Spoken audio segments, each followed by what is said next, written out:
Oh, Just gonna cry. wow. That's man. your problem, Now- Phil. That's pretty sad, bro. I mean, Let's for a carry on. prof, Let's carry on. made you Okay, sound like a carry crackerjack on. box. I want to ask a Fucking question. Crackerjack, So all those, brother. We ain't all those carrying metric on. You're a tons moron. lost a day, all those metric tons lost per day for 4.54 billion years. No. We're back to the elastic collisions and Is what this Adam what said. you're talking What That's a straw Adam man said. fallacy, There's no net Phil. loss of energy. They're elastic collisions. You said Is bullshit. this what your flat Earth looks like? That's a straw man My fallacy. word. God, here we go. Fuck off. But Go back to your What's wrong, crackerjack. Phil? Have you lost focus? Phil, you can't concentrate. What's wrong? All he, Yes or no? all he, Mate. all he this what said your in the flat last Earth two looks like? exchanges is nutter Yeah, that's- is a straw man. Yeah, it's a straw man. Is this Yeah. what your Well, flat let's Earth? just beat him about the head and shoulders, Professor Phil. Right? You looking in Do you live think- stream. You looking in live stream. Is this what- Introductory chemistry. And I quote, gas particles are constantly colliding with each other in the walls of their container. These collisions are elastic. That is, there is no net loss of energy from the collisions. Exactly what Adam said. This is Of course, I agree with that. introductory chemistry, sir. Do you I'm think not the Earth is flat, I'm- what do you think, brother? Repeating that. Wait a second. Brother, you think do the you earth is think... flat, guy? Hold Shut up.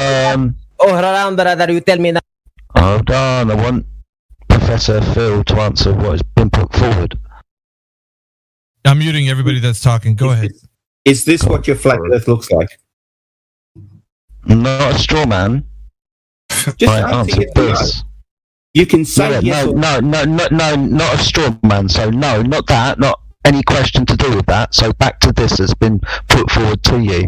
no. I'm not interested. Quite Just relation, Adam. answer whether you answer the question whether or not this is the flat Earth. This is interesting. Why wouldn't you answer the question though, Phil? Is it something that is damning to the argument that you're trying to put forward? I don't understand. Like, come on, What's it's a really good point, Phil. Why?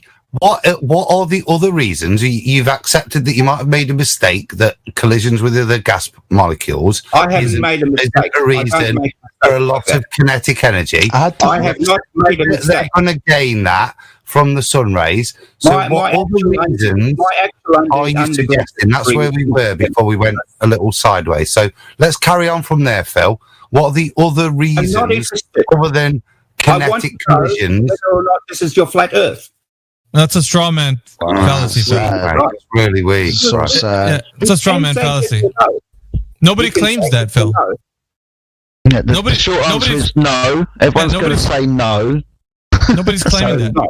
Nobody's claiming that, but we're still like we started off trying to figure out. We started off trying to figure out if the Earth had any measurable curvature, and you brought the Himawari 8 photo. So we were trying to. Right. That's more than enough. That's more than enough. What I was trying to ask is, how did the Himawari 8 actually get into that place that you said is actually there? Right?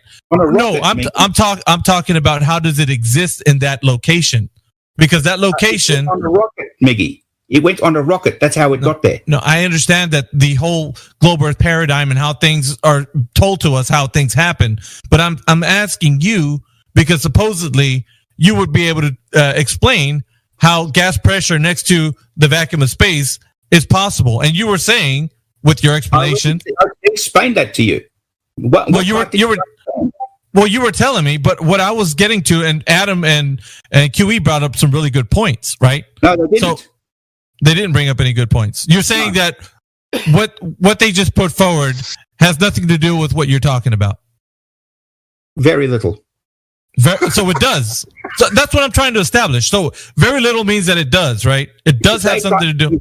They're trying to compare gas pressure down here on Earth, on the ground, compared to atmospheric pressure.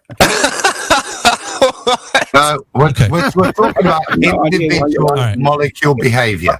Individual molecule behavior and its microstates available to it at these points of juncture that you're imagineering, like the juncture of the vacuum of space. Yeah? What are its available microstates to it? What's its kinetic energy? What are the path routes? What's the probability? What that predicts is standard gas behavior. That does not fit in your paradigm. And we're asking you to explain what are the reasons then outside of that. Now you postulated other collisions with other gas particles, which we explained to you patiently, that gas particle collisions are kinetic, so there's no exchange of kinetic energy. So we're asking again, what are the other postulations for your reasoning to oppose the gas behavior that you accept yourself? So what are the other reasons that's causing what could only be described as a generalized downward motion? The most prolific reason why gas particles stay close to the Earth is gravity. What? Gravity. John, I'll hand over. We're not talking about close to the Earth. Adam was discussing high up in the atmosphere. When I talk about close to the Earth, I'm talking about... No, we're not talking about that. We'll get back to gravity here in a second. He told you, or you said, that the collisions of the molecules, they were losing energy. When Introductory to Chemistry already tells you that these are elastic collisions. I have the citation here about 50 times. Let me put it in here again.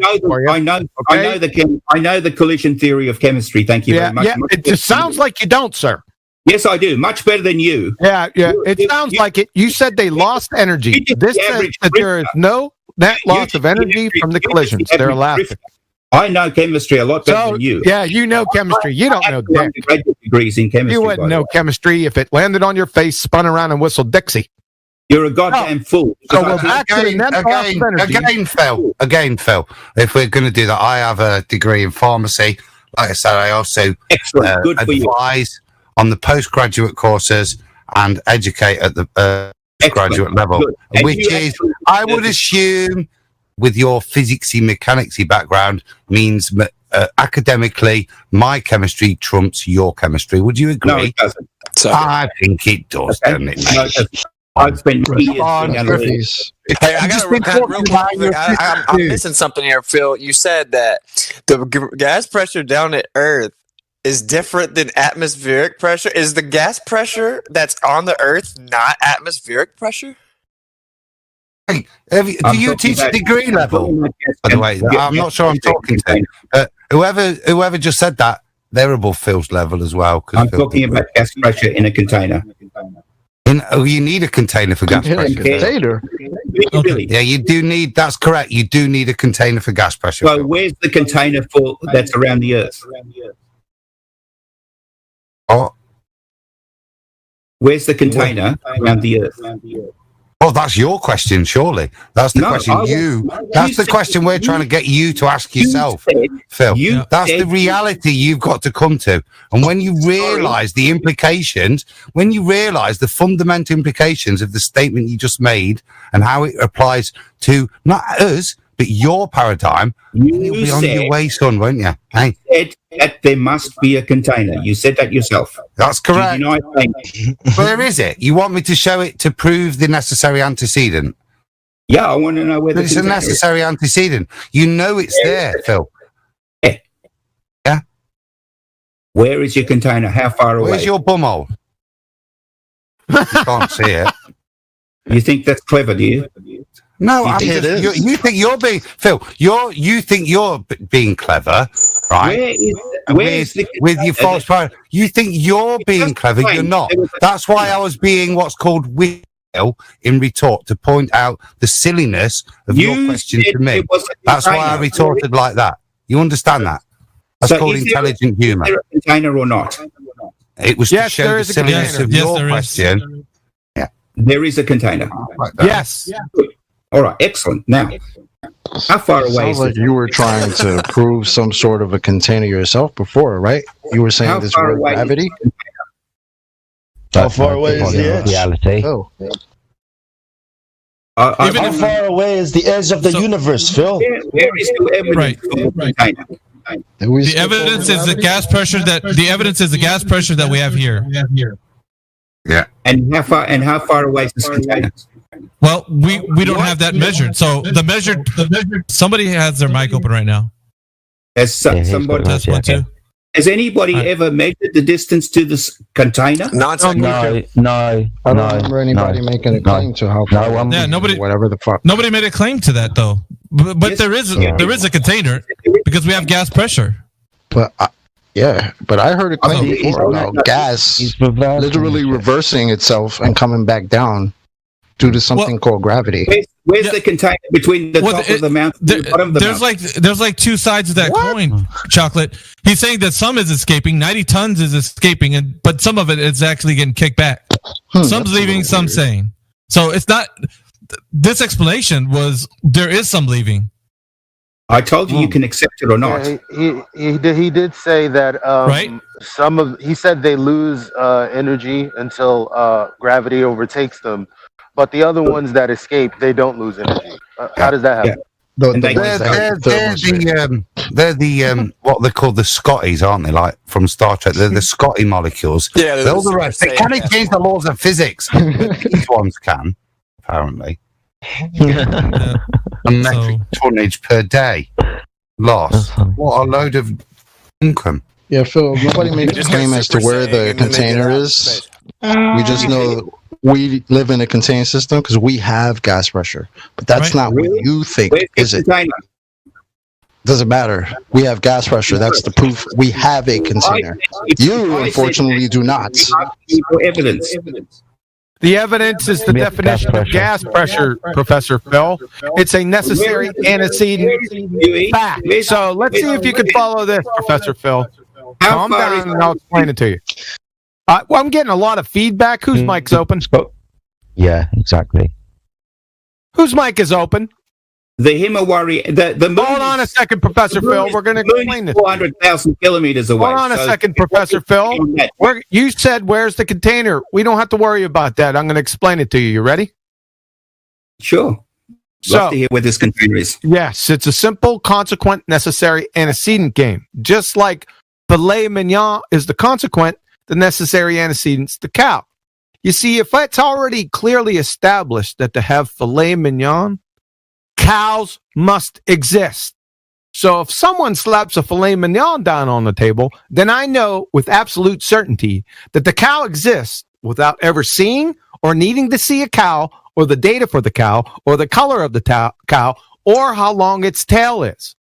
Because it's a necessary antecedent. I'm not done yet, Professor Phil. You see, in this scenario, the gas and air pressure is the filet mignon and the container's the cow.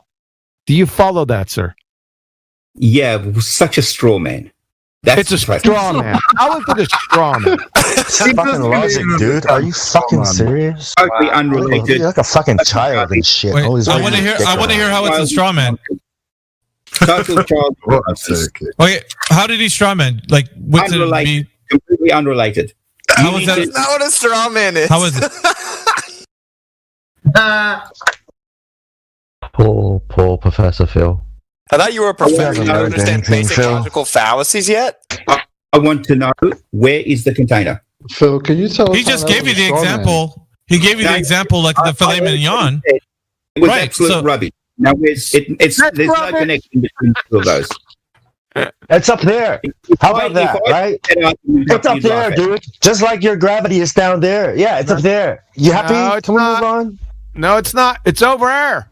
It's over there. Over there. Oh, there. Over here. Over there. So over there. Right. So he demonstrated to you that, you know, with the filet mignon example, why was it difficult to understand that if we have gas pressure, we would have to have a container, Phil? Could this container of yours, could it be 100 million miles away?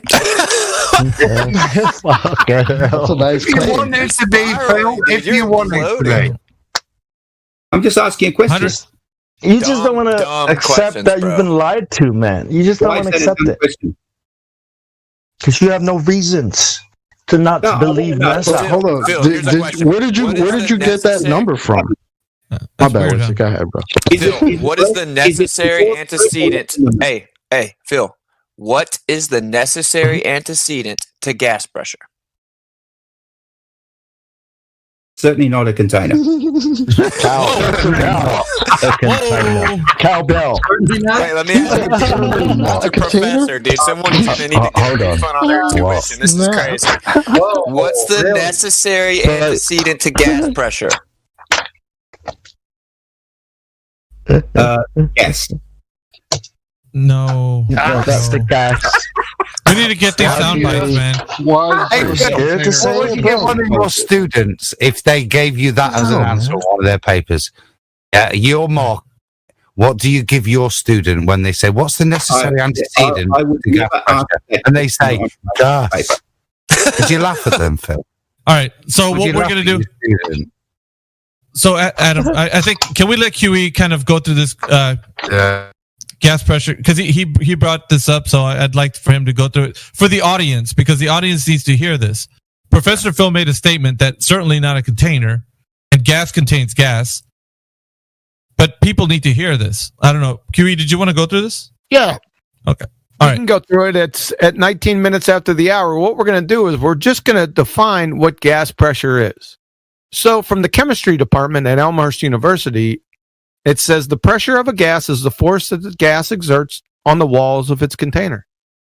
From NASA, gas pressure. The molecules are in constant random motion and frequently collide with each other and with the walls of a container. Because the molecules are in motion, a gas will expand to fill the container.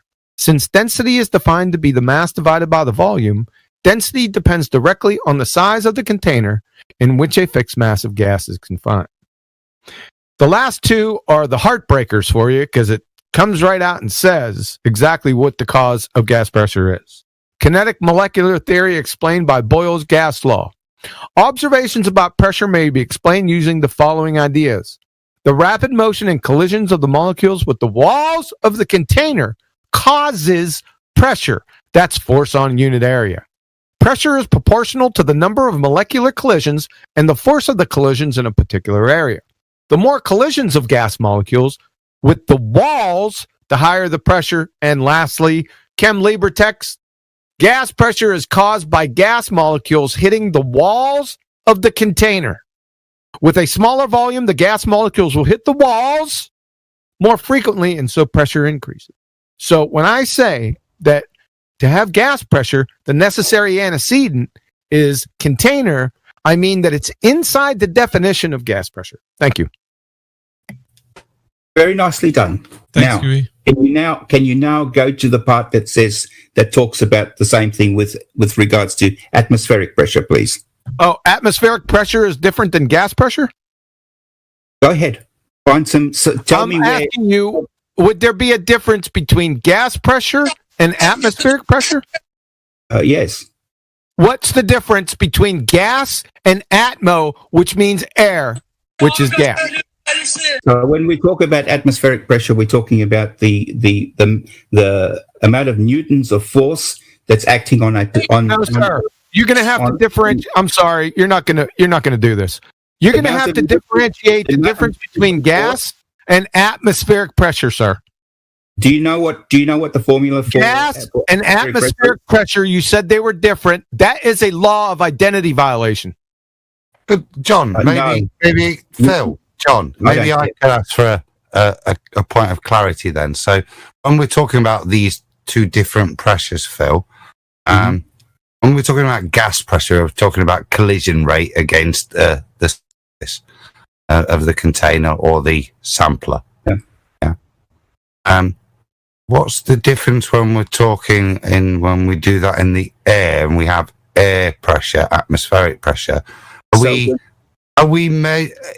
using the same device and measuring the same amount of collisions? Okay, so well, generally speaking, you would use a barometer, wouldn't you, to measure? It's the same thing then. Okay. In terms of pressure, then it's the same thing. Within whatever measuring device you're using, it's the collision rate which equate to the surface of the container, because they become part of the container, just like me and you are part of the container. We're part of the surface area of the container, aren't we? So with that in mind, then, what's the difference when we're measuring atmospheric or air pressure to any other type of pressure? Is there something different we're measuring, or are we just describing a difference in a kind of ideological way, or are we just measuring the molecules in exactly the same way? So you're measuring the amount of force. Are we measuring the molecules in the same way? Measuring air pressure and gas pressure, do we measure the gas molecule behavior in the same way? Yeah, so your instrument is obviously... Or no? He just asked you a question. No? So I'm just to move forward, Phil, because it's important. I'm answering it. Yes or no? Is it measuring the same thing? The behavior of gas molecules? You make up your mind after I've answered it. So you're not prepared to answer something that simple? Why don't you just accept that I'll answer it, and then you can make up your mind about whether I have answered. Phil, I'm more happy for the viewers to listen on such a basic question that a professor isn't prepared to give a direct answer on that. It's quite telling, sir. Quite telling. Are you going to be quiet for a second while I answer it? Carry on. Yeah, go. I am go now. Whistling How past humiliated. Yeah. Question. Okay, so you'd use a barometer, which measures the amount of force, the amount of newtons in a particular area. And you'd use that. So that would generally be how you measure gas pressure anywhere. What about atmospheric pressure? Even atmospheric pressure. So they're the same. The instrument that you'd use would be the same, yes. Yeah, because you're measuring gas pressure. What makes up the atmosphere? Does gases make up the atmosphere? Yes. Then gas pressure is atmospheric pressure. Well, when you're talking about gas pressure inside a container, you're talking about... No. Gas pressure and atmospheric pressure is the point. They're both the same. I concede that, yes. Okay. That's good. Yep. Yes. So gas pressure and atmospheric pressure are the same. And the definition for gas pressure is it requires a container. No, it doesn't. Yeah. Well, you just contradicted yourself. Yep. Because in the atmosphere, it doesn't require a container. Because... Yes, it does, because it's gas pressure. No. Yes. And if you want to talk about the containment, then gravity would be what you... The gravity doesn't have anything to do with it. I can be close to the Earth. Yes, it does. Even if I had... Let's go down this lane because this is going to be fun. So, even if I gave you all of the Newtonian force of gravity that you can muster, I'll give it all to you. And then on top of it, I'm going to give you Einstein's bendy spacetime, all of the bendy spacetime times 1,000. Those factors will not affect the entropy of gases one iota. Yes, they do. Oh, yes. So, Really? You're saying it doesn't make it right, and you have no... Two wrongs don't make a right. Okay, which type of gravity are we talking about, Professor Phil? You've got no standing to say it either. What type of gravity are we talking about here? You said gravity. What type? Just gravity. Just gravity. You know there's two types, correct? No. There's the universal law of gravitation, which was superseded in 1915 by the general theory of relativity. Yeah, there's people have different views about why gravity happens. Okay, so what's the current understanding of gravity today? The effect that you notice when you drop something, that's gravity. The effect that we notice, what type is that? Are we talking about the general theory of relativity? Doesn't matter. It doesn't matter. So how does gravity, I want the experiment showing when let's say we blow up. I'm not done yet. I'm not done yet, Phil. We're going to get to Einstein's here in a second. So let me ask you a question. Let's say you blow out your tire, right? And you go to Big Old Tire. I don't know if they have that down under, but you go to Big Old Tire. It's a commercial tire replacement here in the States. You go to Big Old Tire, but you notice you only got $5 in your pocket. So you holler at the technician. So you holler at the technician, and you don't have enough to pay for the tires. So you holler at the technician. You say, "Come on over here, man." You say, "Listen, I don't got enough cash right now. Can you just put the air pressure around the rim until I get home, and then I'll drive back with the cash for the tire?" You thinking or something? Oh. Yeah. Doesn't make any sense, does it? I don't think that makes sense. We're closest to the Earth. We're the closest to the Earth with our tire blowout, right? And the technician, he's right up against the Earth, man. He's right up against it. So the gravity, which you're talking about, should be the strongest. However, when he goes to put the air around the wheel without the tire, it doesn't stay there. Where does it go? Why would it? Well, that's my question to you. You're saying it's gravity. Wouldn't it expand to fill the volume? What? You just said there was no tire. Yeah, there's no tire, so it's not going to stay there. So expand to what volume then? Say it's going to fill the volume of the garage. Space. No, of the garage in this particular example. Yeah. What volume? But that's where the gravity is the strongest. So you'd figure it would at least stay on the bottom of the wheel, but it doesn't. It has energy. You know that. Oh, it had. Well, you said gravity just a couple seconds ago. No, but gas molecules and particles have energy. Oh, I know that. That wasn't in contention. Well, then do you see the problem? Yeah, I see the problem. Yeah, everyone sees the problem. We're not going to talk about how you should be institutionalized until later. We're talking about gas molecules, right, that are supposed to form around this tire because of gravity, at least at the bottom. I can understand the top getting away, but the bottom is the closest to the Earth where gravity is the strongest, but they don't stay there. But they have energy that can overcome that. Well, there you go. Thanks for proving my argument. There it is. Ding, ding, ding, ding, welcome to Florence. Snaps in the back, Phil. Wow. You just got teabagged. And the bathroom's on the left, and DJ's on his way. Not sure. Wow. QE, thank you. Yep. QE got 2 concessions so far. Hey, that's can I ask great. him a question? Phil, I do like that. I like that. Yeah, go ahead. The floor is yours. All right, Phil. If I have a container and it has gas in it, right, on the Earth, and I pull the lid off, what happens? The gas will go out. Okay. Well, it depends on how much gas. Let's try again. I got a container on the Earth. It's got gas in it. If I pull the lid off, How much? What happens? Would you have more gas than the outside of the container or less? All right, man. Or the equal? gas fills the space, okay? Because you remove the lid, right? Did you hear what I said? Matter. Sorry, Witsit. Is the pressure in it doesn't matter if you've got the container the same as the pressure outside your container?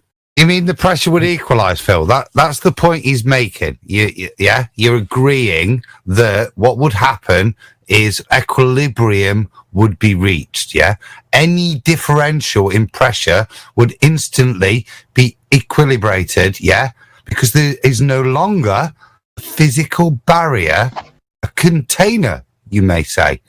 Yeah, to contain those 2 separate pressures. And those local conditions, as you beautifully described, it would equilibrate. Yes.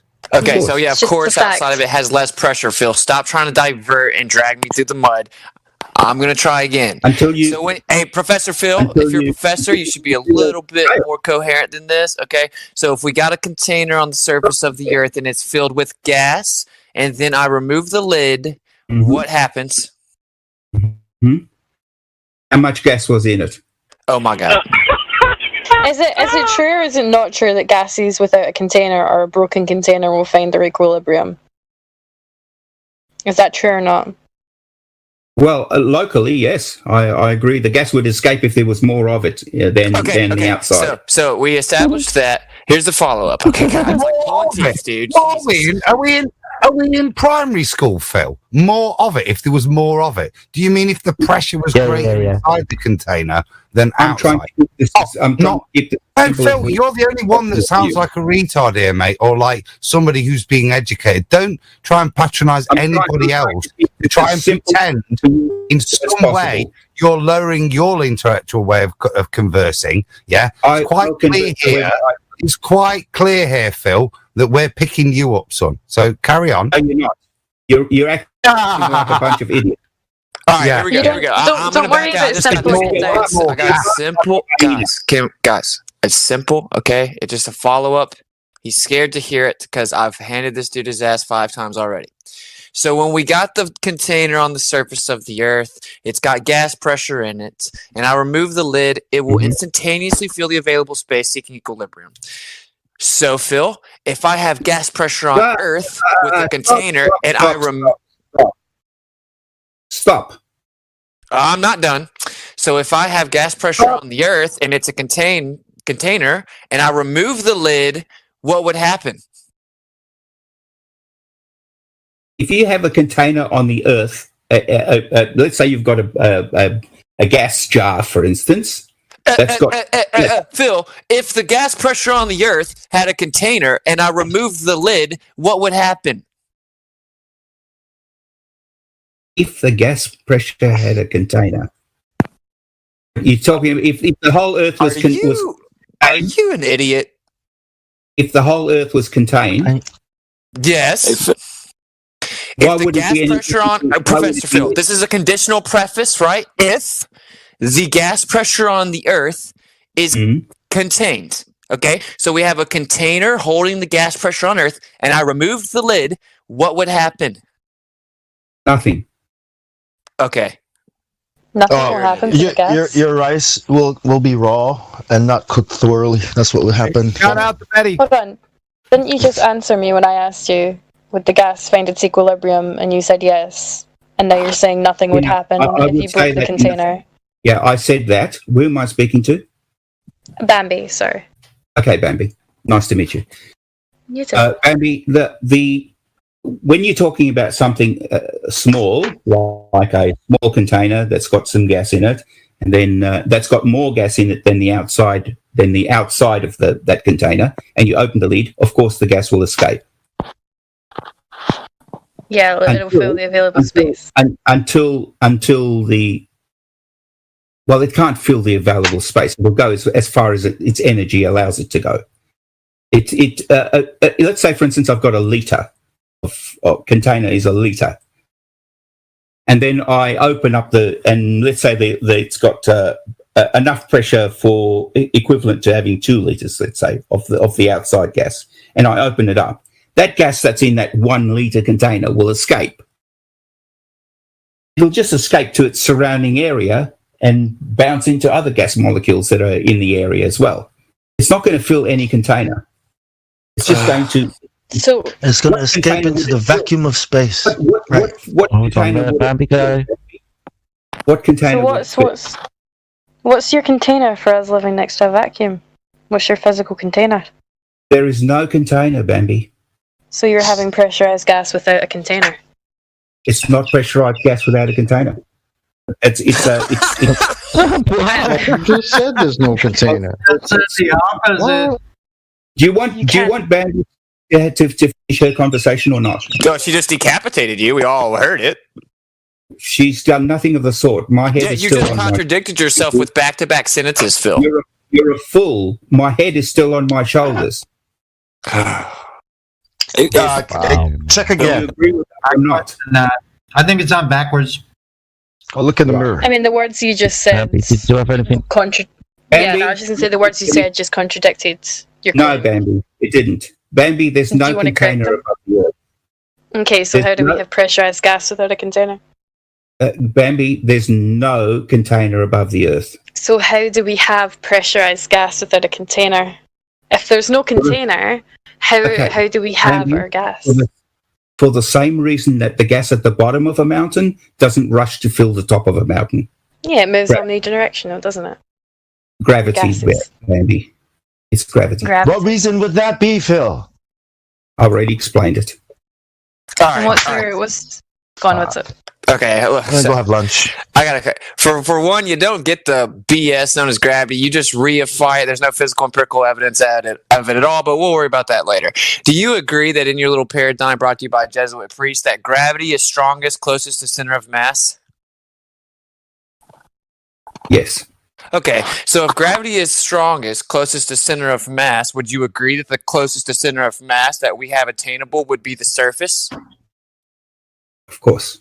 Okay, so if I let gas out at the surface where gravity is the strongest because it's closest to the center of mass and it instantaneously seeks equilibrium with omnidirectional dispersal instantly, right? Then how could it be that it doesn't do that much further away from the center of mass where it's weaker? Did you not understand this business about the energy as well that comes into it? Hey man, I'm going to try and ask you again, okay? If gravity is the strongest closest to center of mass, and then the closest to center of mass that's attainable is actually on the surface, and then when we let gas out at the surface, it instantaneously seeks equilibrium with omnidirectional dispersal, how could that ever be prohibited from happening much further up above the surface, further away from the center of mass where it's much weaker? There's always a fight between gravity and energy. Do you think that just answered my question, Phil? Yes, I think it did. Okay, if you teach other people things, if you have sufficient intellect, that should pretty much solidify it for you. Actually, the velocity of the gas molecules is much higher up higher in the air, right? No. So you're saying that the gas particles move slower up higher in the atmosphere? 100%. Okay, so they move with the Earth. They move slower at the up higher, so then gravity's able to contain it. Is that your claim? You got it in one. Okay, then how do tons and tons of gas ever escape then if they're not going any faster? Because they are not every gas molecule doesn't have escape velocity. So some of the gas does, some of the gas doesn't. Gravity's we already been over. We already been over this, man. Fair enough. We've already been. Yeah, that's when Adam teabagged him. Okay. No, but I'm curious to what Professor Phil. What's the necessary antecedent for gas pressure? We already been over this too. We did that too. Did you? Did he answer that? I'm not interested in listening to what. He said definitely not a container, and then QE read him about 30 citations that said it is a container. Out of Nathan Oakley's Bible, I'm not interested. Do you remember that? Nathan Oakley's, hold on. Adam, fucking hell, he's not even here. What? Nathan Oakley's Bible? No, these are citations for gas pressure and it being a container being the necessary antecedent. Necessary antecedent for gas pressure, like you said, is not just gas. You fucking imbecile. This all came. This law, Phil. Yeah, this all came from me asking him a question about the measurement of Earth curvature, and he didn't know about the anybody that did it in ancient times. So he referred to the Himawari 8, taking an image of the Earth, and then that's where we got into how could that be possible if the Earth is contained and it's a closed system and not an open system like the one you're describing.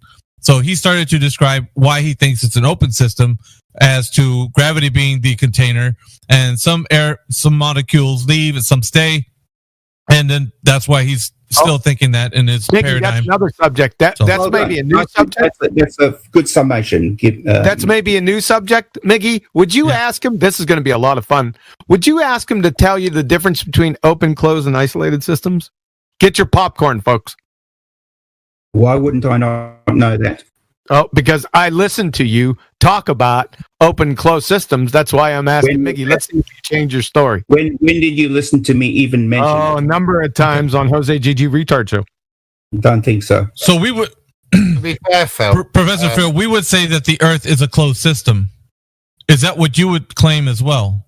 No. Or is it okay? So it's not a closed system. What would you say it is? An open system. So have them define it, Miggy. Yep.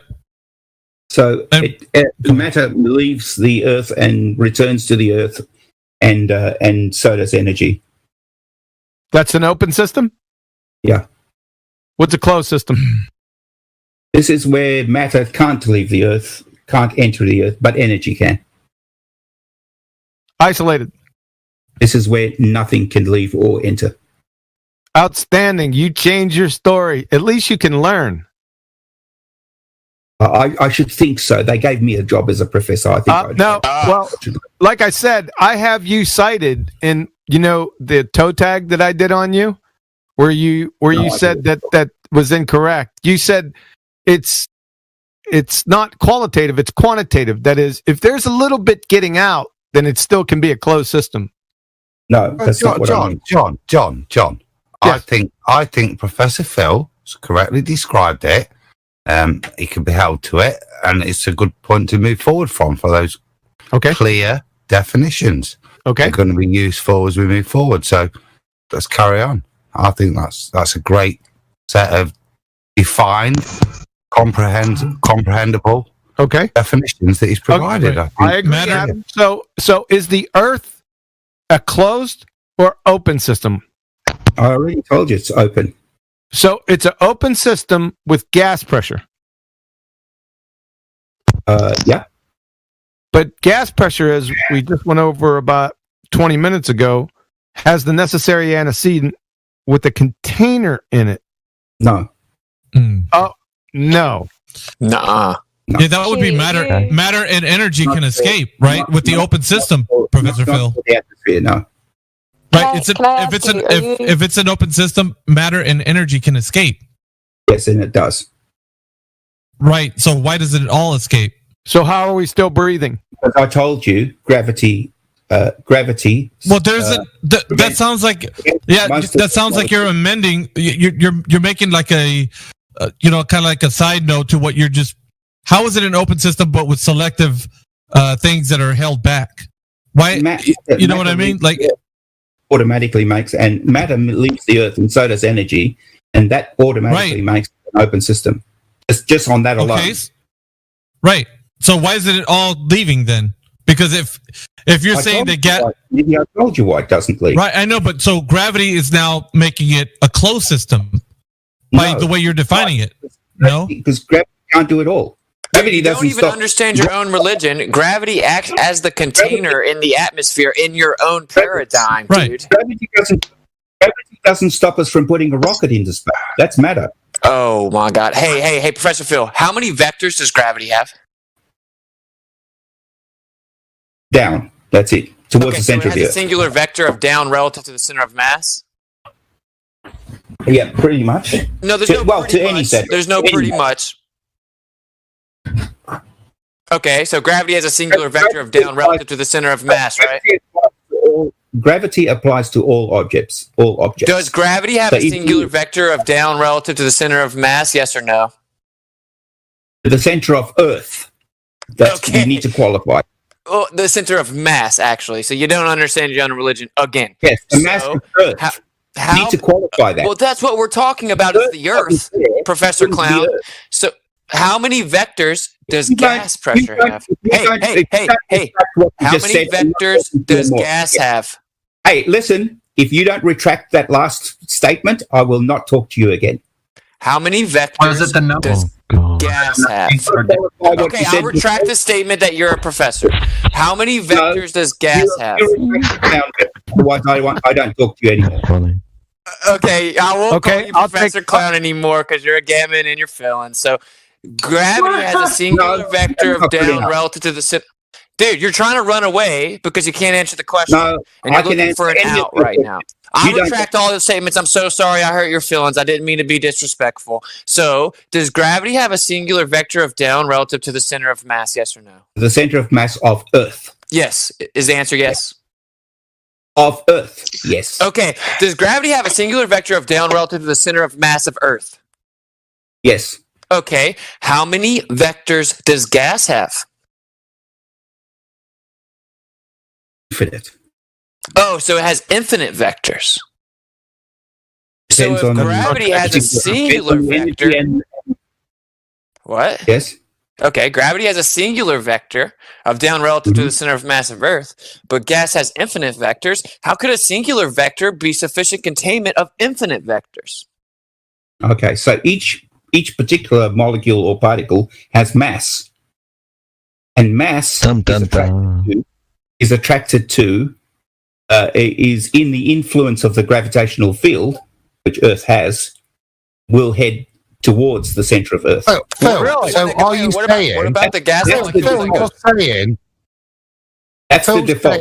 The gas behavior is not as described. No longer is gas behavior random and in all direction based on the angle of last collision. He's saying that additionally to that is subject to an additional downward 9.8 acceleration. Is that your claim, Phil? Correct, exactly. You got it. Can you demonstrate that, please? Yeah. For one, you can't. Yeah. But I got a question. Why can't I What about demonstrate the it? gas molecule that Why goes did you straight say up, that? Phil? Stop. Why did you say I can't demonstrate it? You can't demonstrate. Show us gas coming back. Can you? I said, can Offer a you physical demonstrate? demonstration of gas pressure without a container. Of course. Hey, that's Easy. my question, Waits for it. motherfucker. Easy. Here comes the reification of the atmosphere. It always comes back down to it. Is that why balloons go down at Christmas? Because all the gas settles at the bottom. Let's establish some apparatus. Would you? Oh, you're going to make some bullshit container? Scale plus or minus 0.001 grams. Oh my God. Is He's that gonna hard to imagine? Dude, you already contradicted yourself with the gravity vector, single vector, sir. Well, you I'm just sorry, is this him demonstrating Yeah. gas If pressure gas, without a container? if I'm gas about to do that, molecules Andy. move rapidly in all vectors, Andy, as if the you can- citations if you state, stop the and you already Neanderthals, I'll stated, do that. forgive me. If gas molecules move in all vectors and gravity has only one vector, then how does gravity affect all vectors when it has only one? It's a contradiction in terms. Are you going to let me talk now? Talk. You can't talk your way out of this. This is a law of non-contradiction violation. Let's just go for it. Things can't have all directions and only one direction at the same time. Why don't we'll just see if I can't He's finish going talking. for it, man. All right, let him go for it. Just do it, Nike. Just do it. I'm actually talking to Bambi, okay, on this occasion.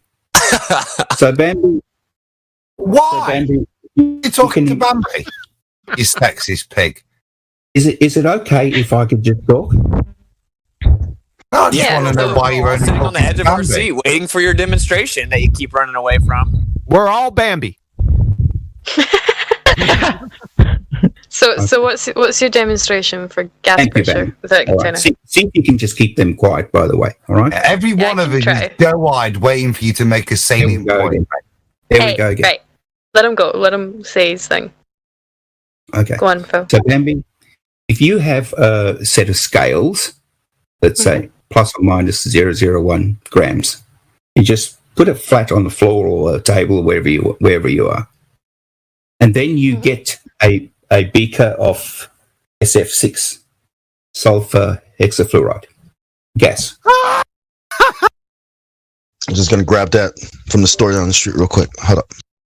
It's a man-made gas, isn't it? Yes, that's a man-made gas. Why don't you use natural gas? I'm sorry. That's man-made gas. That's one of the top 10 greenhouse gases. Why aren't you using like oxygen, nitrogen, Isn't it- helium, hydrogen? Those ones. But isn't it also contained within a beaker? How are you showing gas containment without take away the beaker? Is what I want from you. Yeah, we're Why about to do are that. we going to set up? Why are we going to set up an artificial disequilibrium before we start? Why are we going to preload a container, admittedly open at the top? Why are we going to preload that and pretend that it's atmosphere? Why don't we just discuss it as it is? So we create a new medium which is more dense than the thing we're about to put into it. So let's continue with that understanding with this explanation. We're about to put something Are we isn't okay? quite as dense as the medium we're about to put it into. Are we okay for you to just shut up until I finish? It must hurt, mustn't it? It must hurt. All right, I'm curious to where he's going to lead this. Yeah, it sounds like, yeah, sorry. Because I'll like wait for you to Bambi. take away the container. Okay. Sounds like Bambi has to hold his hand now. All right. Yeah. So all you need to do is you can zero the scales, Bambi. You know what that means, right? Yeah. And then you can take your SF6 and just pour it on top of the scales. Okay. And it will register a force. It will register. Pressure. Yeah. Will the numbers stay there? Will it just sort of contain, or will it find its equilibrium? Eventually, the gas will just. It'll disperse. Water, it'll find its equilibrium, so it's just contained. Like, just like water would. Yeah. So it's contained. So it did create the pressure, right? Well, now, does it stay there? Ding, ding, ding. Does it stay there, or does it eventually disperse omnidirectionally, Right. seeking equilibrium? He's doing magic again. Constant pressure. Magic. Constant pressure. Andy, why did it register anything at all? Does it change the speed at which you pour it out at? The angle that you tilt your wrist, does it change? If you tip it faster, will it register more or less? Or will it just register the same? Just like you would if you did water, Bambi. Exactly the same. Professor Dapper, right? Is the collision, is the change on your scales, is the change on your scales relative to the number of molecules of the gas hitting it at a particular point, even though it's slightly heavier than the medium you're pouring it in? Or is the change on the scales relative to the total amount of molecules, and is it representative of the total amount of molecules, or is it representative of the total amount of molecules hitting the pan balance? That's a good question. Well, no, sarcastic, so clearly you don't understand. That's shocking. It's not a good question. It's bleeding obvious, mate. It's bloody obvious to anyone with a science degree. Are you sure you're a professor? Seriously, or are you a charlatan? Because that is abhorrent that anybody that professes to be an academic and a teacher of people would misrepresent people like that. You should be ashamed. What did I represent? You should be ashamed of yourself. What did I misrepresent? Absolutely shocking. What did I misrepresent? You tell me, Daffy. Go on, make your point. Well, yeah, the bit that I'm curious about is just pouring it out.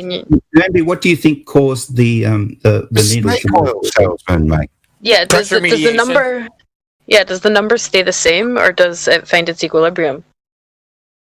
Well, is the number consistent? Yeah, eventually, all of the gas would move away from the plate.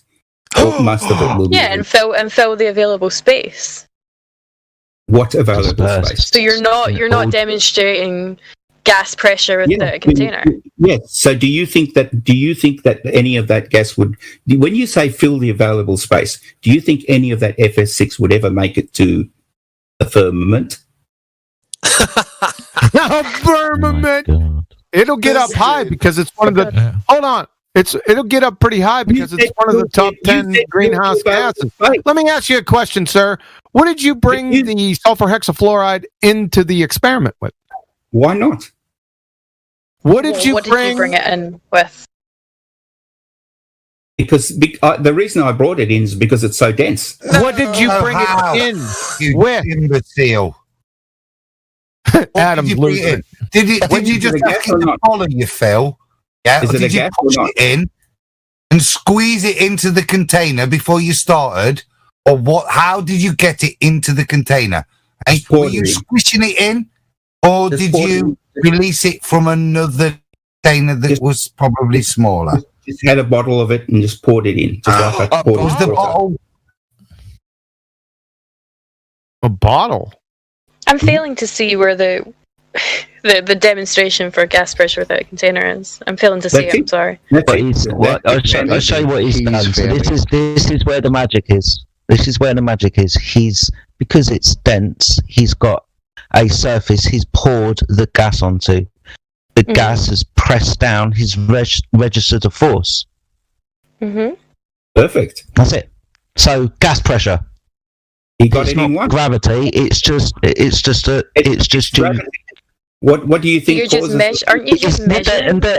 No, it's not gravity. It's the relationship between sulfur hexafluoride and atmospheric gas. Because it's denser than the atmosphere around it. Because gravity causes that to happen. Andy made this reify your claims, right? You have to actually specify with empirical evidence. You don't just reify and then beg the question. You know that, right? No, Bambi addressed this point at the beginning of Phil's waffle here, yeah?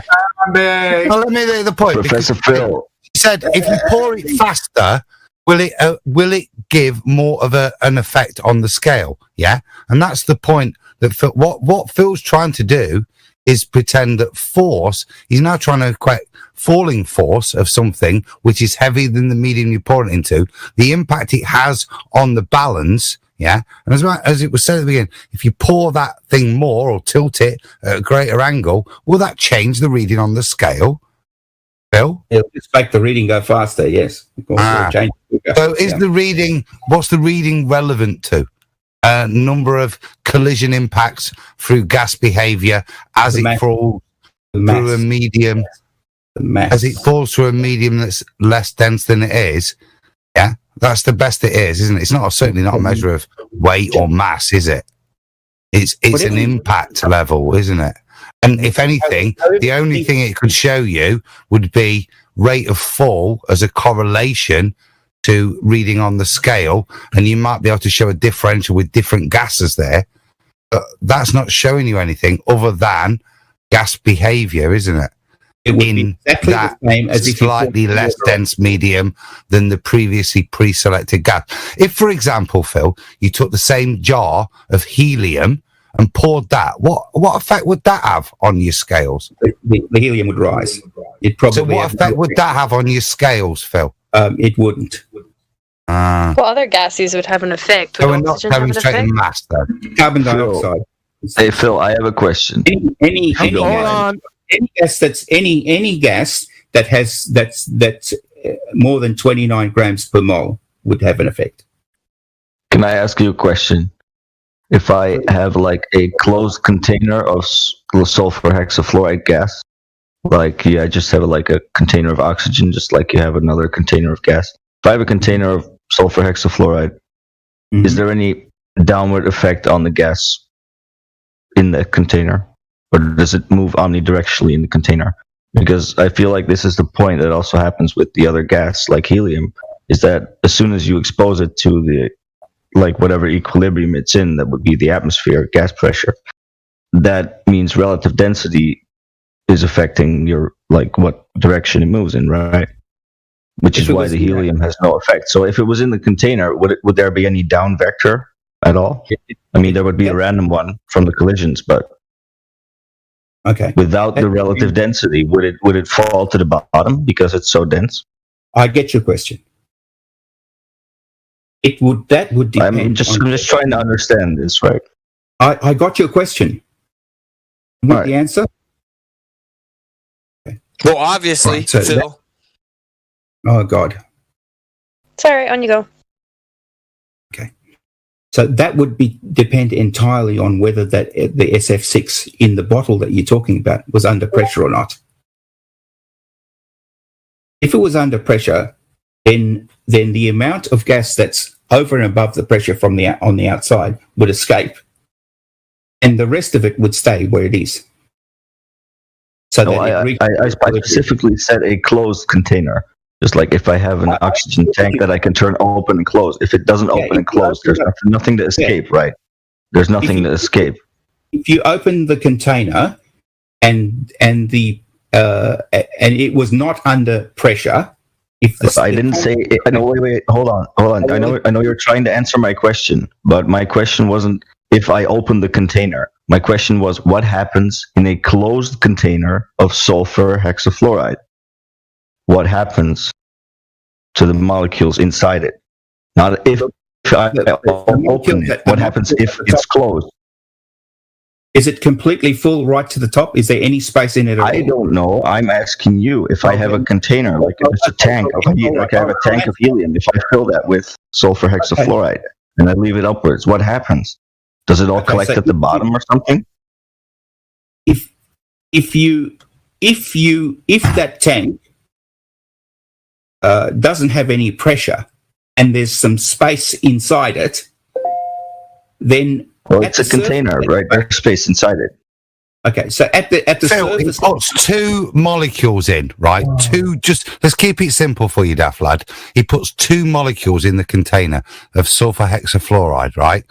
what happens to them? Do eventually they settle and due to gravitational entropy settle at the bottom of the container after X amount of time? If there wasn't any heat, yes, they would settle. No, everything else is contained, Phil. What happens? But there is always heat, isn't there? We cool it down. The temperature stays the same. You're claiming that there is a force that is having a negative effect on the kinetic energy of these gas molecules. This force, you proclaim, is gravity. Because if we put two molecules in, A, will they decay at the same rate, Phil? Or B, will they not decay at all? And A, or C, do they decay at different rates? And if so, why? As long as they're losing energy, they would eventually succumb to gravity, and they would fall. They're kept at the same temperature, so they're bunging around the container. Yeah, PV equals NRT. The temperature's the same. Yeah, just the two of them. And you're saying there's an additional entropic force applied to them in the form of gravity. What happens to them? There's always the gravity is always one of the forces that's it's stopping them continuing in their gas behavior, isn't it? Because the point where they reach the Kármán line, they turn back. So you put those two molecules in there. How does gravity affect them? Describe it, because that's got to be a basic. It's a basic. Gravity always affects them, but describe it. If they have enough energy, they will keep moving. I'll keep going. Keep them there forever. How long okay, this must be a basic physics question based on that. How long do I have to keep one gas molecule there moving at 5,000 kilometers per hour? How long do I have to keep it there within a container for the negative constant downward force to apply so that the gas molecule loses all of its kinetic energy? That's a basic of physics. Your model, surely. It's fundamental. So every time the gas molecule hits a wall, not going to answer, are you? If the wall of that container, it will lose some of it. No, the wall's the same temperature. No, it won't. The wall's the same temperature, mate. No, the wall's the same temperature, right? So we're fine. Do you understand that when in a collision that some of the energy is lost in the... They're elastic collisions, you doofus! We went over this an hour ago! There's no such thing as perfect elastic collision. Yes, there is! Oh my God, you'd fail. You'd fail junior high level physics. Phil, are you saying then? There's no such thing as perfect elastic condition? Phil, that's absolutely fine. Phil, right? But that means that your reason for the entropic loss of kinetic energy is due to non-elastic elastic collision, which is fine. But it doesn't take us away from the reason that you're saying that these molecules lose their kinetic energy. So let's go back to that. Okay, so how does gravity affect the kinetic energy of a gas molecule and gas behavior?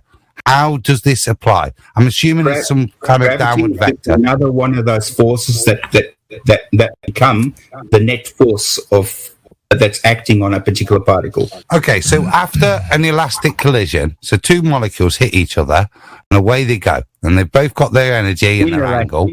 And away they go. And we plot its path off to infinitum. How, when within gas law, do we plot a downward additional force applied to that gas particle's trajectory? Can you show me where that's ever done in physics or chemistry? Well, not that particular particle, but no, it's not, Phil, is it? It's not taken. Yes, it's not part of. No, because it's not. Because fundamentally, that's not a part of gas behavior, is it? Yes, in fact, to try and pretend it is would be to have to rewrite all of those laws, isn't it, Phil? Isn't rubbish. it? You don't know what you're talking about. No, it's not rubbish. Carry on then. You rewrite those laws. I'll leave it to you. You don't don't know what you're talking about. Hey, Professor Phil, let's do this. I'm going to recap what we've covered, and you tell me what I've done wrong, and you voice some contention, okay? So we asked you for a physical demonstration, a practical demonstration of gas pressure void of containment without a container. You then invoked sulfur hexafluoride, a synthetic. I'm still talking, bud. You then invoked sulfur hexafluoride, a synthetic gas, and then you said, oh, well, look, it's going to actually be registered on the scale. We asked you what's going to happen if you leave it there. Well, eventually it's going to gradually dissipate into the surrounding area and fill the available space with omnidirectional dispersal, and you had to actually bring the synthetic gas in a container itself. So you invoked two different containers, and you didn't actually even address the primary thing you're supposed to be addressing, which is the fact that it's going to fill the available space with omnidirectional dispersal over time, because that's what gas does, seeking equilibrium. So would you like to try again and try and give us an actual practical demonstration of gas pressure without a container? No, the one I gave you was sufficient. I just explained 4 different ways that it wasn't. No, you didn't. Okay, it's just a synthetic gas. It actually doesn't just stay there. It still fills the available space, seeking equilibrium. So that doesn't actually answer your question. And to even bring the gas there, you have to put it in a container. So if it doesn't just stay there, then that isn't going to actually address our issue, because it eventually still disperses omnidirectionally, filling the available space, seeking equilibrium, right? What say you, Phil? Nothing you said there made any sense. Wait, yeah, you did. You did. It was coming. So it sounded like you just hand waved what Witsa just said, Phil. You bet. Why? You bet. Why did you address it? Because he said something did you hear what he said? Yeah, he said something very damning to what your argument was, and I'd like to. Why don't you have?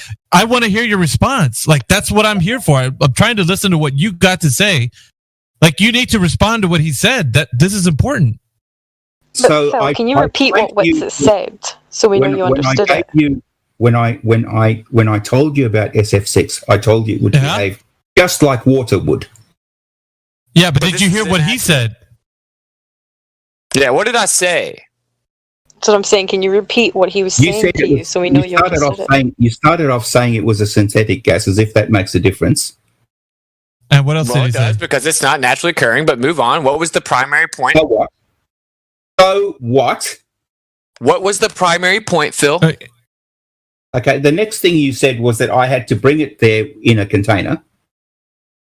Yes. Which of course I would. Could you bring it there without the container?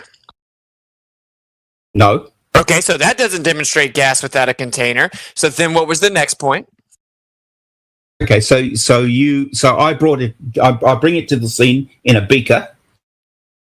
You know what a beaker is? That's a container. So what was the next point? Without a lid. What was the next point? Yes. And if I just leave the beaker there without the lid, and over the course of time, it's going to eventually dissipate, seeking equilibrium and omnidirectional dispersal. No. So this is not sufficient invoking of a practical demonstration. Do you understand? No. Okay, so why did? Okay, stop, Phil. Why did you say no to what he just said? Because some of the SF6 would remain in the beaker. What time frame are you giving this?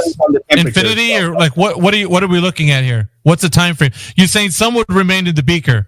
What are you saying? Like in an hour, a day? Like what's your time frame here? What's it matter? Well, it's important. If it's 5 minutes later, if it's 5 minutes after you used it, there's still going to be some in there. So what you're saying would be correct in a short time frame, a minute, 2 minutes. Like if you left it over like a week, you think it would still all be there? Like even if the temperature was say 0, yes. No, you're not like your IQ. Wow. No, we're not talking about the temperature. You're changing the variables here, Phil. No, you just changed the. You did. When did we introduce the temperature was at 0? When did you introduce the temperature at anything? When did we? You said that it was at 0 right now. Explanation of no container. I prefer. So why don't you show us? Right? Why don't you show us this demonstration that you've done? Why don't you show us and you tell us all the variables of it so we know what we're talking about? Because the temperature wasn't discussed, so just show us everything. Show us what you've done. Yeah, so that's what I'm saying. Can you provide what you've done and the observation you've made of gas pressure without a container so we can see it? Phil, everyone here knows that temperature and pressure are intrinsic, okay? Do you agree? Of course. Okay, so the point here is we've asked you to invoke a practical demonstration of gas pressure without a container. You've invoked a synthetic gas, sulfur hexafluoride, that you bring in a container and then you put on a scale, and then actually what it reads is dependent upon the acceleration that you have introduced, right? The force and acceleration you introduce, that's what's it's going to read. And then if you leave it there on the plate, over the course of time, it will seek equilibrium with omnidirectional dispersal. You don't agree with that, Phil? Over a period of time, if the temperature was right, of course it would, yeah. Okay. So this is now, talk about something that doesn't have a container. Right. So I guess if the temperature was cold enough, it would stay in the beaker. All right. Well, Phil, here's the thing. I'm still trying to, real quick, Adam. What I'm still trying to do is get to the point where we're going to measure some curvature, because we can't do that if your satellite is in a medium that can't exist. So right now it's saying. Well, no. I'm saying. I know you're making a declaration, Phil. I know you're making a declaration right now. But what we've been trying to do right now is get you to at least understand that if you have gas pressure, you need a container. But you can't demonstrate that you can't have a container. Like this whole time, I want to say I've been here for like an hour and 30 minutes, Professor Phil, and you haven't demonstrated how you can have gas pressure without a container. It seems like every method that you've introduced, it fails on every level, and I'm waiting for the your opinion of it. I'm waiting for the demonstration so that we can move forward and provide the. I'm waiting for the demonstration so we can move forward to provide the measurement of Earth curvature with your Himawari 8 in the medium that you say it's in. But if you cannot do that, then that Himawari 8 image that you showed me, I have to throw it away because you're not demonstrating gas pressure without a container. So, Professor Phil, let's ask him this. Can you provide any evidence of the convexity of terra firma without invoking something in the very medium that's in contention? Watch the ships go over the horizon. Okay. Okay, so right. If we see the ship go over every the time horizon, every time you go higher, you see further. I got a gift for that. Phil, tell me if this is all the other planets are all spherical. Phil, tell me if this is not what you're talking about right here. Go to Livestream Voice 6. Is this what you're talking about, Phil? Look at that gift that I put in there. Please make that observation of what I'm showing you. Livestream Voice Text. Looking, I didn't realize there were so many messages. Yeah, you've been. Go to the very last one. It's just a gift that shows what you're talking about. I'm trying to get there. Okay, this has been really busy. I've never seen it. Yeah, you keep mentioning containers. Incredibly busy. People keep pointing out how many times you say containers. So this is. I'm sorry, guys, but this is what Whitsitt was saying right now with what you just told him. So I'm just wondering, is this what you're talking about? Once you get there, I'm just trying to get to the bottom. All right. Well, Boomer, if you click the arrow, it goes all the so way to there's the the ship. Yeah. Oh, yeah. Okay. Yeah. That's certainly what I'm talking about, Miggy. All right. What's it? Okay. So my question for you is: if I go back the next day, will this disappear at the same distance?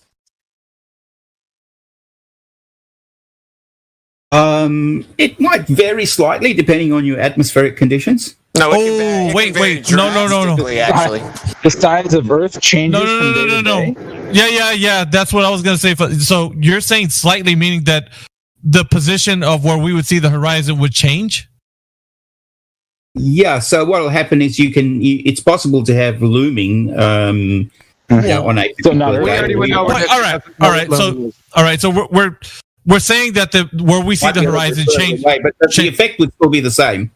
All right, but we're talking about physical Earth curvature.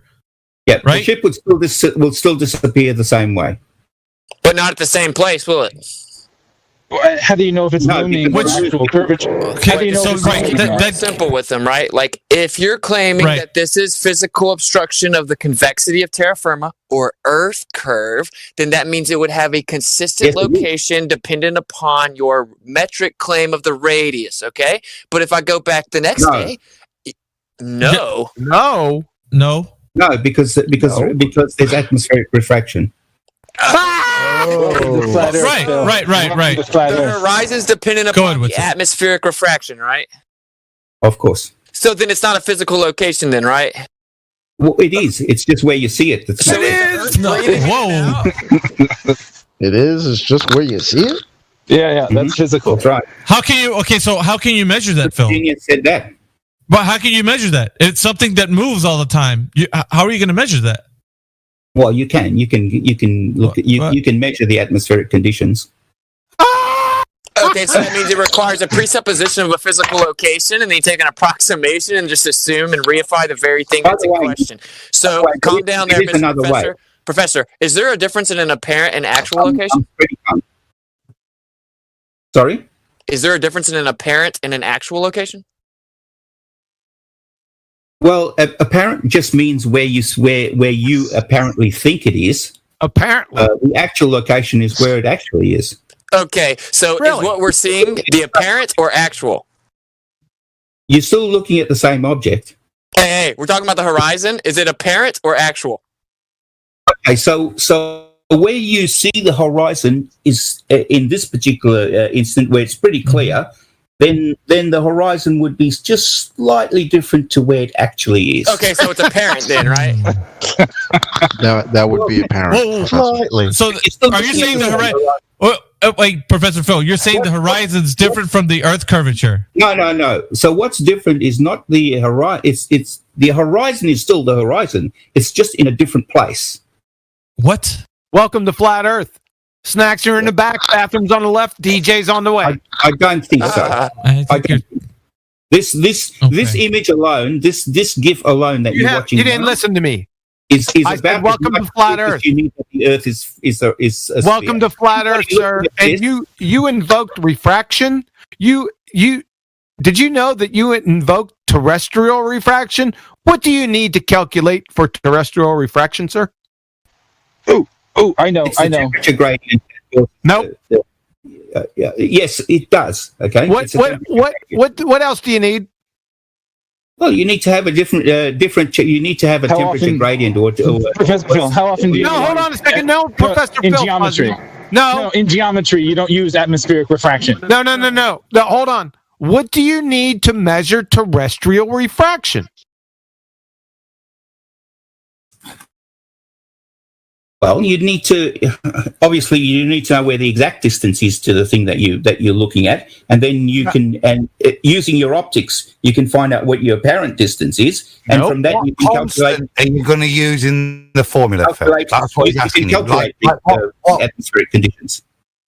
What radius? Well, begins with R. What about it?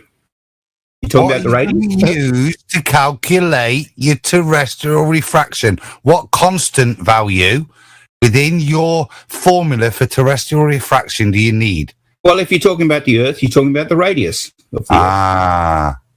Where'd you get that? Isn't that what you're trying to do? Many ways to get that. Many ways, brother.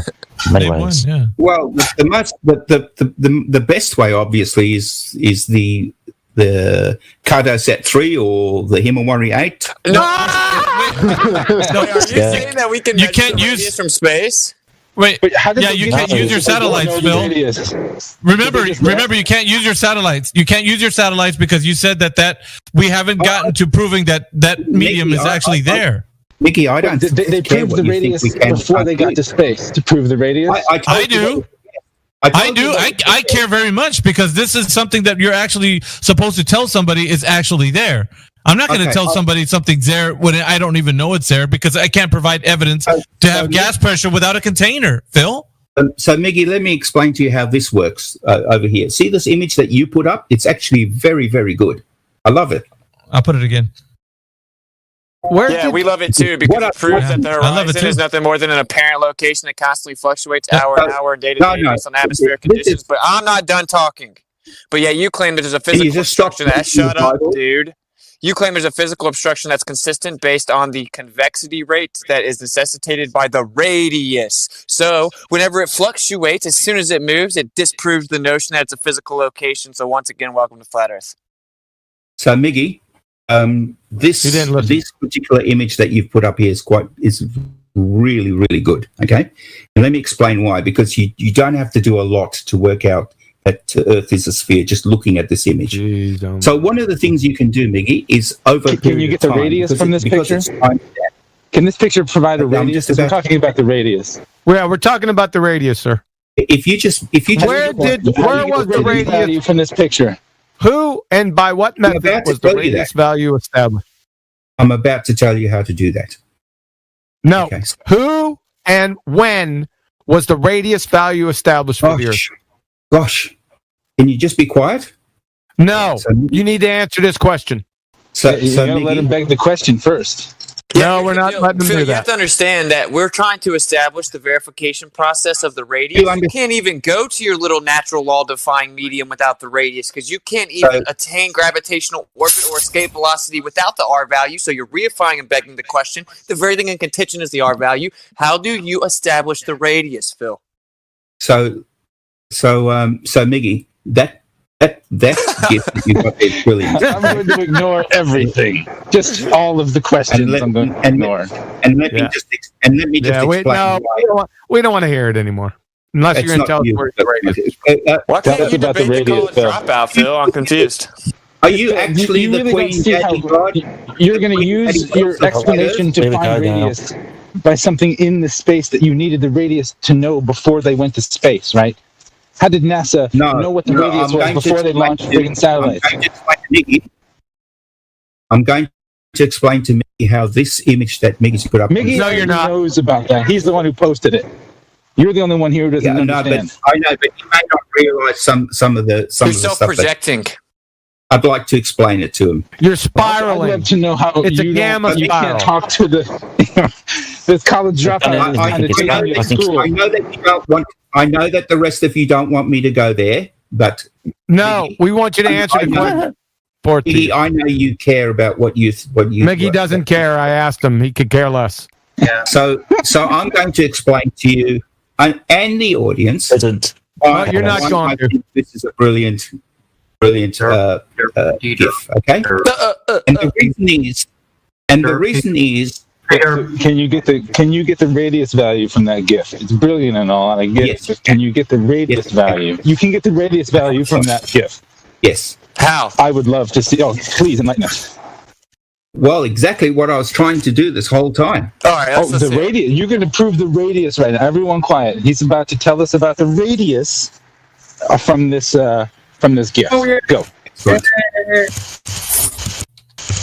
Okay, so one of the things you can do is you can plot the distance that the ship moves against the height that this ship moves away. Okay, so as the distance that the ship moves against the height that it moves away. So all we need to do is work out. All we need to do is figure out is how fast that ship is moving, because that'll tell us how far away it is at each given point when we're looking at the distance above the horizon. Yeah, but it changes hour to hour, though. If we plot the distance above the horizon against the distance that the ship moves away, we can then plot that against so that we get a curve. But it changes the next hour, though. Oh, the ship is a constant velocity across that. No. But where it disappears, it changes, though. The ship's moving at a constant velocity across the water. The horizon changes. Yeah. I'm talking about on the same day, on this image that you're looking at. It changes in the same day. The horizon's not going to change in the few minutes that this ship's going away. No, it's a few minutes. All right? Actually, yes, it could. It absolutely could change in a few minutes. Yep. It will be insignificant even if it could. Oh, so that's a subjective interpretation of what's significant. I'm trying. None of you actually care. You stole this. What if a fog You don't actually care, do you? No, you started saying that optics couldn't define location. I told you I'm going to explain to you how to do the radius. Again to back it up. I told you how I'm going to get you to. I'm going to explain how you can use this image to reposition. to work out the radius. The only way you can reposition it is with fraction and R. How do you? I'm not talking about that. That's not from what this I'm image. talking about. How do you know how far away the boat is in this image? By looking at this image, how can you tell how far away the boat is? Are you kidding? All right. So this is by looking at an image. So this is what we have to listen carefully. Oh God! Right. So if only there was like a demarcation point in the ocean, like an oil rig or something, where you could get an accurate reading. No, you can, because they are sea lanes. Okay. Right there, specific. And this guy, man, this fucking guy.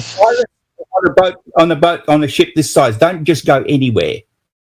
All right, they follow specific sea lanes. Right, and from this picture, how did you determine the distance? Just from this picture, how did you determine the distance? You can go to a normal or a normal nautical map and work out where the sea lanes are. You'll be able to work out how far. No. From this picture, you said from a picture you can determine the radius. Yeah, you said from this picture. I'll use this picture. And where it is, and a topographical map, and a calculator, and a whole bunch of other stuff. Right? Because I actually do care what I believe in is true, so I would go the extra mile to do it. Okay, so but you just said But you just said you can do it with this picture. Yes, that doesn't make a lot of sense. So how did you? So we're in this picture. Where did you determine the distance? Shut up! I'll explain it. No, you won't. So the distance. So in this picture here, what you've got to do is over time, so you've got to take the time into account. Over time, you've got to measure, you've got to plot the height of the remainder of the ship above the horizon, plot that against the distance that the ship is away. And when you do that, two things will be possible. Put that formula in here. Update. Everybody here. No, hold on. I want that formula in here right now. Two things are possible if you do that. Now, we want the formula in here right now, Dr. Phil. Yes. Yeah, sure.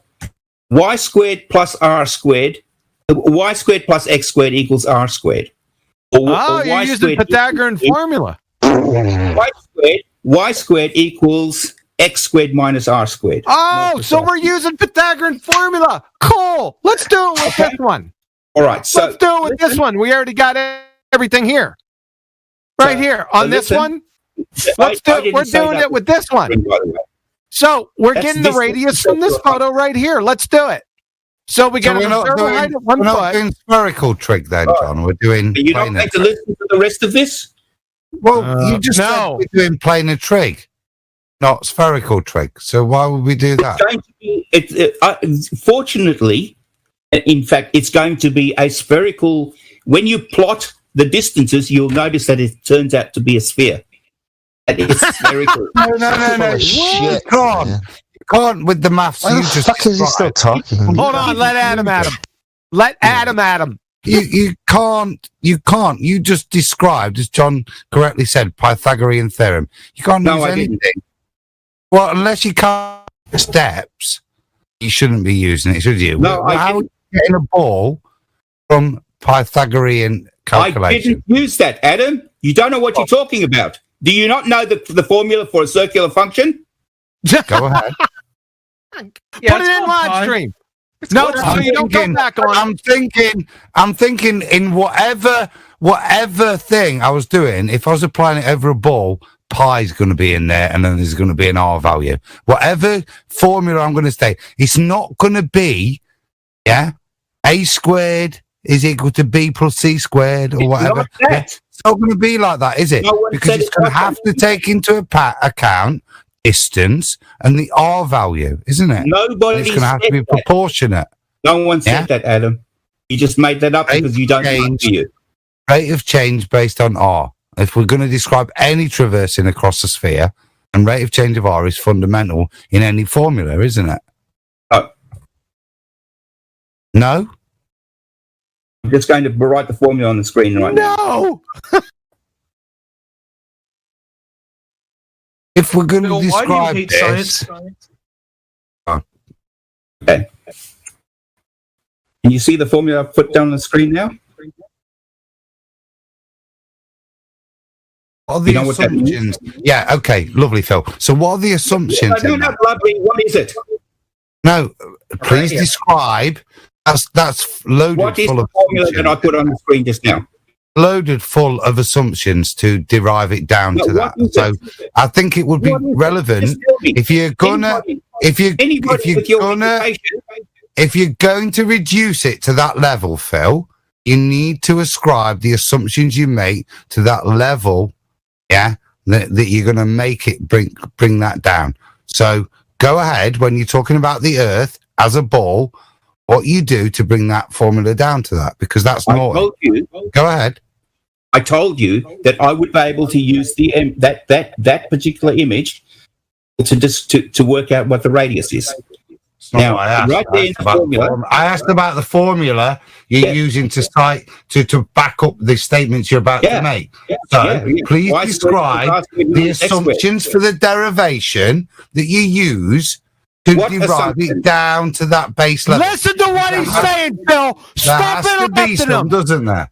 If we're talking about the Earth, you've got to describe what you negate within that derivation. No, otherwise it wouldn't be. Otherwise, it wouldn't be so pretty, would it? Phil? No, we both know that. No, I don't. No, you don't. Well, I do. So clearly, once again, you demonstrate you don't know what you're talking you're about. at a much lower level. No, carry on. Of course I am. That's why I just pointed out the formula you pointed out to back up your bullshit. Yeah, rubbish. You don't even know. Assumptive. You don't even requires you to negate don't shut up. Lots of the parameters in it for you to derive it to that. And I think you just should be honest when you're putting formulas up. It's a bit like with the assumption to the horizon calculation. You have to derive that it's negligible certain components of it, i.e. the curvature, to get to that calculation. So, once again, with regards to yours, what are the things you have to consider as negligible and ignore? And I think you'll probably find it's rate of curvature, but carry on, Phil. Okay, so you don't have to assume anything, okay? All you need to do... You're already assuming R, because I've seen it in your calculation. No, I've seen it in your formula. There's an R squared in there. You're assuming it from the... No. Well, where did you get R from? Where did you get R from? I can make that the subject. No, you can't. It's already in your form. It's not R equals, is it? You're not that sharp, are you? Your equation. You can't make it the subject. To make R equals for you. No. Go back to the initial waffle you were starting. It's in there. Where did you get the R from? You don't need to get the R. You calculate the R. You don't need to get the R. You just assume the R then. No, you don't have to assume it. Not at all. No, you don't need to get it. You don't need to assume it. Exactly. What does it come from? Archangel Michael? Does he bring it? Where do you get the R from? I'm just about to show you. That would be Gabriel. Pictures. No, Michael. It's well below Gabriel. Come on, where do you get the R from in your formula? Show you. Is it optics? Are you going to put a picture up? Show me a picture of something after all we've just been through. I know that boat miles away and I can't see the bottom 10 foot of it. Is that what you're going to show me now? Have a look at this. Prove your R. I've written down. I can see He-Man. That says it all. What does it say about the formula? I've written down. Where? You can't see it. 36 minutes after the hour. You're using Pythagorean formula. That's not Pythagoras' formula, by the way. Oh my God. So, like I asked them, Phil, if you're applying that formula to the Earth, you've rearranged it. Well done. Very good. Bag of shite. Okay. It's Pythagorean formula. It doesn't really matter. He just swapped his functions around. Scroll up a little bit, look. Yeah, I know. I seen what he did. Yeah, I see it. Now, sometimes just saying I don't know is the best thing to do. Now, do you know where we get y squared from? Y squared is the height. Do you know where we get x squared from? X squared is the distance away from. I already did that on the Black Swan. R, Phil? What's R? That's what he's solving for. Exactly. At least there's one. So I already did that on the Black Swan. Guess what I got? You're actually going back to the point that optically you're going to use X and Y to solve for R, even though what we've just been through. What have we been through that's a problem? With the Pythagorean, It's not Pythagoras, by the way. You can use Pythagorean formula on that, but you've got not Pythagoras' formula on a sphere, haven't you? You've got to place that triangle on the sphere. It's not a triangle. You've got to assume that the XY coordinate differences and any difference in there is caused by a change in the Y coordinate, isn't it? Yeah, based on curvature. So that's just absolutely shocking. There's some kind of evidence. That formula that you think that is any way supporting, it's just bullshit maths, mate. That's shocking. You should be ashamed of yourself. Is that not the formula for the function of a circle? Yes or no? Do you understand that Pythagorean formula is a squared plus b squared equals c squared? I'll leave you to it for you. I know what Pythagorean formula is. That's not. That's it. No, you just have different variables: R, Y, and X. No, it's not, Huey. I thought you would have known better, dude. I thought everyone could see it. I thought Pythagoras didn't even exist. You guys, we should listen. We really need to listen to him, okay? Because he drives a really nice car. So I really think we need to listen to what he has to say. His car is amazing. He's a professor. He professes things. Are you still not able to get pretty girls, even with a nice car? A squared plus b squared equals c squared is not Pythagorean. What? Yes, that is Pythagoras, but not this one. You can replace the variables and just it's still going to say the same thing. This is a different formula altogether. This is a circular function. This is good, Mickey. This is a circular. It's not measuring. This isn't measurement of Earth curvature. No. I feel like we've been spinning our wheels here trying to figure out measurement of Earth curvature. I've just given it to you. This is how you work it out. You gave me the formula. Well done. Like when are we going to go out into reality and measure this curvature? Yeah. Remember that image I showed you of that boat? How can we figure out a measurement? Don't worry. I'll work out how we can work out what that sea line is. Do you know? Hold on a second. Let's get back to the original. Do you know how the radius of the Earth was first established and who did it? I don't care, but yes, Aristophanes and also. I'm sorry.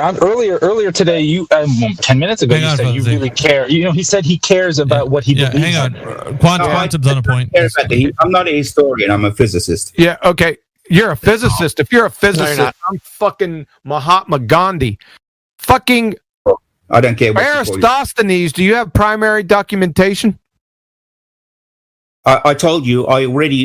That's the historical information comes from Aristophanes. No, there is no primary documentation. So I just corrected your history. It wasn't Aristophanes, and no matter how you can overtalk me, that's okay because I'm just going to say the same thing with you muted. It's also Eratosthenes. Oh, who was that? They did different things, you moron. Also, apart from that, there's many other mathematicians. No. Who established the radius of the Earth for absolute positive sure, and we have primary documentation of it? Spell his name. Does it start with an A or an E? You keep saying Aristophanes or whatever. No, it wasn't Eratosthenes. No. Well, he doesn't know his own religion. And how did Al-Biruni or Aristophanes account for refraction? Hold on a second.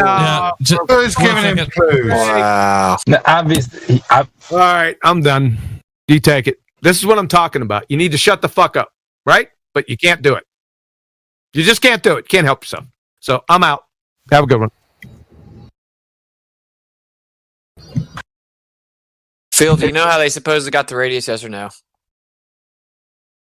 I'm not a historian, but I know that Aristophanes used the sticks.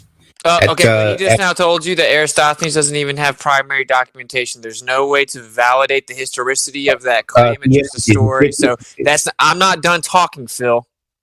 So for one, there's no primary documentation. There's no way to validate the historicity of that claim. In addition, according to your little religion brought to you by Jesuit priests, that's not even the person that actually established the radius. Did you not know that? You can go and do this experiment yourself. Okay, it's not an experiment. And in addition to that, we are not talking about what you think. We're talking about what your little religion claims. Now, they don't claim that Aristophanes actually came up with the radius. Did you not know that? You can go and do this yourself. Are you like a robot? What's the difference between coming up with the radius and circumference? First of all, What's that the difference? Aristophanes experiment would work the same. What is the difference between? What's the difference between coming up with the radius or circumference? Well, the circumference was the supposed circumference, which again was just a fairy tale because there's no primary documentation, was much more vague approximation. They claim that they got a very accurate radius value with a different methodology. Do you know what that was? I don't know I don't know the error that he made, but it would be around about 5%. Don't you find it odd that you run around saying that we know exactly what the radius is, but you don't even know what the methodology was? Yes, because our modern instruments to give us exactly what the radius is. Oh, how do they do that? Satellites. Oh, yeah. So did you use the radius value to put a satellite into orbit? That would be a good idea. No. There's no good idea. You have to have it. What for? Well, you have to know the radius of orbit. I thought you did this for a living. What? And I'm a college. Yes, I do. What? Do you need the radius of orbit? That's pretty obvious, yeah. But yes, that's what I do. Do you need the radius of orbit? Yeah. So that means you need the radius of the Earth, then, right? This guy's a troll, man. He's a fucking troll. Yeah, I agree, Helio. There's no way. We're reaching the limit. We are reaching the limit. We still haven't provided measurement of Earth curvature. We're reaching over 2 hours already. Yep. No, yeah, we're probably gonna have to part. We're probably gonna have to part ways, and maybe try again some other time, Phil. All right, well, let me bring this up real fast, Phil, before you get muted because people can't stay and listen to your stupidity. Phil, here's the deal, bud. You actually would need a radius value to even supposedly go into space in this fairy tale medium that defies natural law. So whenever you just say, well, we measured it with stop interrupting me, Phil. You're a little gamma male, okay? But you're not a special boy. Hey, you're not a special boy. You're not a secret king. You're going to stop interrupting me, dude. For real, okay? So to go to supposed space, you need the radius value because you have to know the radius of orbit, which means you have to know the distance from the surface to the center of a mass and the center of the Earth. This is objective. No one cares what you have to say about it. So whenever you claim to invoke something in space, you're actually begging the question of what's in contention, which is the R value itself. So you couldn't have gone to space if you didn't have the R value, which what that means is they objectively would have had to definitively establish the R value to even go to space. So how did they do that? Many ways. And well, let's okay. I gave you already. I told you how they. He's just going to keep waffling. Yeah. Hey, I want to point something out about Professor Phil. Right before this whole conversation started over 3 hours ago, I gave him the globe earther roll. He had plenty of opportunities to post links to information about what he's talking about. But we've been posting information, and it seems like he just found the live stream voice text like 30 minutes ago while he just waffled on for 2 hours, and he wasn't even looking at the information that we were posting while we were talking about it. And so and he hasn't posted a goddamn thing except for a couple of equations. And so, Professor Phil, you should be embarrassed, bro. And the pictures. Yeah. Oh, a couple of pictures. He's just an ignorant, stubborn person who, who wouldn't want to listen to people. Professor Phil, here's the deal, okay? Professor Phil, listen, check this out. I'm talking now. You're taking account for the Earth's curvature. So you'd have a curve. Come on. That's all you can say. You have a curve, like taking account for the Earth's curvature. Like that's how you'd write it. Like if you're having a three-dimensional object and you're trying to model it in a 2D world like Flatland, you would have trust me, I've 140 IQ, 140 similarities, and like I was supposed to get 140 of visual dexterity. You have this feels like a troll. Anymore, man. I don't think it's true, dude. Man. You gotta get a sentence out quicker. Man, you haven't said a single thing yet. What are you saying? If I could, curving by 140, the globe's ball. Did I summarize that? Why is it difficult to curve the surface of the Earth, a flat map correctly?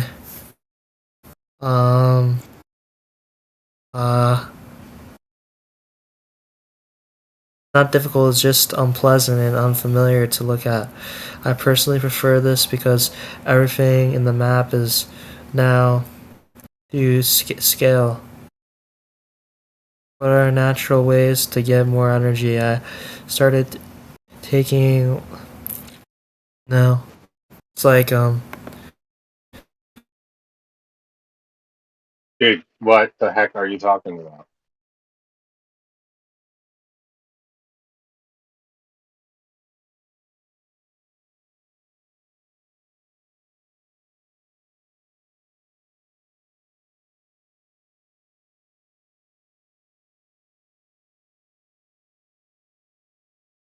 Killed the chat anyway. Eh?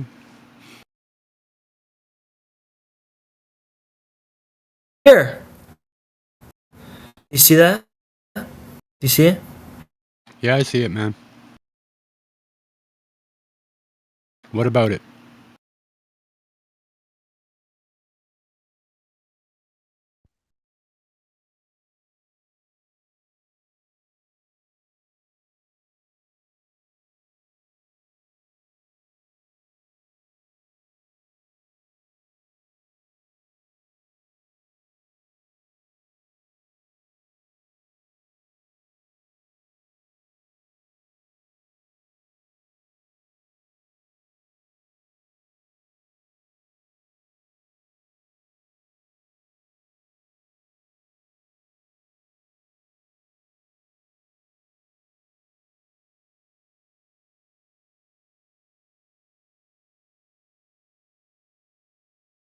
So what, you're talking about flight routes?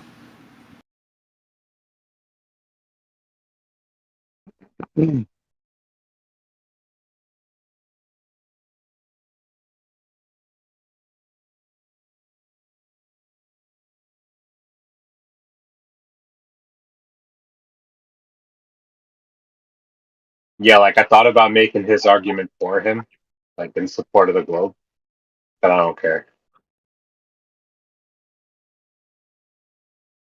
Maybe he was trolling, but I didn't think so. Maybe he is. I certainly feel like I'm getting trolled when he talks. I was on the fence until he said 140 IQ, then that's how you know it's a troll. No, I actually do have a 140 IQ. At like the police station, I got 140 IQ. Like here, let me show you. Like, Hey, can you get through one sentence without saying like? Oh shit! that was when I was younger. Like 146 because why were you at the like police like station? something that like for school I said I was like retarded or something, so because all the kids were cheating on the school test, they got extra time, so I said I was like severely retarded, the 80 IQ. Shapes are similar. Are you like Rain Man or something? Wait, that's why you were at the police station? Because you were taking an exam makes sense to me. Oh, hold on. School. So you about were right. taking an exam, and then you told someone you were severely retarded with an 80 IQ, and that's why you were at the police station? What? Why were you at the police station? So like well, I went to JFK. Well, I took an IQ test that they said I had 138 visual spatial or something, but I could have got 140. And like they said I'm a cooked. So that's what one guy said here. I'm a cooked. Means I'm Dr. Man 143. Yeah, we're talking to Rain Man. 3. Cooked. He's police station certified. Oh, man, cooked, eh? When you turn 18, you can become the police chief. He's LARPing as someone with Asperger's. Definitely on the spectrum. I'll be reborn in paradise for Drew Lamb. Everyone will be my slaves in paradise. Yeah. He's like Mercury rising. Yeah, I had to meet him. He might just be high, too. We don't know.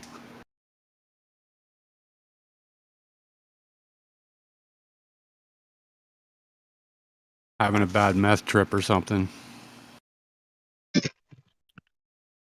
Callie, why are all your Glober friends so freaking weird, dude? That's fucking hilarious. Dude, honestly, man, I would debate Globers from the flat, even as a Glober. Like, a Glober will join the room and be like, oh, yeah, Earth's a globe. And I'll debate him as a flat earther and just be like, dude, you're fucking wrong. Like, everything you're saying is dumb. Like, some of these auto Globers have terrible arguments.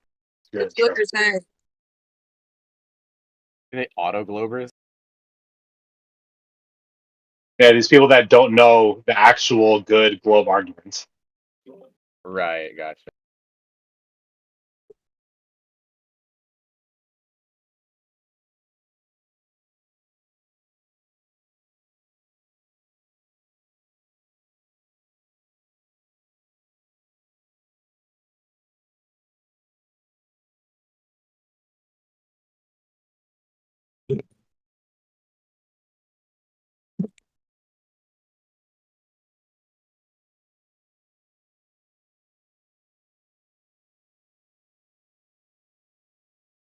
I was a moderator in that other politics and religion. There's politics and then there's politics and religion.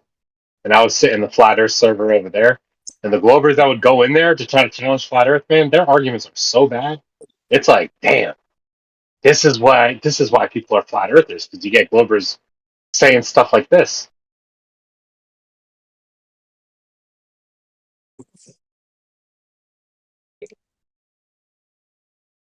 What do you think about superconduction? I had my camera on, didn't I?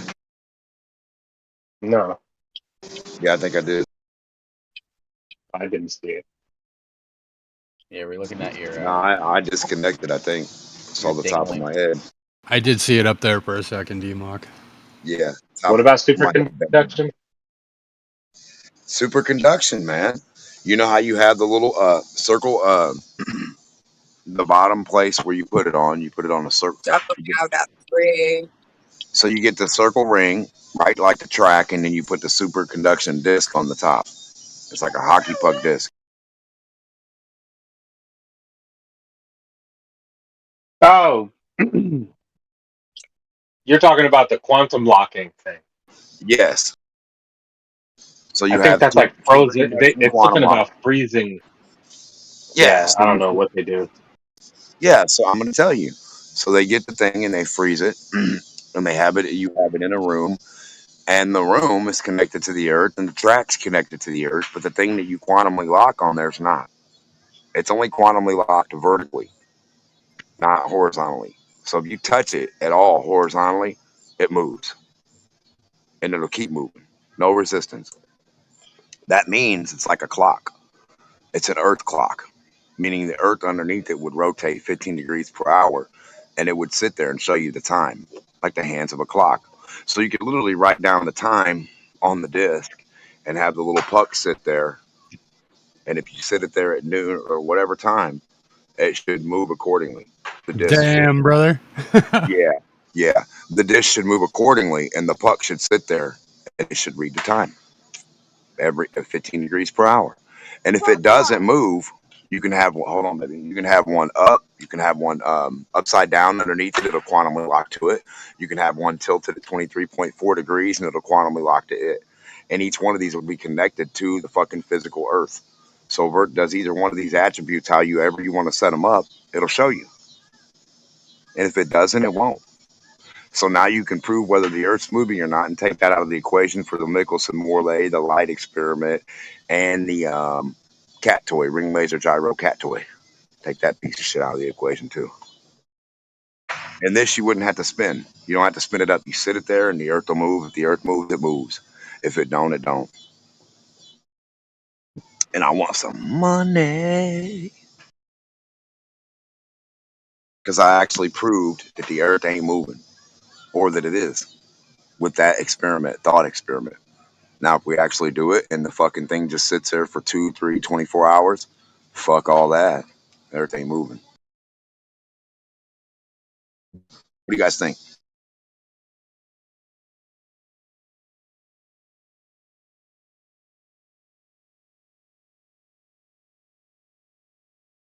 There's no resistance. I think Earth is moving. Well, then get a quantum ring. Cool story, dude. Yeah, it's a real cool story. Now we need you to prove that with the quantum locking thing. I got a different reason that I think it's moving. It's just like you're gullible. It would be the only thing. Naive and gullible, and you're a voodoo doll. Shut up, you moron! Voodoo doll. He is. Look at him. Look at his PFP. He's got pins shoved in him. He's an imbecile. Stop interrupting. Shut up. Yeah, but you said you have another reason. What the fuck does that mean? You're going to tell us a story like Goldilocks? How do you prove? He believes. We would be the only thing in the universe that doesn't. Oh, dude, Literally you are everything so. we see You're is subject to exposing us. how lost you are in the mythology, dude. You're on Earth. Earth is your only universe. Crazy. Yeah, you know, like the sun moves, the moon moves, the stars move, gases move, the water moves. Why is Earth the only thing that's stationary in the universe? That sounds weird. Well, there's earthquakes. Yeah, Earth definitely moves. Yeah, there you go. Okay, so there's your movement. Yeah, that is a form of movement. Yeah. There you go. Smart ass. No, I can feel No, you're the smart ass. Hey, calm down. Why don't you calm down? I'm calm, homeboy. You're the one who said, "Don't interrupt me! Don't interrupt me! Don't interrupt me! I think the Earth moves. That's me. I think it spins." You calm down. Hey, you're upset sound because like I a have 4-year-old. reasoning. I'm not upset, homeboy. You have hopes and dreams. Those are your reasons. I think you're upset. You sound upset. You're wrong. You're also wrong about the Earth being floating in the universe. There's a theme here. Bitch. Oh, shut up, bitch! You're a voodoo ball. You're an idiot. A voodoo ball? A voodoo ball. That's what you are. Yeah. A voodoo water ball. Yeah, I'm just saying, you know I know what you're we just observe saying. in physics and reality, like, 99.99999% of things are apparently moving. Yeah, all things are apparently moving. You're an idiot, dude. Who are you attempting to appeal to? What is it moving? What isn't moving? Who are you attempting to appeal to? I'm challenging the presumption that Earth is stationary based off observations. It would be the only thing stationary in the universe. The presumption is it's moving and flying and hurtling through outer space. That's your burden of proof. Not, I think it is, because I saw it on Sesame Street. That's not a presumption. That's based off of observations. It's wishful thinking, bro. It's leaps of logic and wishful thinking. Okay, voodoo ball?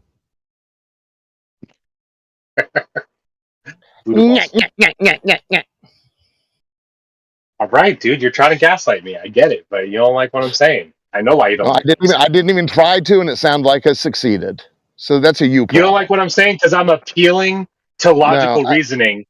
No, you're appealing to your wishful thinking, homeboy. No, you don't like that logical reasoning goes against. I don't like it or dislike it. It's just it is well, what then it why is. are you freaking out? Right, because you're denying you're denying your naivety.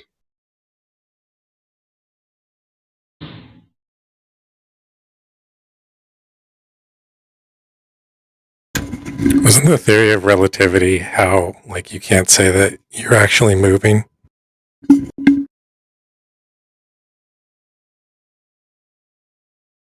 Yeah, that there's always an equivalence that if you observe something moving, it could easily be you moving and the other thing staying still. That's relativity.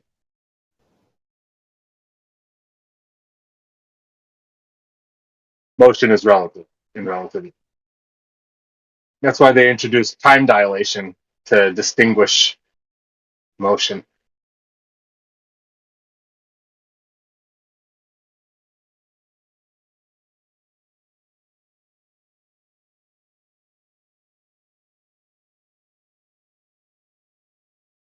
It's kind of sad to hear you talk, Callie, because apparently you don't even realize how lost you are in this theology.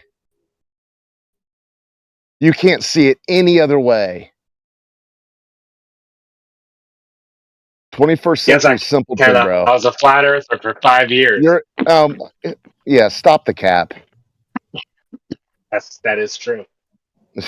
You're a real honest fella. I'm sorry, that's funny. Goofball. You just called me a real honest fella, dude. That's funny. Yeah, that was being facetious.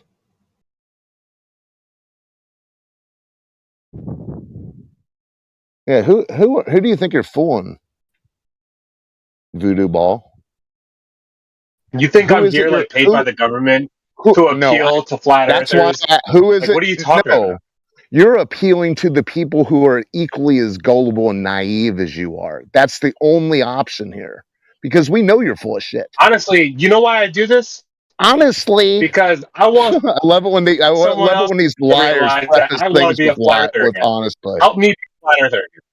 No, you refusing to entertain my questions, the things that made me a glober again, makes me more of a glober because you don't want to figure out what's wrong with flat earth.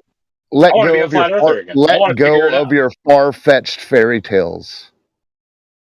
What's wrong with flat Earth? That's why I'm a glober now.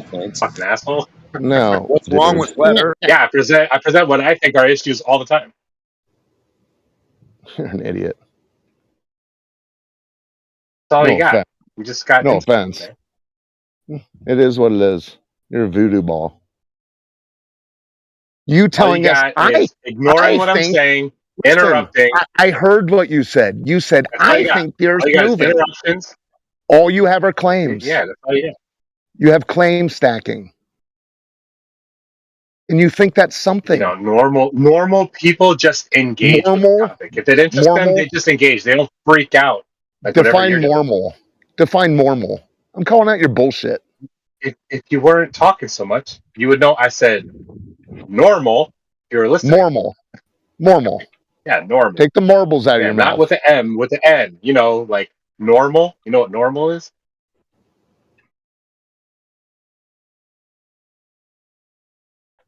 Yeah, I was saying normal people can have conversations. Normal people. I don't know what you're doing. Normal people don't insist upon the idea that they're on a hurling, spinning water rock flying through outer space when presented with other evidence. But you have somehow got sucked back into the Santa Claus narrative. So that's a you problem. It sounds like you're choosing to be naive and gullible. Appealing to who? Who knows? You like really depend on your language, and you're like attacking it and being abrasive. Do you have a word? You're just trying so do you have a letter per word limit? You're not formulating any real argument. Oh, I'm so sorry you feel any real argument to support your claim. Neither are you. All you're doing you're the one like claim stacking. Projection. I'm sorry, dude. It's just whatever. No need to apologize. You're pathetic. Beyond sorry. Do you have a letter per word limit you would like to implement? We play a real Yeah.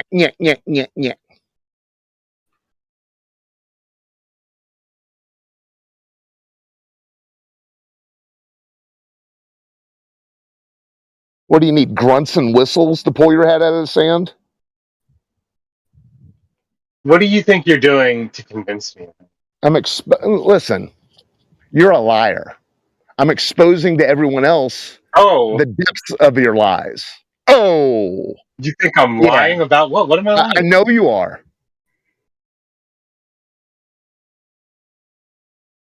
What am I lying about? Used to be a flat earther. What years? Yeah, dude, I could send Which you all the debates years? that I did. Which 5 years were they? 2018 to 2022. I exaggerated. It was 4 years. Okay, you're a liar. I'm not lying. You're full of shit. Dude, whatever, man. Whatever. Yeah, Doesn't bother me. whatever. I got no reason to lie. Whatever, bro.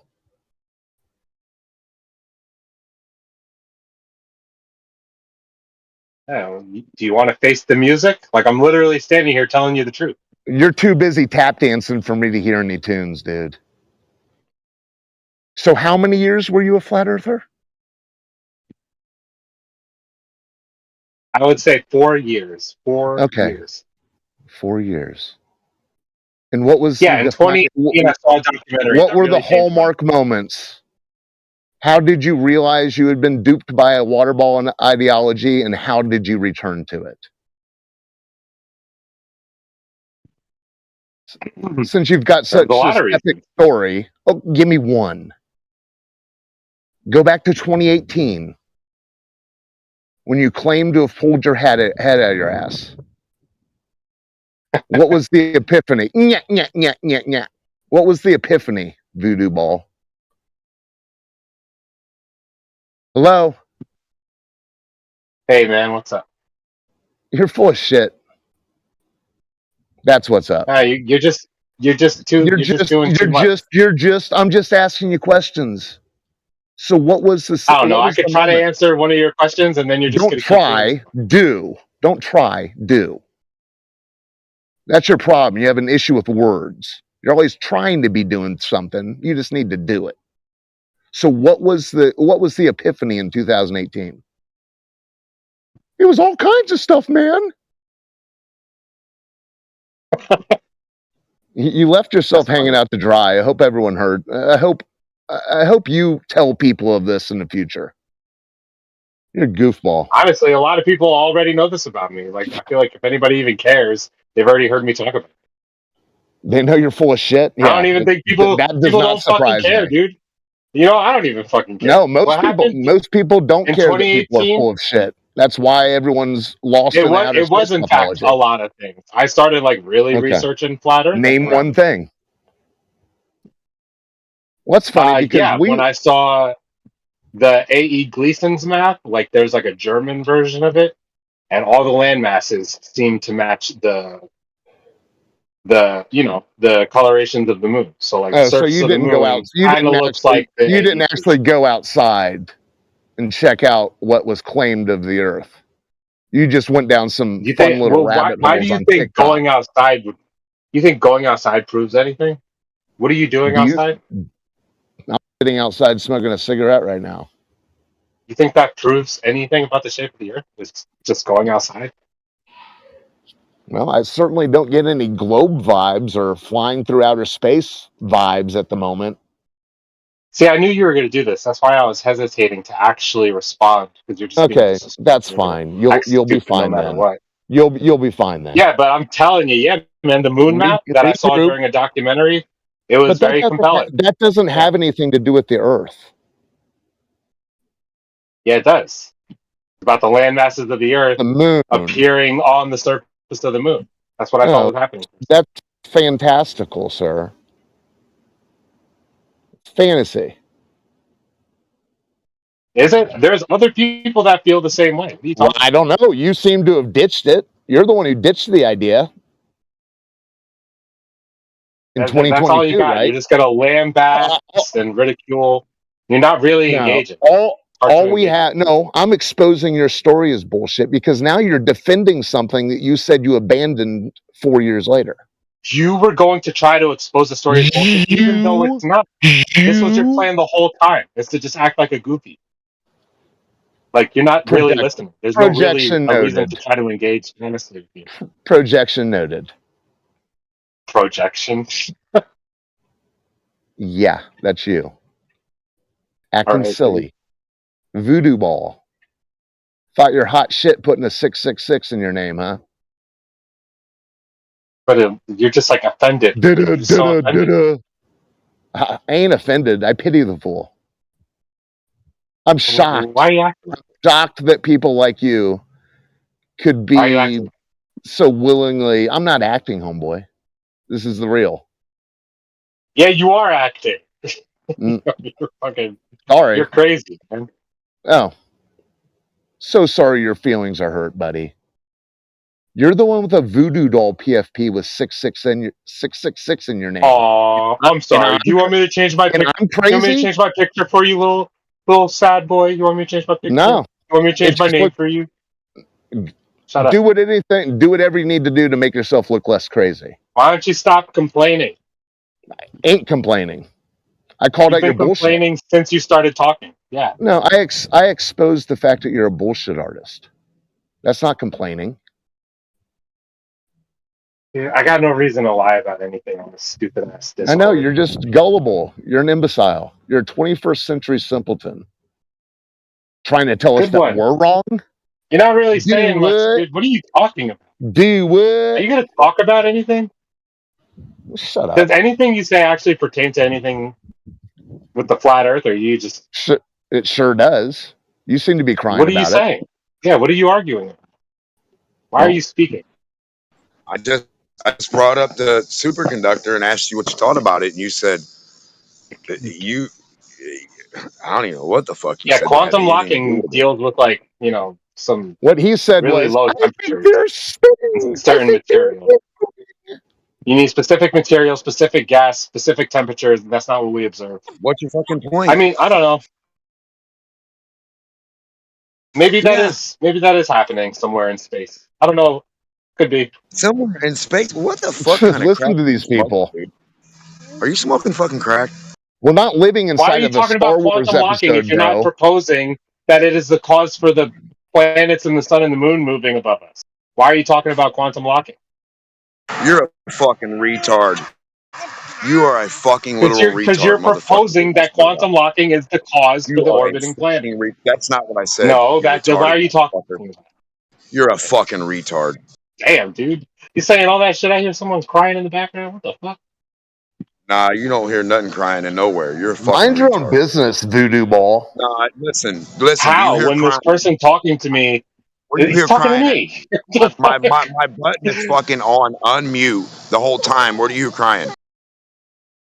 Nah, I literally hear a baby person. Yeah, it's crazy. Nah, you don't hear nobody crying. You're a fucking idiot. I'm walking down the street, bro. If you hear somebody crying, it's probably somebody driving by in a car. So anyway, Probably your subconscious 666. So what are you bringing up this superconduction would prove that the Earth isn't spinning or not? You dumb motherfucker. It has not anything to do with what you just said at all. Now we could explain a fucking sun, a cold sun, going over a plane with quantum locking. Yes, what you can't fucking do is show an orbit. So our idea of orbit would be quantum locking. In a way, in a sense. So what's quantum locked? The Earth is quantum locked? The sun and the moon are to the Earth. They ain't going nowhere. So they're not going up and down. They're just going around, riding along their quantum locked position. Use your fucking brain, man. What's causing them to move? Huh? What's causing them to move? I think the electromagnetic field. Just action and reaction. It's just what they do, man. It's what they're going to do. It's what we've always known them to do. I don't know what's starting them, but I know nothing's stopping them.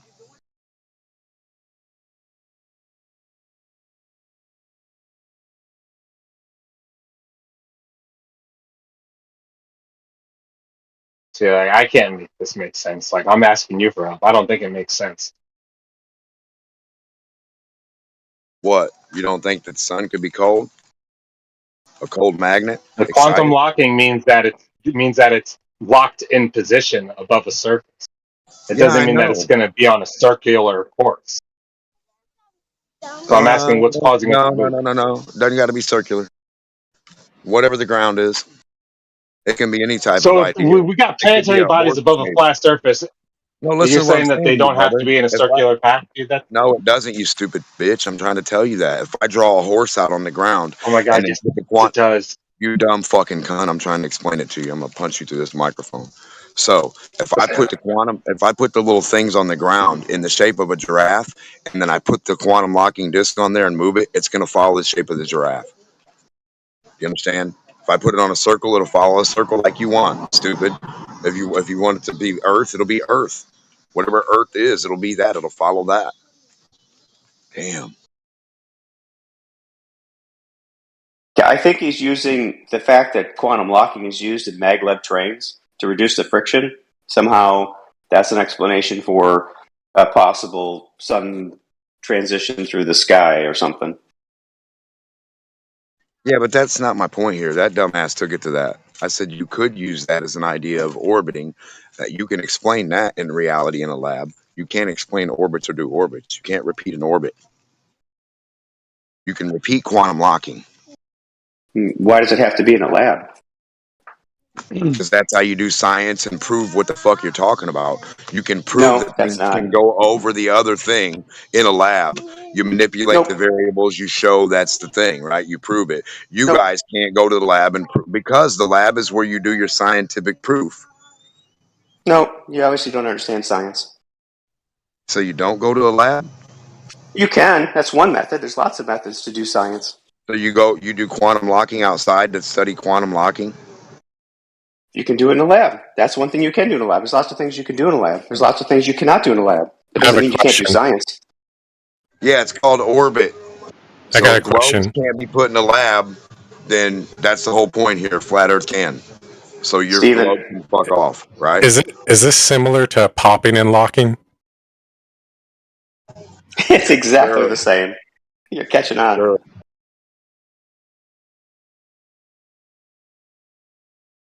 Pop and lock in quantum space. No resistance right in front of your face. 15 degrees an hour, not a fucking place.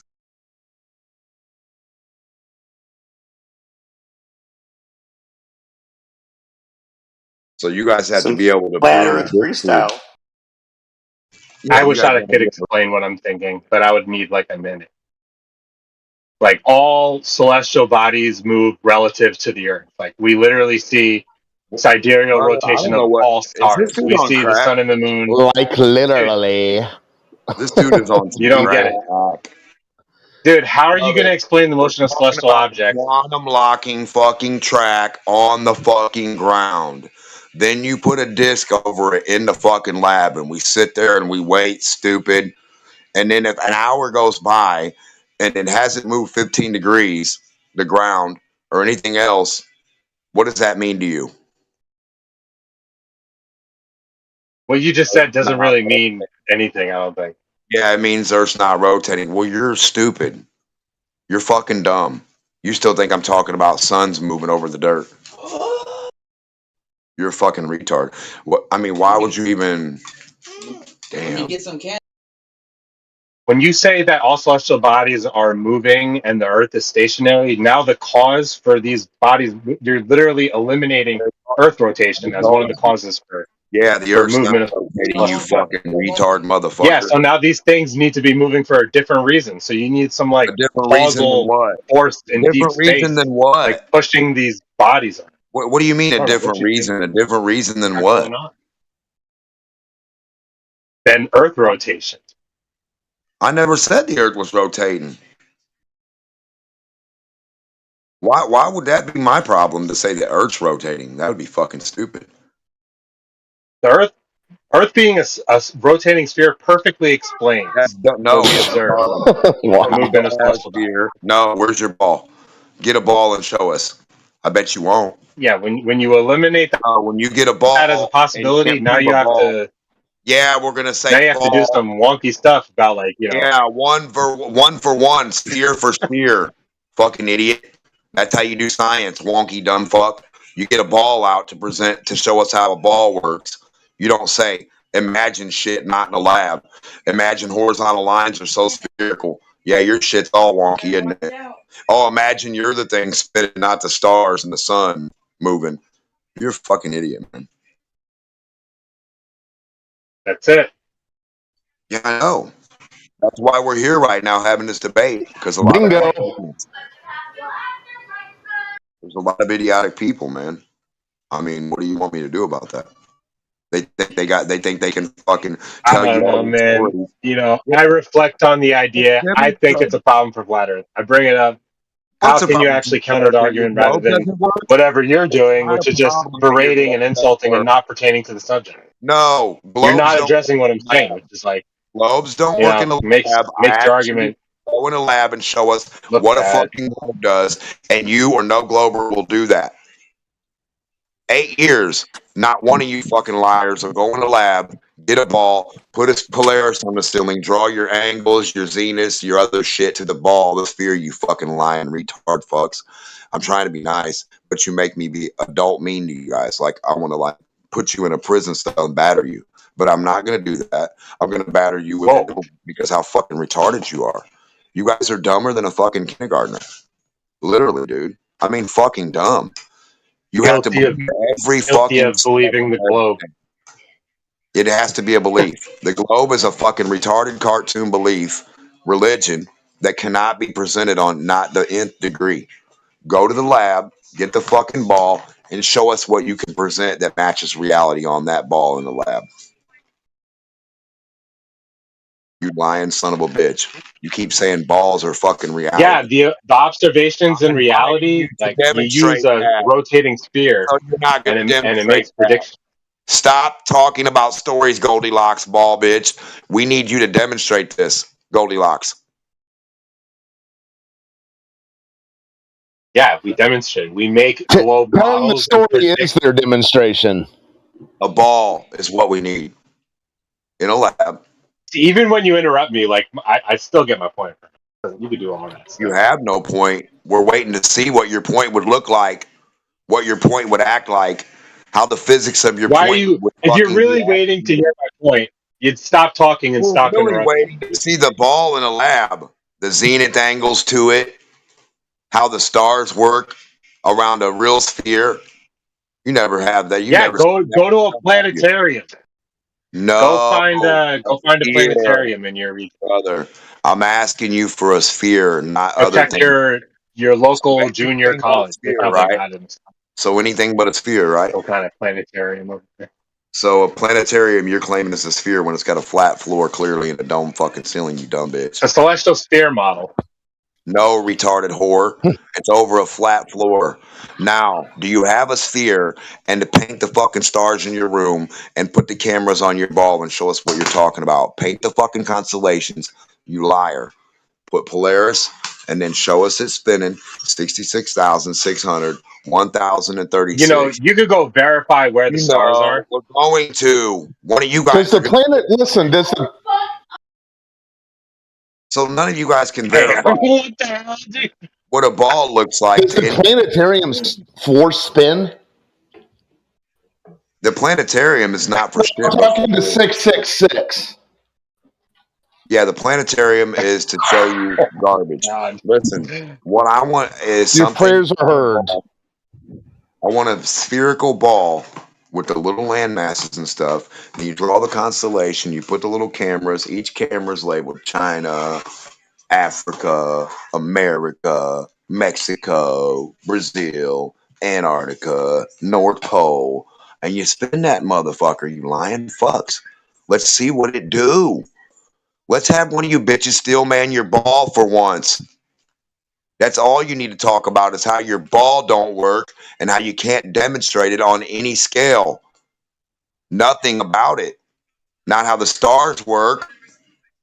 Not how you get angles. Yeah, we observe sidereal rotation and we observe making shit up. Counter rotation Get a ball in the out south, and show us. which Get a is ball out and show explained us. perfectly with a rotating Without sphere. a ball. That's how we explain it. You explain it with no ball. Right. You model the Guys, you've been doing observations, you that for use a long rotating enough. sphere. That's what you do. You've been doing that for long enough, stupids. Time to get your fucking ball out and show and tell. Prove it or lose No, it. you get your So you celestial don't dome have, out. Get your stationary Earth rotating celestial Here we donut. go. This is how they that. prove a ball. Just go to the planetarium.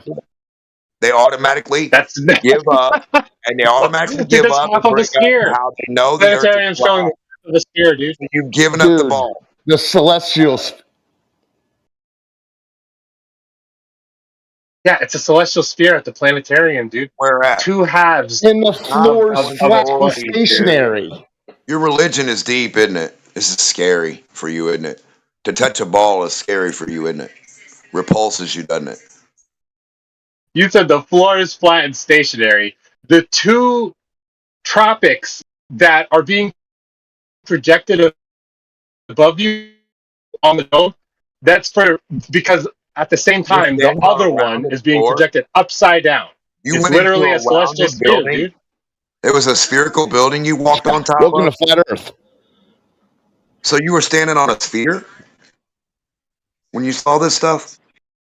No, he doesn't realize he's When you flat. say the floor is flat in a planetarium, you don't realize that you left out like half of the stars that you can see. Where's the rest of the fucking part underneath the floor?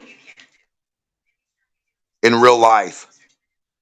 Where's that spot where you can sit and hover and see stars go down below your helicopter live? There it goes. Down below me. Fucking idiot. Listen, man, you need a sphere to demonstrate what you keep claiming. All of you losers. No, you don't fucking get it, or you're LARPing. You don't like reality. We're bringing you losers to reality. So you get a sphere. And I know you don't like reality, loser. Stop inferring flat Earth. Yeah, see, I think you get it. You're the one LARPing as an ex-flat earther, you moron. For 4 years. There's something You're wrong the with LARP. him because he He's has a no voodoo fear. ball. I can't see why. Imagine I really was LARPing. Like, that's so bizarre. But I can't make this up, man. Yeah, but why would you not do any scientific fucking experiments with the ball? And then say, look, this ball that I just did this with doesn't make any fucking sense now at all. Doesn't do anything claimed. Doesn't follow the attribute of Yeah, it reality. does, dude. We use a sphere to observe. Dude, we use a sphere to explain Where everything. is the sphere at? Don't say you're standing on it, you fucking retarded inference bias lying fuck. That'd be begging the question. What you need to do is get a sphere. 666. A sphere is all we need, brother. And we can all watch you lie about whatever claim you want to do. You can do seasons, shadows, solar eclipses. You can do water, everything you want on the ball to show us what you're talking about. Hold a gas to it. Hold water to it. Spin it to speeds you claim. It's fucking sad. You understand when you go inside of a planetarium, they use 2 slides. Why one for the northern hemisphere, one for the southern hemisphere. You understand when you have no ball in your hand to demonstrate how a ball works. That's kind of fucking sad, right? Impossible. Anything but a ball. Watch him talk about anything but having a ball in his hand and proving his fucking story with a real spherical object. Watch how hard this fucks. Oh, guys, Matt Slick's here. Oh, did he leave? Oh, did he disappear? Oh, man. Right. Too bad. Matt Slick is sort of famous, but I'll let it go because he's gone. Sort of famous. What a great term. Fuck that guy. No idea who that is. Fame is relative. Never heard of him. Matt Slick, come on back, brother. You got the floor. I'll shut up. No, he left, so he's probably gone. I'm sorry for being slightly rude, but I mean, these guys. Kitchen was too hot for the science communicators tonight. Well, how many years do we have to stay outside of a lab or outside of an experiment with a sphere or like a visual, like a demonstration? Dude, it is freezing cold in this kitchen. You're not putting any pressure on my argument. You're not making me feel like I'm wrong or anything. You flat smacked yourself bringing up planetariums, bro. Are you crazy? You really think you brought up planetariums? Dude, planetariums contradict flat Earth in every sense. It's you can't have a celestial sphere above a flat Earth. You just can't. Okay. How does that make sense? Can you make sense of a celestial sphere above a flat Earth? Well, isn't that what you see at the planetarium? Isn't that what you see out in your backyard? No, you see half of the sphere. No, you don't see the whole sphere. You see dude, half of the it. celestial sphere doesn't actually wrap around the Earth, dude. What? Ah, dude. What'd you say?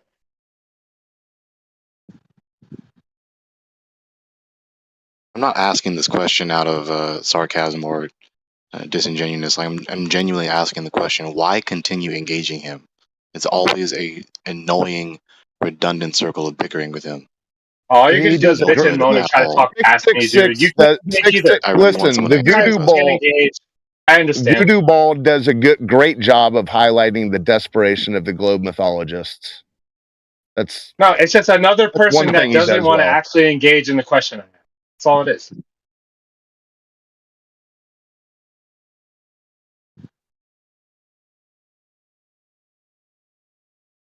So, anyways, Yeah, go ahead and try to talk past me, Gregory. I'm sure you think that works.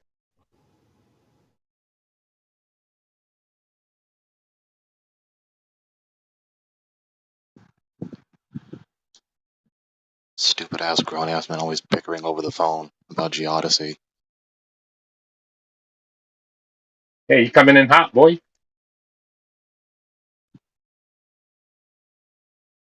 So there was the topic. Can you read the room? We're talking about the celestial sphere. Like, do you understand the issue with the celestial sphere on flat Earth? That it's an incoherent geometric proposition. Like, you're talking about a Oh my god, sphere dude. above a flat Dig Earth. in your heels to condescend harder. You don't get keep it? Do going. you get it? Are you going to Keep appeal to going. meta, or are Condescend you going to harder. talk Get it about all the out your topic? system. No, you can't pertain to the topic. You're having trouble.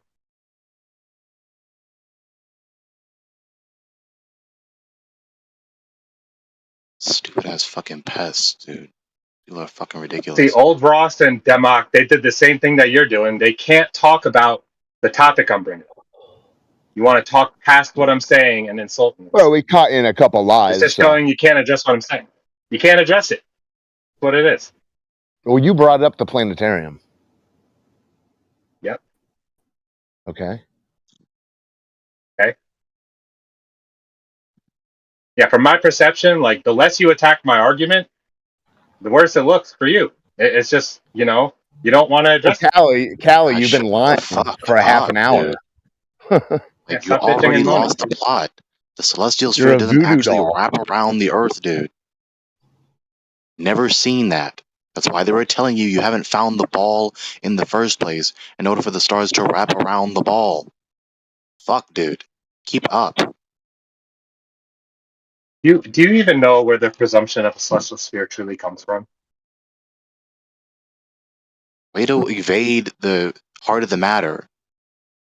You have to Like, why find do your you think ball so many in order for mathematicians and the stars to astronomers wrap around the ball. use Do you a celestial understand? sphere to explain the Stop position of talking stars? to me. Shut up. Do you understand? Are you going to complain that again? you need to Stop complaining. observe and measure the Earth to be a ball in order for the stars to wrap around a ball? Yes or no? What do you think the 1 degree every 69 miles Yes is? or no? Yes. All right. So from this point forward, this is the point where you actually show the observations and measurements of the Earth being a fucking ball. Now go. Stars decline 1 degree every 69 miles. So a self-defeating appeal to elevation angle measurements where the bottom baseline up from which you get the measurement to the celestial body is the surface of the Earth, necessarily implying that the surface is horizontal just as that horizontal baseline. It's fucking self-defeating. Make It's relative another to your appeal. position on Don't Earth. repeat this. It's relative to your position on Earth, your geographical position on Earth, relative to the stars above you. It's not a Okay, refutation so of yeah, what I you're just measuring said. where you are on Earth. Nothing in what you just Relative to said the stars. refuted what I just said to you. If you're appealing to elevation angle measurements up from the Earth to the celestial bodies, that necessarily implies the horizontal baseline up from which you're getting the elevation angle measurement is the surface of the Earth, necessarily implying that the surface of the Earth is horizontal just as that baseline, and Yeah, the therefore is stars antithetical to your have attempt to try and geographical verify position. that the surface of the Earth is spherical. Try again. Don't The repeat that stars, appeal. the stars have geographical positions, man. That's the Earth. The Earth is where the geographical positions are. I just said don't repeat this appeal. I just explained deductively how it's a self-defeating appeal that proves the very antithesis of your claim. So don't repeat it again. Appeal to something else. Yeah, you wish, man. Celestial. You didn't defeat the celestial sphere. Hold on. Celestial navigation works, Gregory. Yes or no? You got it, man. Does celestial navigation work? It's based on a celestial sphere. It allows us to navigate around the globe, whether you believe in flat Earth or not. It allows you to navigate. It's based on a celestial sphere, which maps star points to ground points, star angles to ground points. That's all I got. I got to take care of some other stuff. Which are in the sphere. Continue with the 90s. Big bro.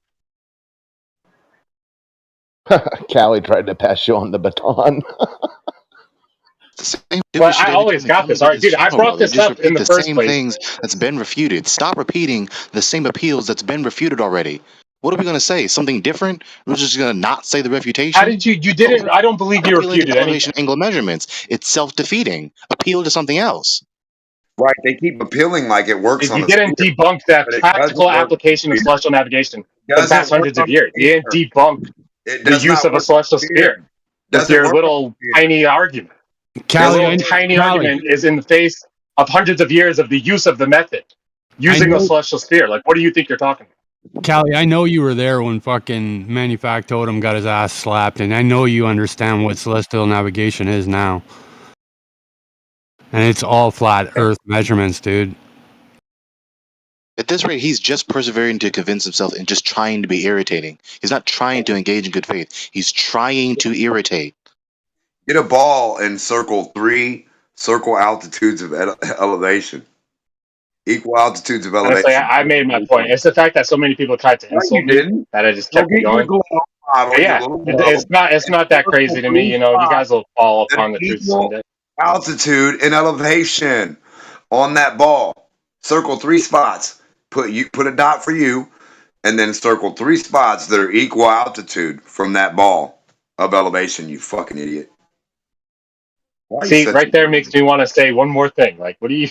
You don't understand the celestial sphere. That's why you're insulting. Dumb, dude. How dumb can you be? It's just like address the celestial sphere. Stop trying to insult me. Address your fucking retardedness. I'm not the argument, man. Okay, retard guy on the corner. Don't be slow. Okay, that helped. No, you're still fucking slow. You're still if you really slow, are a flat earther, you should see really that there is supposed to be a model. You are supposed to be able to model the stars above. I had the guy with no ball. You don't have a way to do that with the celestial sphere right now. You got to remodel the celestial sphere into something else. The dummy who doesn't know how a ball works with no ball. What a fucking idiot on the corner talking about my ball, you got nothing in your hand. That's how fucking dumb you guys are. You're like a fucking... I only recommend we just move on past this guy. Yes. Callie. He's trying to run away. Not arguing anymore. He's just taunting. No, you guys accused me of trying to run away, and now you're literally asking to move on. Like, Callie, you attempted nothing more to say. Yeah, you attempted to make yourself. Gregory, you're afraid of debating me. Straight up, dude. You're afraid of me, dog. The debate's over. Out of here. The debate's over, Callie. Listen, you're mumbling, and now you're nyucking. You tried to make yourself the argument, saying, "Yeah, because Gregory's running away." You accuse me of running away. Is Gregory running away? He just got here. He's still doing it. He's doing the very thing I just said. He's still just taunting. He's not arguing. He's taunting. Move on from this fucking moron. He's a voodoo doll. He's not really operating on his own volition. Voodoo ball. You tried to make yourself the argument with your little LARP. No, you're so worked up because I like talking about a celestial sphere. Stop getting worked up. Which doesn't just talking about a celestial sphere, man. Don't get so worked up about it. Well, I'd like you to get a ball and show us about it. We wouldn't get worked up if you had a ball and showed us what the fuck you're making up all the time. You just like to make shit up, LARPer. Nobody's making this up, dude. It's in reality. People use a celestial sphere to navigate. What's your sphere that you're fucking talking about? Or shut the fuck up guy on the corner with nothing in his fucking hand. I think he's a paid operative, I'll tell you what. And old Ross, you really think I'm some kind of like paid agent? Like, no, you brought that up. He applied, but we didn't hire him. Yeah, I asked who it was you were appealing to. If that's the That's a case, hot take. they're scraping bottom of the barrel, and you are wasted money. It's kind of scary that someone thought you were clever. That's crazy. See, you're literally suspecting that like I'm some kind of. No, I'm asking who is you it think you're I'm some attempting? kind of agent? Who is it you're attempting to appeal to then? Alec, I think you're Dude, right. I'm just a dude that knows that flat Earth is So flawed. you're just a run-of-the-mill imbecile. Got it. No, I just have fun entertaining the flaws in flat Earth, seeing if you could figure it out. Dude, you've been crying and complaining and lying. That's how you entertain yourself? Yeah, weird. Whatever. Yeah, whatever. Like literally. What are you gonna do about it? Go crawl on a ball, you voodoo ball. What am I going to do about it? I'm going to pity the fool. I pity you. All right, man. All There's right, more flat man. earthers that have touched the sphere and actually gone through what you're supposed to go through to see the attribute and how a sphere works. I've yet to see a fucking baller get a sphere out and see how it would work. They don't get a side view for reality. They just point and say, yep, this. This is the dumbest shit I've ever heard in my life. And you guys tell this to kids. Without a ball in your hand to demonstrate anything. This is the worst fucking science. This is the epitome of fucking just. It's cartoon, man. It's fervor for a fairy tale. We gotta be in a cartoon reality. This has gotta be a fucking Roger Rabbit fucking zone where these people believe fucking cartoons are real and not real physics in front of their face. This has gotta be a fucking something wrong here.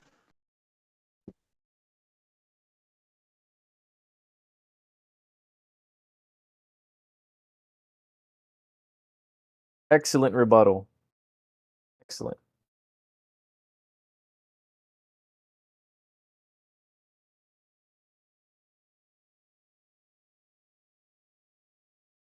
Thought the Earth was a globe, LMAO. Does anybody have a positive argument for flat Earth? No? Okay. Thought not. Oh, you've come to It cope looks as flat. well, Maximum. Oh, Mez has joined you. Eminem copers. Yeah, what's up? No, that wasn't a rebuttal. That was a yes or no. I heard you. I heard you complain. What happened?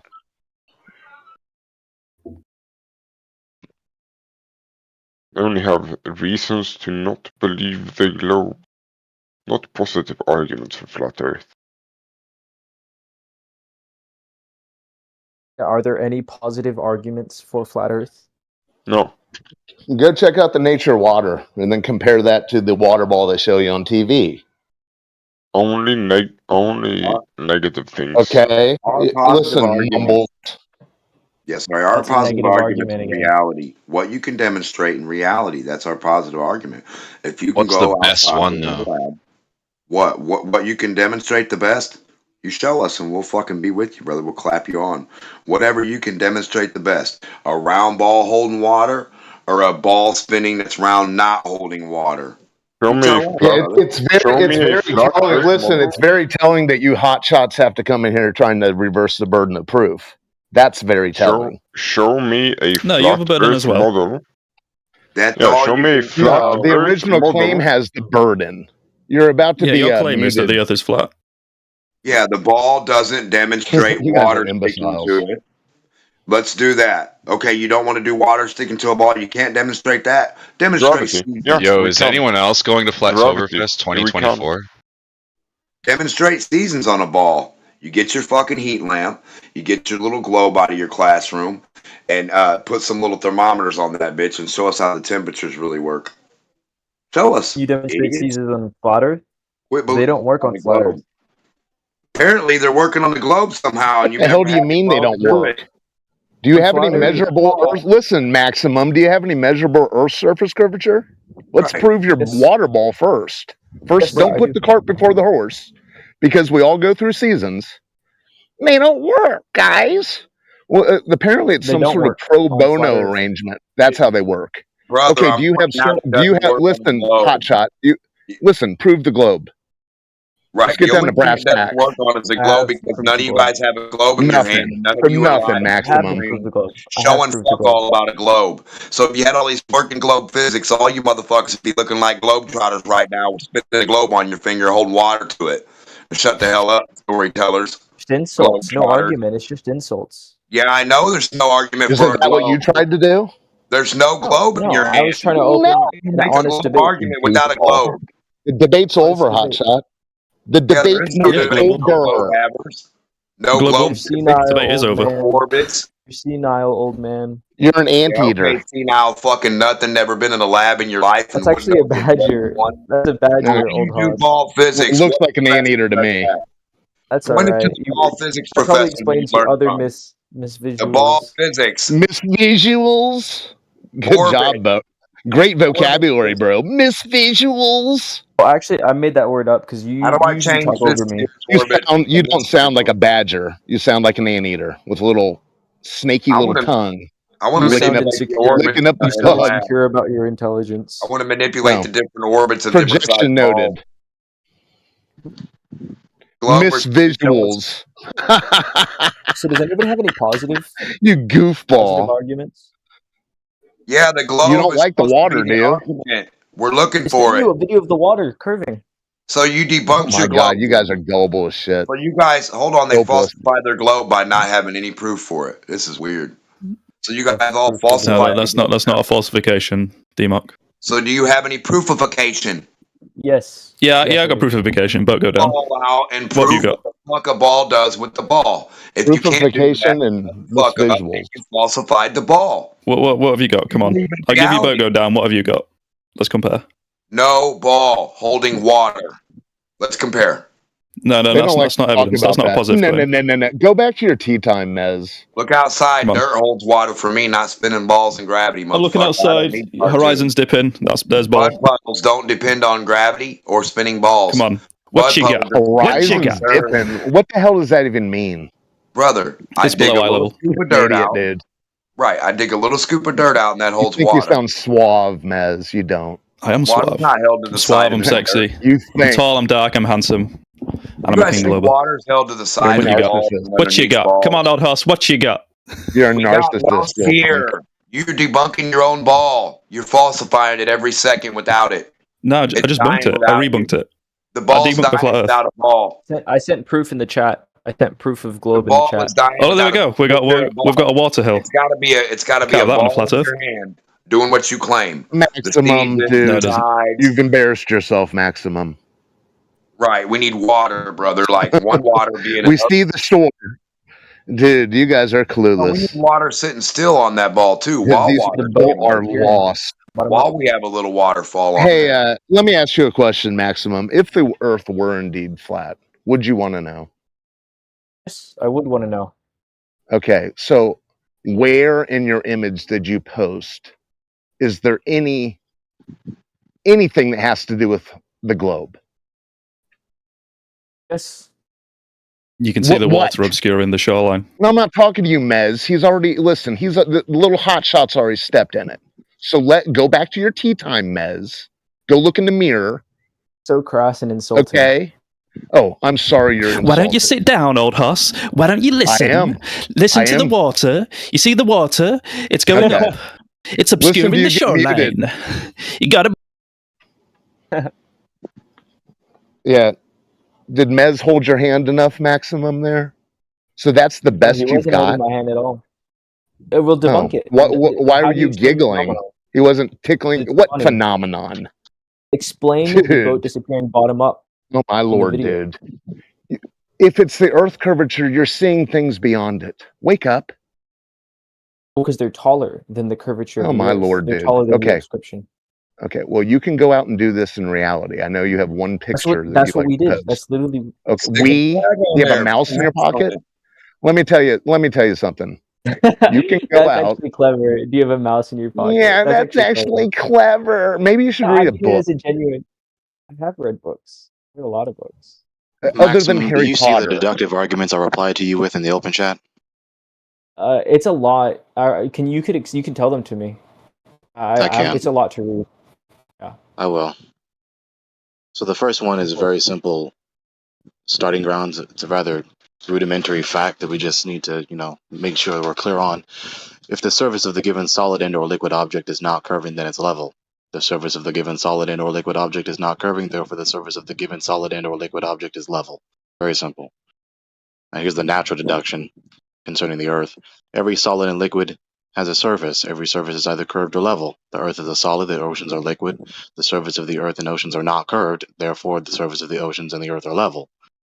Furthermore, to supplement that, you have a geodesy dilemma for your sphere, as it were. If the horizon is only an optical phenomenon, then the horizon isn't the summit of a water curve wrapped around a ball. The horizon is only an optical phenomenon. Therefore, the horizon is not the summit of a water curve wrapped around a ball. If you want to say that it is, then you're impaled on the second horn. If the horizon is the summit of a water curve wrapped around the ball, then we can only see to the horizon.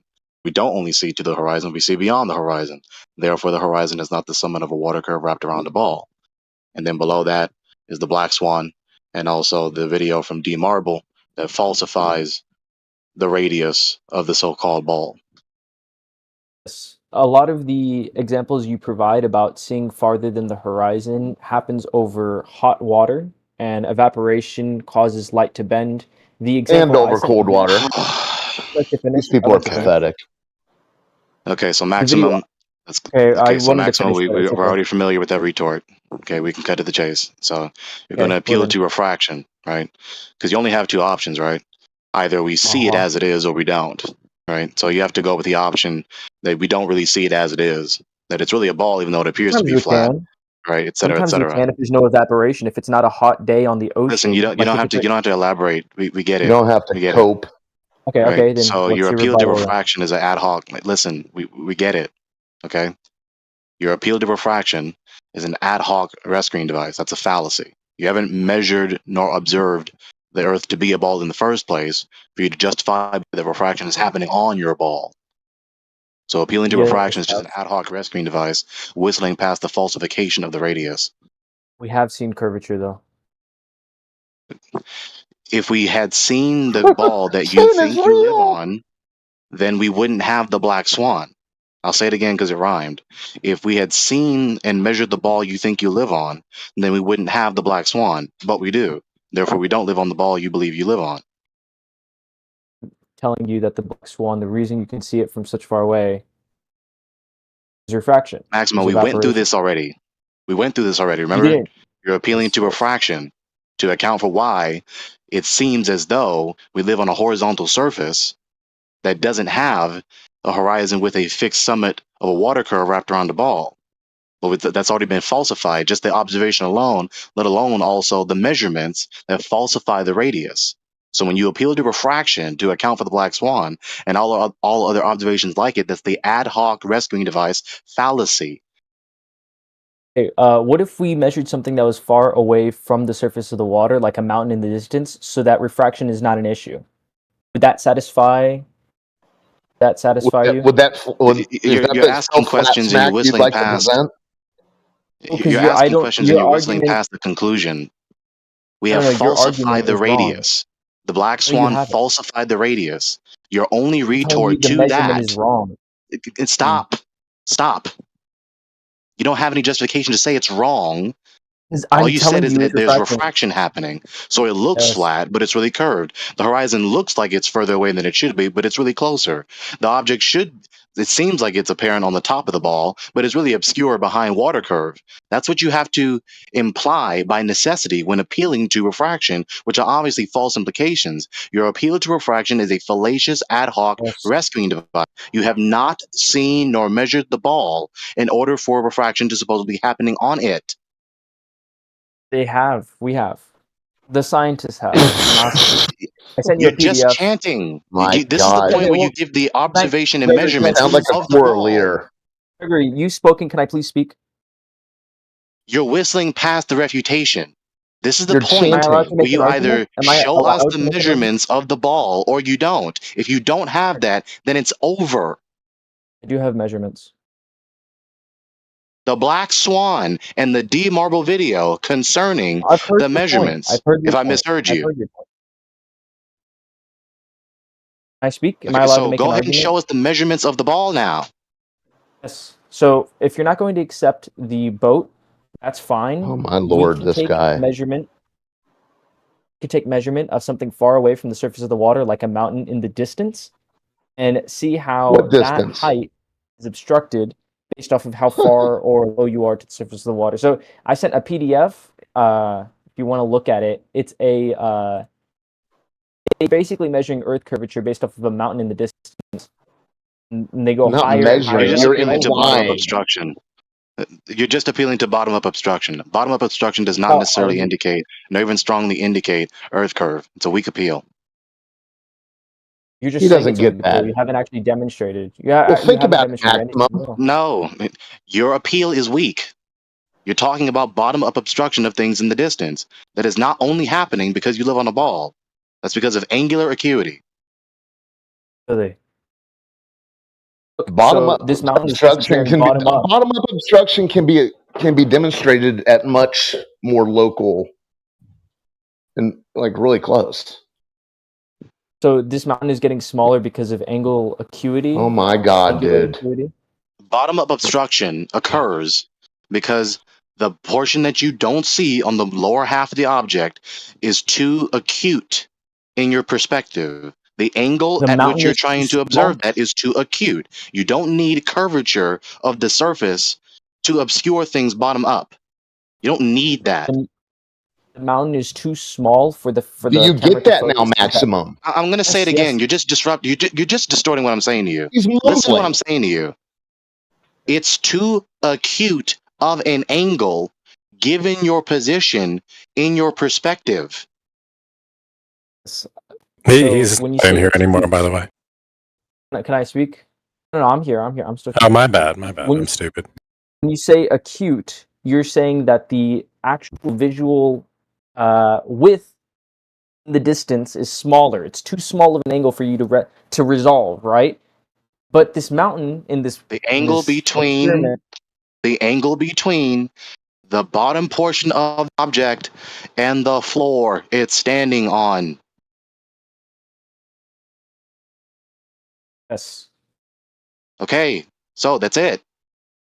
Well, you don't need Earth curve in order to obscure things bottom up. Yes, you do. No, you don't. You don't have any argument for that, dude. I just proved to you just the fact that you have angular acuity in your perspective. Well, how would you explain this mountain disappearing bottom up if it's not getting angular smaller? acuity, like we just talked about. No, you're not zooming in. You're saying angular acuity. You don't need to zoom in, dude. Stop. Hey, Gregory. It's annoying. It's just annoying. Gregory. Stop. You don't need to zoom in. Why are you talking about zooming in?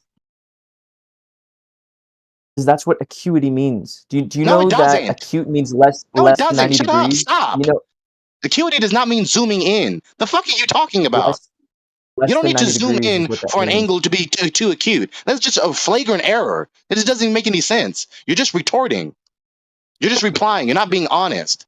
There's no reason for you to say that has to do with zooming in. The angle between the floor and the bottom portion of the object standing on the floor is too acute for you to resolve that bottom portion of the object. It's simple. That's it. Wait. The angle between the floor and the bottom portion of the object. There's an angle between the floor and the bottom portion of the object. They're not contacting.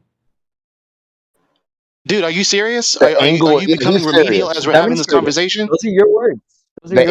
Are you becoming remedial as we're having this conversation? You're just echoing back what I'm saying to you rather than just finally acknowledging the fact that I'm telling you. Acknowledge the very obvious optical fact that there's angular acuity, that there's such a thing. Acknowledge. You're saying that the bottom is getting smaller. Acknowledge. Say I acknowledge that. No, because you haven't demonstrated anything. Exactly. You're being dishonest. It's not visible. You're being dishonest. You refuse to acknowledge the reality of angular acuity in one's perspective. You're being dishonest. Now he's literally confused and a liar.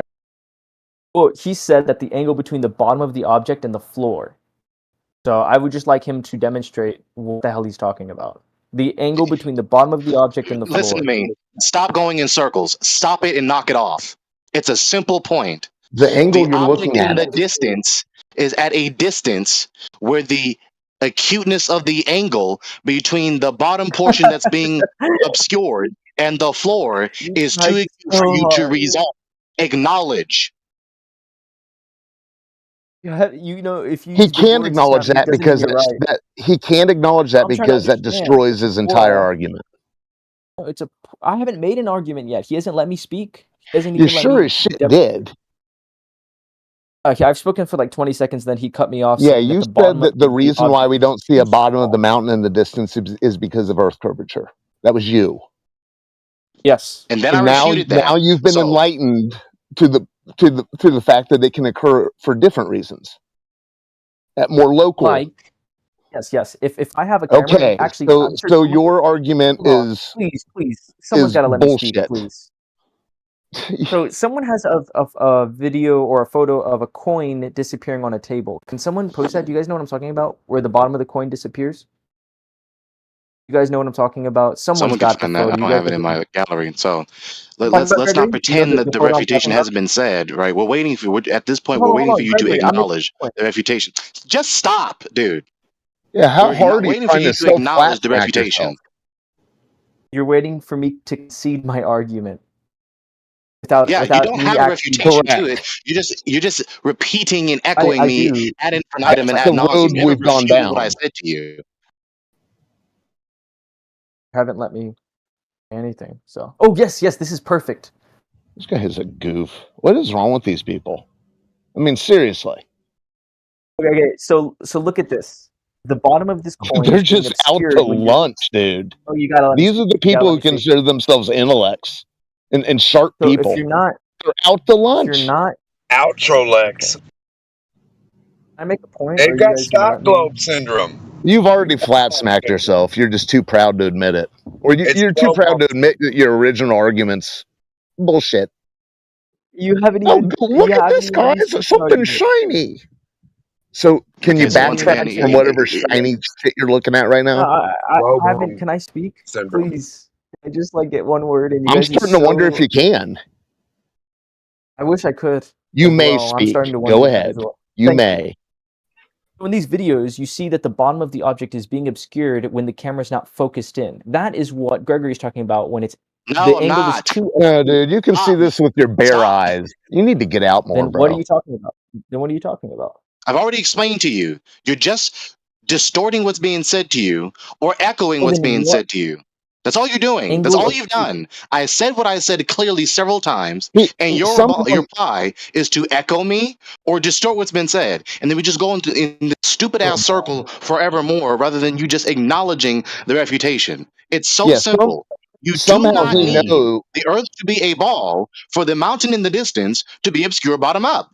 There's such a thing as angular acuity. That alone is sufficient. The mountain is too far away. So the bottom portion of the mountain is not resolvable because the angle between the bottom portion of the mountain that's not visible and the floor it's standing on is too acute to resolve. It's simple.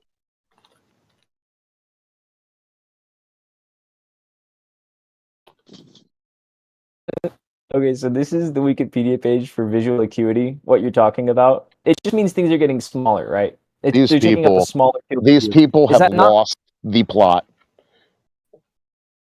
This is literally visual acuity. This is what he's talking about. He's saying that it's getting too small, and then yet if you look at this, you are the one who told us you don't see the bottom of the mountain because it goes over the curve. That was you. Yes, and he's saying it's and visual now acuity. So have you not been listening the last 20 minutes? Then how would you see the tip if the bottoms went beyond the curve? That means the tip would be away from you and you wouldn't be able to see it at all. What's taller than the obscursion? On a horizontal plane, yeah. Obscuration, excellent, dude. Be pointing that way. Obscuration. You gotta love it. It's taller than the. That's a Plato term. Obscuration. Brother, if you got a triangular mountain pyramid on a sphere and it's on the other side and the bottom is fucking hid, the top is going to be gone. Not if it's tall enough. If it's tall enough, show me on a ball.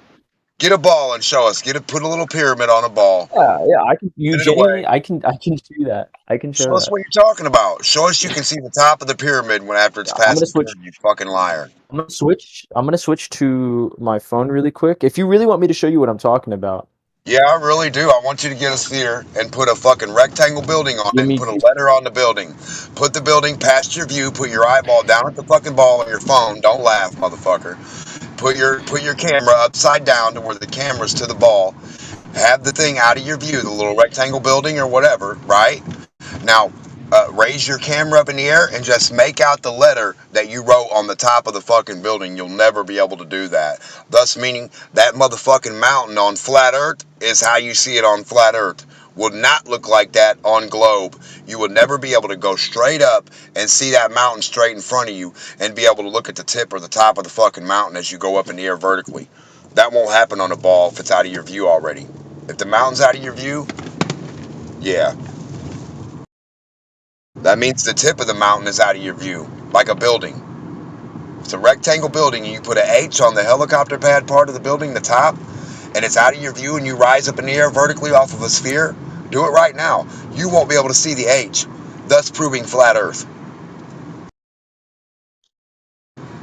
One now, and done, before baby. Before you do it, don't repeat what we just refuted.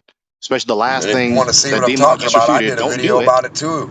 So I know what I'm talking about, man. I did a lot of videos with the sphere. 8-foot tall one. Half of one, 4 foot tall. Hello? Sorry, I left for a second to get a demonstration. Okay, so... Yeah, well, you've been tap dancing ever since you knew you, somehow you realized you stepped in it. If now Flat the tap Earth, dance act if ensues. Flat Earth removed all of the insults, it would be almost silent in here. Oh, I'm so sorry your feelings are hurt, dude. You're a snowflake. You're the one who listen, you're the one who lobbed the first insult when you came in here, Badger. Look, you can see the mountain coming over. Of course this is exaggerated, but there's a point where you can't see it, and if it's close and you can see it. Okay, if I'm up against this ball, if I go higher and your point is what? That this is okay, you're saying it's visually obscure that you can't see it or whatever, but I'm saying if I go further up, what I'm doing is that was you. Look, I can see the mountain as I go higher. Missed the point. Just stop. Just stop. No, he's out to lunch, dude. He's lost the plot. Just stop. That makes sense. Yeah, to that's me. really what you see when a mountain approaches. Is what we observe in the world. Yes, it is. It isn't. No, it ain't. You haven't found the ball in the first place. Also, if this is dude, Maximum, stop playing with the ball. You haven't found the ball in the first place. Your demonstration is not analogous. Stop. Pretty conclusive to me, I think. Yeah. Pretty conclusive to me, I think, he says. If Flat Earth took out all the insults, it would be silent. Almost that silent. An insult? Shut up with the canards. We don't care. Yeah. Stop saying them. You're a bore. And if the globe enthusiasts would stop crying, we all wouldn't almost be drowning in here. Can you say how crass in that femme way you did before?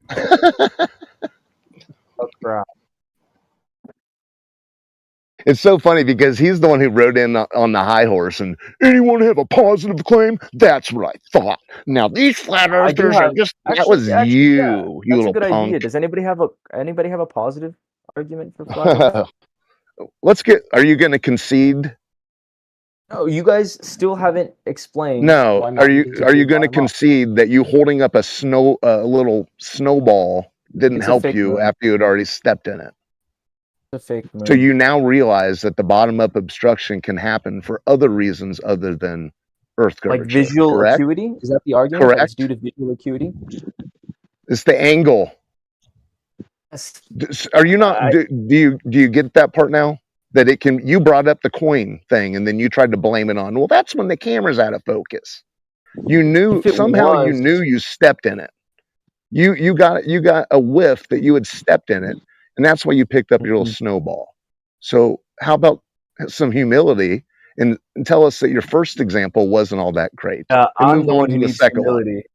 Yeah, correct. You said it. Yeah, correct. You said it. Yeah, so anyways, now you're on repeat on that point. So we don't need to keep going in circles about that last argument we just refuted. So appeal to something else or just be silent. You know, what else you got? You could have pressure without a container.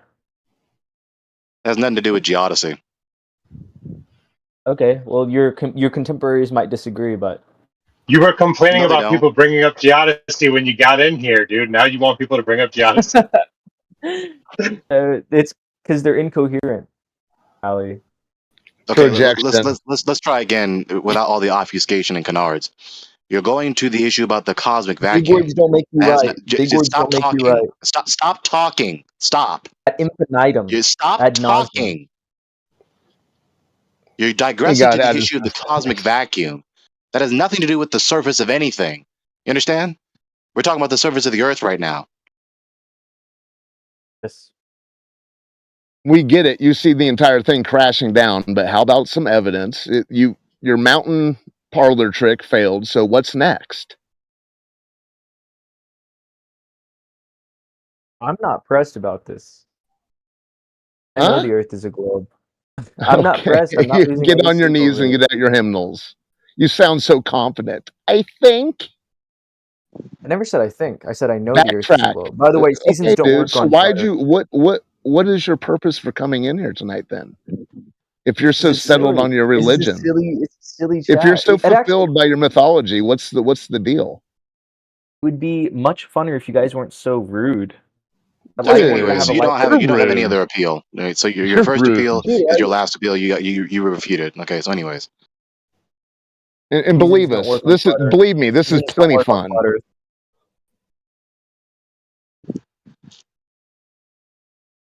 Seasons don't work on flat Earth.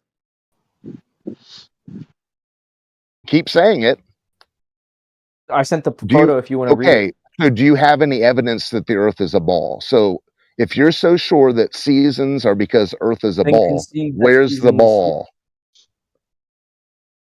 Concede that the seasons don't work. You need to. They do work. They do. We experience in reality. We experience seasons. Yes, therefore it cannot. What are you going to put? Now you're doing circular reasoning. Seasons because Earth is ball. Earth is ball because of seasons. That's silly as shit. You don't need. You don't. Yeah, you don't need to walk me through your circular reasoning, bro. It's either affirming the consequent again or an invalid modus ponens. If there are seasons and the Earth is a ball, there are seasons, therefore the Earth is a ball. It's invalid. Invalid modus ponens. Or if there are seasons and the Earth is a ball, the Earth is a ball, therefore there are seasons. Affirming the consequent. Appeal to something else. I agree, Gregory. Let me rephrase it. Let me rephrase.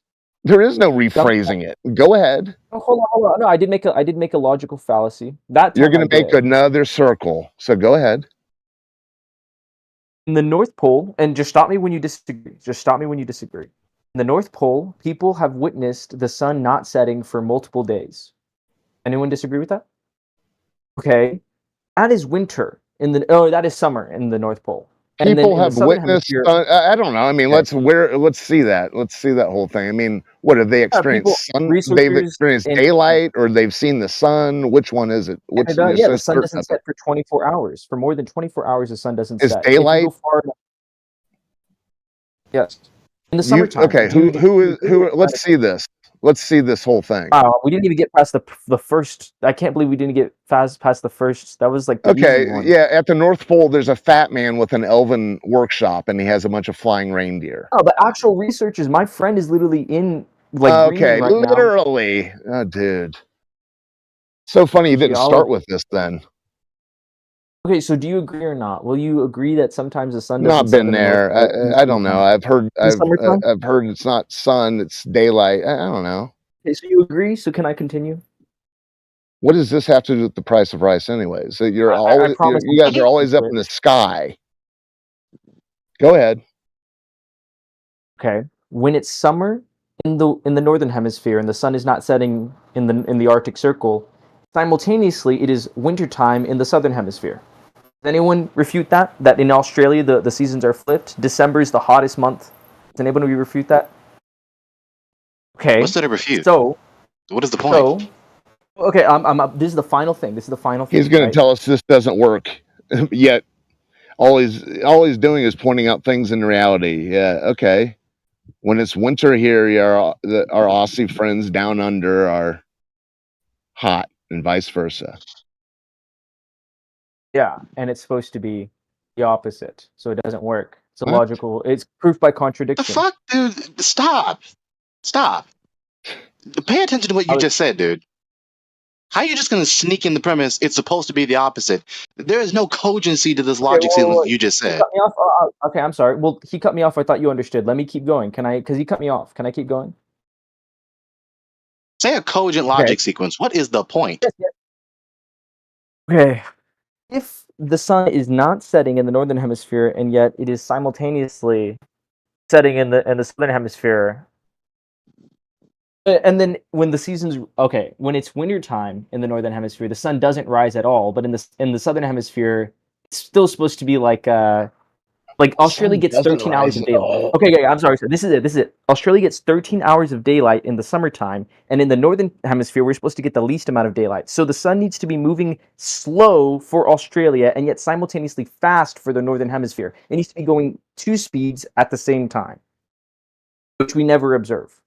Or another way to reconcile this conundrum is that either the sun must be changing speeds, or a day must not be 24 hours. So those are the only 2 ways to make it work, neither of which we've seen. Therefore, the Earth cannot be flat due to seasons.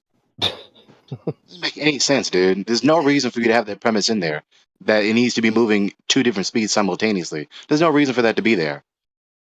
Okay, if Australia is getting 13 hours of daylight in the summertime, and in the northern hemisphere we're getting less daylight, that means the sun needs to be slowing around Australia, but simultaneously it needs to be going really fast for us in the northern hemisphere. It does not follow.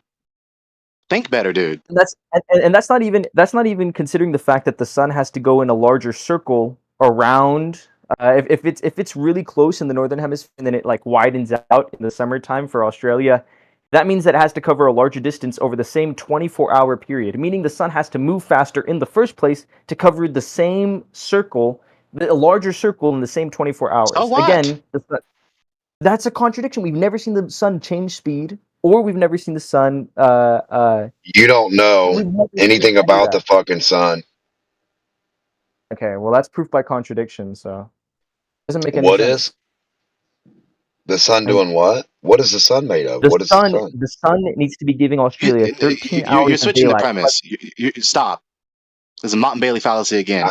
Your duty was to prove that it cannot happen. That's a matter of an a priori deductive argument. You haven't given an a priori deductive argument to prove that it cannot happen. Meaning a globe, flat Earth. a globe and a light, a globe and a light, 2 balls, a sun ball, and a globe ball. You have the globe ball everywhere, not for educational purposes. We already know this. So now you get your handy dandy fucking flashlight out and show us what you're talking about. What are you talking about again with the ball? How does the sun work? Show us. That if the Why are you imagining? Yes. Stop imagining. Stop fighting your imagination with my imagination. Can you get a ball out, get your fucking light bulb or your light that's bigger than your globe, right?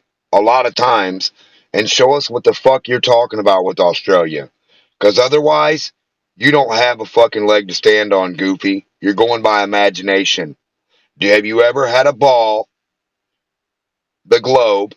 Has your teacher ever spun it around in a light source? You've never done that? You probably wouldn't be talking right now. Saying that Australia has 13 hours of daylight. You don't know anything about Australia. Demonstrate that with a globe. Demonstrate it with a globe. Make it match exactly what happens from Australia to where the sun goes. Listen, the path of the sun, where it goes from what country to what place to what orientation it covers, right? It actually, and then get a fucking ball called your globe, and then get a fucking light, and show us what you're talking about. What's so fun? I know it's funny, right? Because it's not going to match. It's not going to match. What's done? No ball in your hand, no light. How could you ever know what you're talking about with no light and no ball? No ball light and no ball globe.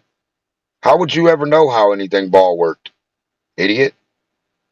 If I balled, then how can ball not no light? You look at a fucking flat cartoon screen, dude. You look at a TV screen, right? Like your phone. Then you think you know all about spheres. What a fucking idiocracy. Get a ball out. This is your meme, Greg. I'm gonna love if you guys ever get a ball in your hand and show us what you're talking about. The time zones, match them up. The seasons. Yeah, that's another thing. Time zones don't really work on flat Earth either.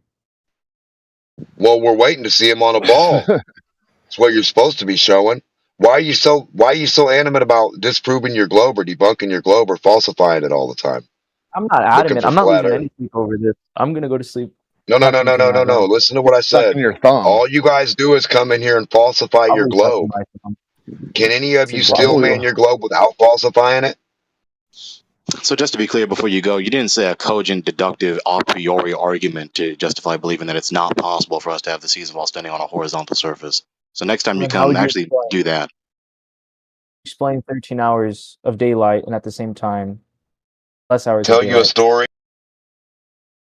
You want him to tell you a story? If you said there's like, if you said a wizard came down and made everyone in the northern hemisphere not see the sun while it slows down for Australia, if you told me that, that'd be an explanation. What you believe. That would be one explanation. You believe wizard gravity is doing that? Who said that? Okay. Well, then give me an explanation. How do you explain it then? How do you explain no. Answer my question. Who said it? Who said that? Okay. Well, who was talking about a wizard? I was giving an example. I was just giving an example. Who said an it? Explanation. I just want an explanation. So let me just make it clear. No one said that, and you just attacked a straw man to try and bolster. Let's make it clear. Stop talking to me. You just set up a straw man, a flagrant, stark straw man, and then slapped it down and thought you was big shit. That's what you just did. No. I'm asking you to explain it. So let's try this one more time. Say this one more time. Say the deductive argument to prove that we can't have the seasons we have on a horizontal surface. Now go.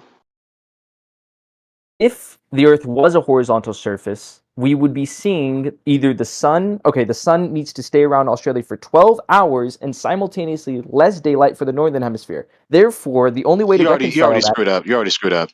Just type it out. Type it. I gotta help you because you need help. Type it out. Okay, I'll type it out. It's fucking annoying.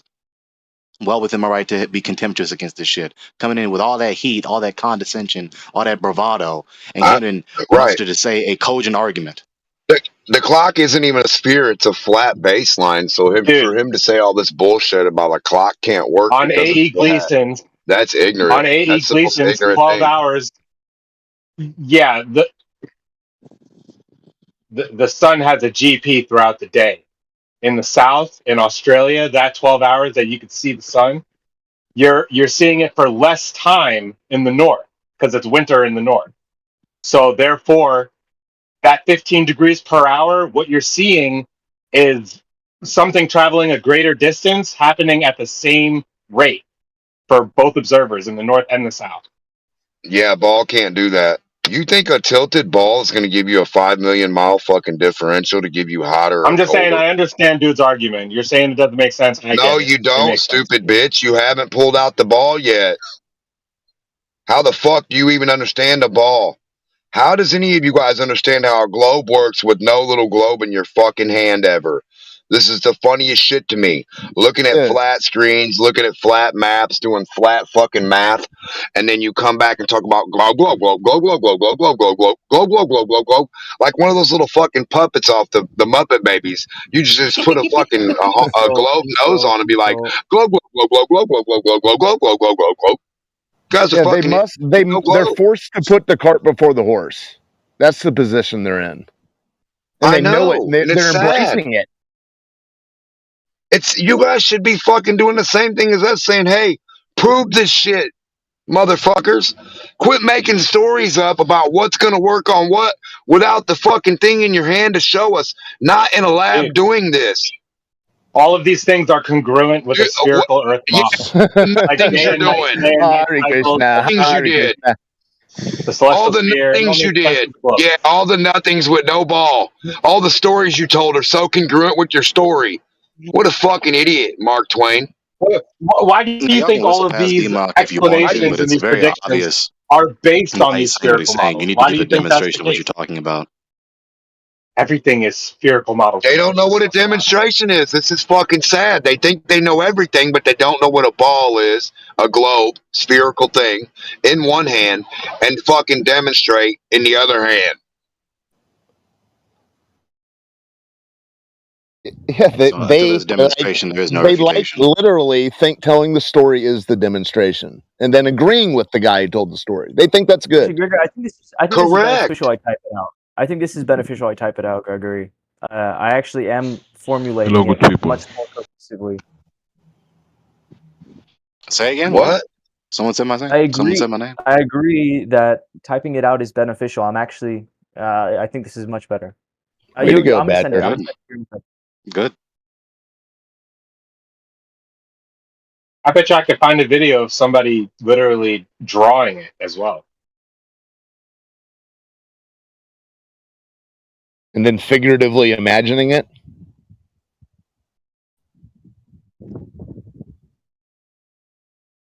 Dude, the only flat Earth model we have to work with, just spit it out. People to figure shit out with. Leave your basement. A.E. Gleason.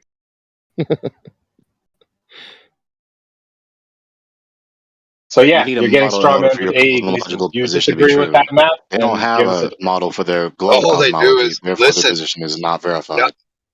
No, their position's good. You know what they're doing, right? They're always falsifying the globe. Everything they say is flat Earth, flat Earth, flat Earth, flat he's Earth. falsifying I see the flat Earth works like this. I see the angles to flat Earth. I know how to get here and here with the stars over flat Earth. Go in a flat room and look at the ceiling. And then they're like, yeah, but glow, glow, glow, glow, glow, glow, glow, glow, glow, glow, glow, glow, glow, glow, glow, glow, glow. With no glow. Everything you presented is flat. You guys are such good falsifiers of the globe. I don't even know how the globe would accept you anymore. Even by their own unjustified and irrational, invalid criterion of verification, their position would be unverified. Yep. Yes, the sun no has globe a in the geographical hand. position. It's worth Where two the sun flat appears Earths in at the your bush, zenith baby. is its geographical position, right? So cool story. No ball in your hand with no star on your ceiling to show us while it's spinning. Liar. Cool lie. Mark Twain. You got another one? All right, dude. I guess you and Huckleberry Finn did that reading the other day on a flat surface, huh? And got your 90-degree angles, right?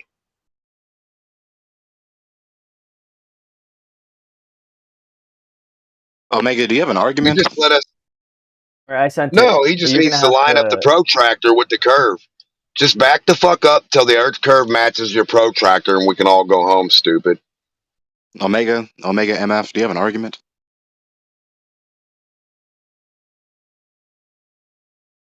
No, I was just putting out that GIF when he said dude sounded like the dude on the Muppets that was going glow, glow, glow. I found the GIF and I was just posting that up, tagging y'all in it so you can look at it. That was all. Oh shit, that's awesome.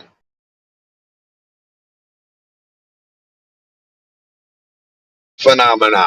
Nah. Glow, glow, Did you glow, see glow, it, glow, Gregory? glow, glow, Are you reading it? Gregory. I'm trying to read it.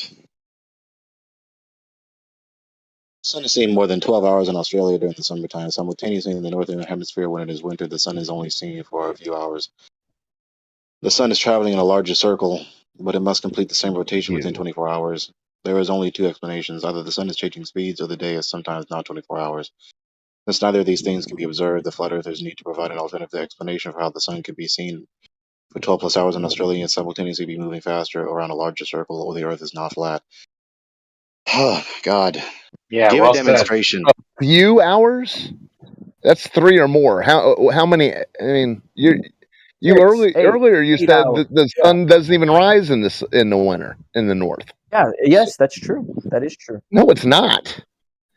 In the wintertime in the northern there is hemisphere, daytime in the wintertime, bro. But all for the way more north than a few hours. But it's not even important. The actual premise Okay. the actual premise I'm laying out is that the sun is seen for 12 hours in Australia, and yet it needs to be moving simultaneously faster around a larger circle. Yet it needs to linger around Australia for more than half of the day. More than half of the day, and yet it needs to be moving faster. So you need to provide an explanation for how that's possible, or the Earth is not flat. Simple. It doesn't follow. He's doing it again. So just because you can't figure out, at worst case scenario, no one can figure out this supposed conundrum. Right, We let's don't know. say for the That's the sake of answer. We argument, don't no know. one can figure out the supposed conundrum. You cannot go from this to the premise the Earth's surface is not horizontal after we just observed and measured the horizontalness of the surface. No rebuttal. It's just not a valid logic sequence. Hence, why we do in the first place. It's either affirming the consequent or an invalid modus ponens. You already He have said the sphere of measuring. honesty, which you cannot get out of. GG. And this is, again, like I just told you, an invalid modus ponens or an affirming the consequent. Now, as it concerns this, after I just said all that, you need to give a demonstration of what you're talking about, like DMOC has been saying. Now, this is the point where you either do that or you don't. And if you don't, then we can move on.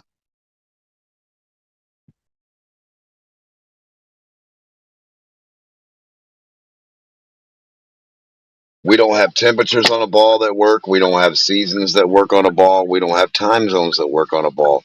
Nothing works on a fucking sphere. Yeah, it does. You're just Yes, it ignorant of does. it. All of that works. Yeah, all of We're that works on waiting a to sphere. see it. We're waiting for you to show that in a But Okay, lab so here's with what a you do. fucking Open up sphere. Google. No, you don't need a No, lab. we're gonna Okay. open up a You just need sphere called a mathematical model. globe. No, we're You gonna have get a globe. simulations. Yeah, you're gonna get the No, globe in your no, hand. Why is he we're gonna get unmuted? some math. We're gonna think Why about is it. Mez Globe unmuted? is It what doesn't you make need. any sense. Gregory, why are you He's unmuted? just a pest. He's not going to say anything worthwhile listening The to. globe is what you need. We don't need a fucking flat screen simulation of flat globe fucking debunkers. We need the globe for one time in its life to be a sphere in 3D. You fucking retards. Do you I understand outlined this? my thing, but there's no explanation. So, I Maximum, outlined you're a it big A boy, so 3D we're waiting for sphere you. will Listen, listen. demonstrate. Yeah, like Dima just said. So right now, this is the point where you demonstrate what your point is. Demonstrate. Show us a video. Pull up the video stream like you were doing earlier. Show us a demonstration. Don't say any more words. Demonstrate. Okay, what do you need me to demonstrate? What part do you not I guess you don't do have a not agree point with? anymore. I do. What part do you disagree with? Listen. It is not No, my you're not burden. even forming a rebuttal. Listen. Don't make this more difficult than it needs to be. It is not our burden to remind you repeatedly of your position. Either you're going to bother to remember your position or you won't. And if you You don't, haven't even then that's rebutted it. You obviously a haven't even given me concession any explanation. You haven't even via given me any amnesia. explanation for why you disagree. You haven't even given me any explanation Maximum, for why you you're disagree. talking past this. You don't need to talk past it. What is your Talking about. position? Remind yourself that you've been stressing Okay. all this time that you went out of your way to type in the open chat, goddammit. So either you You asked remember me your to. position that you need to be Gregory, you asked me demonstrating to. or you don't.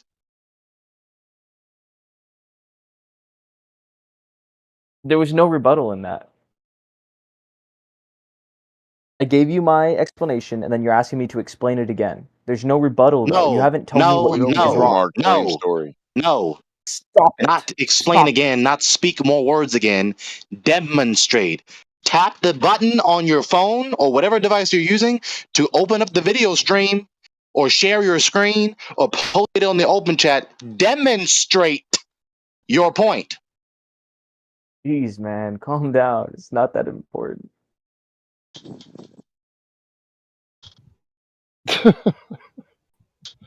Not that important. Doesn't matter. Yes. Okay.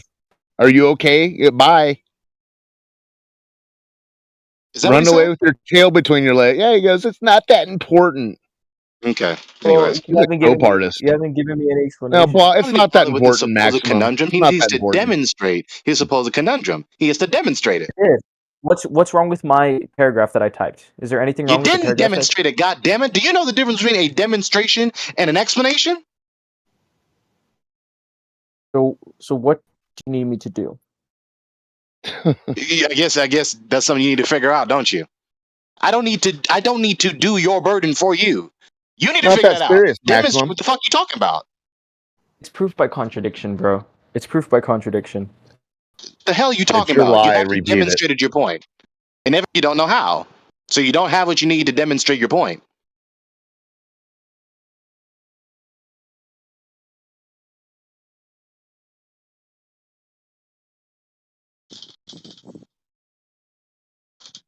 Next page. Yeah, if So, you haven't conundrum which you have no walked demonstration in, for, we can move past Oh, that, move on to somebody else. no, I'm can coming I up with a rebuttal. ask you? Okay, here's what you can do. Just put your favorite live globe demonstration, physical live globe demonstration that's ever been shown to you about seasons, time zones, eclipses, or anything that best makes sense to you. That means in reality, in like a classroom or a lab, a fucking human having a ball there and a globe there and whatever to explain it like that. What's your favorite one? Google your favorite one, your real life demonstration of how the globe model works. Seasons, temperatures, whatever. All Glovers should do this right now. Go over the 3 videos. They're all going to match. It's going to be a lady, a dude, and a lady. Well, it's probably about 5 videos actually, to be fair. And there's like 3 ladies and 2 dudes, and each one of them uses a globe or their self. Right, their self will represent the globe, and then a light bulb in their hand will represent the sun. So you'll have a little bitty fucking sun, right, and big ass you. The light bulb in your room, like a little light bulb, a regular 2-inch light bulb, is going to represent the sun in this teacher's It model. literally took me 30 seconds to find what he was talking about. All I Yep. had to do was type in seasons flat Earth on Google. Yeah, it doesn't work. So that's how the teacher's sitting there with the little light bulb in her hand, and she shows she's the Dude, I don't Earth. remember. It was middle school, man. It was middle school. Right, but look what I'm saying here. The teacher is the Earth. The teacher's fucking 5 foot tall and big. The light bulb is little What are as you fuck. talking about? No one has any idea what you're talking about. A globe demonstrate. I know you don't, stupid Drugs are fuck. bad. Globe demonstrations are bad for you. Don't ever know what they are. That's You're right. giving us a bad example of it. Give us a better example of it. Favorite one, cunt. That's what I asked you to start with. Google your favorite one, bitch, and put it in there so we can all look at it. Your real life one. Globe in one Real life. hand. You need a video? Is that what you're asking for? Yeah, no Yeah. one's giving me a It doesn't rebuttal. matter He's how just many asking times me this to man explain asks you again. for a No, demonstration. he's just like None of you giving ever give homework one. or what Well, he you thinks is count a important. video as a demonstration, How really? the seasons work, how the fucking eclipses work with 2 balls in a fucking lab live being filmed and a human doing it somehow. Dumb bitch. Seriously, that's what we need. Pick your pick. Why? Take your pick. Demok, look at the picture in Why? open chat. They're real. You don't understand why you need to demonstrate On a the globe. No, I don't cogency of your understand. position. No, I get Showing you that. how I don't it's understand what he's not gonna rambling Okay, work. so about that's at all. why. So you already knew why. So you didn't need to ask why. You already knew why. I have no clue what this guy's rambling about, the penny guy. I didn't need you to He chime in at was all. I don't think rambling, you've added any kind of clarity to rambling the about what I just situation. told you. So you asked why. You already knew why. I wasn't even talking to you. The globe I'm talking can't to you be now. demonstrated. Oh, you Okay. asked why. You already knew why. So you didn't really need to ask why. So now you know why. You've You provided no knew. clarity, So but now do it. thanks again. Thank you. Everybody Google real life model, globe model demonstration done in a classroom setting, and you'll see a teacher in a dress, a blue dress, and she'll be the earth, and she'll have a little fucking light bulb in her hand, and she'll say, "This is the sun." Then she'll have another little ball in her hand and say, "This is the moon." She's going to be the earth. Isn't that fucking crazy? The little bitty ass sun compared to her. So what are they showing What you in the this fuck model? are you talking about? Are you Now, mad that which it's not to model do you scale? Is that what you're upset about? I don't understand. Don't you think it would have to be to make sense what the fuck you retarded motherfuckers are saying in your fucking Mark Twain stories? Well, no one claimed it was to scale. Why do you think it's to scale? So what? You can't demonstrate your model then? What are you talking about? What model? A scaled Why don't you down just version stop of your talking? model. Because it doesn't matter how many clarifying questions you ask. You never You're dumb. understand. Well, You're you've not told making us any what to progress. Google 3 Dumb as times, fuck. but maybe you could just post a link to what you're looking at. So instead of Listen, rambling, we stop could have some talking. context. You're not making any progress in the How Well, dialogue. maybe You're if just you repeating the same listen, you weren't clarifying even in this questions, never making conversation. any progress. You're repeating the same clarifying questions, never making any progress. That's fucking annoying. That's Shut because up. there's no information being delivered. I don't Just think. stop talking now. Yeah, All you Fuck need to do is you. Suck listen. my nuts. Obviously, you talking is not helping Blow anything. me. I'm sick of you asking I'm the sick same of your little goddamn whiny ass clarification fucking questions voice. over and over Pipe it up. again. Listen to your Stop fucking blood asking the pressure same raise every clarification 30 questions seconds. over and over again. Stop asking them. Shut Dude, up. you really need to calm down. Stop repeating the same questions over and over again. It doesn't matter how many clarification questions you ask. Oh my You never goodness. understand and never Are you make any upset? progress. Oh Shut my up. Why are god. you upset? Shut up. You We need sound to upset, start bro. Shut Googling how up. to demonstrate a globe. We're the Fucking religious annoying. ones. The seasons on a globe. How do we demonstrate that, guys, with the little globe in our hand? How do we do that? The scale? I don't know. You don't know? Damn, nobody else does either, twerp. Go fucking Google somebody who does. Gregory, I would give you proof by contradiction examples, but all of them are math. Can you handle like some math? So time zones, seasons are math. So Time zones are eclipses just are made No, up. no, math. no. A ball and a sun working He's together asking are me math. to This is saying that crazy. my proof by contradiction is invalid because I need to And we're gonna write demonstrate on a piece something. of But paper, and he that's hasn't given gonna me any prove rebuttal. everything. Yeah, He you said need a any rebuttal. He video. hasn't told me what You to need a do. video demonstration for them. It's weird. Actually, we provided a video Yeah, demonstration and they dumb don't like cunt. it. I do need a globe demonstration, or else your globe's They fucking can't weird. understand anything without a video Shut the fuck explanation. up with the bickering. I'm You I'm can't so over understand it. anything Shut the without fuck Why are up you with the even It's not bickering. piping up? serious. Fucking shut your We did it. cockles, Up We with did the it. guys bickering. Shut understand up. dude. non-physics. You keep flapping your Shut the cockles. You It's fuck only not up. helping understand your case at non-physical all. You're not stuff, adding guys. anything worthwhile hearing. I Shut just said up. that about you 30 seconds ago. Now Shut you're the just fuck copying up. me. I'm gonna keep Blow saying me, this shit until there's fag. moderation. It's just bickering. It's no fucking Blow progress. me. So they show nothing. They have nothing to demonstrate. Their story is nothing. The great globe, nothing, nowhere. The great no globe, no demonstration proves what? Demonstrated on a piece of paper how it works on the flat Earth. A flat piece of paper? Said, welcome to flat Earth, you fucking No, do it on a retard. Stop round piece of debunking your paper, you globe. fucking That's not a retard. demonstration. Stop debunking your globe, bitch, every chance you get. What you need to do is steel man it. You retarded motherfuckers. Do any of you know how to steel man the globe? Why don't you show But us by first, steel it's not a manning the globe, flat right? Earth Is it like model? a video game? Are you like inside a box like a Yeah, video that game? sounds more fun. Get the crayons out, There needs to be D-Mod. moderation. Yeah, Like this yeah, shit yeah. has to stop. This is just shit radio. Demonstrate All they're the doing is flat Earth bickering model on incessantly. a They're not flat saying any piece of arguments. paper. They're not giving any You've said that clarification. 3 They're not making times. any progress in the dialogue Hey, of the truth of the Gregory, do matter you have a at all. This crayon needs or to a stop. pen and a piece This of needs to stop paper? at this rate. Do you have a pen and paper, Gregory? No, I don't. Why? Go to the dollar store. We'll wait. Okay, so anyways, no fucking progress, like I said again. No model on paper either, just like I said. More bickering. Show right? me a More of model. that shit. Is there any model though? Does anybody have a positive claim for flat Earth? No. It's all agnostic claims and apologetics. You are fucking disgusting. Coming I into the know. fucking voice channel You keep bickering telling me how every time they nasty come I in am. here. Shut the fuck up. Ooh. Yo, is anyone else going to the single mingle at the Flattoberfest 2024? It's only $355, guys. Only $355. Single It's mingle like at half the of a what? grocery bill. Wait, why would they South be charging money Carolina, to... Flattoberfest. Let's Oh. go. Come on, guys. Single mingle. It's only $350 to get in? What a deal. I need to go to Flat Earth Fest. I'm gonna go undercover. You gonna go there and cry? Yeah. I'm gonna. You I got wonder us. if anybody We're does. gonna cry. You won't be able to You're hold so back your mean with tears. your no flat Earth model. So mean to us. You'll be crying. Is there any rebuttal though? It's not that serious. Did you No hear rebuttal. yourself, Maximum, when you said it's not that serious, and then you're like, "We I did said it, it's not we did that it." serious because Gregory had his You're a blood joke, pressure bro. pumping and was I'm yelling. going to defeat this retard again, and let's see if they repeat it after it's been defeated again. Supposedly, you need a model in order for your position to be demonstrated to be verified. They don't have a model for their globe model, therefore their position is not verified. You Unless sound you'd kinda like to show us the globe model. That's like Darth Dawkins' reasoning for flat Earth, isn't it? Unless you'd like to show us the globe model.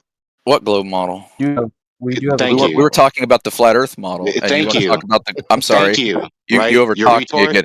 You Yeah, overtalked thank me again. you. You You're a overtalked me again. retard? You Where overtalked you me said again. what globe You model? overtalked me Which again. You necessarily overtalked me again. insinuates that you don't have the globe model. So by your own supposed invalid criterion of verification, you can't verify your own position given your own pattern of reasoning. So thanks. Tuna. Gregory, are you done now?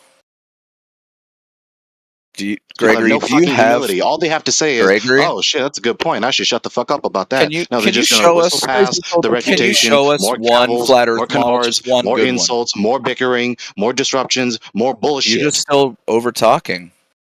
Can you show us one flat Earth model that's worth a shit? Come on, if anybody's got one, I know it's you. I can hear the passion in your voice. Yeah, what flat Earth model? Exactly.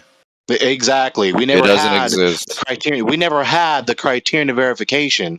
We need a model in order to verify our premise concerning geodesy or these other premises where we're arguing in our defense with Yeah, all observations you and do is measurements cast and out all on other NASA types and of other arguments to government demonstrate the agencies, like veracity other of our position. conspiracy So it's theories, not as though retards we're you in the are. same position as you are, where you have this Right, self-defeating you're pattern right. of We're not in the reasoning same that is position. not at all tenable, right? We don't have that problem. So shut the fuck up chanting as though you got a victory just then. Okay, bud. Great. Your monologue was phenomenal. Like 7 out of 10. There's no rebuttal though.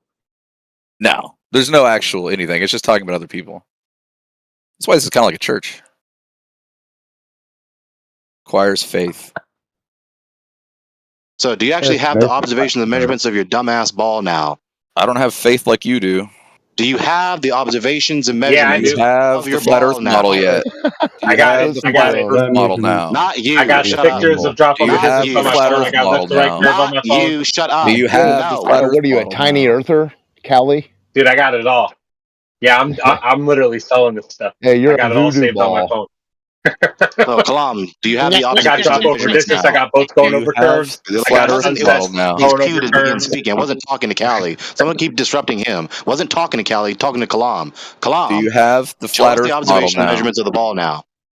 Why don't you want to talk to me, Gregory? 'Cause I'll be you didn't glad to do rebut me. that right after you give me the flat Earth model, okay? Okay, so I'm not going to abandon this because you want to turn the tables of scrutiny. I'll finish again. I'm not going to turn the tables of scrutiny just Okay. because you want to. So you're either Run going away. to show us Run the away from observation it. and measurement Run of away the from it. ball, or you're not. Yeah, you can't show us He's any kind of ignoring flat me Earth model, because- right? Okay, so you don't have the observations or measurements. So anyways, moving You on. don't have the flat Earth model. Guess we're moving on.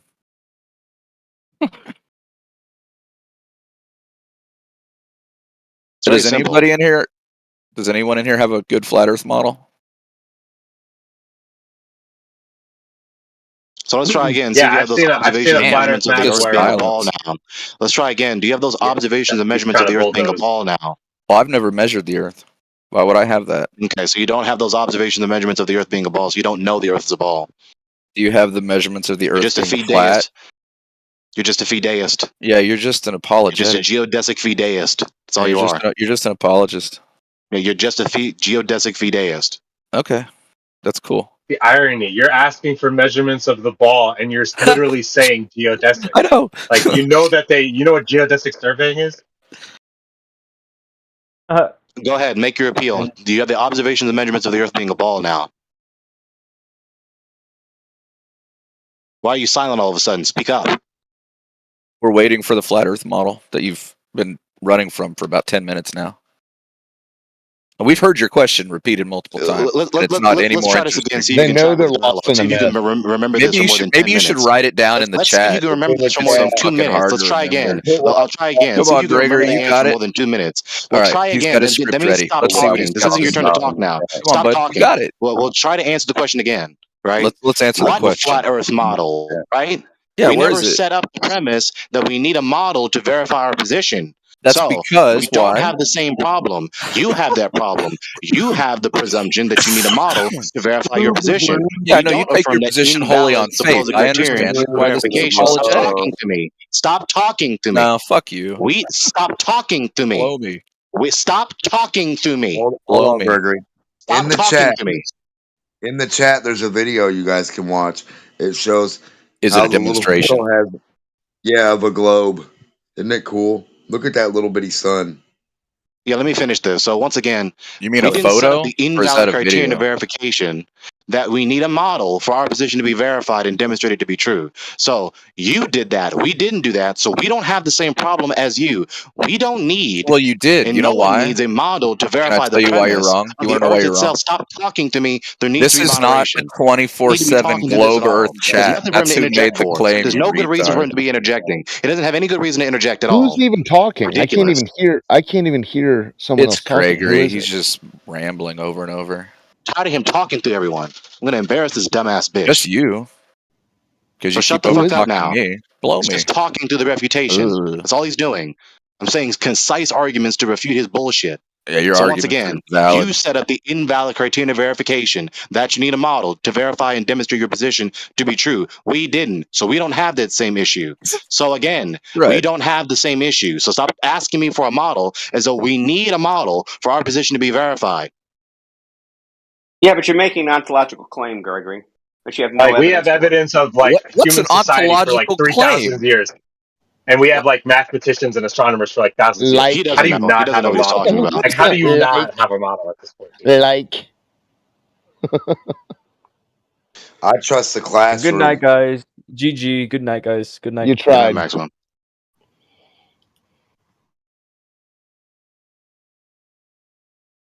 Yeah, Callie, relax. The biggest myth in the history of humanity is just now unraveling in real time. So have some patience. No need to demand omniscience from us. All right, help me out. I want this to make sense right now. You're a You're saying it goofball, can make dude. sense? You're a goofball. This should be able to make sense right now. Admit that you were lying earlier. Falsifying the make globe every sense. chance you get. Make the globe make sense. We wish we could, brother. It's a fairy We tale. don't trust Callie. NASA. Do you trust the government? You don't trust NASA. You don't We don't trust trust the NASA. ISS shows you a perfect sphere. We don't with trust no Antarctica. mountaintops that's smooth. We don't trust the That's Santa no, Claus even at the North that's Pole. no That lying air son of a space, bitch. no people, no stars, no planets, no debris, no meteors, no comets, not a fucking thing. It's going No around the phantom planet. scientist magisterium. They don't even believe their own ISS station. What a bunch of retards.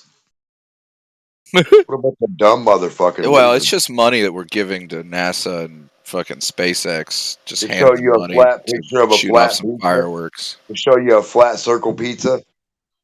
Yeah. Fucking idiot. You can't even tap the screen and zoom in if you wanted, Dumbo. The fuck? What are you paying for, stupid? Satellites aren't even real. Where are they at on the ISS live? I don't see none, you loser fuck. Yeah, where's the live Yeah, you they are. trust, I man? launched them. Hold on. If you I haven't don't see even if you anything. don't I have a don't see live you no don't trust, why are meteors, you even talking? no comets, no stars, no I deploy 8,000 satellites. I know they're real. thousands of satellites supposed to be floating around right around the ISS I right now. deploy satellites. I know they're real. Where are Cool they at? story, bro. On the ISS live. Circle them on the ISS feed live. I deploy satellites. You ever I know rode they're that real. satellite up Debate into the me. stratosphere? No. Brother, Then you don't know they're real. listen to me very carefully. Fucking Glober. Circle them on the ISS feed live that we all watch every fucking night of our lives. Circle them when you get in an airplane looking up. Zoom in on them and find them, you dumb bitch. Yeah, you know they're real, guy. If you can't, we don't know what you're talking about. It's real, UFO boy. It's real. They're real. We're real. I posted NASA You're live drunk. right now in You're the day chat. drinking, dude. Everybody should I go literally watch. launched them for a It's living. You're day exciting. drinking. Shut up. You don't launch shit but fucking balloons, you retard You're fucking motherfucker. drunk. Shut up. Shut up, Look. balloon lover. You're a crybaby. It says flap My 2. flat So, Earth Kalam, TV. your idea of artificial operations in the cosmic vacuum is contingent upon the ad hoc rescuing device that is Whoa, universal that's a lot of big words really fast. Can you slow it down or maybe just type it out? Oh, okay, I guess I have to dumb it down for you. Actually, you're not Yeah, confident I'm about just this a issue. barber. So let's see if I I don't can. know all Let's these see if you can big track words. this time. I'm real And also, dumb. let's see You're if you real can stop smart. talking when the person you're trying to listen to is talking. Let's see if you can track with the dialogue. I don't In order think I for am you that smart. to have the So maybe if you artificial wait just a operations, couple more we'll try seconds, again. For we'll some reason, you try. think when I'm Okay. talking, that's the point for you to 5, begin talking. 4, All right, you're just being disruptive now. 3, You can clearly hear me talking. 2, 1. It's your turn. Yeah, you can stop talking now. This isn't your turn to be talking. It's your turn. I'm refuting Please, you now. oh, I just gave you. I'm All right, refuting we'll you try now. this This again. isn't your turn to be talking. 5, He's just being disruptive. 4, 3. He's counting again for no good reason. 2, He's just being disruptive. So how many 1. times does It's this your guy need to turn, be dude. disrupted in order for him to finally be muted? He's just being disruptive. So let's try again. So your so-called link for NASA, artificial operation of the cosmic vacuum, you need the ad hoc rescuing device of universal gravitation. I call it ad hoc because that's what it is after all these centuries. It's an ad hoc rescuing device for the glaring discrepancy in the Are you cosmological talking about paradigm. gravity? I'll finish eventually. There's no You have reason for you no to idea what ad interject. hoc is. There's Just no stop good there. reason for you to I interject. don't have Ad any hoc idea what is you're talking meaningless. about. No for you to idea what it interject means. about. There's nothing for you to interject Well, about at all. Nothing. yeah, this is just psycho. Nothing for you to interject about. Nothing. Okay, so we'll try again. So you need the ad hoc rescuing device of universal gravitation in order for your cosmos to stay intact. Otherwise, everything will be plummeting and be disintegrated into utter oblivion. Right? The classic question. The Earth's the ball in a cosmic vacuum. How do things stay on the ball then? Or gravity. But you don't have your gravity because you don't have a verifiable hypothesis. It's necessarily implying that you cannot verify the hypothesis of mass attracting mass or mass curving spacetime because you can't manipulate the independent variable, which is the sheer existence of matter. You're fucked. All right, Gregory. Again, you're misusing the idea of science as being necessary to have independent and dependent variables. Completely clueless, right? As usual. So, let's start again, right? Science requires this dumb a bitch. falsifiable This hypothesis. stupid dipshit. Science requires a falsified hypothesis and empirical observations which can falsify that hypothesis. We've got the door. We've got not the needed. It's the Nickelodeon version of the scientific method. Oh God, Mark, you're a true duck, aren't you? Yes, I'm a duck. I Okay, admit it. knock off then. Stop repeating the shit they're feeding to people on the A to Twist Scientists, the circular reasoning scientific method. How is that knock circular? It off. Please off. Explain to me how it's circular. Well, making your hypothesis, and if I kick the ball hard enough, then... Dude, why are you making a point to abandon the scientific method for this other thing? This is a scientific method. You may not like it, you may not know it, but that's the scientific method. Or the scientific method. No. Do you know what the demarcation problem is? Do you know what the demarcation problem is? Enlighten me. Demarcation problem is science versus not science, right? It's fuzzy, but the basics are exactly what I said. The basic scientific method is a falsifiable hypothesis and empirical measurements which can falsify that hypothesis, right? And if we could talk about what a hypothesis is, and I think you guys are making hypotheses about the flat Earth, or maybe it's just one hypothesis about the flat Earth, right? What? A hypothesis is an if-then statement. If this happens, then that happens. Correct? No. Again, we're not making We're not making a hypothesis about the flat Earth. We're checking out to see if. Listen, we're checking out to see if the 3959 water ball Earth exists. Okay, so finally tell us what the hypothesis is. Let him answer. Tell us what the hypothesis is. Tell us what hypothesis. Stop. Just making this too difficult. Tell us what hypothesis is now. Demanding, Gregory. I will tell you, but you stop being a fucking turd. All right, so shut the fuck up and answer the question. Shut the fuck up and answer. Shut the fuck up and answer the question. Kind of a contradiction in terms there, right? Yeah, you stop being a turd. You've got to pick one, Gregory. So, hypothesis is an if-then statement. If that happens, then that happens. If someone was to contradict that, then it proves that it's not what that is. It's simply a falsifiable statement about reality. That's it. Would you like me to post citations? Okay, so we're talking about a particular premise. The premise that if mass exists, then it attracts other matter. Mass attracting mass. That is the hypothesis of a causation. So this hypothesis is an if-then statement. So shut the fuck up trying to obfuscate the issue. So as it concerns this hypothesis, it says if there is matter, then it pulls. Hence the citation right there in the open, and hence the definition of scientific method, particularly the manipulation of the independent variable, especially concerning the nature of your hypothesis. Your hypothesis, again, I repeat, is if there is matter, then it attracts other matter to it. So that's not a verifiable hypothesis, given the arguments that you have seen repeatedly right there. There is no error. Hypothesis is simply a statement about reality that you can falsify, right? We already went through that. We don't need to hear you say it again. We will already went through continue all this that. in I'm with going to interrupt relation it. to We don't gravity. need to With hear you relation say to any of that gravity, again. We went through with that relation to already. gravity, you can We already absolutely told you falsify what it, right? exactly the nature of your Gravity hypothesis is can as it fail, concerns mass attracting mass. and We don't need to hear you say it again. Enough. How is that not falsifiable? Never said it was not falsifiable. It is falsifiable. There's matter that isn't attracting other matter, and there's other matter that's repulsing other matter, in addition with the fact that it's not verifiable in principle by necessary implication. So again, the refutation, mass attracting mass, over your shoulder, garbage, throw it away. Oh, you've just contradicted yourself. You said it's false. It's not falsifiable, but it's falsifiable. Never said it but was it's not falsifiable. Never said that.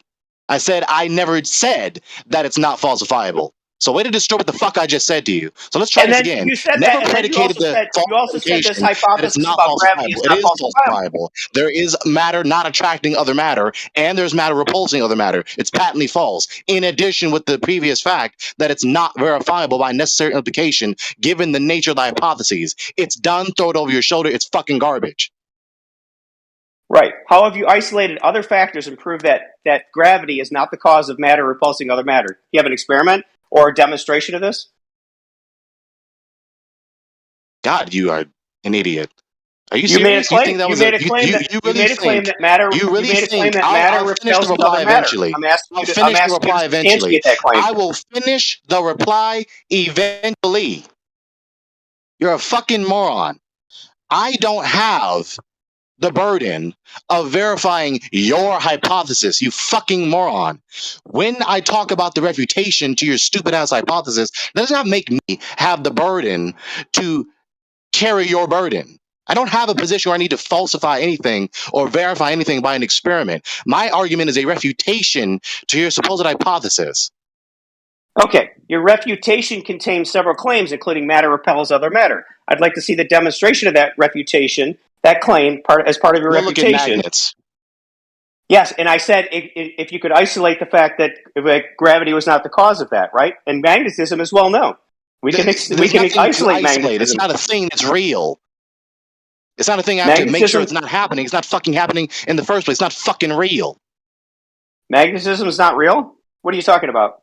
The way to destroy what I just said to you. I don't need to isolate gravity from anything. It's not effective at all because it's not real. Your mass attracting mass and mass curving spacetime isn't real. It's not something that needs to be taken into account when actually doing any experiment. Gregory, you're exactly backwards. It's not gravity you need to isolate. It's magnetism you need to isolate. That's what you just to make said. sure that's you not fucking moron. Stop destroying what was just said. Shut the fuck up. Shut the fuck up. Shut up. You're distorting what the hell was just said to you. You're acting as though I have a burden of doing a verification. You're acting as though I need to do a hypothesis test. Go look at magnets. There's the verification for the premise there's matter repulsing other matter. So there you have it. You need to establish that magnetism could not be a confounding variable. Right? That's how you isolate. That's how you the verification for the premise. That's it. You have any There's nothing experiments more that I need to do. There's a demonstration of matter repulsing other matter. You cannot produce the evidence that you claim to have. Matter repulsing so other you matter. cannot refute my argument. So there's a demonstration of matter repulsing other matter. Done. Yes, as a result of magnetism, which you cannot isolate and exclude from a gravitational effect. So you can't prove that gravity doesn't exist. There's no need for me to try to isolate gravity from magnetism. There is no gravity. You understand how to isolate from anything else. And experiments work by limiting confounding variables. Experiments work by limiting confounding variables, so you know actually what you're measuring. There's your demonstration of matter repulsing other matter. Keep whistling past it. I'm going to keep blurting this through you every time you whistle past this obvious demonstration of the verification of the fucking premise. There's matter repulsing other matter. Look at magnets. Yes. But there still is gravity in that situation. No, there isn't gravity. I've already refuted fucking gravity. How do you know there's not fucking gravity moron. if you can't discount magnetism? Yeah, there is no fucking gravity to talk about. Fucking moron. Already refuted your mass attracting mass that's unverifiable and patently false, given the fact that matter is not attracting other matter, especially with the instance where you can see magnets repulsing other magnets. It's very fucking simple. All right, Gregory, notice you just again said it's unverifiable, right? You just in that response to you again. This bitch is just destroying everything I'm saying to him. He's fucking idiotic. There's matter repulsing other matter, so the premise that mass attracts mass is fucking false. He's trying to sneak in the presumption that he already proved gravity existed. No, I'm saying you can't. Yeah, No, I'm saying no, that you are. Gregory's You really retort. are. No, Gregory's retort is meaningless because he cannot establish that It gravity is doesn't not have an to effect. eliminate a variable from the thing you haven't proved existed in the first place. Do you get it? That's how you. Thank you, That's how India. you prove No, things. you haven't proved Exactly it the point. existed in the first place. You I'm sorry. exclude other confounding From variables what? to try and From measure the what you're thing you haven't measuring. proved existed in the first place? Like, why would we do that? I'm so That's the sorry. point of an I'm sorry. I experiment, just right? joined in here. I'm so sorry. I just want to make sure I'm hearing this correctly. Is the Gregory? Are you saying that gravity doesn't exist because magnets repulse each other? I just want to make sure I It's understand. a demonstration that the premise is false. Mass attracting mass is obviously false. So there's the deductive arguments. Then the open chat. Just scroll up a bit. You can't miss it. It's 3 deductive arguments. So that's the demonstration. That's the argument proving that it's unverifiable. In addition, with that, it's falsified. Given the fact that there's matter obviously not attracting other matter, and there's matter repulsing other matter. So the premise that mass attracts mass is patently false. There's nothing more to it. Okay. Sorry. I just want to make sure I understood that.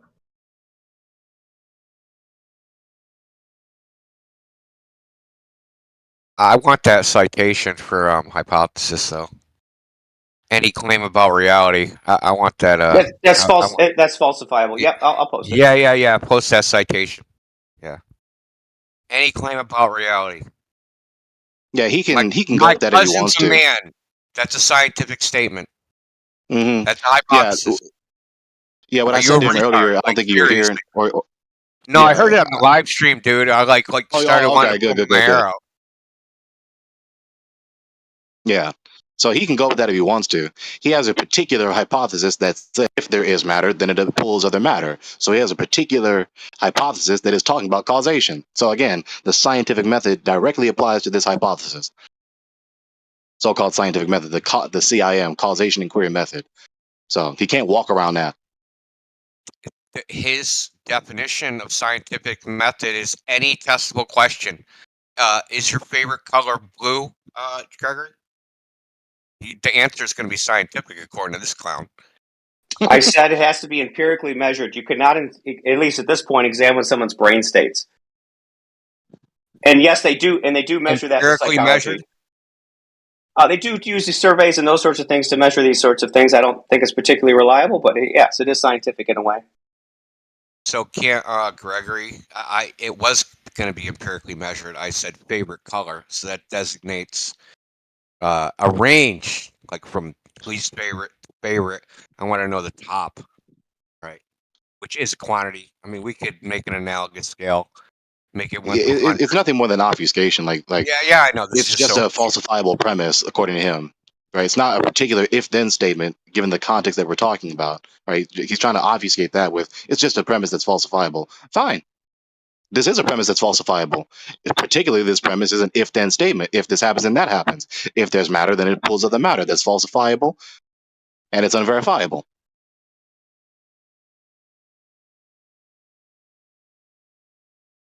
Well, you're confusing. You're confusing. Hold on, Gregory. You're confusing the criterion of. Hold on, dude. Just hold on 1 second. I want to make sure that nobody straws mans you, right? So, do you agree with that statement? If there's matter, it attracts other matter. There is an attractive force. Yes, I posted the hypothesis definition. It's just from Wikipedia. Yeah. So, if there's matter, it attracts other matter. Okay, but just notice. Right? I know this yes is or no. It's really yes or no. If there's matter attracts other matter. I mean, that's one way to frame it. In a scenario where that's not true. There's no scenario that we know of where that's not true as a force. Now, it can be overcome by things. For example, if you have a laptop sitting on your desk, that laptop's not going to fall to the floor because there's a force opposing the attraction provided by your desk, right? But he gave you a scenario where it's not true. No. What I'm saying is there can be other opposing forces in the universe, right? In the reality we experience, there can be other opposing forces. There's a common opposing force, like a floor, that keeps us from falling below, right? But there's a downward force in our bodies, right? So it's 3 points. And so they also like to say that. Well, there's other things happening in the world that negates the effect of gravity. First and foremost, it's unverifiable in the first place. Actually, no. Okay, all right. Let me back up. I'm going to finish this. Actually, just stop talking. I'm going to finish this. So number one, They're ascribing causal power to that which is not causal. Anything just existing, existence is not causal, and matter, being matter, is not causal. That's problem number one. That's their ontological error. Secondly, let's say it is causal. You can't manipulate the independent variable, so it's unverifiable. And lastly, it's patently falsified, given that what's happening in the world is antithetical to that premise. There's matter not attracting other matter, and there's matter repulsing other matter. So that's 3 points, and they're dead in the water. Okay, all right. Let me address those out of order a little bit. Okay, so you know that the philosophy of verificationism, which you keep going back to, that is not a thing in science anymore. That was abandoned like 100 years ago, right? Who gives a fuck about the majority of scholars unjustifiably abandoning doing a test to verify or falsify? Who gives a fuck? Because you know, I know you know, Gregor. You know Hume and induction. You know you can't verify anything. That's the problem. That's not my problem. Which is why they got rid of it. Because you can't justify induction doesn't mean I can. Hold on. Oh, you cannot, Greg. You know you can't without circular reasoning. Let's hear your question-begging justification for induction, Gregory. We're going to go down that road if you want. Way to undermine your own position again. I know, dude. You just like threw yourself. So you can't justify any empirical appeals. You can't justify them without appealing to circular reasoning. You can't justify any empirical appeals. If the problem is induction is not resolved or not resolvable, then you can't know any empirical facts. You're done. You're right. We can't know them with absolute certainty, but we can know them with confidence. You don't know any empirical facts at all. You don't know the Earth is a ball. You don't know mass attractive mass. You don't know mass free space. You don't know shit. You're done. You're done. It's hilarious. We can know it with confidence. What does that mean? Tell us what that means. Know it with confidence. Right. It makes you feel good? What I mean is that that's what it is, right? It makes you feel good. All right. Yeah, all right. You obviously don't know what I'm talking about here, but that's okay. No, I do. I know I'll exactly explain what it to you're you. talking about. We heard you. I don't need to explain it to me. I knew this 20 years ago. Do you know what induction is? Do you know what induction is? I know what induction is. I know Hume's argument, right? So empiricism is flawed, period. And his main argument is that argument is the logic you use, right? Right? The logic you use. You appeal to logic, right? Like the 3 laws of logic, laws of identity, all those that's not things. Those can't be. Listen, his main argument is those can't be proven empirically. Can they? No, that's not. Can they be proven empirically? That's not the important thing. You can add it to the list because now we have 5. We have 5 points now. If the law of identity doesn't exist, you can't even have a conversation. So yeah. Right. So there's 5 points. So let's go to the 5 points because there's 5 points now. Yeah. Ascribing causal power to that which is not causal. Matter being matter is not causal. Existence is not causal. Let's say if it is. Why is causal an issue? I'm going to stop you there. You're just going to gish gallop. I'm going to finish this. I'm going to finish this. I am going to finish this. You're going to gish gallop. I know that can't. I'm going to finish this, Mark. I'm going to finish this. I'm going to finish this. Just sit tight. So, matter being matter is not causal. Existence is not causal either. So there's their error right there. Secondly, let's say it is. It isn't, but let's say it is for the sake of argument. Not verifiable because you can't manipulate the independent variable. And there's obviously the antithesis happening in the world. Matter not attracting other matter, matter repulsing other matter. Let's add another one to the list. Can't justify induction. So you can't justify believing that you can appeal to any empirical sense data, to any particulars of your empirical experience, to then generalize to any inferences. So you can't justify any empirical appeals whatsoever at all. And then lastly, you can't verify the reality of the laws of logic, which you need to know any fucking thing whatsoever. You're dead in the water. Okay, Gregory, do you have any way of verifying those last 2 without circular reasoning? Let's just make it clear. Let's just make it clear. Yeah. You're dead in the water. Hang on, I'll finish eventually. Let's just make it clear. Yeah. You can't justify any of these things you're saying either. Why are you talking all of a sudden? Why are you talking right now? I'm just trying to understand what you're saying because you're talking around it. Yeah, I'm telling you. Yeah? So, you're dead in the water on those 5 points. You can't recover from that. So don't pretend that your position is still tenable. It's obviously not. Now we're going to digress to try and scrutinizing my worldview on other epistemic issues, digressing from the issue of me refuting mass attracting mass and mass curving space-time? No. Okay, so you tried to undermine my worldview, so I'm going to say that the basis from which you're criticizing my worldview is just circular reasoning, therefore unjustifiable, right? So your criticism of my worldview is is irrelevant and a non sequitur. No. There's no circular reasoning at all. Holy I didn't even shit. digress to try. I didn't even digress to try and debating you which you cannot because defend your position you know as I you would just lose. refuted it. No, you Nor know do you have you any would refutation of lose. my. Stop talking. Stop talking. Your Stop worldview is talking. based on Stop circular talking. reasoning, Gregory, because Stop I know what it talking. is. Stop talking. Stop. Right? You're trying to be vindictive, trying to destroy my position because I have decimated yours. We're not going to digress into the epistemic issue right now. We're talking about your stupid ass ad hoc appeal to gravity. That's refuted. So there's that. That is done. You brought up the epistemic issue yourself. I didn't bring it up. You brought it up. You brought up the epistemic issue. I didn't bring up the problem of induction. You did. You said I could not have. Up. Let's not get it twisted, Mark. You brought that shit up. You even brought up Popper. Maybe it was somebody else, but they brought up the problem of. I said we can't know things with absolute certainty. That's true, right? Because I brought up the problem of verification, which they've abandoned. What are you trying to convince us of then? Due to humans. What are you trying to convince us of then? If you can't know anything with certainty, why are you trying to convince us at all? Are you trying to convince us to be like your level of certainty, some other level of certainty, almost certain? Like, what are you trying to convince us of? To be in doubt like you? Is that what you're trying to convince us of? Which is a digression from knowledge, right? Certainty is not knowledge. Stop complaining. You're sitting there trying to convince us, saying us, hey, I can't be sure of this, but this is what I think. Yeah, thank you for your opinion. Have a nice day.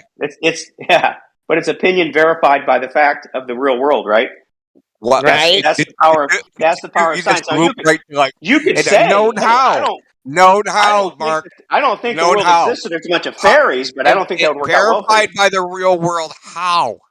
Empirically? Through empirical observation. Yep. Dude, you can't make this shit up, dude. You guys are just like dogs chasing. Yeah, that empirical observation, which you cannot justify appealing to at all. Oh, I could justify it all day long by reliability. Make up your mind, Mark. We just went through the fact that you have the problem of induction, which you can't solve. I said I can't. So did you solve the problem of induction? Oh, you want to get back to epistemic circularity, do you, Gregory? Let's talk about how you determine. Stop. Hey, let's make this very clear. Let's make this very clear. How do you trust standard is empiricism? You can't justify your standard empirically. That's how do you stand? No, this is 2-on-1. I'm going to argue with Gregory. I'm going to argue with you. Not even circular logic. It's just take a pick. I'm going to argue with one person. Take a pick. I'm not going to argue with you. Mark, so stop it. You then said, I can justify empirical appeals. So there is no problem of induction? Did you solve the problem of induction? Please say the argument that solves the problem of induction in your worldview, if you have it. Go. I said I can justify it. I cannot claim absolute certainty. That's it. Okay, I can justify you're conflating categories. You're confused. You're confused. Stop talking. No. If you want to talk, you're confused. Stop talking. You want to talk about said I'm going to reply. Stop talking. You said what you said. You're confused. You're confused. Stop talking. Stop talking. I want to ask him a question real quick. So, what did you mean if you can't be certain about anything? What did you mean when you said verified against reality? What does that mean? Right. Then it's not actually verified. Those are just weasel words, right?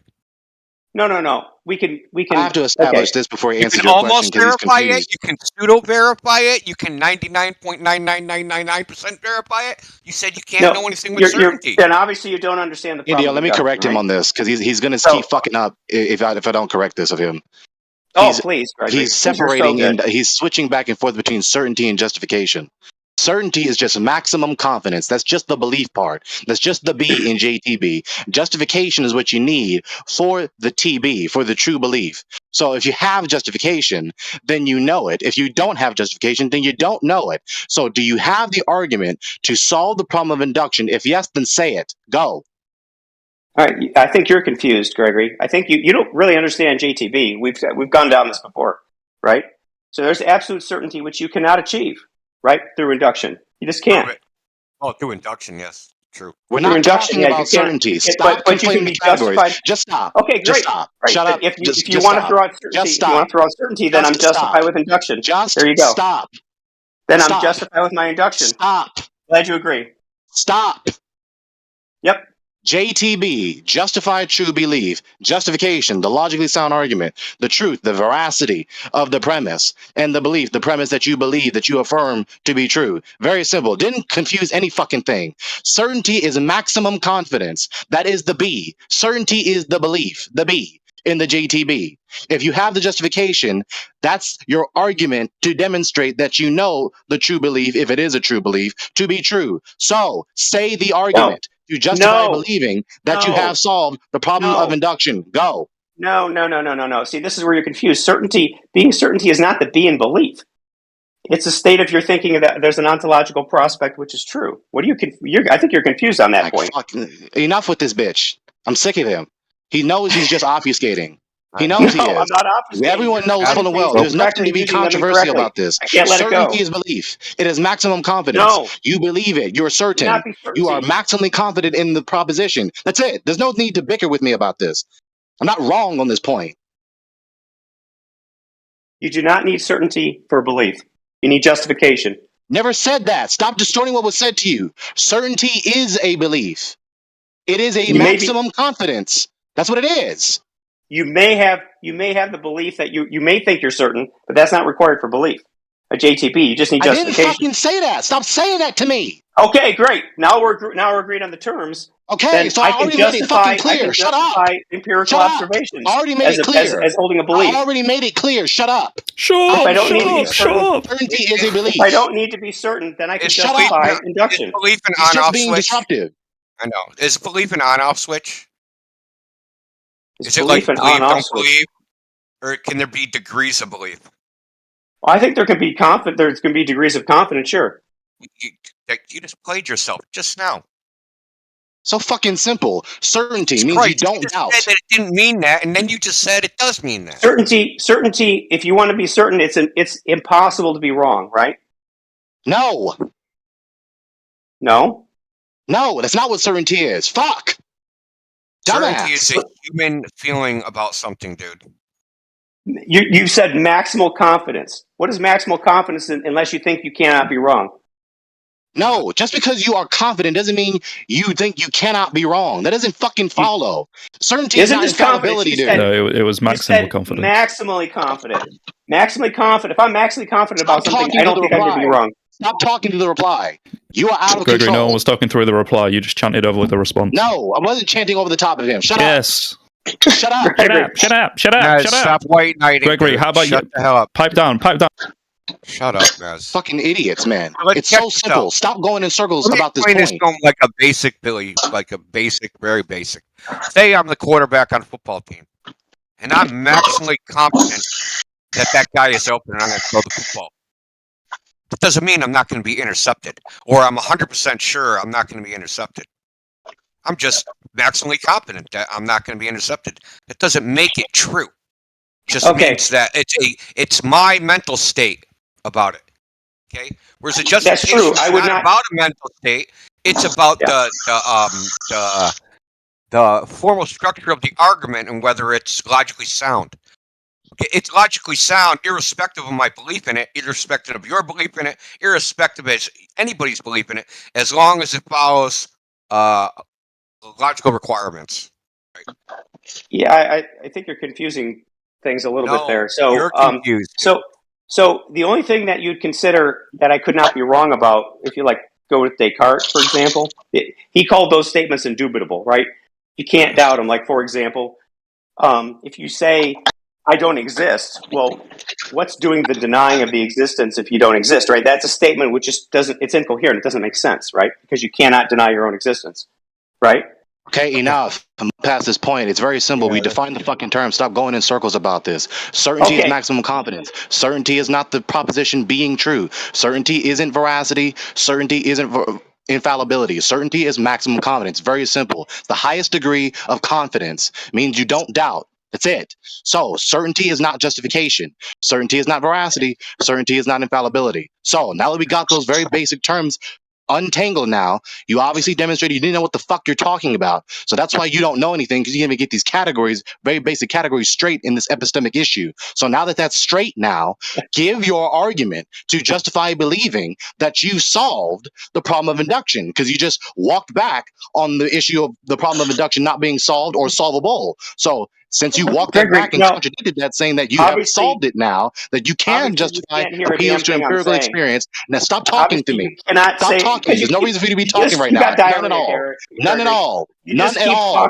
None at all. You've strawman me. I never claimed that I could solve the at all. No reason to be talking at all. None at all. Because you keep talking and keep over talking my responses. Talking. I never wasn't claimed that I done could solve talking. induction. I just said I had a talking to me. You're justification gonna for keep my saying this empirical until it's observation. moderation. There's Right? no reason for him to be talking. That's good. He's just So being I can distorting. claim He's just that I being can disruptive. justify There's empirical no results reason for him to because be they're talking right now.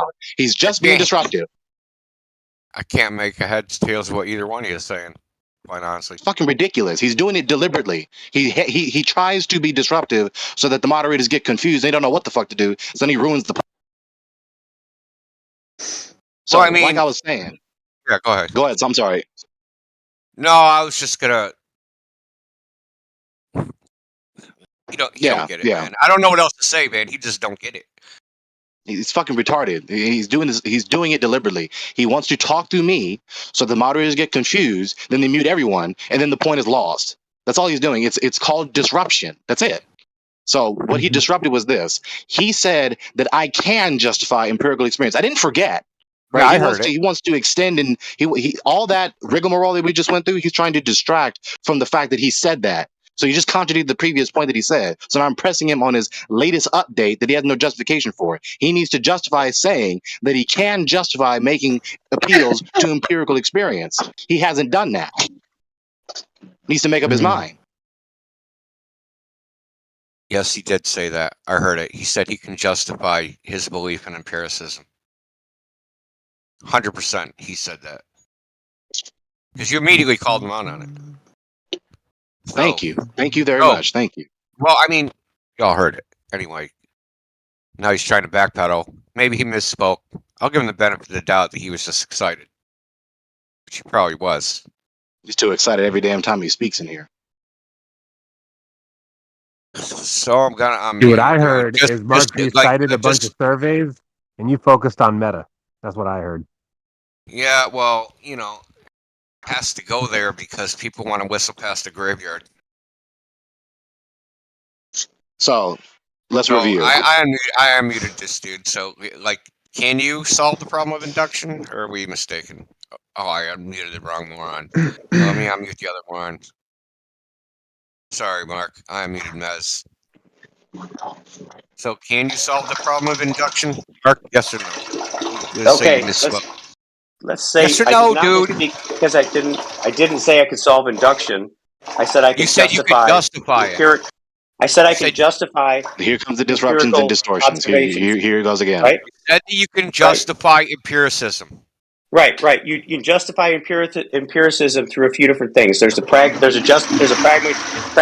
justification. In other words, it works. Right. You can also justify it through verification and repeatability. Right. So reproducibility. Empiricism is the premise. So through listen, reproducibility. So your justification is a logical fallacy. What? Yeah, appeal to pragmatism is a logical fallacy. It works, therefore it's true. Is a logical fallacy. No, that's not true.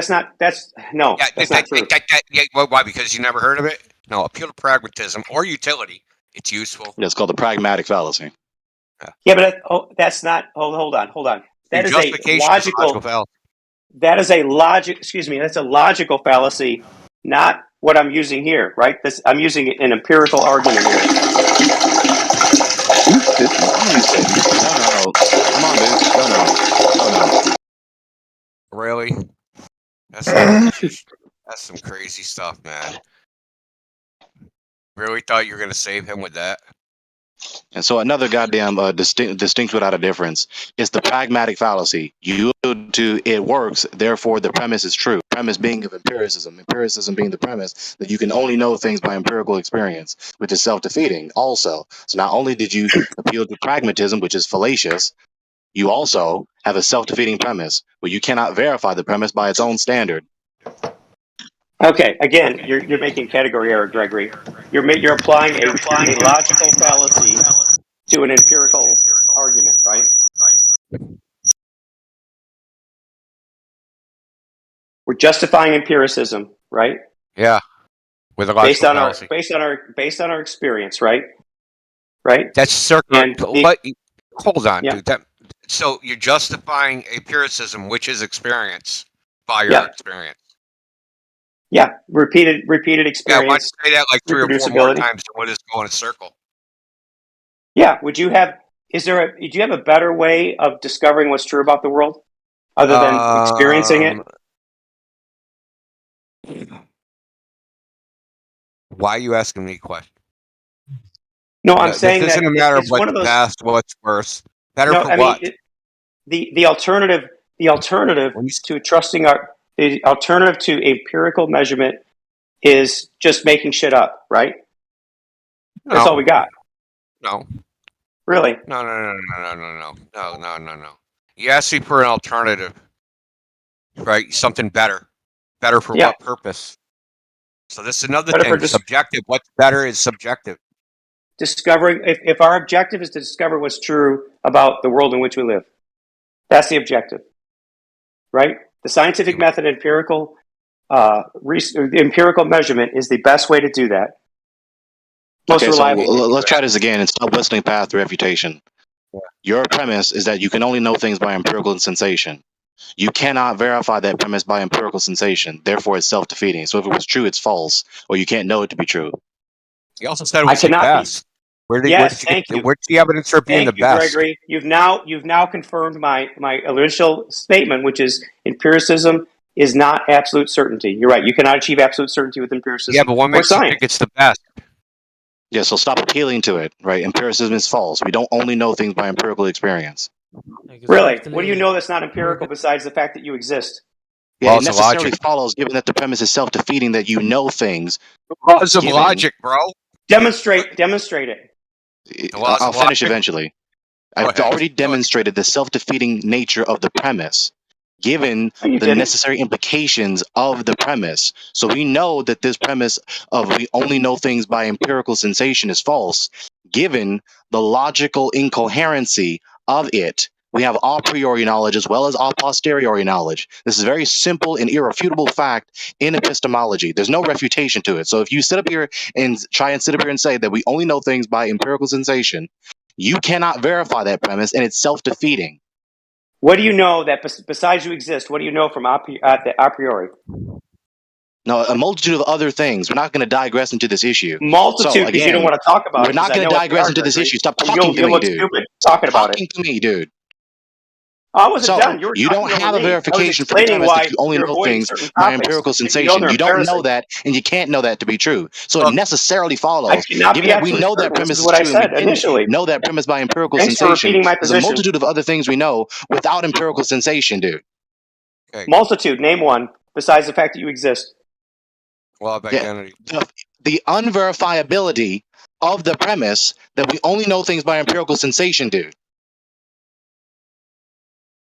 Really? That requires the laws of logic. How can you establish the laws of logic a priori? Yeah, it requires the laws of logic. Yeah, if you deny logic, you're simultaneously using it, and therefore simultaneously reaffirming it. So when you deny it, you simultaneously inevitably and necessarily reaffirm it. There's plenty of things that if you deny them, you necessarily and inevitably reaffirm them. If you deny truth, if you deny predications, if you deny logic, if you deny knowledge, if you deny that you're speaking, if you deny plenty of things, you simultaneously reaffirm them. Well, a lot of it's you doing something, which I've already said is the one thing you know. Hold on. Right? We're going to kick this can down the road, dude. But you can't. We're going to get this back to closer to flat Earth and like away from, So, because your whole argument is nonsense about gravity. Now let's grant you gravity. Mass attracts mass. Yeah, now what? How's the Earth go? Well, I posted a link to a nice Khan Academy course about solar system. Gravity exists, mass attracts mass, all that shit. Everything you think happens. Yeah, so how is Earth a globe because of that? How is Earth a globe? Yeah, because of gravity. How's that? Do you have any empirical evidence that gravity forms things into balls? Yeah, sure. Oh, yeah. Okay, I got to see that. No, empirical meaning was observed. No, observed. So that was those planets forming was observed. We see things forming. Yeah, no, that's just a leap of logic. Right? So were planets observed to be formed by gravity? Yes or no? We see exactly what we think we should see based on gravity out in space. What does that mean? So, in other words, would you expect to? It's like looking at a child Here's today. What I expect. You said empiricism. Yeah. Yeah. So where's the empiricism? What we where's see. Where's the observation? Where's the empirical measurement? Where's any of that? It's all So out now there, you want to throw right? empiricism under the bus and go back to your concepts, right? What we expect, our Would confidence you shut up and level, let? how we feel Can't, good. No, you're afraid of because what I'm going to say. the reason I kick this can down the road because you guys try to make this gravity argument. It's a dead end. You guys just don't realize.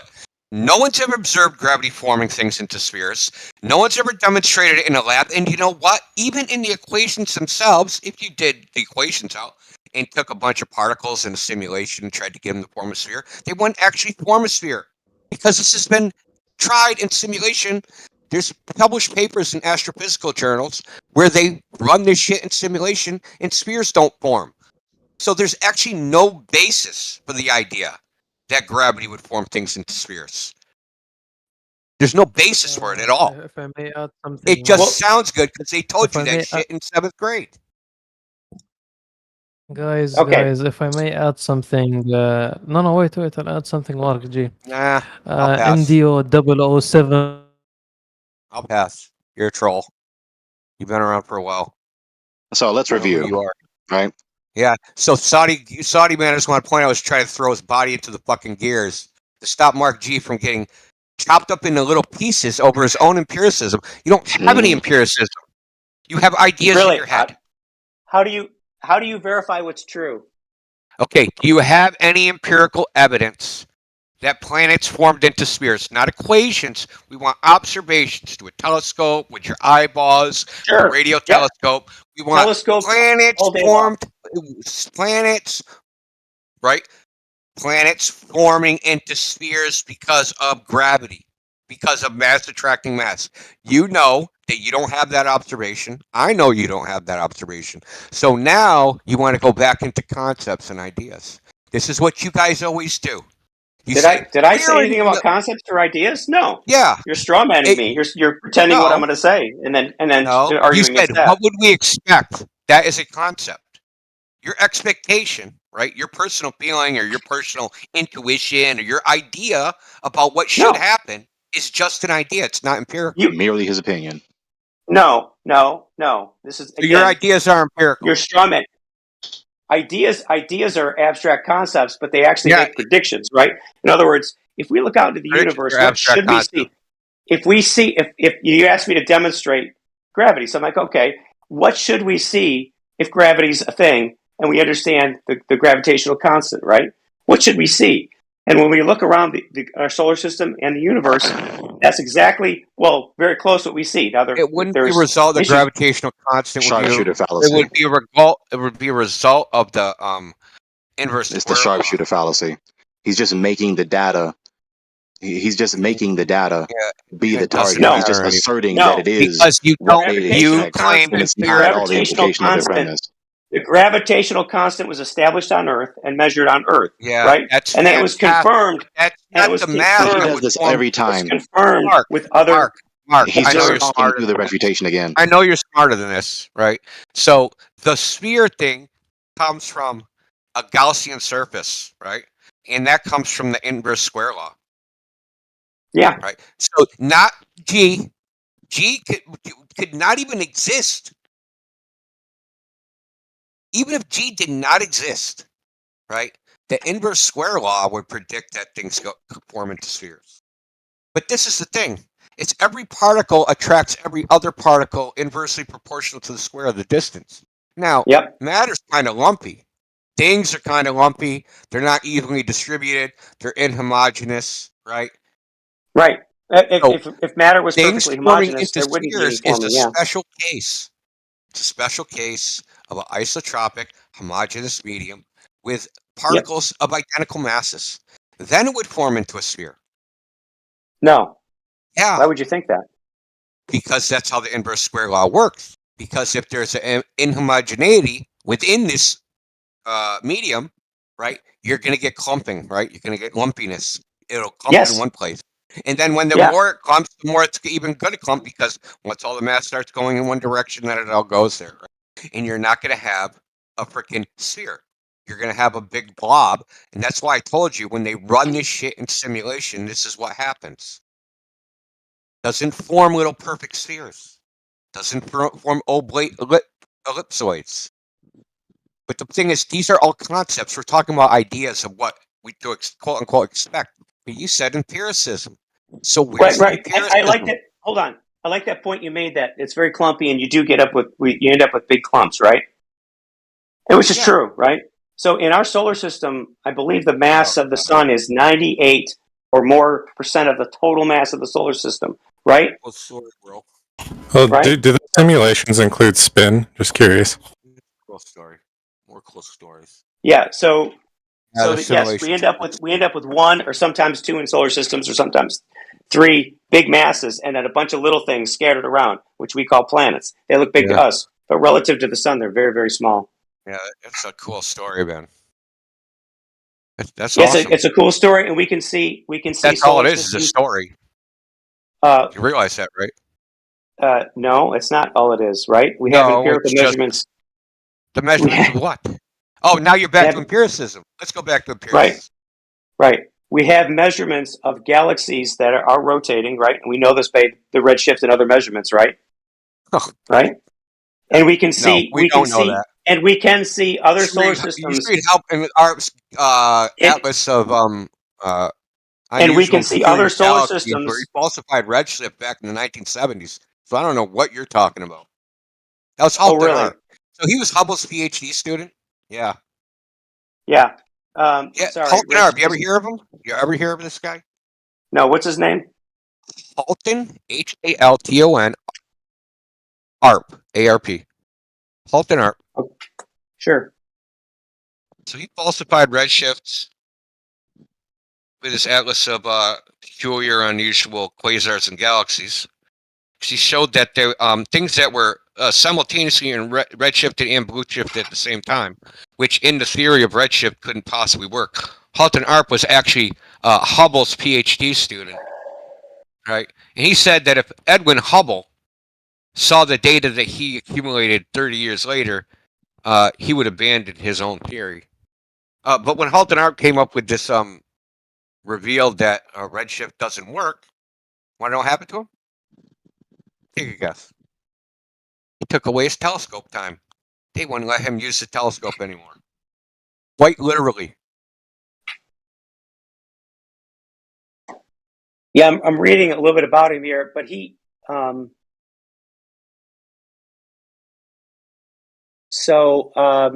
he claimed there's a different physics going on, right? Yeah. Yeah, because he recorded simultaneous red and blue shift. Okay, there's so much problems in the cosmic distance ladder. I doubt you know anything about it. I don't know if I really want to get into it if you don't know anything about it. I'll hold on. Let me. You don't let me even look have a up radius. I don't even know how you're going to get past that. I don't have what? Sorry. A radius, an Earth radius. Oh, well, you guys like to talk about that, but that's really ridiculous because it's been measured many times, and we have seen it. They measured the radius. What was the instrument? Seen it. We've seen it. Well, what was many the instruments. instrument? Hold on. No, you said they measured the radius. I want to know what the instrument was. And we see it. I wasn't done saying anything. All right. So, and we also see it from space with different satellites, right? Oh yeah, including including GPS. Galactic calipers to measure the radius, right? So, how was it measured again? It was measured from most recently and best by Landsat 9, right? And Landsat 8. They measured the radius.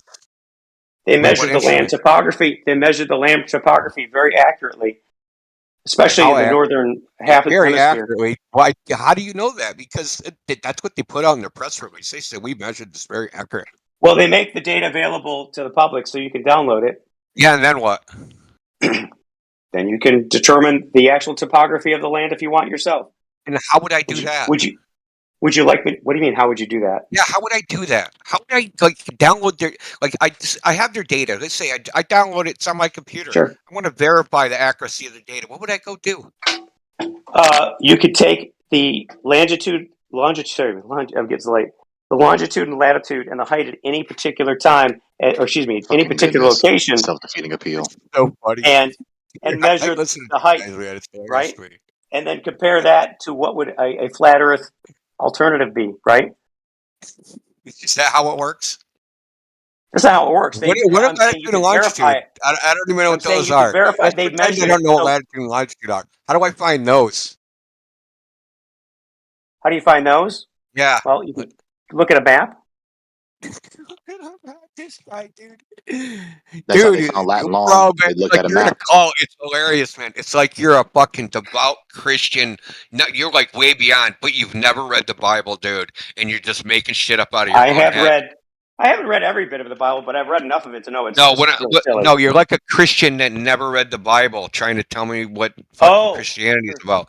You're sitting here just gobbledygooping your own ideas about what the globe is or what all Let this me shit ask you this: if Hey, you go Mark, to a how big your particular, if you Latin take out a long? Oh, they standard looked at a map, map, Indio. Oh, you really? take That's how you you get take a Latin long? standard Just look at a map. map. I'm gonna just You go take a outside and standard just look map at a and map. navigate, and you take a standard map and navigate to that spot with the latitude and longitude. Do you end up where the map says? How do I find latitude and longitude? I don't know where I am. I'm in the middle of the woods. It's a cloudy night. How do I find where I am? What's my Well, latitude? in the modern world, you could use GPS. Oh, Jesus Christ! Well, see, you're Yeah, back I to can the also religion. just read a road sign too, but we don't have a road sign. We're in the woods. Well, I suppose you could have different. You could use a compass or something, but I'm just saying, I have no you're idea how lost, anything right? works. You don't Do know you? where you are, and you don't know where you are in the world. You don't know where you are on a map, and you want the latitude and longitude. Yeah, I want to find my latitude. I want to find my ground latitude on a cloudy night. How do I do that? On a cloudy night. On a cloudy night. Yeah, I would not know how to do that on a cloudy night unless you knew Nobody knows kind of how to where do you that. were. Yeah, because latitude and longitude have nothing to do with the ground. But you don't know that. Nothing to do with the ground at all. Really, No, they they're, absolutely do have to they're do with the ground. coordinates in the sky. No, they're not. They're coordinates on the ground. They are. Yeah, they are. Really? Well, I just Will the proved it latitude and because if it's longitude take you to cloudy, a I can't specific find my place on the globe? latitude, right? Listen, Will the I just proved latitude and longitude Mark, take This you is a to a coup for specific him in the place on the open chat. ground? Let's see how long he misses Mark, this. settle down. If What? I can't, if it's cloudy and I can't see the stars, I can't find my latitude. That means the coordinate system is in the sky. Right? You can approximate it. You can approximate it using North Star on the. No, I can't see the North Star. It's cloudy. No, I'm saying you can approximate it, but that's irrelevant. So you just say you're lost. Use GPS. That's what the modern thing is to map you to a position, a GPS ground is an position. Way to Earth-centered, digress from the Earth-fixed. point, Mark. Earth-centered, No, I Earth-fixed. understand what the point is, but it's a non sequitur because modern Yeah, what you said is coordinates, a modern non latitude, sequitur. His point is not a modern non latitude, sequitur from his GPS point. doesn't use ground latitude and position. longitude, dumb fuck. Latitude and GPS uses longitude. Earth-centered, Earth-fixed. The latitude and longitude is a conversion. It's a transformation. Yeah, that's right, dude. It's not a Earth-centered, trans. Earth-fixed is a tangent plane. It's a what do you mean? It's not a tangent Yeah, it's plane. a plane. The latitude So what your is on a GPS sphere. coordinates are on a plane, bro. No, they're not. They're on a Yeah, globe. well, I'm They're on a going to sphere. post Rhinex data, which is raw data that comes down, the message data that GPS sends out on its beacon. Sure. It does not give you that the raw GPS data. Earth fixed XYZ coordinates, man. The raw GPS. Hold on. The raw GPS data is not actually coordinates. You know that, right? Oh my god, dude! This dude is a fucking pest with his croaky voice, dude. Yeah, my voice is kind of fucked up, especially late at night. Yeah, I know it uses time of flight, dude. Yeah, I know that. But your GPS little box there, it converts it into Earth center, Earth fix. Yes, it converts it. It may convert it locally. I don't know. It depends on what system you're using to convert it. You just don't have any idea what you're talking about. Like you just think you know, you just don't know. Actually, I kind of do because I know how GPS works. Do Yeah, you know how so GPS works? that Rhinex data is Earth center, Earth fixed. That's what you knew. You didn't I don't even know about Rhinex Rhinex data, but I know how you GPS didn't know what works. it was its name. You didn't know anything about it. I don't know. I don't know what you're saying. Rhinex data. I don't get that. I'll have to look that up. That's the messaging format. That's the GPS messaging format. So the signal comes down in a particular data format, and that format is called Rhinex. Because there's a bunch of data in that message. Right? And it has an actual format, just like you would have a form, a format, right? So if you have like a form to fill out your driver's license. It's a standardized form which the data comes down. Yeah, no. You're confused. I've looked it up. You're confusing things, I'm not right? confused, man. Yes, you're very confused because the Rhinex is what. So most mobile phones, for example, there's a dedicated Your chip to phone interpret isn't the using GPS GPS. data. Your phone is using location services. Stop embarrassing yourself, dude. No, your phone has GPS built in. It may Yes, also be but using you have to location make it services. use it. It uses both, right? It uses both. It uses location services. No, it can use both. All right. Listen, you're new to this Now we're topic. back. I'm not. You're just making it up as you go along, dude. No, I your know. phone, you could use both. It uses both for accuracy, right? Okay, now it receives the data from the GPS satellites, and then the chip converts it to He has to Rhinex be for paid. processing. Yeah, I'm convinced now. Like it's the same steady fucking croaky disruptiveness nonstop for hours. He has to be paid. If he's not paid, then he is the most credulous, brainwashed scientist I've ever met in this fucking channel, dude. I'll take that, Gregory. Thank you. They need a refund. So I just posted in the little side chat here a Rhinex message. That's how it comes down, dude.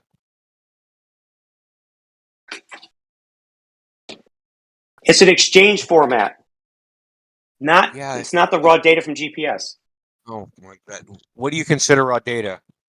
You mean the actual raw data fucking is electromagnetic radiation? It goes to No, the digital signal processor, and that digital signal processor converts it into a Rhinex message. Yes, That and but the raw messages from the GPS satellites are actually timing and location data from the satellites, not your location. And it's embedded in this Rhinex format. It may be included, but if you're saying the Rhinex provides location, that's not what the GPS satellites provide you because they don't know your location. What exactly is all this? I'm well aware of that, dude. I'm well aware that GPS is a passive beacon. I'm well aware of that. I think he's explaining the instrument he used to measure the curvature with all this. I'm not sure where he's going. He's just He claimed Landsat measured the radius. I'm still waiting for the instrument they measure the radius. Yeah. That'd be good. So just identify the fucking instrument now, Mark. He'd have to admit they never measured the radius because he knows they haven't. He won't admit things he knows. Actually, no, I posted. I posted about 5 or 6 different ways they measured the globe about an hour ago, maybe 2 hours ago, whatever, in the channel. Right? Said radius. They measured the curvature of the Earth. Can you not determine the radius of that? The curvature of the Earth. No, I want to hear this one. This should be fun. Well, from Landsat, from GPS. Before satellites, they had geodesic measurements, right? Really?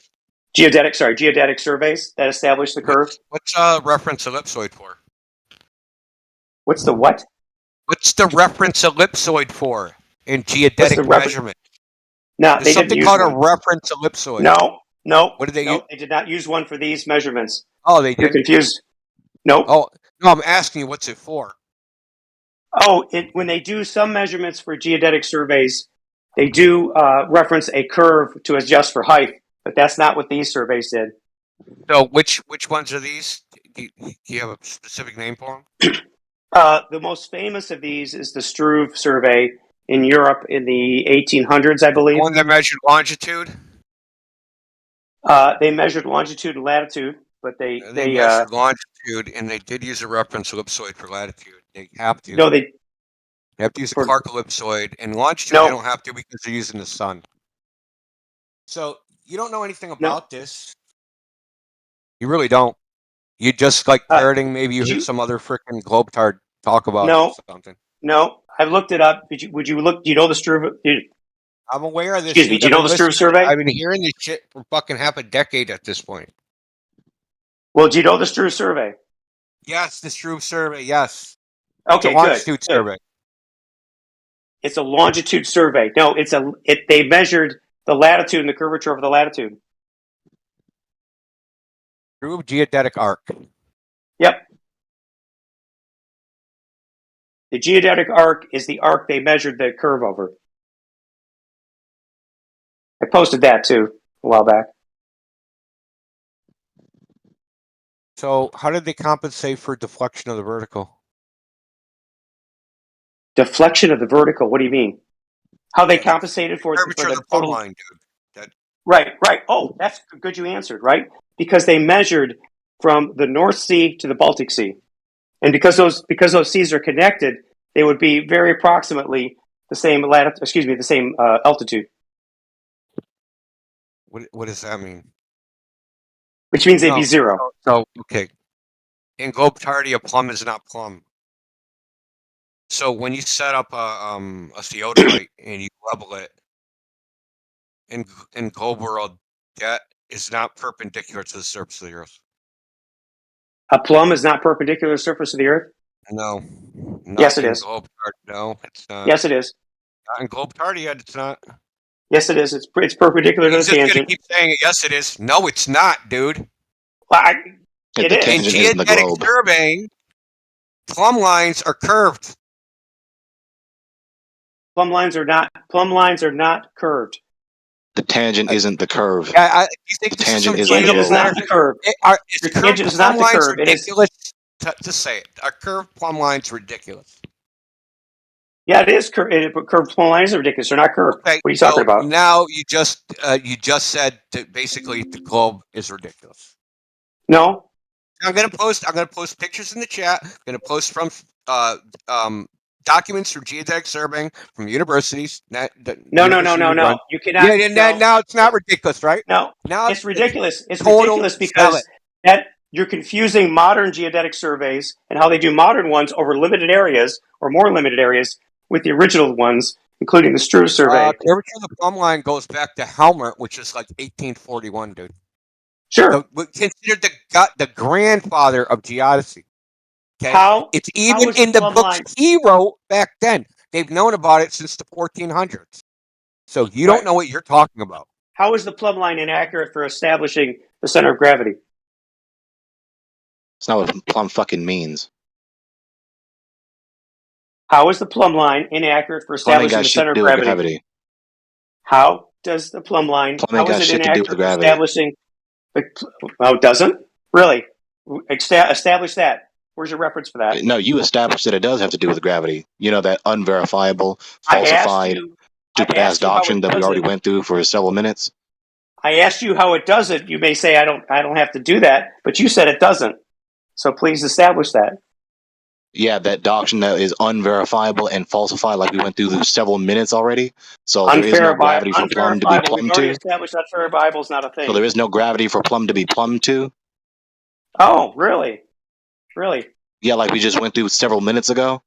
Okay, that we've established that gravity is measurable and you cannot exclude other forces, or if you exclude other forces, you can't exclude gravity, right? Yeah, that unverifiable and falsified doctrine, that unverifiable and falsified hypothesis that we already went through several times. There's no gravity for plumb to be plumbed to. Remember that? The claim of unverifiability is meaningless, Gregory. You know that. Yeah, that unverifiable, falsified hypothesis. Oh, it wasn't falsified at all. Unverifiable, it's falsified, not just falsifiable, but falsified. So you're saying I've already done several times, so that there is no gravity for plumb to be plumbed to. Remember that? I've already dismissed your stupid reputation as being ridiculously so there is no childish. Gravity for plumb to be plumbed to. Your reputation of the gravity. So there's no gravity for plumb to be plumbed to, right? It's like saying, the laptop on my desk doesn't fall to the floor, therefore gravity's not a thing. Of mass attracting mass or mass curving space-time, so that there is no gravity so-called for plumb to be plumbed to. Remember that, right? Gravity exists, Gregory, even if your laptop doesn't fall to the ground because it's on the desk. So more chanting, not argumentation. Just whistle past the refutation of your stupid hypothesis, so that there's no gravity for plumb to be plumbed to, right? You just keep talking, Gregory. It doesn't make any sense. Hey, Mark, Indio's dropped some shit in the chat for you. You can get a look at it. We got even more. Believe me, this is well known. So plumb is not a fucking plumb to gravity, fucking moron. Your model, dude. And yes, it is ridiculous. I agree with you. The globe model is ridiculous. See, the problem with you guys is, do you guys think we don't understand the model and that's why we don't believe it? No, we do understand the model, and that's why we don't believe it. Yeah, we don't That's what understand you the model just so don't long as we get. don't affirm the model to be true. That's why. Yeah, but we understand hold what on, you're saying. We I understand have the concepts hold behind on. it. We understand all of it. We understand that it's all concepts and no empirical evidence, like your gravity, which you just like wheeled right back out like nothing happened.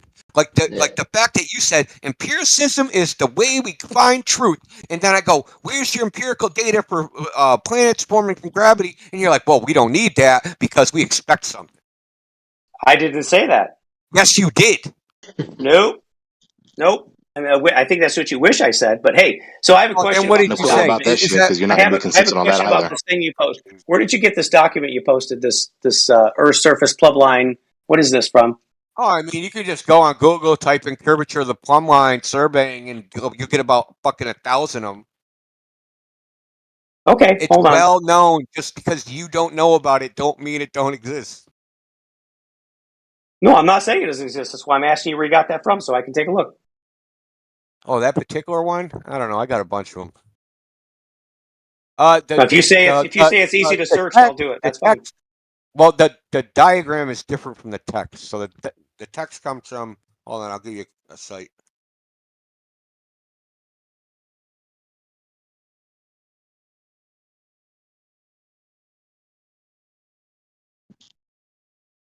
The text comes from Mathematical and Physical Theories of Higher Geodesy, Volume 1, Helmer, and I'll give you a link to that.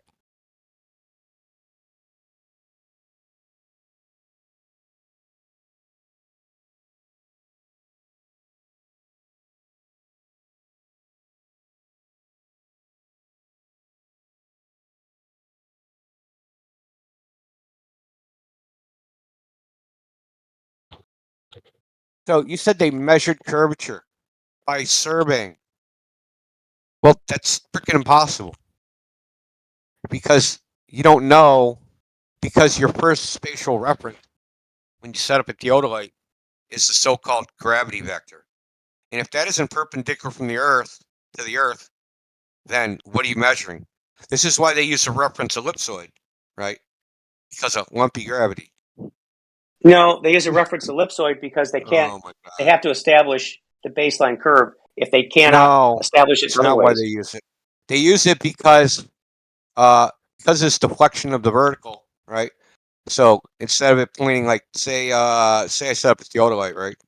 And I should expect that there should be a star directly at zenith, and that star's not there. I go, well, there must be lumpy gravity deflecting my plumb line, right? Deflecting my level. So my vertical's tilted. This is called the deflection of the vertical. But you can't actually map one to the other. You can't actually map that to a surface because it's tilted. It has to intersect at 90 degrees, right? Like a sphere or ellipsoid or whatever it is you're using has to intersect at 90 degrees. So they just curve the plumb line to do this. This is why they're using this is why there's a reference ellipsoid and there's a geoid, right? So one is the so-called equipotential surface of gravity if we were at sea level underneath the land and everywhere else, right? And So there's the reference ellipsoid, which actual measured points are projected onto the second surface. But that's actually a third surface because the primary surface is the surface of the infinite radius celestial sphere. That's the first surface. I don't think that's true, but okay. So it doesn't really matter what you think. So it really doesn't. No, See, I mean this is like remedial. No, I don't think they measure the geodetic stuff versus the celestial sphere in modern. Called astrogeodetic surveying. That's how they do it. Yeah, maybe back in the old days. So okay, No, so they here's the still thing. do it. It's not the old days. How they So know you're what talking. deflection of vertical Is your argument that because the gravity of the Earth is not completely 100% homogeneous, that the plumb line will be deviated by some small amount? No. Is that My no? argument is it's not even possible in concept to measure curvature using a theodolite because you don't have curved lines of sight. You have straight lines, and all you're gonna do is get tilted angles. But if you don't know how the orientation of the instrument you're using to measure is relative to the surface of the Earth is in the first place, these tilts don't mean anything. So, but it's the tilts would mean something if the plumb was accurate. You're complaining the plumb is not accurate. No, I'm not complaining. I'm saying the plumb in reality is random. It's randomly distributed. Some plus, some minus, some plus, some minus, some plus, some minus.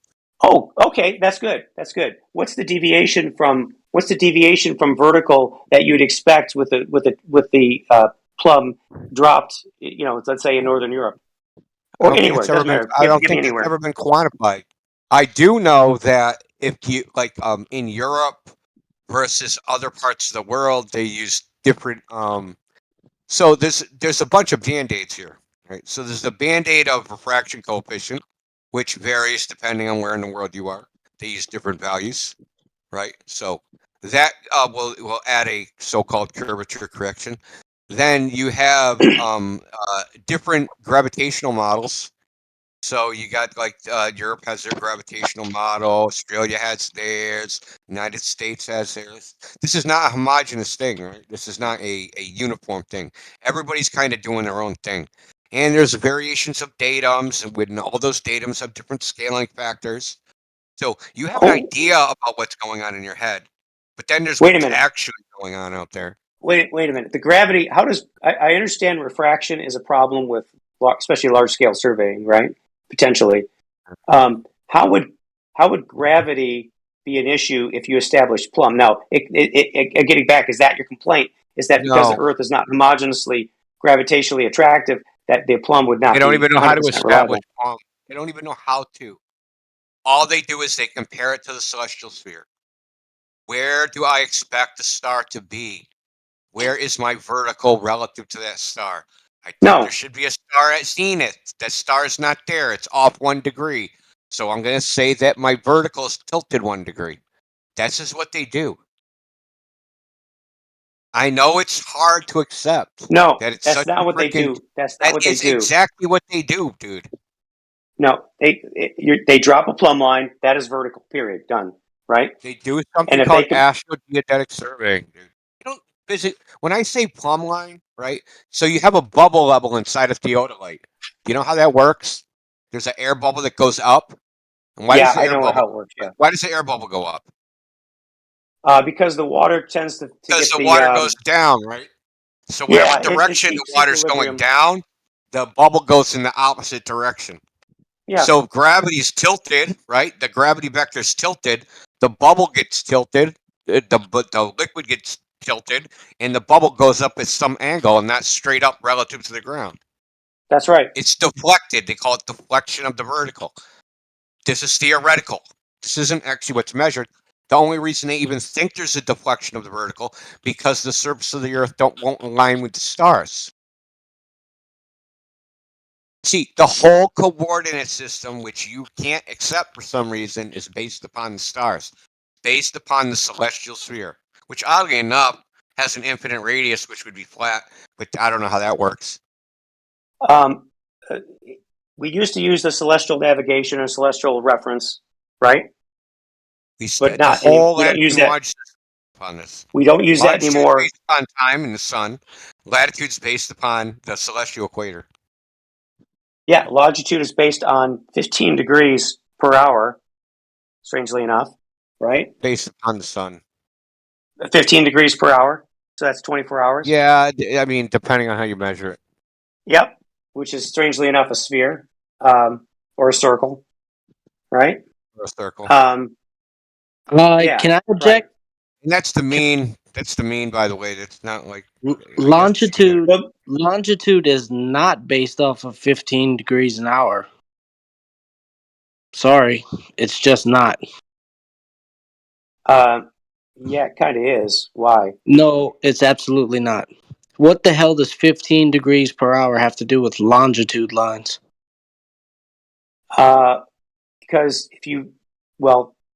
15 degrees is the arc of the sun. It covers 15 degrees across the sky.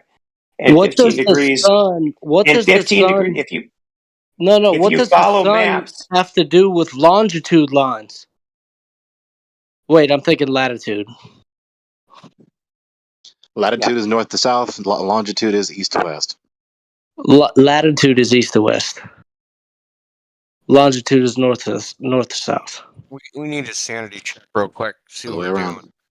Mark, if the surface, India, look, if the surface of the Earth is not curving, what is it? Look, the surface of the Earth is curving. I'm trying to get back to why you. I'm trying to get back to. You just failed it, bro. I'm going to get back to why you think the plumb line is not plumb. Why I think it's not my dude. It's what you have to think. No, I'm trying to understand your argument, right? No, dude, it's your model. This is your shit, not my shit. This is why you get cussed out, Mark. My shit. This is why. Yeah, this is your shit. This is the shit you believe in. No, my shit. Yeah. The plumb line is It may not be perfect because of some small, insignificant, at least in terms of measuring what they're measuring here, deflection because of lumpiness in the gravity, which we know, and the fact that the Earth is not not a perfect sphere. It's an oblique spheroid. So you do have a little bit of inaccuracy, right? But I don't know that shit at all. Even if you account for those inaccuracies, you cannot account for the measurement. Even if you allow for inaccuracies, the measurement of the curve over the Struve geodetic survey doesn't even. There's no way that even if you allow for inaccuracies, that's not some good representation of the globe.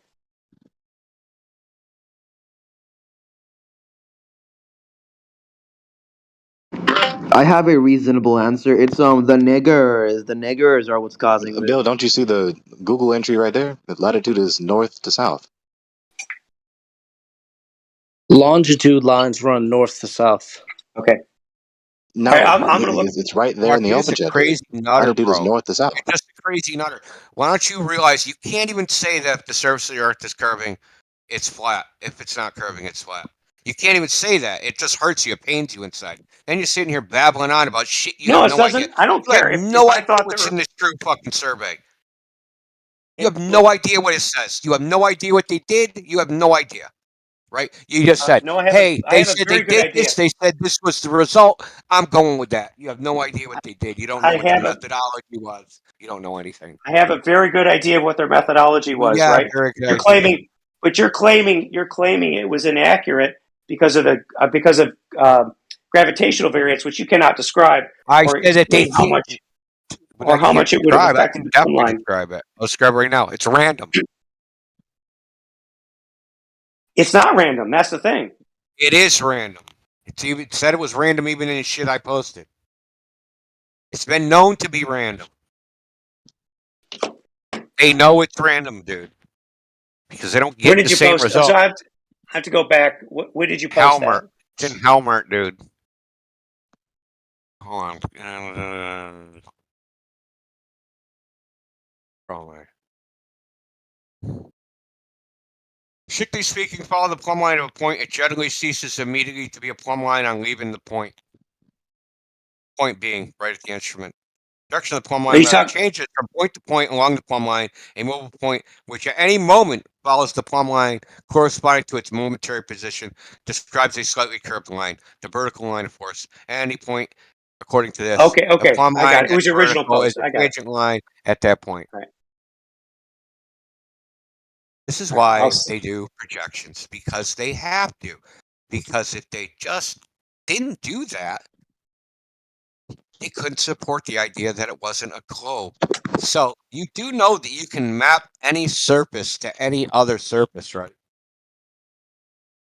You could do projections, yeah.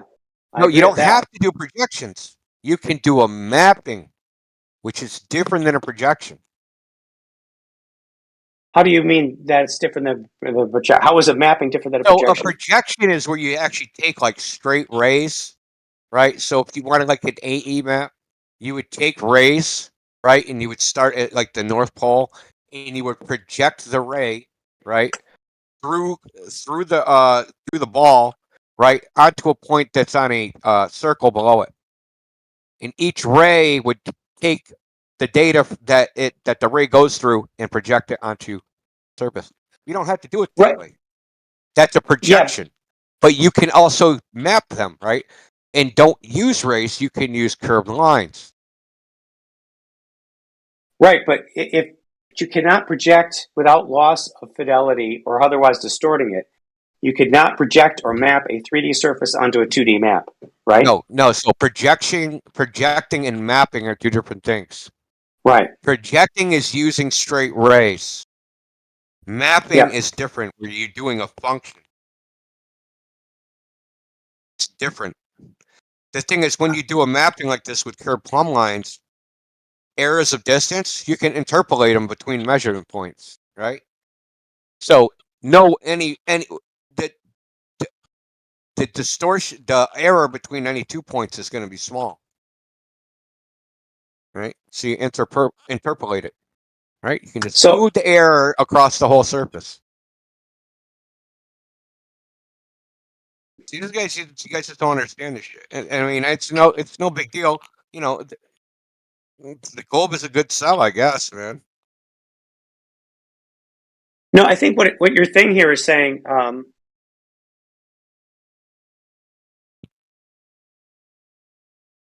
At any point, according to this, the plumb line is the vertical. You know what do you think about 3D graphics? Yeah, a little bit, but I'm just reading your post here. You know how they got wireframe? Yeah, I know how wireframe They got a works. Yeah. wireframe model and there's nothing on it. Yeah. How do they get the skin on it? The texture. Because the texture is just a regular like a GIF or a JPEG or whatever, right? Yeah, they map it on each vertex. They map it, right? Yeah. They don't do a projection, right? Yeah, I don't think that's analogous to doing a map, though. It's exactly analogous. Okay. Because a sphere is technically just a 2D surface. A sphere is just the surface. It has nothing to do with what's on the inside. So you just have one surface, you map it to another surface. But this is a 3-surface map. So we have the celestial sphere of that surface, and then that gets mapped onto using deflection of the vertical. Like it's almost like a filter, right? So we do our measurements on Earth, they get filtered through curved like the plumb line deflections are like a mapping function to project it on, or to map it to the reference ellipsoid. It's like a three. It's like a three-way. Yeah. It's like a three-way freaking mapping. But if you map a celestial sphere onto the Earth, right? You end up with you have to end up with an AE map, right? No, not really. I mean, Shane St. Pierre's done the most work on this. I'm not gonna. I would just reference you to him. I haven't. Okay, hold on, but we'll get to that. But he's done a bunch of stuff on like the radius of view and a bunch of different shit. Like how it would work on an AE map. I'm not a big proponent of an AE map. Well, I know because it's problematic. Gleason's map is just a sun map. That's all it's for. But you can't. If the celestial points map to the ground, they have to map on something that looks like. They map to the ground by convention because we just all agree when I go somewhere and I see Polaris 45 degrees above the horizon, I'm on 45 latitude. Whether that 45 latitude is in a circle around from somebody else at 45 latitude, that's unknown, right? So well, no, I think we know that each person's reference to Polaris is one thing, but we don't know what their reference to each other actually is. But we do though, right? Because how do we know this? Okay, number one, ships use it to navigate to specific points on the globe, right? So celestial navigation works, right? Yeah. Right. What's your point? And you know that the place next to you, if you reference like so if the North Star doesn't change, right? So it's either the Earth is spinning or the celestial dome is spinning or something's spinning around a central point, right? Right. After all this damn time, the conclusion hasn't been arrived yet. No, I'm just working through the celestial. We moved. So back to your plumb line here. I want to ask you about this sentence here. It says the last sentence in your post says, "At any point, according to this, the plumb line at the vertical is a tangent line at that point." What does that mean? Hold on a second.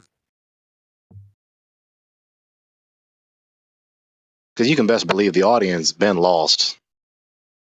The audience been Yeah, gone. we've gone on really. You're Good right. point. You're right. This I what will give you happens this, when you Gregory. engage. This is very. We're This what very happens when down. you talk to the Very, channel.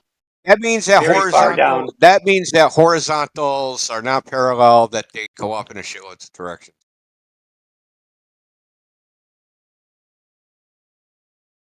I mean, this is your model. This is like the only point. I didn't want to go off on all this shit. The point is that he said radius. He said they measured curve. That's just a bunch of horse shit, dude. That's just a bunch of mental construct, right? So there's something like you can look. They could have decided one day Earth is a freaking Patrick starfish, right? And made a Patrick starfish reference shape and went out and did measurements and proved the Earth was a fucking starfish. Okay, that's it. This isn't rocket science. Okay. It's just fucking differential geometry, manifolds, and topology, and a bunch of other bullshit. Right? They know how to do this. It's been known for a long time. They already quote unquote know it's a globe. So they are going to make it a globe no matter what by using a preferred coordinate system, right? So first we have our preferred coordinate system. We're going to use something called polar coordinates, right? So in this coordinate system, straight lines are not even expressible, right? And I'll use spherical geometry. Straight lines are not even expressible. Like if I was in a spherical geometry mathematical realm and I said, draw a straight line, you couldn't do it. It's impossible. Because straight lines, not existing, is an axiom of spherical geometry. Now, do straight lines exist? Yes, but you couldn't mathematically express them. Not if you're mapping a path on the sphere. No. Yeah, they exist in the real world. No, period. You can't, because a sphere is a surface which is equidistant at all points from a center point. Now, you can't draw a straight line that is equidistant from a center point. Right? Where the entire length of the line is going to be equidistant from that point. You can't draw that line. Right? And because you can't draw that line can't exist in spherical geometry. Period. Okay, let me explain to you the problem I see with your plumb line hypothesis, and then I got to go. It's not a hypothesis, and it's not my plumb line. This is yours. Okay, well, whatever. Your statements or your assertion that the plumb line is not reliable, and then it randomly deviates, right? Right. No, like you said this, right, Indio? In your worldview, this is called an internal critique, dude. No, that's fine. That's fine. That's fine. Let me accept. It's an internal critique. I'm just saying, but you've made the statement that, according to my worldview, and using my rules, the plumb line's not reliable because it randomly deviates, right?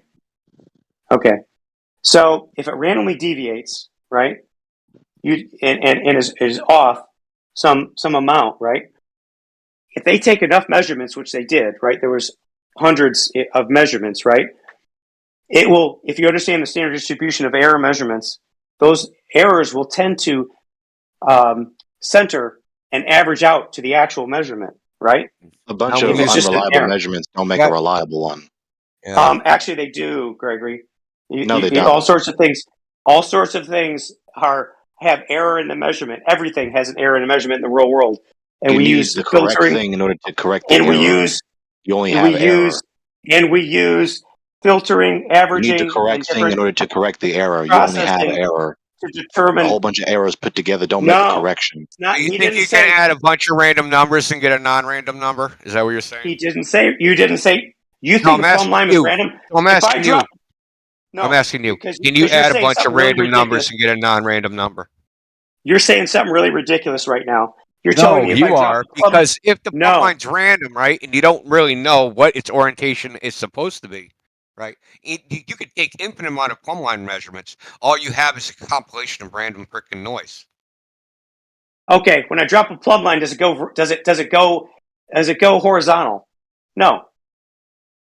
I mean, you're acting like the plumb line can point. Put together don't make a correction. You're acting like the plumb line can point any direction it wants. It can't. So acknowledge that a bunch of errors put together don't make a correction. If the errors are centered around a standard distribution, which you might expect when you're measuring something, yes, they can be put together for each individual measurement. That's not for the totality of the measurements, right? That's for any particular measurement data set, right? So I go to a location. I'm in New York City. I drop a plumb line. I compare it to a star. I go, hey, there's 0.01 degrees deflection of the vertical. Go back, do it again, 0.015 degrees deflection, and then I just do a bunch of measurements and I get a range. Yeah, fine. Now I have The for that bubble. location, Yep. I have the average or what they would probably do, which I know they actually do. They use weighted means, but they weight the mean from what Exactly. they already think they're going to get, which is 8 inches per mile of square of curvature, right? So what are you talking Yeah. about? So I'm talking about they do that Yeah, in so each they're using a location. weighted mean that already has what their expectation value within the what would you call it? It's a fucking name that's slipping my mind right now. Right, so you have a Anyway, value that you're gonna write down. This is our measurement. This is our observed value. This is what we're gonna write down. But that value is a compilations of a bunch of weighted means. But because you're using a weighted mean, what is your weight? Right, the weight is 8 inches per mile squared. So deviations from 8 inches per mile squared, like say the it's concave, right? You're gonna throw away all measurements of concave, all measurements of flat. You're only going to accept the measurements that are within the frickin' range of what you expect. except that's not what Struve did. Oh, they didn't use weighted means. They did not assume a curve. They were You keep saying measuring the that, but curve. I don't believe you because every time you guys say this, it always turns out not to be true. And Oh, if I fine. remember, wasn't the Struve one the French one? Didn't they find that the Earth was a prolate ellipsoid? No, there was a French one, I think, in Central America. No. But I don't think The this. Struve, and then there was the prolate ellipsoid that they came out with because they were measuring longitude, and then they went and they did the other one. The one in frickin' South America, because the French king ordered two separate surveys. They got the Struve one, and then they went and did the other one. Now his name was Friedrich Wilhelm Struve. I think he was German or Austrian or something like that.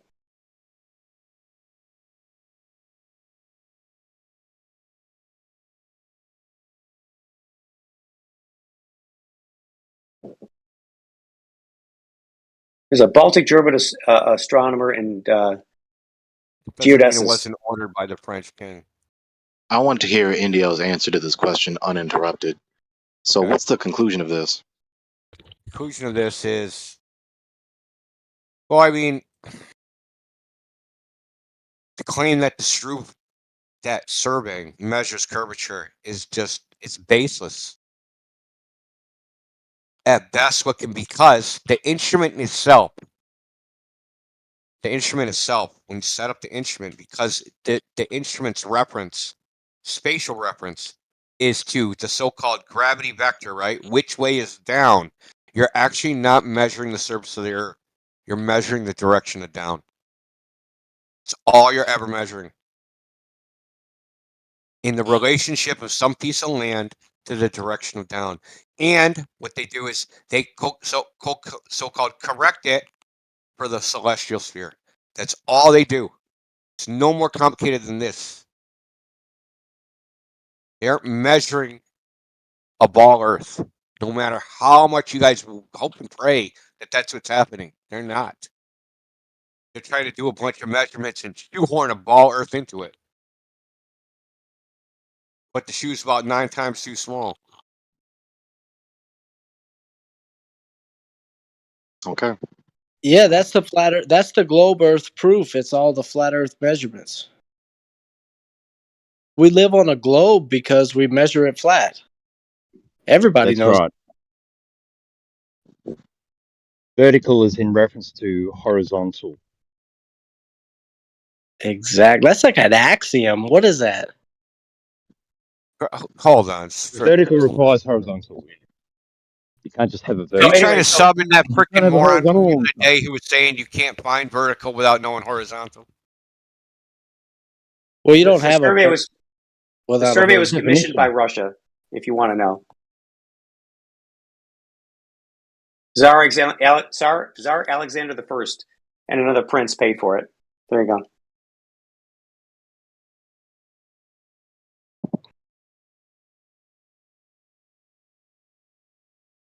That was stupid. The fuck are we talking about? Totally So stupid. your plumb is in reference to horizontal, so you need a flat Earth for your plumb line in navigation.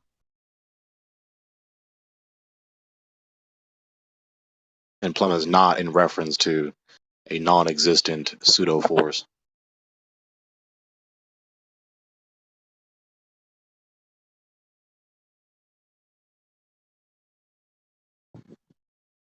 Can you prove that? Vertical is not in reference to a curve because you need 90, measuring 90. The vertical makes a 90 with the horizontal. No curve. That's measured flat.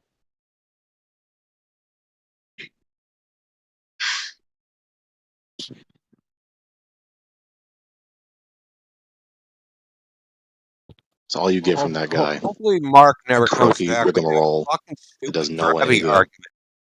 Dude, I'm so sick of the gravity argument. Gravity forms spheres. That's why you're just so fucking dumb, dude. Like, I'm just sick of it. That's why I define those syllogisms, those 3 syllogisms, to decimate it, to terminate it. It is gone. Toss it over your shoulder. It's garbage. It's like the ultimate waste of time. There's so many people coming to do it, right? And like, listen, the very fact that you would make that sort of argument, right? So it's a 2-prong argument, right? So it's physics of gravity, therefore Earth's a sphere, right? That's really what the argument is. Gravity forms Earth into a sphere.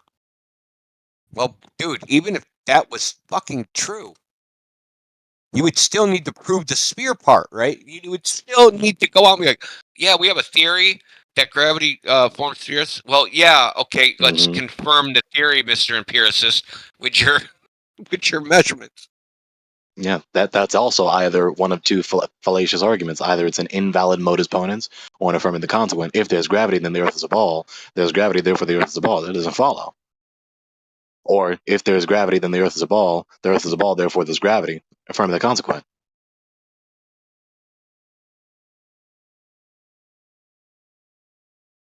Yeah, but you know how much time has been wasted, effort.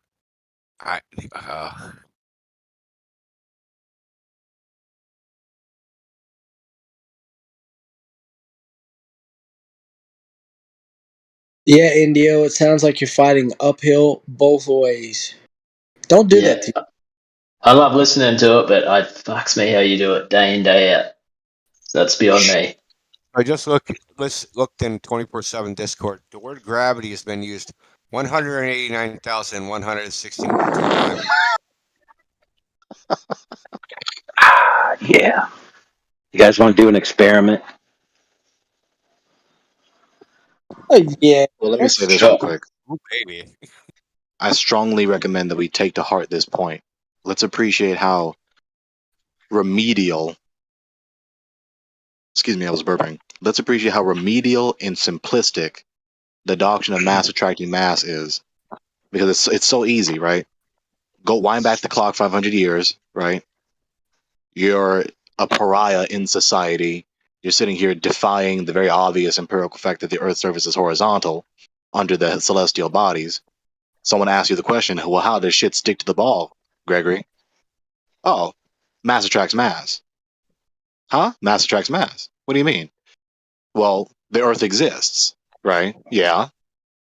And so because it exists, everything sticks to it. See how genius that is? Just the sheer existence of Earth, just the sheer existence of the matter is enough to keep the other matter near or on the ball. Isn't it genius? Meanwhile, you could substitute gravity with unicorn farts. It's like all I can hear is that iRobot Vicky fucking going. My logic is undeniable.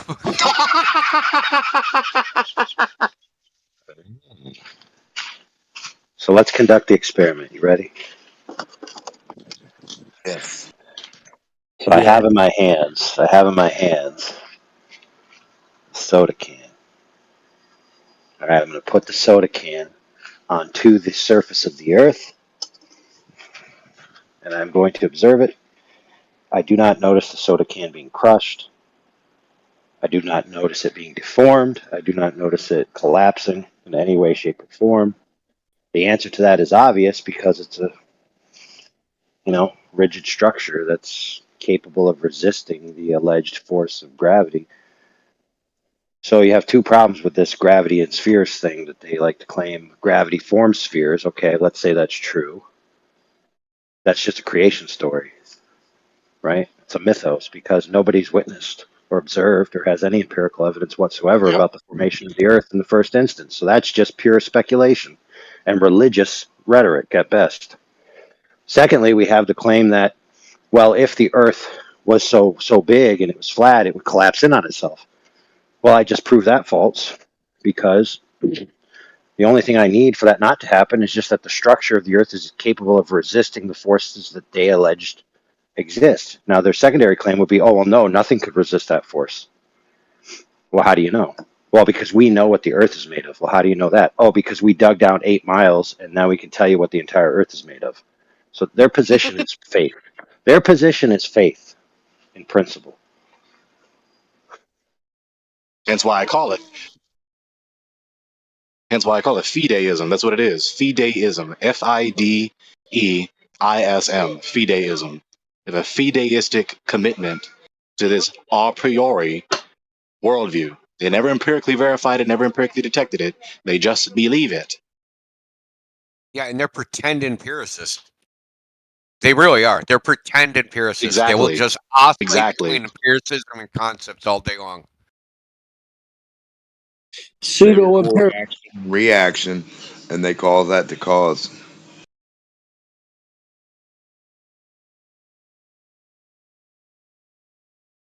One more time.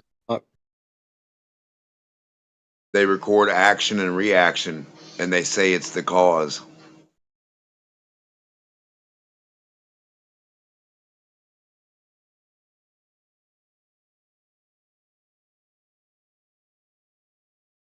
They say because a horse pooped was the reason a horse pooped. Because they seen a horse poop, so now they know a horse. They know everything about poop now because they saw a horse poop. So they're poop specialists. So if they see something happen, you better be careful because then they're going to tell you everything about nothing but what happened. They're going to explain the action, but not how. Well, yes, Demak, you're right on key. So common tactic with the gravity thing, like Indio said, it's been so prolific in the other server, is that they will simply mention the present existence of the concept. If I drop this bottle, it'll hit the ground, and think that the fact that they release a bottle and it hits the ground proves all their other claims about why that's happening and its relationship to the shape of the earth. They think simply dropping something and the sound it makes when it hits the ground proves it hit the ground over their microphone. They're like, how do you explain that? The earth's got to be a globe because this thing hit the ground.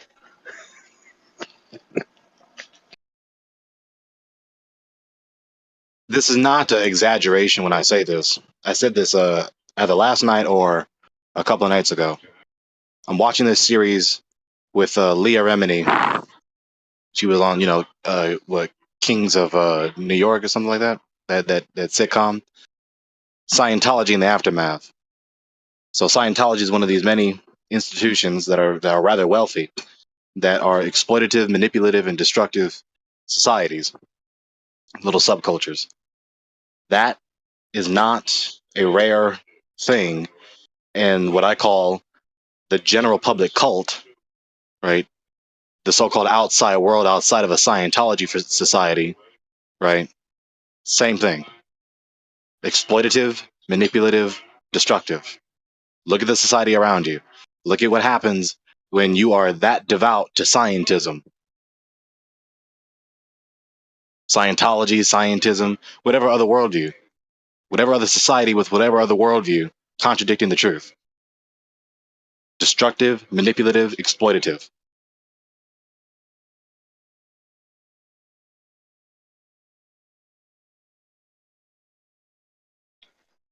And let's Yes. appreciate this also. Oh, go ahead. Go ahead. I was just going to say, and expletive. Yep. Mm-hmm. Now let's acknowledge this. Someone like Mark G, he's not an imbecile, right? He's not like boo boo boo, right? He's not like that. He's an articulate man. He has a lot of information. He's an articulate man. And in spite of being as articulate and informed as he is idiotized, brainwashed into scientism.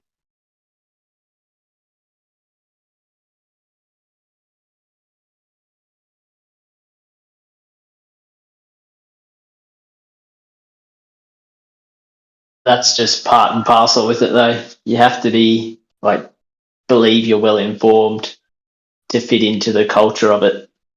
Like you need that superiority mentally to understand nothingness and then feel like that you're superior to everyone else. It's just a mind virus. Do you guys think that L. Ron Hubbard actually like saw the structure of like religion in scientism and thought to create his own structure kind of off of that for his cult? That's a very good question. I'm really fascinated by that question. In fact, I will say yes, because when you do a little bit of studying on L. Ron Hubbard, he was resisted and ridiculed by the AMA, right? By the mainstream institution of psychology and psychiatry in his day, the mid 20th century, up to the late 20th century, right? And so he saw that, and he went beyond the truth into extremes of just invincible ignorance and malice, right? And then repeated the very errors that he ridiculed general society for. I think he was just playing the long game to get away from paying taxes, which is much more practical. That also. Because after he Yeah, wrote Dianetics, right? After he wrote Dianetics, that was rejected, that was tossed out. He also is quoted, as I'm sure you're aware many times, religion is where the money is. And that's also a clever tactic within the legalities of the US to make your institution tax exempt. You just gain income and that's it. You don't have to give it out, right? Except for other types of taxes. But, you don't have to pay that other tax that religions are exempt from. So he now goes under the guise of religion, because he can't go under the guise of this is just an alternative theory that I hope is accepted by an institution. That's done. So now this is a doctrine that is part of my religion, right? Now he's tax exempt and teaching the same doctrines, and of course, adding as he pleases. Exactly.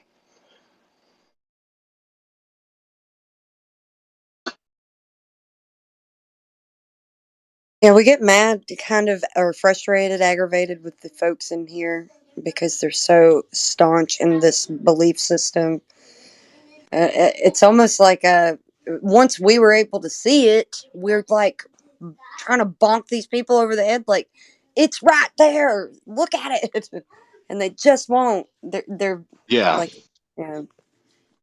When you hear me, as it concerns me, when you hear my contempt, that's against the unjust aggression and disruption. I don't get loud because they disagree or because they're rather stubborn in their position. I get contemptuous when you're obviously being unjustly aggressive and disruptive. Right? You're not letting the dialogue flow. You're just trying to stifle the dialogue and dominate the dialogue. That's where I get contemptuous.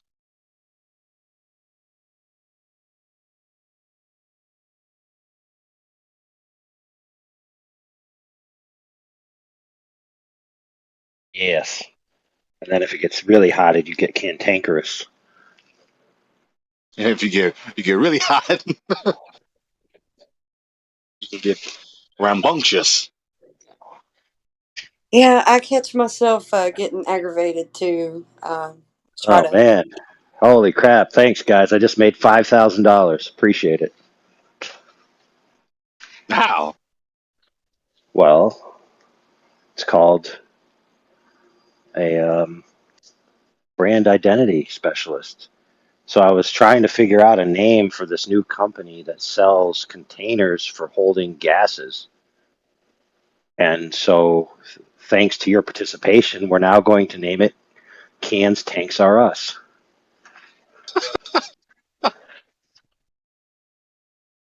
I like it.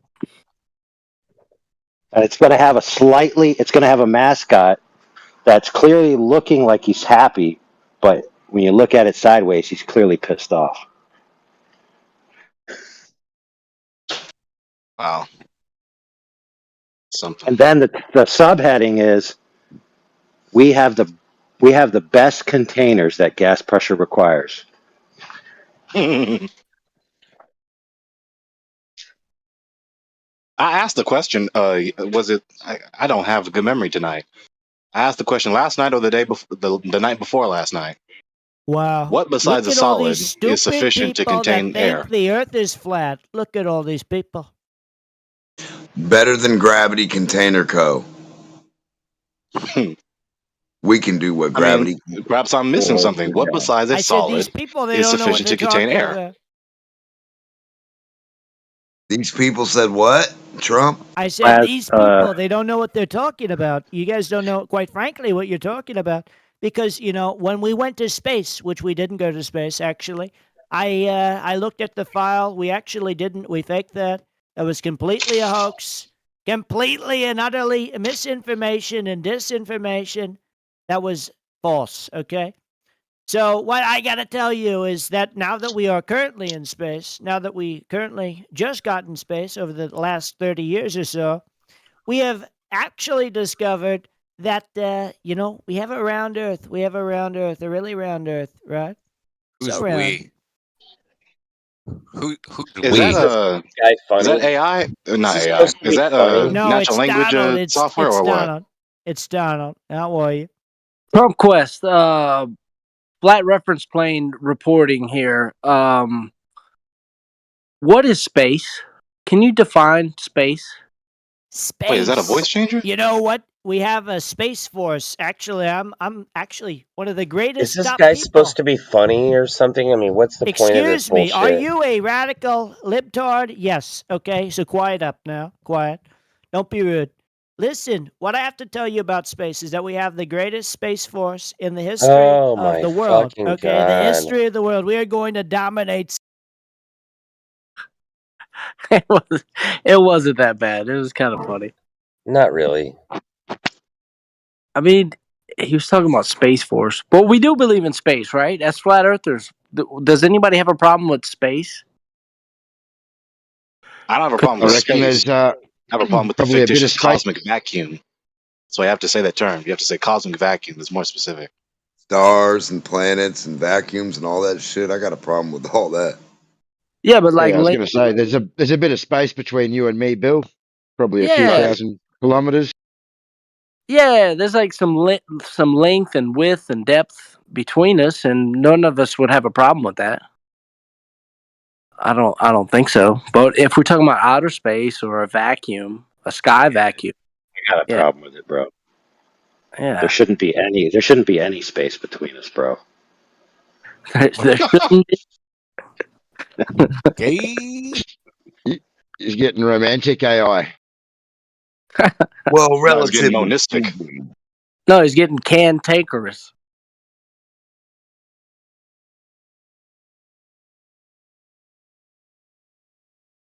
Better than AI's gravity. going to the monism you've been talking about. Speaking of Right, space, so what? someone in here Gravity named Tank, though. Space who's muted. Is he muted for a Oh, reason? we don't know. Let's Yeah, see. probably. He's He's dropping a lot Donald of Trump. memes in the chat. He's loading them in there. He's just a troll. But how did he do that? How did Chunquist do that? Was that natural language software or was that a voice changer? I don't know. He's been in here quite a few times. He makes his rounds. I hope it's his own voice, yeah, and he's actually doing it. That'd be pretty cool. He does a good job if he is. Yeah, I want that to be the case because that's more impressive. Yeah, really. But it is funny what he was talking about because we do pay taxes to pay for the welfare system called Space Force here in the United States.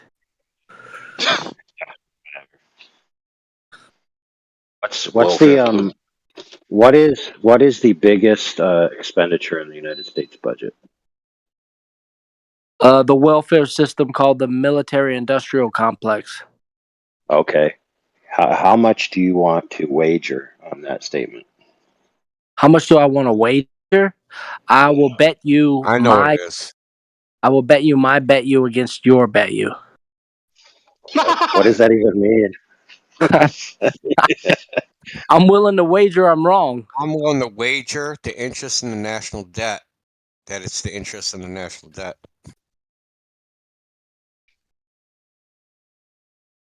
Oh, but that's assuming that they actually budget to pay that. And that'd go back to the cause of the military industrial. No, they had to borrow the money to Dude, support. No, listen. I'm joking. I gotta be frank with you guys. If you think that the expenditure that's the greatest expenditure in the United States is the military budget, then you're woefully misinformed. Well, I guess it would be the Federal Reserve, like the cost to print the money, because... Hey, I'll give you a hint. Just look it up real quick and find out. Come on. No suspense. Let's go. Look at a pie chart. You look it up on a pie chart of what the expense is. Military is quite a small portion. I don't know, bro. I don't know what it is. Social programs. Like elder care, welfare programs, those types of things. No, hold on. Is that Yep. true? Is it true? Yeah. Spend more Yeah, money buddy. caring for old people and people on welfare? No, not just old people. It's all in that category. Probably less on old people. It's probably mostly on people just fucking not working.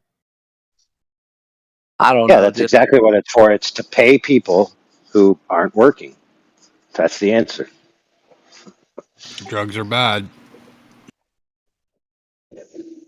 Yep, and it'd be the same in Australia.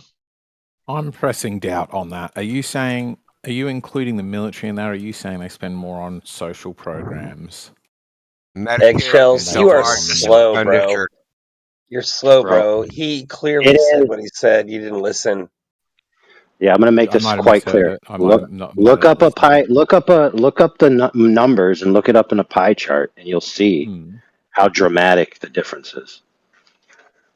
Yeah, I'm just checking what you're meaning. You're saying they're spending more on social programs than anything else? Yeah. No, I don't think so.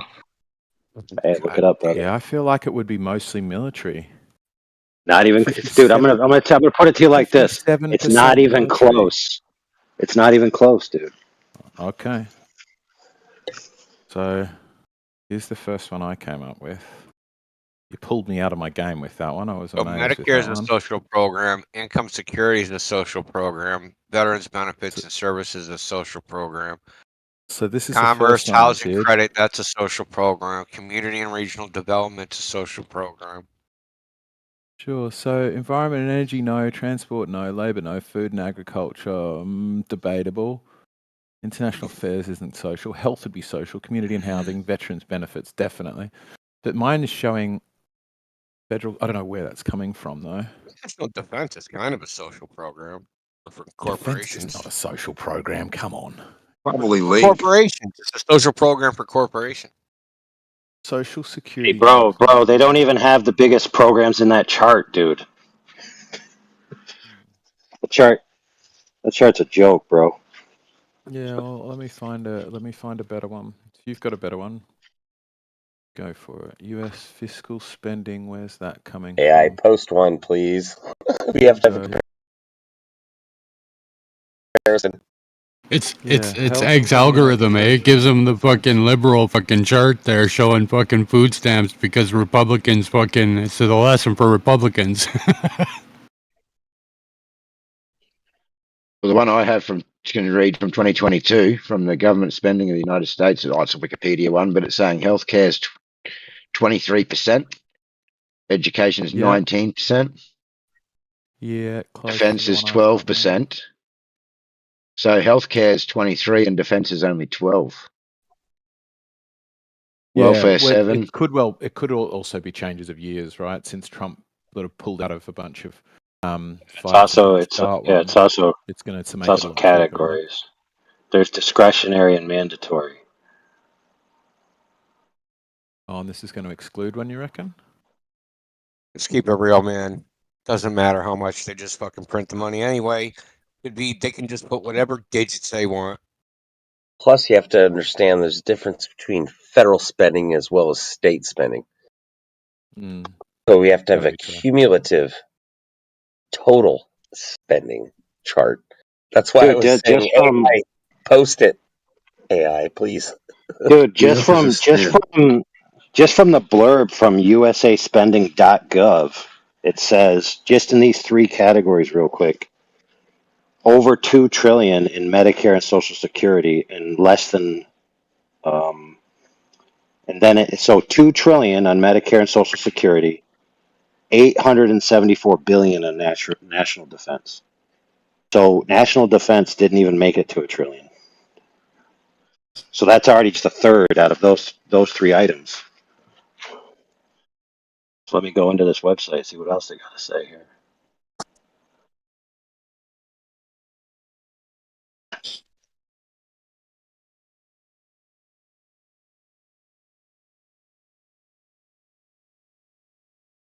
They used to have a nice pie chart on here.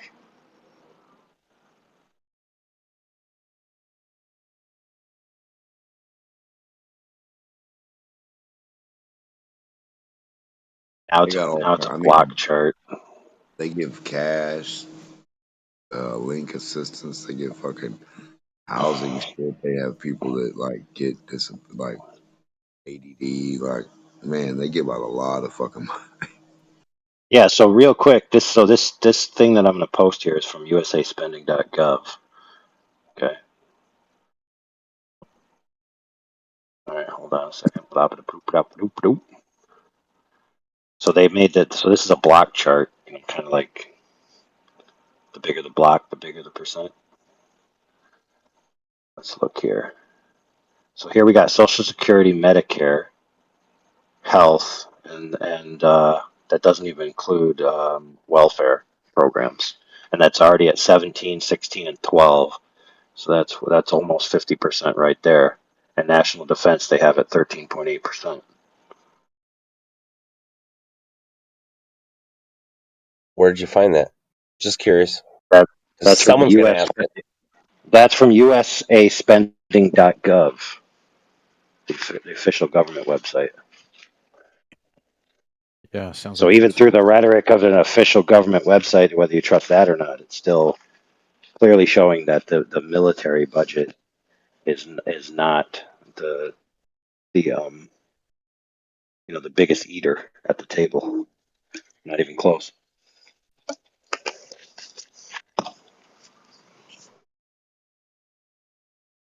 Now, in other years, they had this categorically broke down by social programs in total. So I gotta find that because that really lays it out when they're all included in the same category.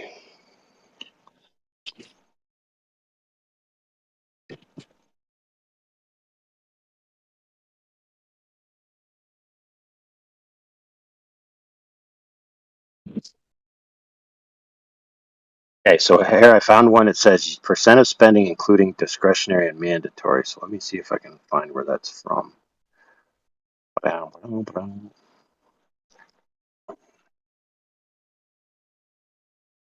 Australia.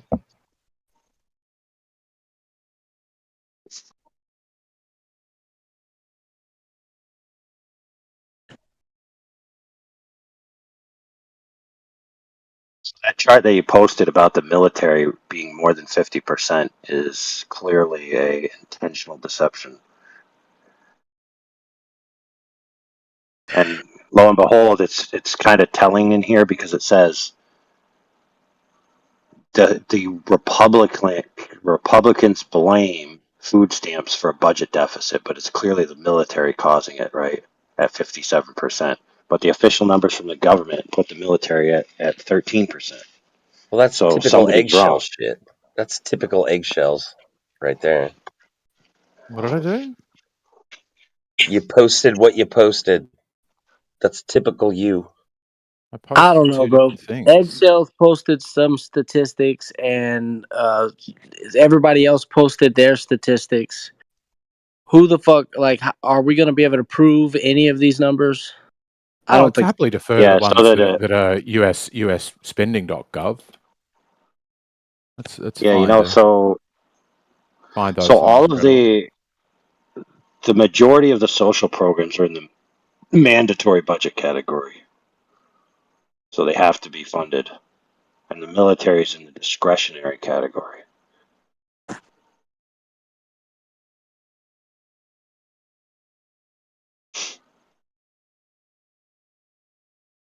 So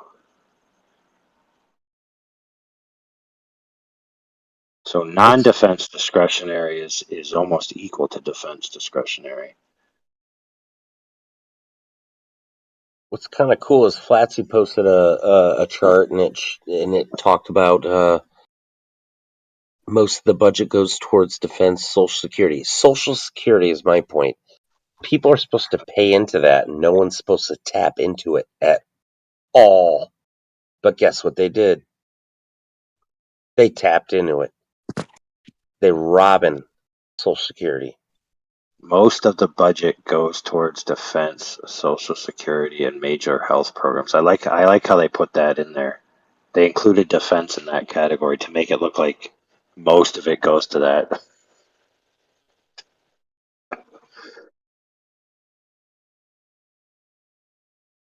But it's interesting, right? That you pay into it and there's not supposed to rob into it, but they're robbing it blind. That was the promise. Well, regardless of the government's ability to print money or execute more debt instruments to create money out of thin air, that doesn't change the fact that present living people who are in positions of power can take some of the tangibly post vaporized out of nothing money and then spend it on real stuff. So they have a motive to use that for their own benefit, whether that to be to buy votes through promises or to actually get kickbacks from building bridges to nowhere, and then the company for some reason spontaneously donates $10 million to their personal charity that's they're the beneficiary. Interesting. Trump just got 99 million from Israel.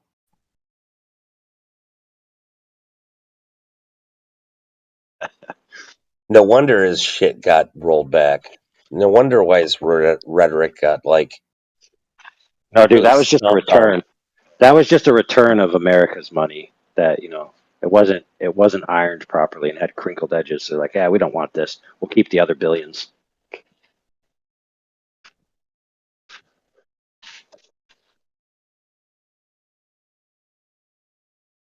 That's one thing that it's always been interesting to me is how other countries are so interested in other countries' money.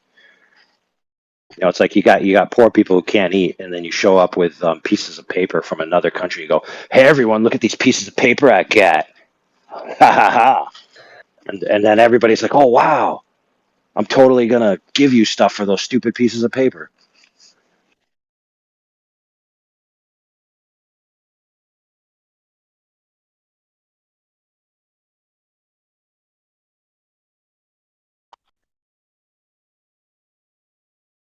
I'm waiting for tulips to make a comeback. Pork bellies, man. Sell your pork bellies and buy gold. This is not financial advice.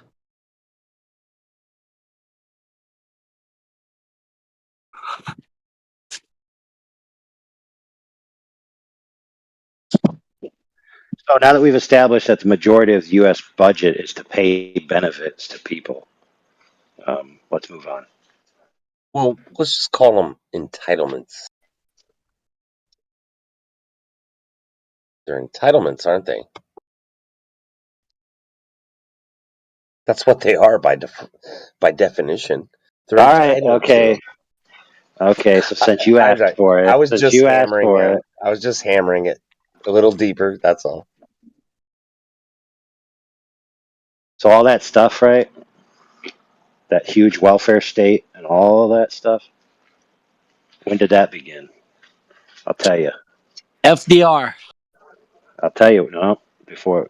Okay, maybe sort of, but the main impetus for the rise in all the social welfare spending is giving women the right to vote. In fact, the women's universal suffrage wasn't ratified instantaneously in all the states. It had to be sequentially ratified, and you can see a marked increase in the patterns of the spending as each state ratified the women's right to vote. So basically, as soon as women had the vote, the first thing they voted for was more free stuff for themselves. And the first thing the politicians did was realize that now that they have a voting bloc that's predisposed to that behavior, that they can now pander to them, in exchange for their vote. Absolutely. And of course, it goes without saying, guys, how did we lose that vote? I'll tell you how, since you asked. So, the deciding vote was cast by one Mr. too impotent to make his own decision, so had to ask his mother. And his mother told him what to do. And he voted Mama's Boy. What was his last name? That's his last name. Well, not really Mama's Boy, but literally. Listen. If a very important figure in American history can be named Heman Sweat, then he can be named Mama's Boy. 7012. Heman Sweat. Yeah, exactly, friend. As gross and sexual as that sounds, that's his name. He was involved in, was it Brown versus Board of Education? I think that's the one. It's getting deep in there.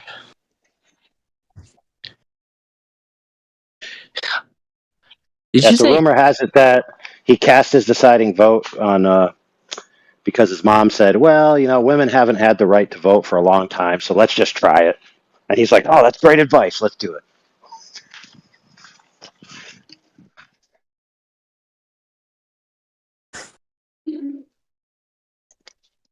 Well, that's a terrible bit of history that I hope is not true, but it sounds like, unfortunately, truth is stranger than fiction. Well, I mean, it's a truth foretold by allegedly Ben Franklin, who said, as soon as the people realize that they can vote themselves money from the public coffers, democracy is over. Or no, maybe he said our republic is over. I can't remember which one. Republic. He definitely would have said republic because we don't have a democracy. He might have said that is the end of this republic. The programming of that meme is strong. It's not a democracy, it's a republic. There you go. Yeah, most people think that democracy is the greatest virtue. Most people think that democracy is the government that God himself would have intended. Funny.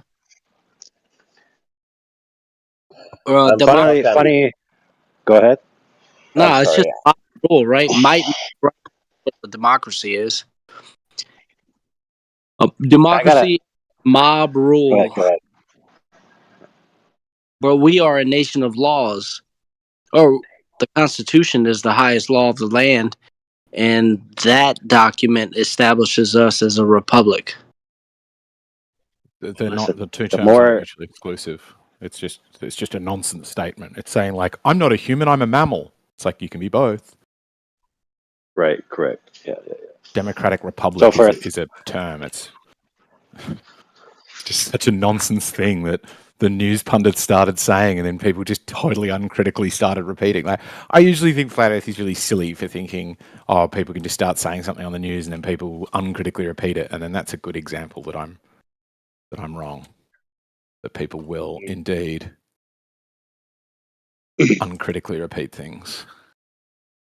Yep. I got one for you that's huge in the Western world, since predominantly the landscape of Western governments and specifically the United States is rooted in what's claimed as the Judeo-Christian paradigm, right? So, But sorry, what isn't government? Judeo-Christian a contradiction in terms? No, No. Really? It's like Afro-American. It's just a...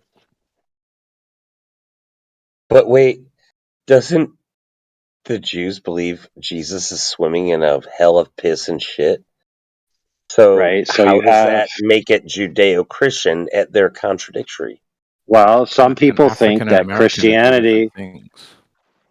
true, but some people think that Christianity is anathema to Judaism, right? So Christianity is its own thing, and then Judaism is its own thing, right? So if you just say the Christian paradigm, you're not necessarily assuming the Judaic history that leads up to the event of Christ and all of that. So when you have the Judeo-Christian paradigm, it's linking those two together in a synergy.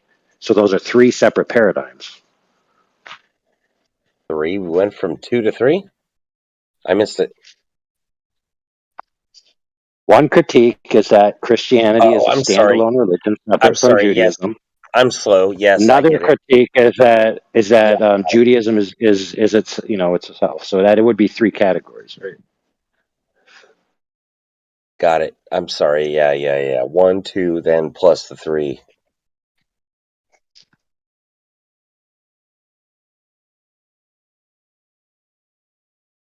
So it's just a curious piece of trivia that a lot of people, they look at a government like the United States, which is not a kingship, right? But when they look into the history in the biblical text, you have kingship, right? And then you also sometimes get an assumption that a kingship is what God wants for government on the earth. So a lot of people believe that. But Bless. he actually told them not to have a king. They Yeah. wanted a king, and so then God said to them, "Hey, dumbasses, since you want to have a king, like all the rest of the scrubs on earth, I'll give you a king, but I'm going to tell you this advice. When the king is good, you're going to have a great time. When the king's a piece of garbage, you're going to have a horrible time. Enjoy." Yeah. Ancient Israel or whatever, the Northern Kingdom, the Southern Kingdom, all of that was originally a theocracy, was a completely different form of government. Yeah, which is one of the things. Like, a republic is not a theocracy. A monarchy is not a republic. Like, a republic discerns itself from things. Yeah, but there's even a problem there because if you go by the text, right, the original theocracy wasn't a theocracy that we think of today. It was a direct theocracy, meaning the agent, being Theos, the God, was present with the people, literally with them, able to communicate directly to them what he wanted them to do. So that would be a very unique theocracy. However, the human government that was endorsed by the agent in the book, known as God, that they met with, right, was a republic, a tribal republic. You have different groups. They have leaders and respected men, right, who are agreed upon, and then they represent that group in like the council, and then those guys make the decisions, and then they disseminate it.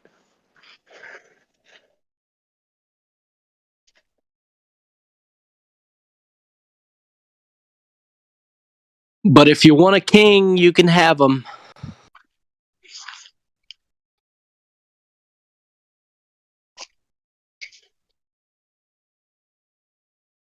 What a world. It's nice to be in here wondering together with you guys. You know this old adage, When everybody's starving, the first man that comes along with the bread is the new king.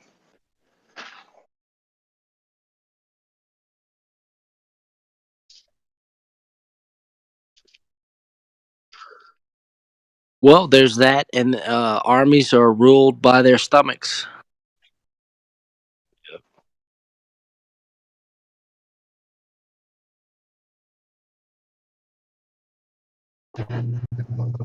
I guess it's just how you want the chart that AI was talking about to look like, right? Do you want it to be big military? Do you want it to be big entitlements? Do you want it to be, how do you want it to look like?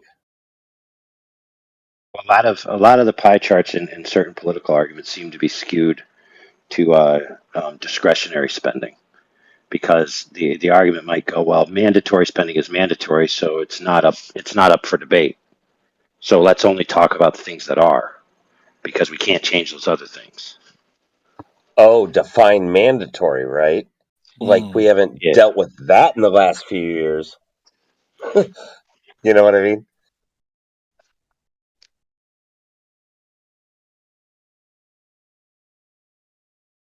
Yeah, I do know what you mean. I've heard someone claim that mandate is a suggestion, and that was the definition.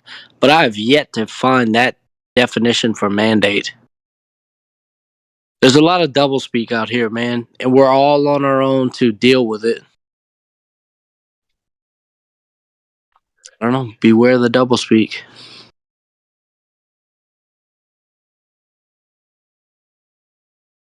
Same thing with these statistics. You can skew them any which way you want to support your argument.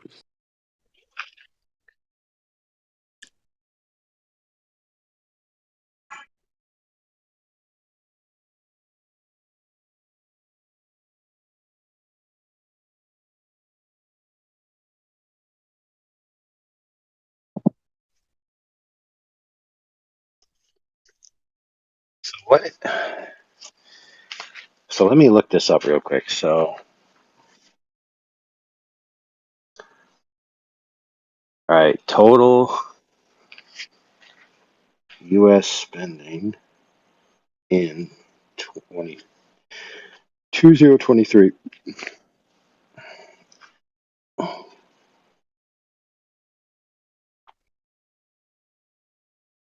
$6.13 trillion. Okay, 6 trillion.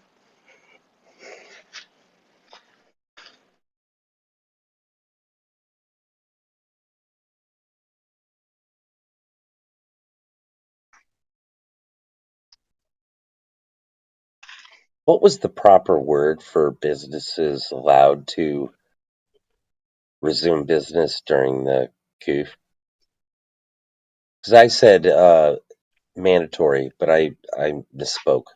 Essential. Essential. That's the word. That's what I meant. Thank you. There be lies. There be damn lies. And there be statistics. I misspoke. So who can do math good? Who wants to do some math for me?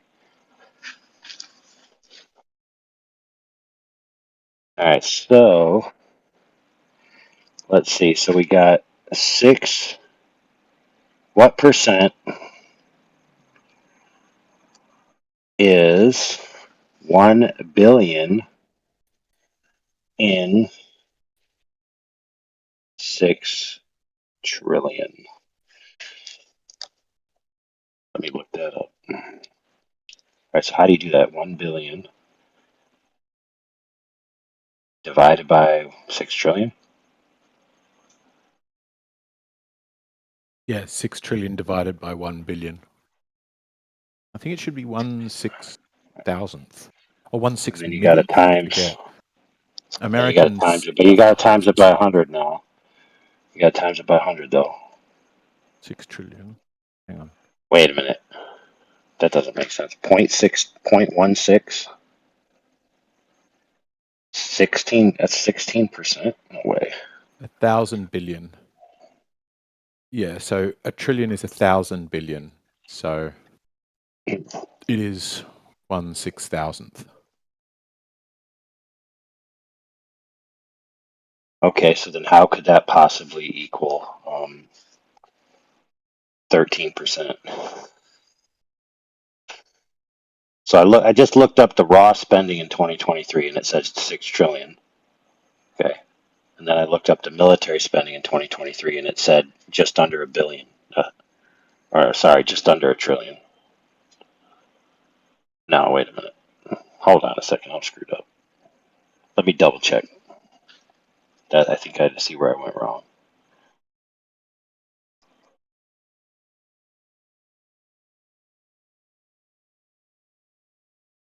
Okay, yeah, there you go.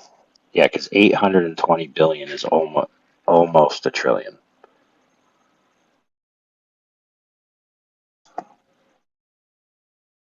So there we go. I got to change that number.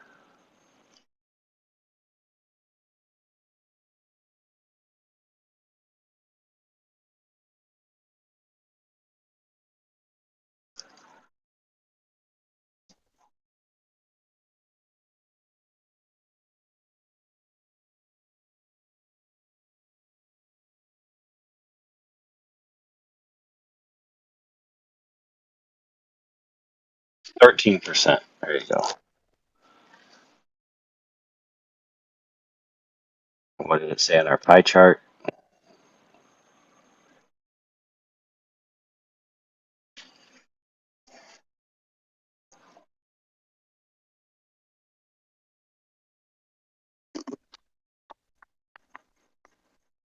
%. Yep.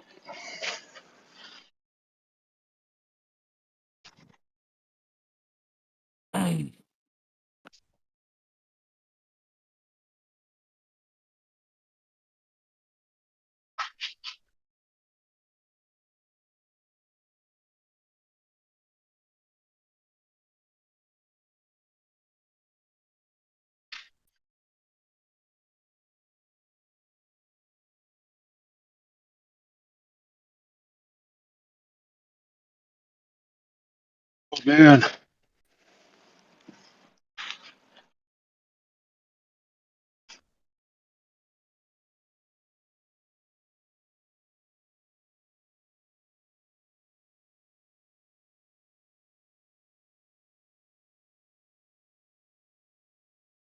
Man, how do we even get talking about the budget anyway?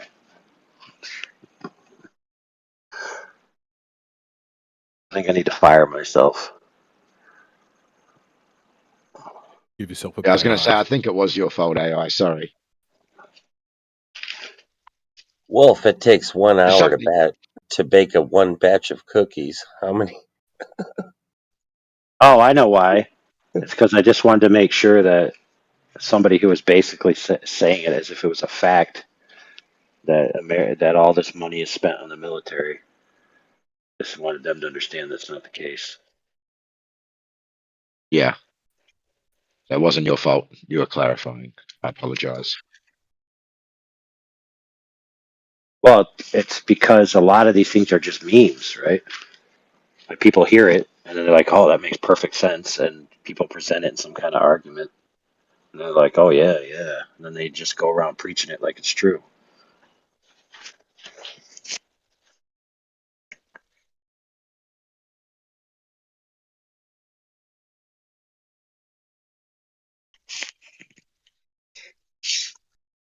However, we did derail from the question that was previously on the table that was actually subject matter appropriate, which was from Mr. Gregory. What besides a solid can contain air? Force. It has mass. You need to do is to accelerate mass, which definitionally is a force. What is mass? I didn't say that. It's not. It doesn't rest upon the definition of mass. It just depends on whether air has that quality. Yeah, but I don't know what mass is. What is it? Oh, I'd say heft, weight, resistance to acceleration, if you want. Bunch of ways to put it. Is there a physics definition of mass? Wait a minute, that was weird because previously you said if you can accelerate something, then it is a force. Is that what you said earlier? No, what was it you said? I said in order to, definitionally, in order to accelerate something, you require a force. In order to accelerate a mass, you require a force. That's like, yeah, what physics is.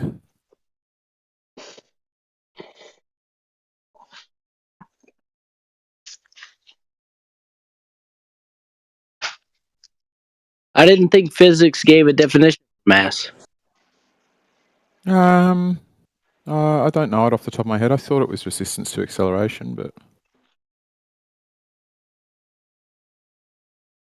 I don't know if you're asking physics or asking me. I'm not physics. I'm me.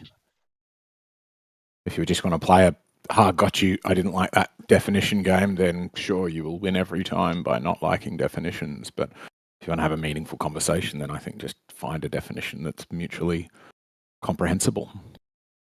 Otherwise, it's just argument by definition, which is a fallacy. No, it's syncretic. It's the method that we use to communicate. What's the method? Just nitpicking about definitions? I don't think that's syncretic or Socratic. No, we have to agree on the terms that we're using. Sure. So what term do you like for mass? Do you know what I'm talking about when I say mass?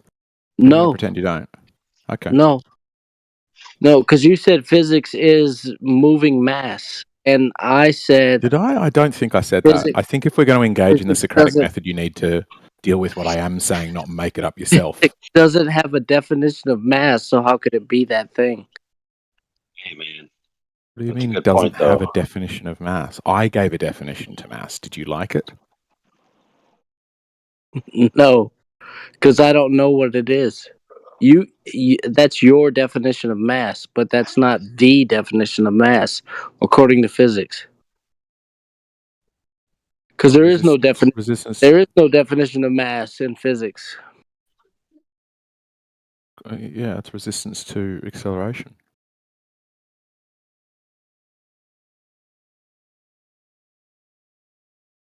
In physics, mass in physics is a quantitative measure of inertia, a fundamental property of all matter. So you're saying mass is inertia? No. If I meant that, I've got a neat trick I use to mean things, and I say them. So if you just listen to what I say, then you'll know what I mean, because I'll say it. I'll say what I mean. And then you won't have to do this pretending game where you make up something else and hope that everybody thinks I said that, because I didn't, did I? You said mass is inertia. No, I didn't, did I? Oh, man. You are struggling, bro. Here I got from study.com, mass is equal to weight divided by the acceleration of gravity. Yeah, that's one way to put it. Like that's a way to calculate it. Like there's a bunch of definitions, but I mean, do we want to nitpick over them and disagree, or do we want to find an agreeable definition and move forward? And I think I already know the answer to that question, but worth asking.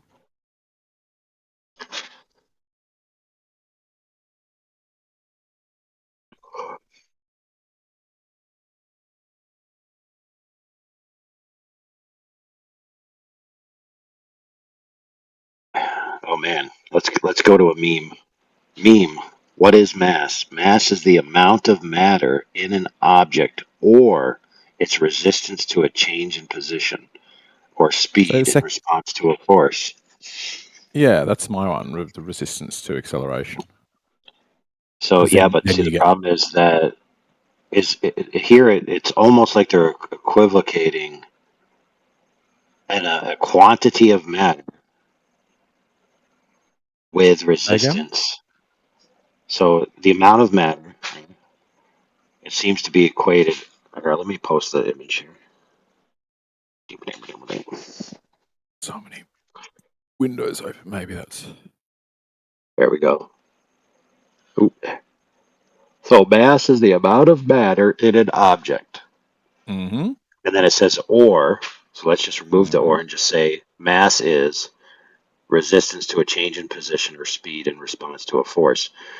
Yeah. So what if something that has less mass can actually have more resistance? It can't, definitionally. So that's the point, right? Heavier objects are harder to accelerate. Right? Right? Well, I mean, I guess you could say, yeah, but why are they heavier? See, this is where you just end up with a Hang on, yeah, circular but you're tautology, getting right? from defining it to getting into like a philosophical question of like, oh, these motherfuckers. No,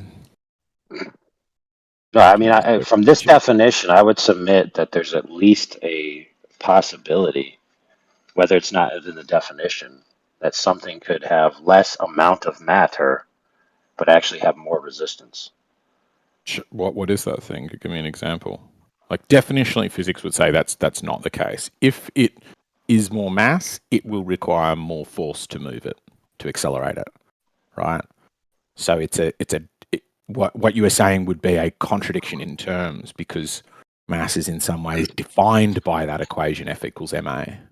What if it was Yeah, that's my point. Is the definition is causing them to not be able to see an alternative. But can you give me an example of an alternative of some object that has less mass but is easier to perfect. accelerate? Well, I guess it depends on how you define amount. You see, because let's just say a mass or a particle, because that's the thing. Like a particle could have more mass but still just be one particle, versus another one because you're only defining it as how forces affect it. So I'm not see, following. that's a not thing. following this. Oh, I'll tell you why. So the amount of matter, like it has like a connotation there of like this has 15 matters, but this over here has 14 matters. No, but what if the doesn't to quality me. of matter is different? I'm not following this at all. Like, can you give me an example in like a meat, like, because this sounds like it's just getting off into sort of philosophy and semantics. Can you give me a meat world reality example of something that exists at a scale that I would comprehend, like buckets or planes or something, where it's got less matter and requires less force to accelerate? Sorry, more matter requires less force to accelerate, or vice versa, where it violates this? Heavy water. Heavy water. It sounds like it's going from like accepting, like flat Earth sounds like it's going from accepting physics and going, this physics is how we know the Earth is flat, to going, but I disagree with this is as fundamental as physics gets. There's no point discussing anything else in physics, in my opinion, if we're not clear on the F equals ma equation, because almost all of the rest of it comes out of that. Yeah, so mass in here you have F equals ma is mass. Yep. And then over here they're saying the amount of matter, but then in the other part of the sentence they're saying resistance to acceleration. Yeah. Right. The amount of matter in something will in a linear way influence its resistance to acceleration. It will increase its inertia. Let's say I've got a bucket and it's empty, it will be easy to move that bucket. The more and more and more stuff I put in that bucket, be it rocks or water or whatever, the more resistance to acceleration it will have. Right, but when you put more stuff in it, right, and then it resists. Yeah.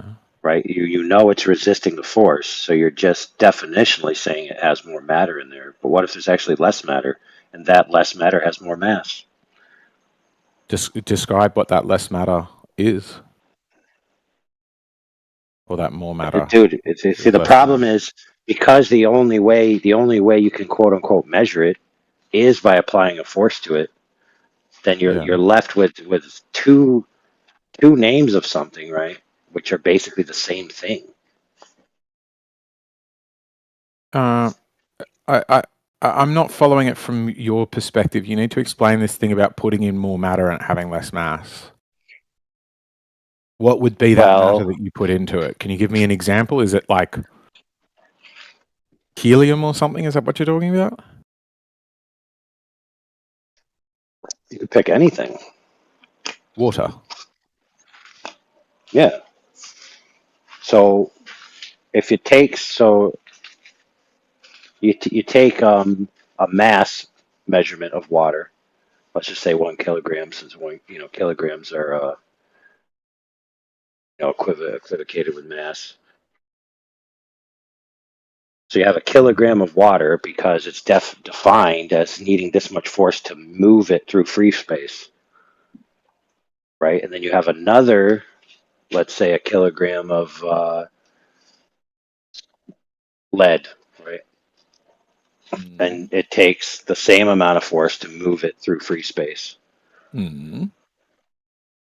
right? Yep. Yeah, that's what the kilogram means. Right. So, but let's say that water, that the pieces of matter actually possess twice as much mass. So it takes half as much to increase. You're saying, let's say, do you have an example of that being the case, or are you just sort of imagining a world in which mass isn't mass? That's what I'm not I'm following imagining here. a world. No, you're wrong. See, this you're not following it because I'm not imagining a world where mass isn't mass. I'm imagining a world where mass isn't matter. Okay.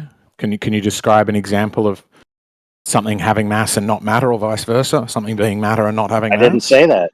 I didn't say that either. It's not making any sense to me. Yeah, I said you could have less matter but more mass. There you go. Can you describe a thing that does that? That has that quality? Yeah, anything that possesses that quality. Sounds a bit Because circular. matter has the connotation. No, matter has in these contexts, matter has a connotation of concrete substance versus a resistance to a force. So, for example, we know that different material has different resistance to forces, right? When you have a breaking force, right? That's not true. You're just purely talking about motion and free space versus like things like tensile strength and structural strength, where they can resist greater forces than other things, right? Sure. Yeah, I'm not following. I can't tell if this is a sort of poetic way of looking at the world, or if this is a sort of Terence Howard way of reimagining all of physics. Like,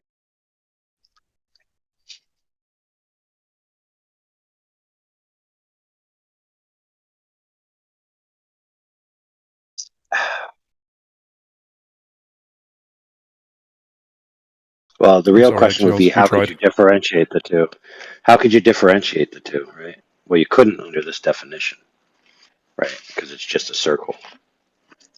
So this definition forces you to define mass and matter as the same thing.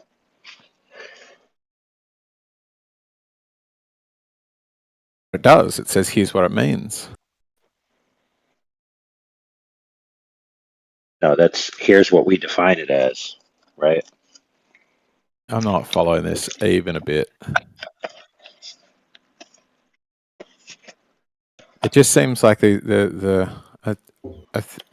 it's energy, right? Energy, strength, fields, all of these things, right? Yeah. Xylophones, watermelons, blue eyes. Yeah. No, it's not. No, not even close, dude. I thought we were just saying words. There's more. There's more to whether things are moving or not than just how much matter they possess, right? It's what forces are applied to them and what counter forces they possess. What's Now a here, counterforce? inertia, well, a resistance.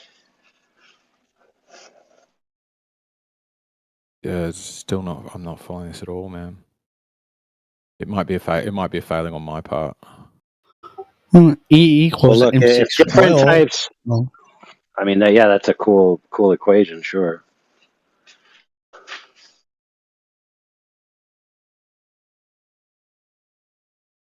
and it's true, isn't it? I mean, I don't know. I wouldn't be able to tell if E is equal to MC squared or not. Equals MC square. E equals MC square isn't even the actual formula. That's the reduction version for the masses. But I don't. My point is, I don't think there's any point discussing E equals mc squared if the m part of that is unintelligible. Well, that's Bill's we need point. to get on a. Yeah, if mass, then mass. That's all E equals mc squared means. If mass, then mass. Well, thank you very much, Mr. Einstein. That's not what it means at all. That's not even close to what it means. E is energy. Yeah, it says the amount of energy in any given mass is equal to the square of the speed of the constant of speed of light. The speed of what now? Light. Yeah, so that makes all mass, in that equation, it makes all mass ubiquitous, right? What do you So mean there's no ubiquitous? quality about one mass. They're all the same. There's no quality about one mass versus another.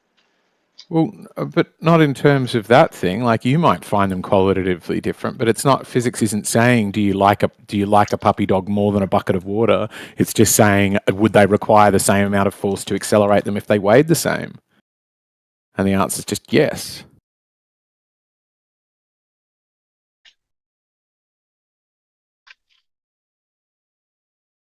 Right? So you have something that's not moving, right? And then you have to apply a specific amount of force to it to get it to move. So then you're saying it has the same mass. It has the same mass because that's the definition of what mass is in that framework. However, from that definition in that framework, it doesn't necessarily mean that matter, right, is the same. But what is matter then? Something different. Such Because as? the one is just described, the other is just described as resisting being moved. What if different pieces of matter have as a quality of them a greater resistance to being moved, and therefore you can have less matter but more mass? You couldn't have the latter. Yes, you could have some things have their fundamental quality is they might want to move less, that would be defined as mass. So you could find a different way to describe it. You could say the density, the amount per unit area is different. But how much they resist movement, you can't, otherwise you're just being like, what if mass is not mass? And it's like, okay, what if words are not words? No, I didn't say that. I Meanings are didn't not say that meanings? at all. In this example, mass is still mass. Because when you're talking about moving things, you're talking about applying forces to get them to move. And that's the goal of the equation. Black holes have a lot of mass, don't move. I mean, yeah, that's a cool story. You don't believe that, or? Do you believe it? That black holes have a lot of mass and they don't really move? No, I actually believe that black holes have giant libraries inside them that you can float through and find the secrets to history. Okay. This is explanation right there. Is that what you were looking for? An explanation? You know what? We did a review on a video one time where some physicists were smack talking each other about black holes. And the one physicist said that because black holes retain information, right? Information actually has weight to it. So the more information you have in a localized area, it actually increases the quote unquote mass. So if you crammed, so she took a CD and she said, this CD holds a certain amount of information, but if I could cram way more information on this CD, it would become a black hole. Yeah, it sounds loopy to me, but I never understand the physics definition of information. It doesn't to me seem like it would or does have the quality of mass. I can't tell if it's even a real thing. I don't get the idea of information, but mass I get. Mass is pretty simple. Right? Like my motorbike has a very big flywheel and is made of steel parts, and as a result it's got a lot more torque than newer bikes that are made out of much lighter alloys, and they might have way more horsepower, but when they try to go up a hill and I try to go up a hill, I have a far better time of it because I've got torque. It just sort of like, okay, yep, spinning mass, hard to slow down, got it. Yep. Right. So what you're describing is fundamentally it's motion, right?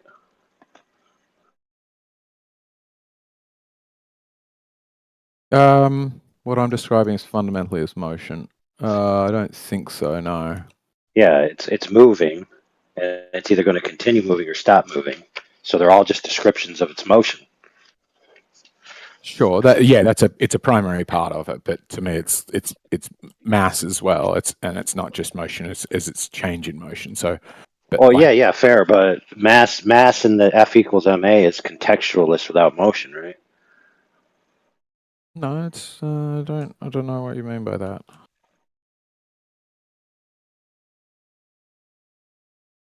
Best I could say is maybe, I don't know. You need to explain more about this idea of what if there's more matter and less mass, or that there's mass but it doesn't resist acceleration. Those bits are the bits I'm not getting. Yeah. So for real quick, so like a sail collects wind, and that's what pushes the boat, right? Sure. Yep. So a bigger sail collects more wind, more push, right? Yep. But you can construct a sail that's very big out of very thin material, right? Or you can construct a sail that's very small out of very thick material. But it's the surface area, right? That's the most important factor, right? Yeah, surface area is more important, but yeah. But don't get me wrong. In the classical definitions, you would say, well, as you increase the surface area, you increase the needed amount of fabric, which increases the weight of the boat. So you do not get an infinite return on your scale of size, right? There's always Say the some last bit energy again. lost because Yeah, a bigger structure has more weight, which means it needs more energy to move it. So there's not an infinite return on your investment, right? Yeah. You if you made your sail out of lead, it would add so much mass to your boat that it would resist accelerating. Silk versus canvas, for instance. Right. So you can make a much bigger sail out of a smaller mass of sail material, depending on how you do it, right? Yeah. So you can get more return on motion with a difference in how you distribute your resources, right? Based on the fact that the resources are collecting another form of energy. So the configuration makes it more capable of receiving that type of energy, right? Right. Right. So if I have 17, well, let's use simpler numbers. If I have 100 parts, and let's just call these parts fundamental parts of the building blocks of matter. So the configuration of the parts, right, the way they're arranged, could have, if you think of it as motion being like an energy, right? So you're traveling through some type of quote unquote supernatural fluid. Keep in mind, this is all speculation. Don't get me wrong. So the in principle, at least, the arrangement of the parts, each thing has 100, but one is arranged different than the other, and so one is able to be moved easier than the other. Sure. Well, there you go. Yeah, like so that's a. fine. So Doesn't this is change F equals ma though. Like you're talking about like aerodynamics, right? Could be one of them where yeah. But on a like a pin rather than like a block. correct. That doesn't change. Correct, but in a more exactly. But this is in a more microscopic level. Sure. I mean, I can understand what you're saying, but I think lacking any examples of it being true, it sounds like sort of fanciful imaginings that would the conversation would benefit from a tangible example. I think for me. Sure.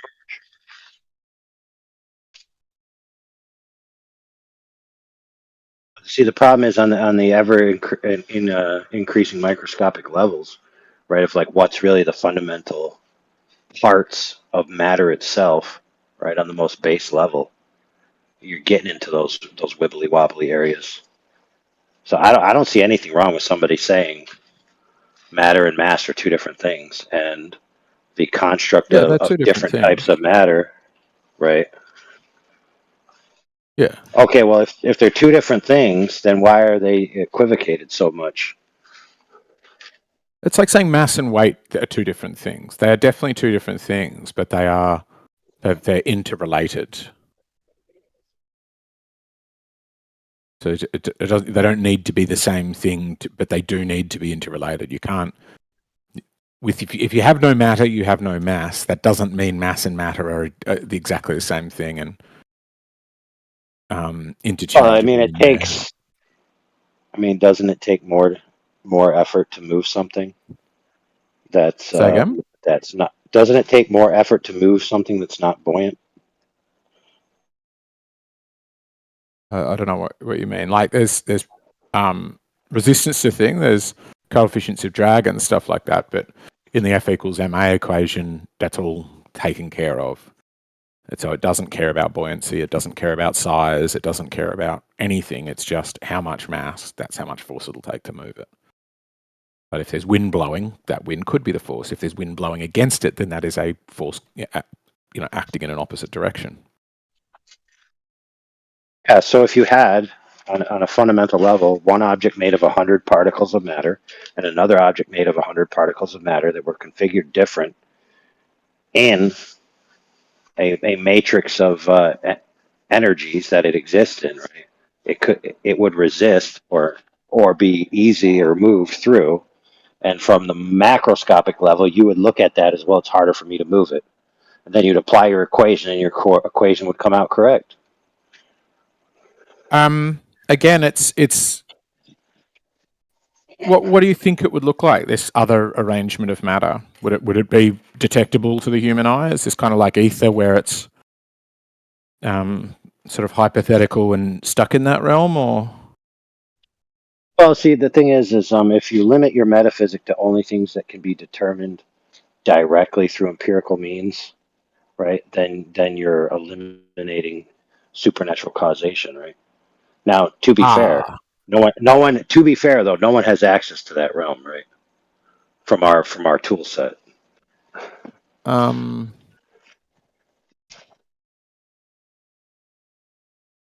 we know of. No. Yeah, I mean, if it's a metaphysical claim, then sure, everything's possible in metaphysics. A married bachelor is possible in metaphysics. No, it isn't. A married bachelor is a contradiction, dude. It's not a metaphysical proposition. But what you're talking about seems like equally a contradiction. If mass is... No, it's not a contradiction at all, dude. So in what way is a married bachelor a contradiction? Because married is an ontological status. That means means you're married, right? So you have a spouse. Mm-hmm. A bachelor means you don't have a spouse. So you can't have a spouse and not have a spouse simultaneously. Right. So ontologically, mass is resistance to acceleration. You cannot have something that doesn't resist acceleration having mass. For exactly the same reason that metaphysics forbids married bachelors' existence, the same thing is forbidding. Yeah, but I made two categories. Yeah, fair. But I made two categories. I conceded that all applications of the equations about mass apply, but a subcategory also applies, which is that one thing that has more mass has less matter, and one thing that has the opposite is also true. But that's just me saying, well, what about a guy who's both married and unmarried? I don't get. Wrong. Why? What's the difference? Because, for example, you could say, well, how many people are in a family is a family, but how many people are in a family? But right? like, Because one person has we've 10 gone in a from the family. One person has 10 in a family doesn't mean another person can't have 20. we've gone from something that is definitionally a excluded middle contradiction, and then you've gone to another that isn't a contradiction, which is families can have any number. Explain to me why you can't have a married bachelor. Ontologically, what it is it the definition? Is it the word bachelor is defined as somebody who isn't married? Is that what you're saying? No. So if we both agree to the definition, I mean, it's yes and no. So for example, a married person, they have a spouse, right? They have a partner. So they have a contractual agreement with a person, right? That's a status. In the definition, the definition doesn't require it's contractual.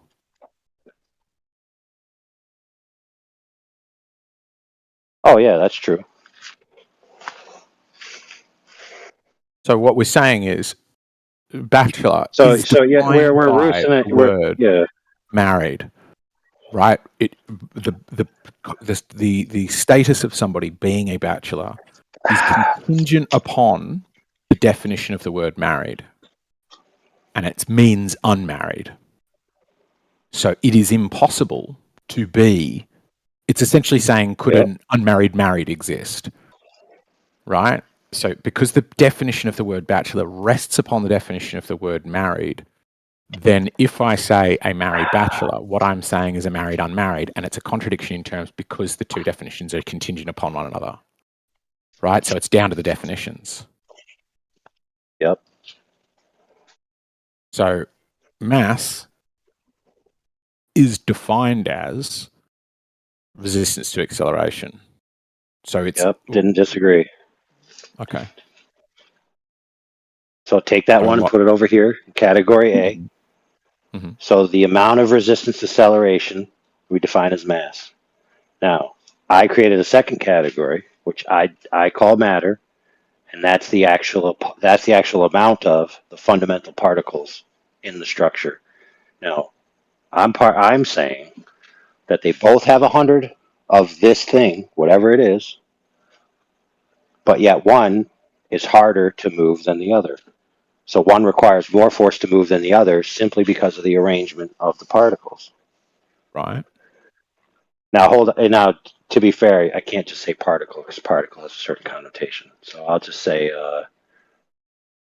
fundamental unit. Okay.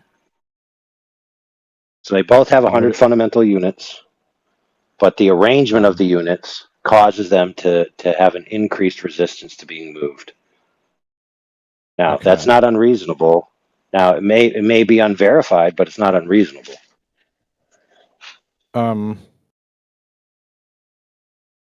It to me, it does seem unreasonable. It to me sounds still like a contradiction in terms.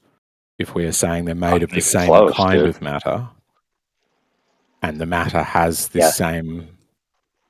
Yep, absolutely. Because I think the matter bit is like a more layperson term. To me, the more physicsy definition is a quantification of its inertia, of its resistance to acceleration.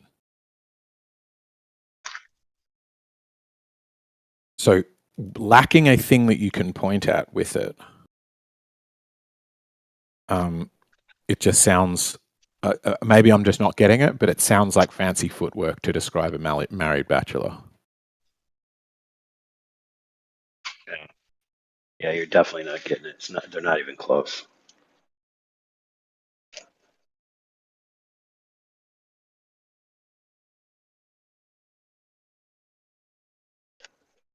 I believe I understand what you're talking about, but I could be completely wrong here. But is that where why someone gave the demonstration of the sail? Yep. So you could have a sail of the same weight, the same material, but depending on how tight knit, I suppose you would say, the stitching is, one could have larger gaps, which would take more wind or force to get the actual boat moving because of the arrangement of the material. Is that correct? Yes.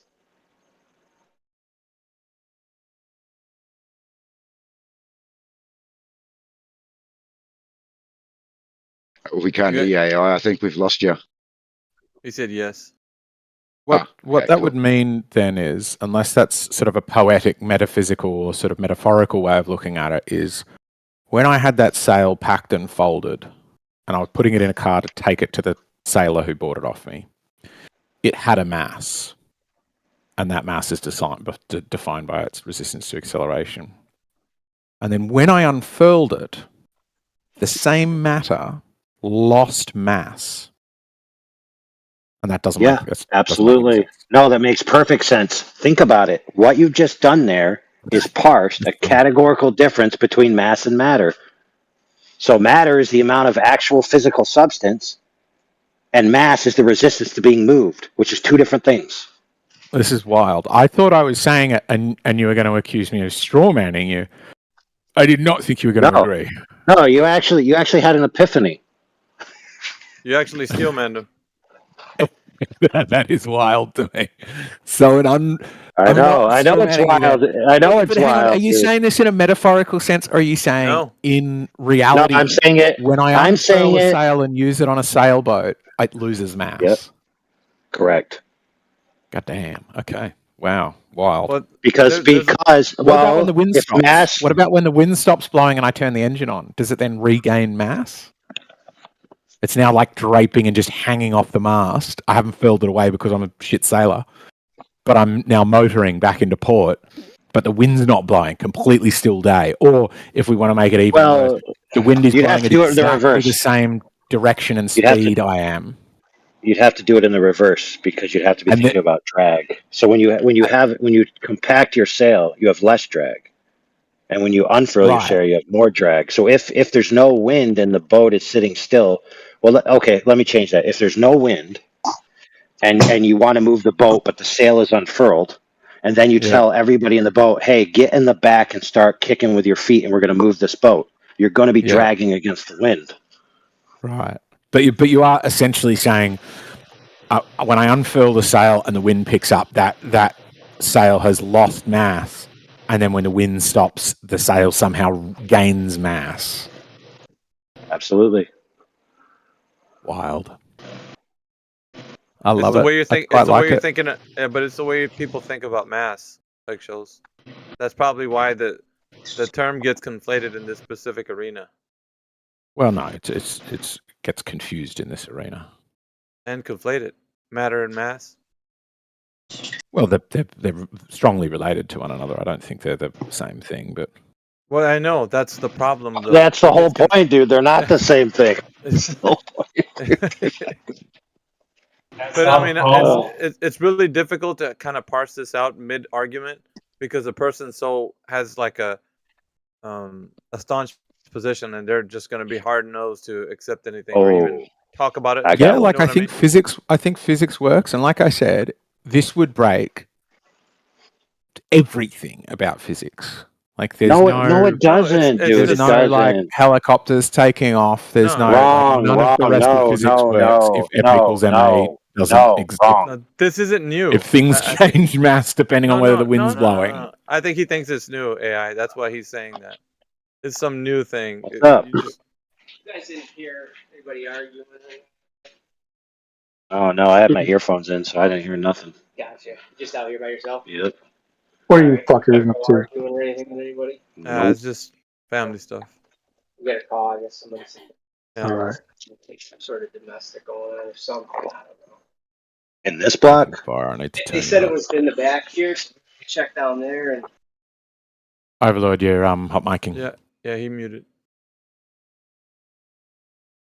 Don't answer any questions. Plead the Fifth Amendment to the Constitution of the United States of America, and you ask the questions, AI.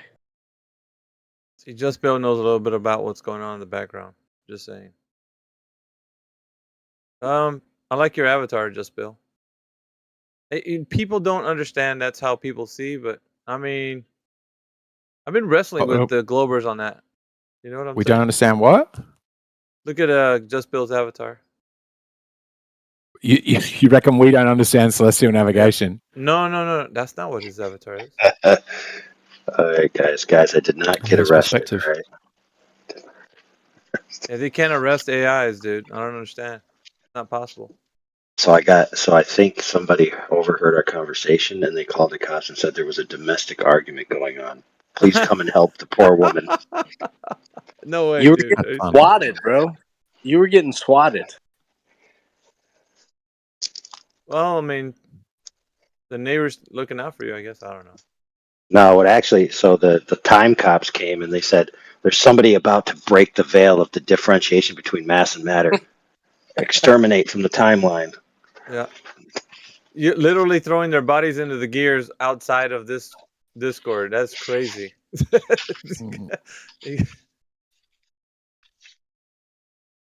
Yeah, let me ask you this question to Mr. Eggshells. Have you ever heard of Bill Gates, rational science, or rope hypothesis? Nope. Oh man, you should look into that. You'll like it. The rational science of the globe hypothesis. No. The guy named Bill Gates. His organization, Rational Science. His theory, rope hypothesis. Rope, R-O-P-E. Rope. Right, the rope hypothesis.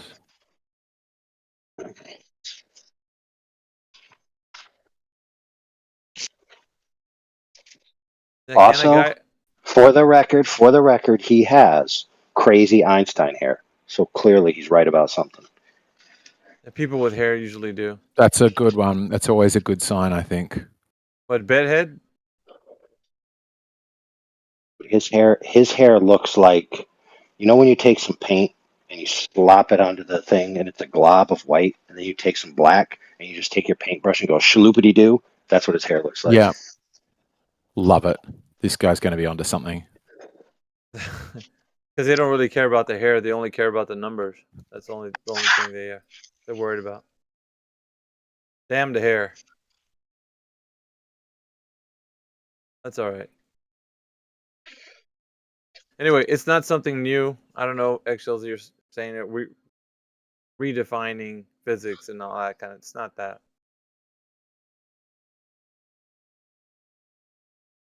I think it would.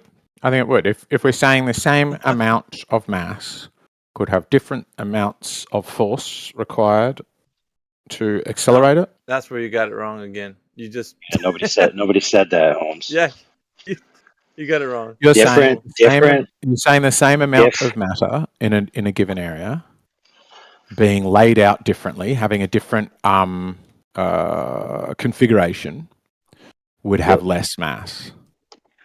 Okay, so different configuration of the same amount of matter would require a different force to accelerate it. That's what I said.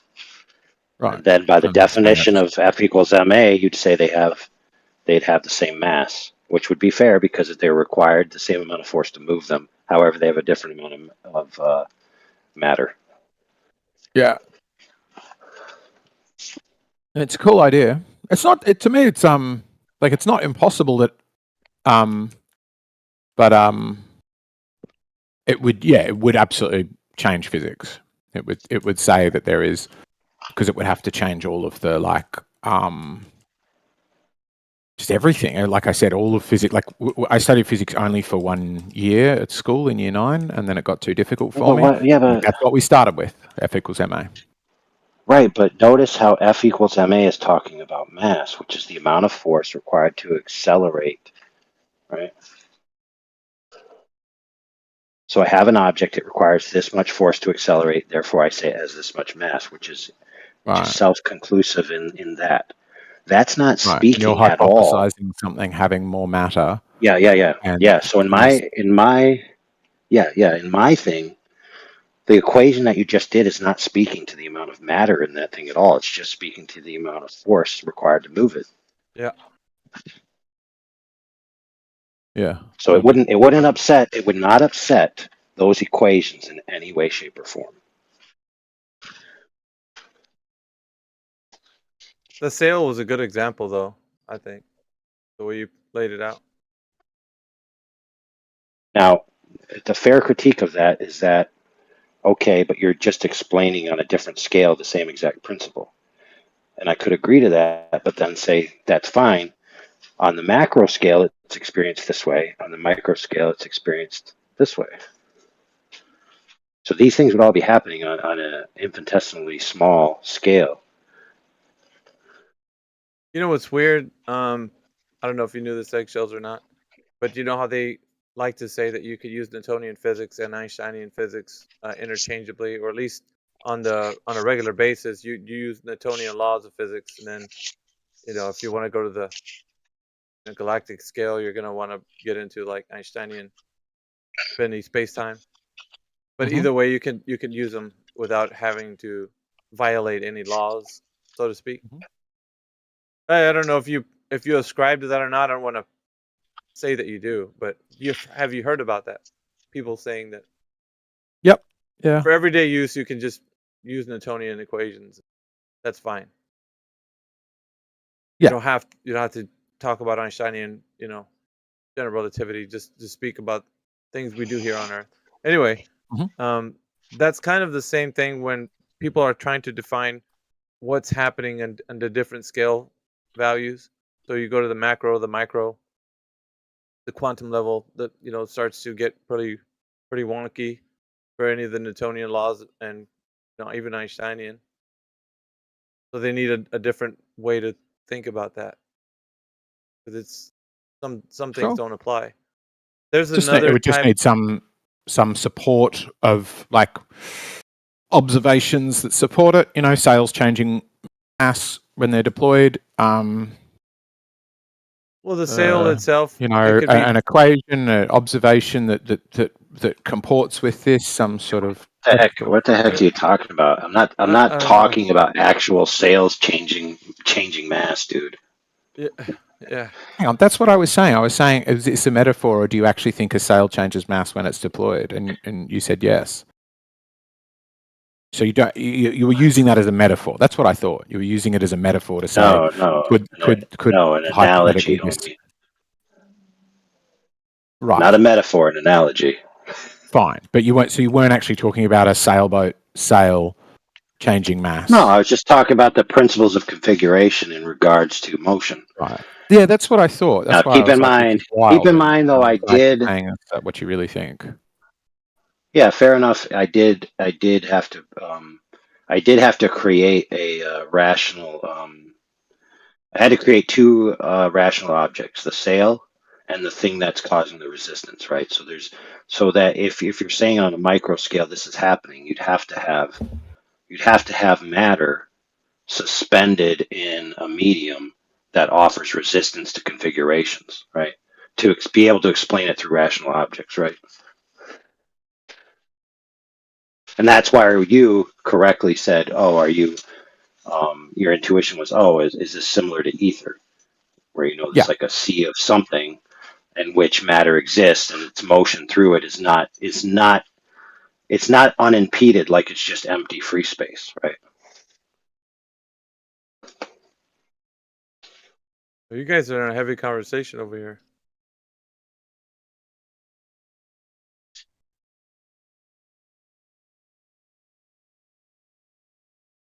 You unlocking the mysteries of the universe, or what's up?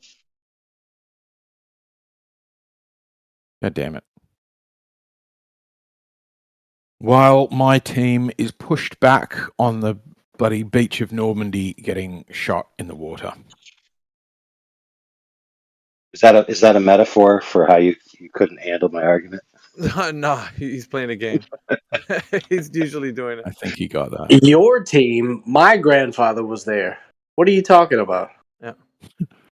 Your team. Do we have? That's why I got so confused, because I was like, I kind of get it as a sort of like you said, like a metaphysical thing or something like ether, and I was like, okay, I get it, but like I'm saying, lacking some way to quantify it or describe it to me, it just sort of sounds poetic and beautiful, but sort of theoretical and like hyper theoretical, I would say. But then when I was saying this isn't a metaphor, you seriously think this? That's what was then getting me absolutely confused. Hey, let me see if Parasites wants to jump on the mic. Parasites or Mystic, or anybody that's brand new. Rev, haven't heard from you guys, so you can open up the floor to you guys and ask any questions about flat Earth, globe Earth conversations. Or do you have evidence that the Earth is a globe? Go ahead and present your claim, and then your evidence following that. You guys are here. Is anybody here? Hello, hello, hello.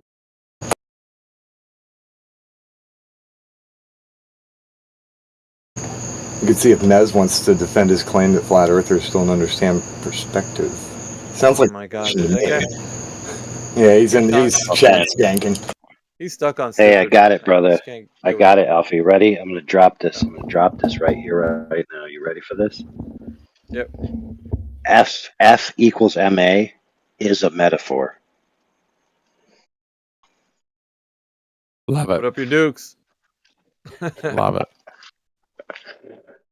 It's a metaphor, right? Because let me read the definition of metaphor here. Let me see here. Hold on a second.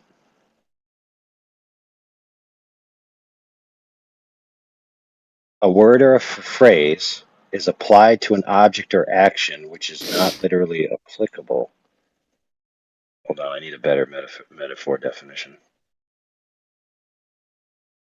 A thing regarded as representative or symbolic of something else, especially something abstract.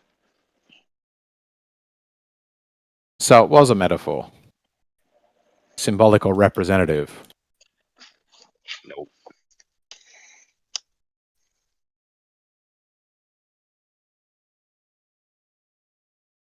Okay, analogy, a comparison between two things, typically for the purposes of explanation or clarification. So you could loosely categorize some of it as analogy and some of it as metaphor.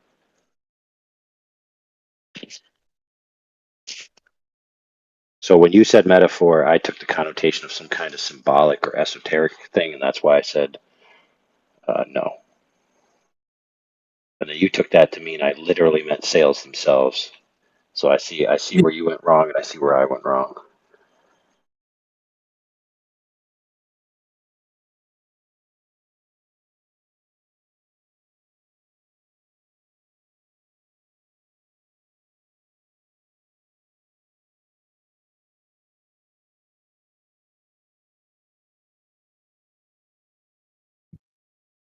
I see. Yeah, But I you know see what? where You did. you went wrong in thinking that I went wrong.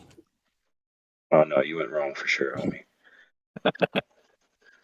Because what you should have said is this an analogy, and then No, I I would have think understood I still exactly think what it you were means saying. you mean metaphor, which is you're not talking about physical objects, but you're using an example of physical objects to describe a totally dissimilar thing. Where an analogy to me is closer to an example of something. This is not the They're whole not thing, but dissimilar this at is all, the. dude.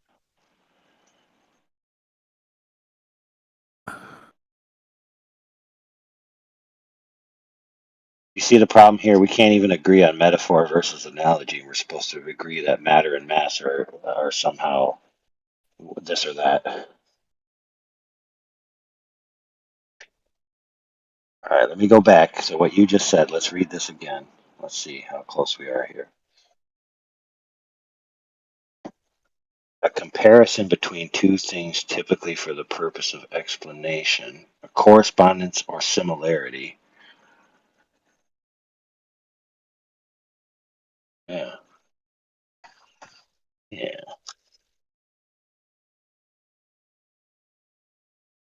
Could look at the definition. Rip. That's See, on. the one connotation of is that it's talking, that the metaphor is sometimes it's using concrete things to explain abstract things.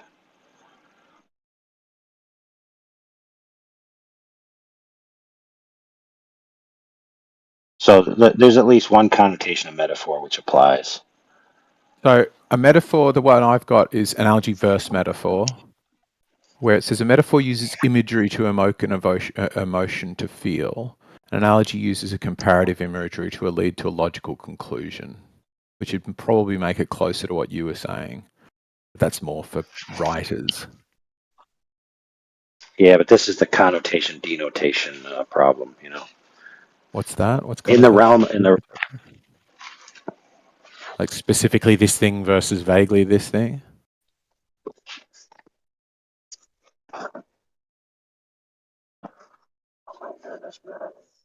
One second.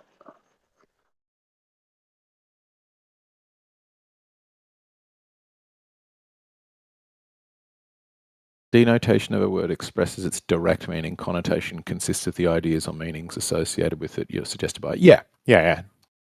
Whereas what I was trying to ask is like, do you really believe actually that sales? Because I think that's what I asked. I feel like I'm going to go on and no, I'm not. I can't be bothered. But I feel like if I went on and checked the live stream, the way I asked the question came across pretty unambiguously as me going, "Are you talking about an actual sail changing mass because it's unfurled?"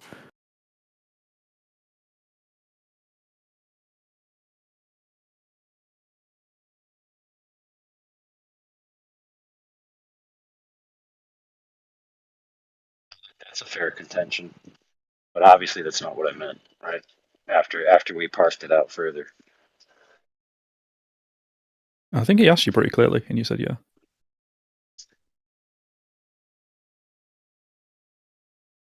Oh, that don't matter. You could ask it clear as day. That doesn't mean that's what I thought I heard. Okay, fair enough.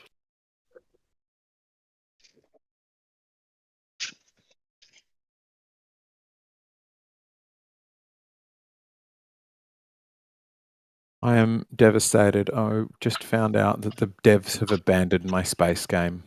Kerbal Space Program 2 is no longer in active development. And I spent like $60 on that, being like, they'll get it there and then I'll play. And they just ran away from it. Think they had a $60 on what, a scaling? pre-order? Do you think they had a scaling problem? I was just super disappointed with it because they just had a game, a complete game, and then they released 2, and I was like, oh, they're going to have all new parts and stuff, and they were saying, well, we'll eventually get to interstellar space travel, but I was like, oh, the whole game's going to be new, and there's going to be new cool ways to do science and stuff. There was nothing new about it. It was exactly the same game that ran a little bit worse than the old one, and then they've abandoned development before they got onto all of the expansions they were claiming they were going to be doing.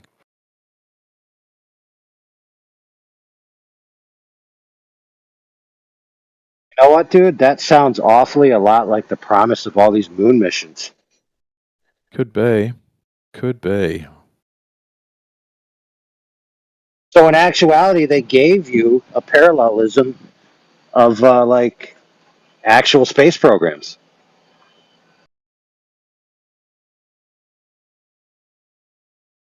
Think about it. What better way to simulate a space program than to make all these grand promises of what you're going to accomplish, never do it, and then promise you're going to do it next time?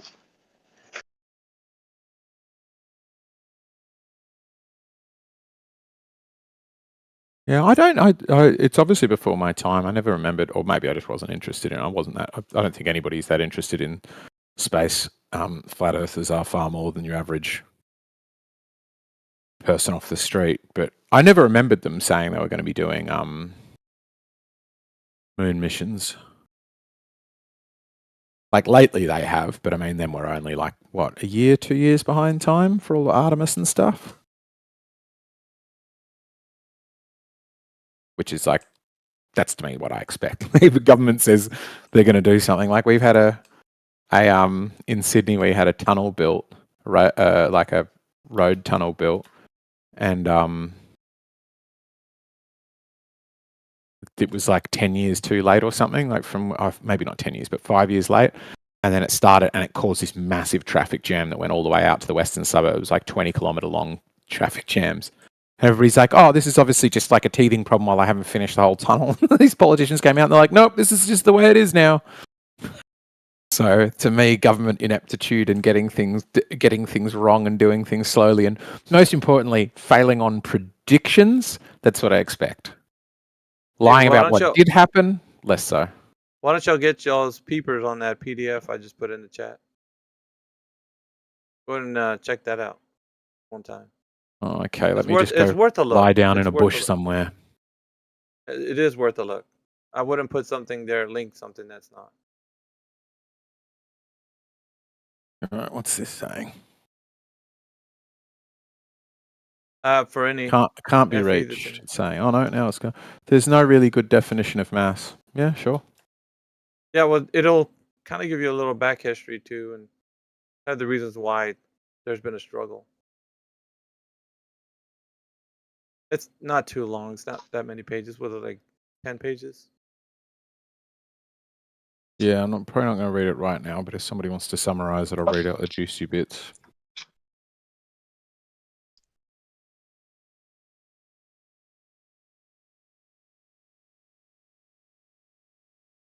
Yep.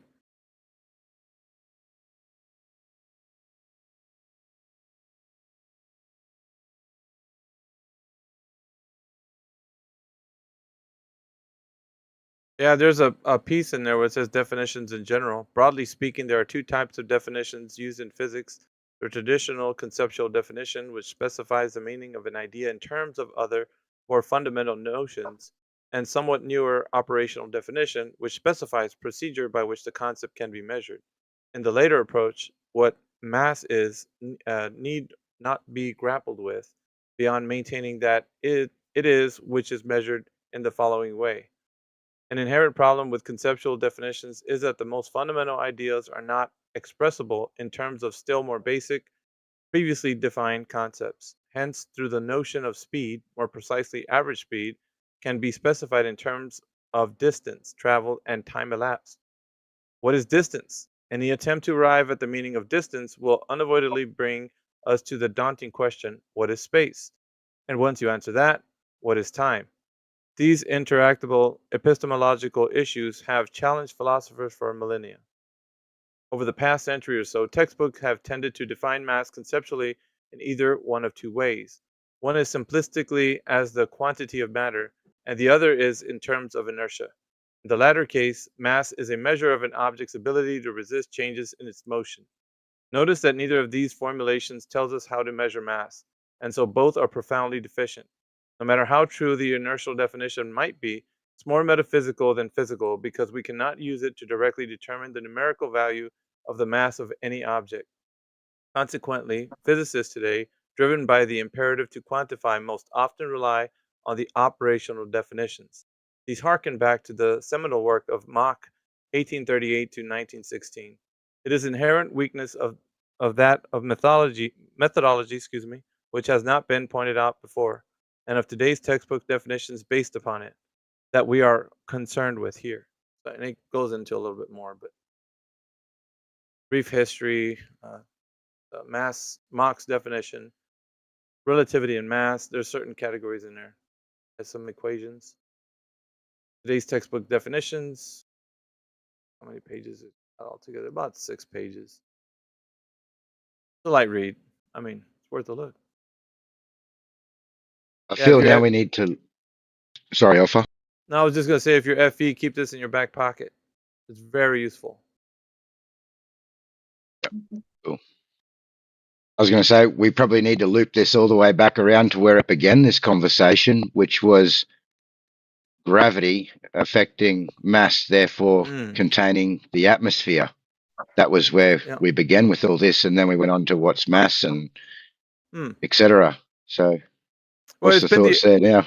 It's been the argument ever since, but I mean, the globalist has a lot of challenges, which this particular PDF is outlining. So, and it's not just the globalists; it's the physicists everywhere have been kind of grappling with this understanding. So, yeah, sure, but I think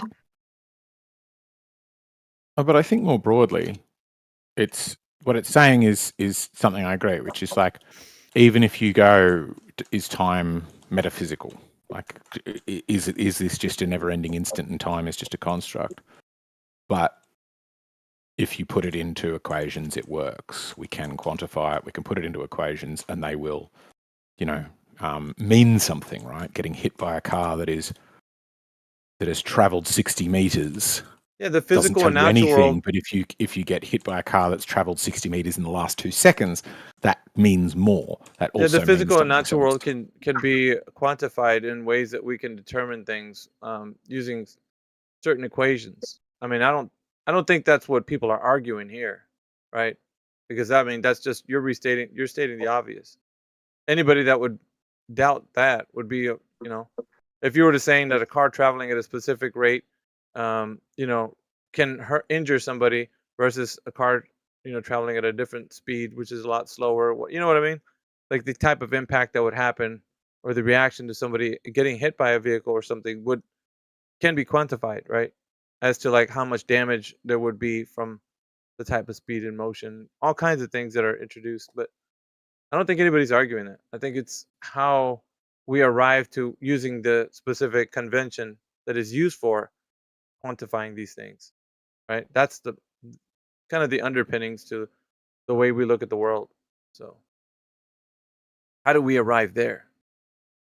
Because it's almost like cause and effect, right? We can talk about the effects and deal with the quantification of those, but then the causation factor, like what is the laws that govern these things?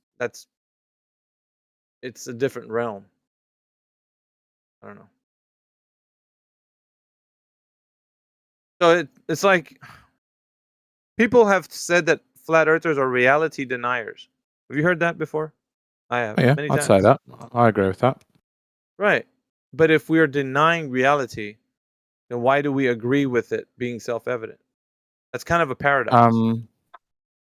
Because what you say is self-evident is not. Well, that's the thing, though. In order to agree with a small subset of very myopic observations, you need to deny a far larger body of other observations that are all consistent with one another. You reach for one. You have to say it. You have to say it correctly. It's a preponderance of evidence. Eggshells. Don't get it Sure, twisted. that's another way to say the same thing. Yeah, but they usually say that's kind of I'm how saying they it's outline that.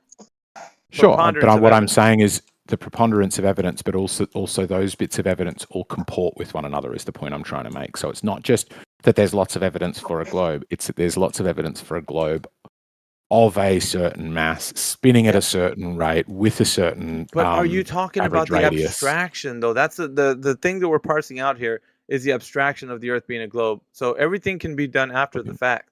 You can take What do you the mean the physical abstraction of the Earth being a so globe? What does that so mean? you can take the physical natural world and say, and I'll just use an extreme example, not talking about the globe, but I can say we live on a, I don't know, like a dodecahedron, whatever, and I say, okay, well, the values and math would agree with me that we live on that particular geometric shape. It is just the truth of nature because we have all of the abstractions of the dodecahedron declaring that we live on such. So you would be like, dude, you haven't provided evidence that it's real. You're just speaking of math. And I can tell you how, planes can fly over this thing using world maps that I can detail on a dodecahedron how it would work. And to you, it would sound like, well, shit, he's got some math now. Like, what are we doing now? Like, because all I'm doing is That's clearly not what superimposing. I'm saying, though. It's just Yeah, making but up. I'm This is why I'm superimposing. saying it's reality denying. This is exactly the kind of reality denying. To say it's what I'm saying. equally valid because of maths, to say we live on a dodecahedron is the kind of thing I'm saying. In fact, one of the things I think that is the greatest indication of the reality denial of flat Earth is the unwillingness / inability to follow their interlocutors' claims. Like Because they haven't been proven. It's not about whether they're proven. It's not about whether they're proven. That's the whole point. No. Like, we're not going to be in this argument. You're doing the thing I'm talking about right now. Yeah, but you and me aren't going to be interlocuting in some philosophical discussions. We want to know the truth of the reality in which you and I exist. How are we going to do that if there's no basis for it? If you're not giving me a foundation, why are we going to be talking about what could be? You're demonstrating the point I'm making. You're demonstrating the point I'm making right now. Which is not talking about an abstraction? Who wants to do that? It's about deliberately misunderstanding what your interlocutor is saying. Which is? I mean, in general, one of the many forms of flat Earth denial. Yeah, looking at the preponderance is of evidence, deliberately which misunderstanding what I'm saying. Dude, it's the same song and dance we've heard ever since this thing begun. We're not listening to all the preponderance of evidence on a macro scale because we have a small perception of the Earth being that we're little amoebas on a giant beach ball. Like, we've heard it all. So you're trying to tell me that I'm not perceiving the Earth in a more grand sense because I have a very myopic view of like what I can only see from where I'm at here. But you're mistaken, because even if you were to say that the Earth is much more bigger than I could possibly conceive, because I'm very narrow-minded, or I'm pigeonholing an argument to say that I don't want to talk about anything else but what I'm saying. Like, no, it's reality can only be defined by what it actually is and not what you think it is. So I can't tell you, like I was Still using doing the the thing I'm example of a describing. dodecahedron. I mean, it's you don't want to hear it because it's like you have this bias towards a globe, bro. It's just the way it is. You and everybody else that thinks that it's a globe, you have a bias, and it's Sure. incredulity that Everybody's got a bias. There is no way to not have a bias. I understand One of that. the best indications of bias is claiming one doesn't have one. Well, the interesting thing about it is though, which one stands to reason is the truth, and which one isn't. And so, if you The put one mine that against the yours, one you that won't be able to have demonstrations of anything that you have in your worldview that would stand to reason that it is actually what you said it is. So that's the difference. yeah. I can. You Well, can't. that's just demonstrably false. Take one point and try to take it all the way to its logical conclusion, and you'll find out. Cool. It doesn't matter where Oh, you okay. go. There isn't anything in that abstraction of the Earth being a globe that we're going to be like, oh, dude, you're right. It is a globe because of what you just said. Name one thing. Nobody's suggesting you're going to agree with it, but that's what I mean. Like, Well, no, if by misunderstanding the points being made, you not can about claim that agreeing, those dude. points aren't good. It has to point to globe being real.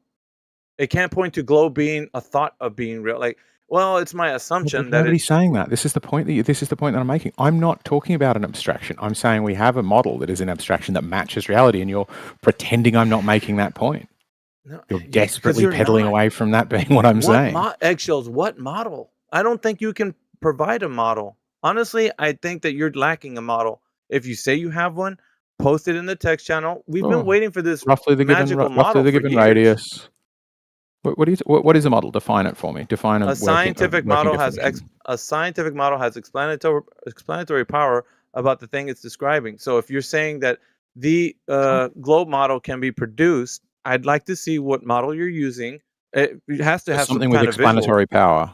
Yeah, it has to have some kind of visual, and then for that visual to represent the Earth as it is demonstrated, right? And then for the explanatory power of that model to have like, okay, so we're gonna go from this model to reality and test the model. Like, not it's one thing for Sure. you to say that you have one, and we're talking on Discord We about do. it. We There's observably another do. thing. There's another thing to take the model out into the physical and natural world and then test it. That's Yeah, absolutely. that's where the rubber Like meets an the Can't they road. just orrery. have a model? Huh? Like an orrery. That's the whole reason they make those things called an orrery. So little kids in the classroom could say, oh, look at this little toy I got where all the things are bolted together in a certain thing. And they all spin around each other on a horizontal plane and they all rotate in a circular fashion around. Like, it's made to show you the mechanic. That's what we're talking about. So, like, continue I'm not that following this mechanics. conversation at all. This is just chaos. You This don't just know what an doesn't make any orrery sense at all. is? He doesn't know what an orrery is. A No, I model don't. of his planets and sun. Isn't that weird? What a dip.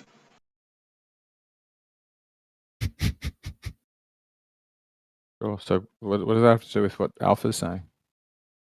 He's talking about a demonstration, stupid ass. The very thing I'm saying that they came up with. It's called a globe, and it's stuck on the orrery somewhere. Where your sun, moon, Earth, Mars, Uranus, Venus, Neptune, your planets are on there. And they all spin around each other in a circle, perfect circles. You never seen one? Cool. Yeah, Now, I've what googled you're it now. supposed to It's do a is cool show how thing. seasons can work there, temperatures, seasons, water, and all the things that we'd love to see on your model work that you explain so fucking well with a model. Stars, anything. Constellations around a real sphere somehow. That tickle your fancy using a real sphere one day?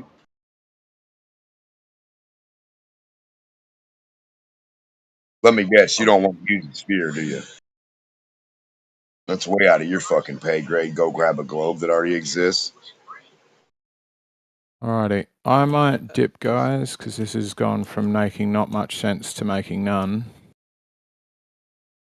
Yeah, because I've got demonstration people of your talking in both model doesn't ears, exist. and those It guys are went making from more you trying to sense. make no sense to making none. Again, thank you for nothing, no model guy. You're welcome. Cheers, Demok. Have a Thanks good for day. your not model. Keep it flat, eggshells. Yeah. We got some parasites in here. I don't know if Jemsy's here. We got parasites in the chat, Jemsy. Might need a parasite cleansing. Yeah, plenty of globers who wouldn't touch a globe. They don't want to show you what a sphere does. They want to fucking infer and hope. We've been doing this far too long, man, for it to be late in the game where people are thinking that, well, we got a scientific globe model. I don't think so. I've been No, saying this not, for the longest time, and you know what? They come in here and say, we got a model. Yeah, post that monkey. I like to see it. Show it to me. Me too. Hey, I want to see how the kudos, seasons work and everything. kudos for that vocabulary word though. Yeah, which one? So I posted a image of one of those things, an orrery, an orrery, an orrery, an orrery. Oh man, an orrery. Orrery, yes. Say that say that. Was it 5 times fast? You 3 won't be able to times. do it. Orrery. Yes, it's what you use to predict conjunctions, so you can do your sacrifices of your neighbor's, dog. And you got to Whatever, keep your voice down, whatever man. you need. They're already pointing fingers at you, dude. They got you on the fucking. Yeah, we Man, got what a do you? domestic disturbance. Yeah. A schizophrenic beating up his split personality. We have a domestic violence case. Man, you must have been into it with eggshells for them to actually get that way with you. Yeah, they don't like anything I say. I think it's weird that he doesn't know what an orrery is. I know he does. That's all right. Oh yeah, but that's a unique way of saying it. But I can't think of what you would call these things otherwise. A fucking model of the planet. Nice effing model. Honk honk. Dude, you know they're making a part 2 to that, right? Yeah. Yep. Beetlejuice Planet. Same, I think. Keaton's playing that role again, I think. Yeah, they were model makers there, weren't they? And it was on a flat table, wasn't it? Yeah, The it whole was. city down? Yeah. That was Awesome. funny. Oh man. You guys ever seen the movie Dark Crystal? It's weird, man. My childhood, I don't remember seeing it. If I did see it. Because the hero, he meets this chick who's got this massive orrery construction, and it helps her see when the Great Conjunction is coming of all the planets, so that he can restore the crystal back to normal. Because you have to do it at the Great Conjunction. Crazy. I'm gonna post a picture of it. So, anyways, Platypus was just like, that guy. He's up to no good. And oh, sorry, man, he's here. No, what's going on? Nah, we ain't trying to hear you getting up just barely. Come on. This is no sleep gang. You ain't supposed to be sleeping. Sleeping on the job. I'm not normally up at fucking 3:30 in the morning, so bear with me. That's not an excuse, man. You better be on your game. No, I'm not having a good night. Well, Dude. Sorry to hear that. Dude, the light starts coming through the windows in like 30 minutes. Yeah, I know. Don't remind me. Dude, I'm outside.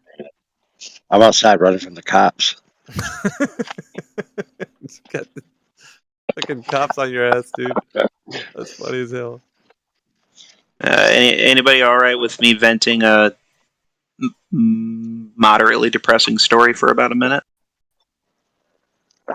Man, what's up? Sure. So I got a friend down in Georgia who's a police officer. He's a canine officer.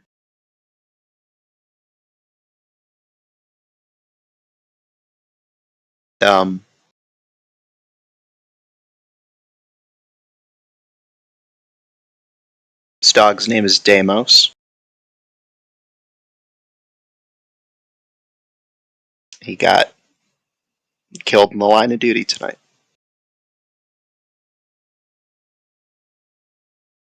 Damn, dude, is his owner okay? I mean, is everything My, good? no, with my the- friend's fine.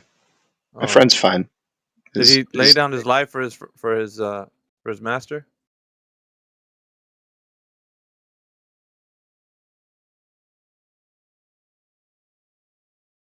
More or less.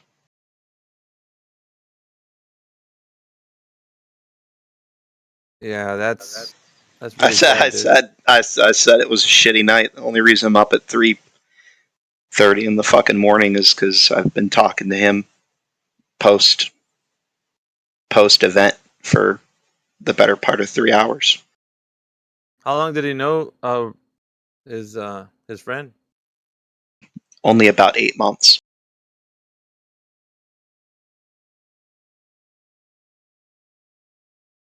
It was his second canine. It's difficult, man. I mean, Yeah, hopefully I as a fellow dog lover, I really didn't know. I really didn't know how to console him on the situation, but I tried. yeah, just be a good listener. I think at that time. Yeah, it was about the Need best I somebody to could do. talk to. But contrary to popular belief, I do know when to shut my mouth. Cool. I always keep in my back pocket the physicalist, materialist answer to any emotional problems in case I want to go back to sleep. So if someone calls me with their problem, I just be like, well, in 1,000 years, everybody would be dead anyway. And you're just a rock. So irrelevant. I'm going back to sleep. He's such a fucking asshole. Wait, he's not wrong, is he? That's what. No, he's not wrong. It's just such a fucking asshole thing to say. I mean, I was thinking it too. I just didn't want to say.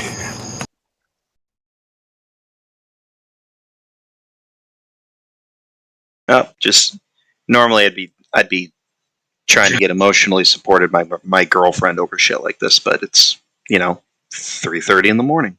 You did the right thing listening to your bro.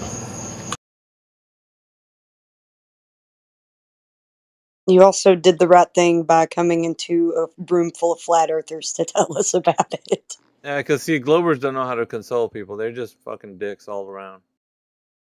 The fuck? I don't. I just decided to say that for no particular reason. That's Hey, not true. listen, That's not true. isn't calling an entire group of people dicks fallacy? Yeah, that's why I said it's not true. Stereotype. I had to Thank throw you, my sir. shot in Thank somehow, you. man. Thank Fucking you, had to kind throw my. sir, for understanding that pun. Oh, it was so good. That was perfect. I'm Alpha, gonna keep you're a that one. savage. I'm trying to win GE Platypus on art to art. Be like, dude, we're here for you, man, but they're not. So there's one in the bag,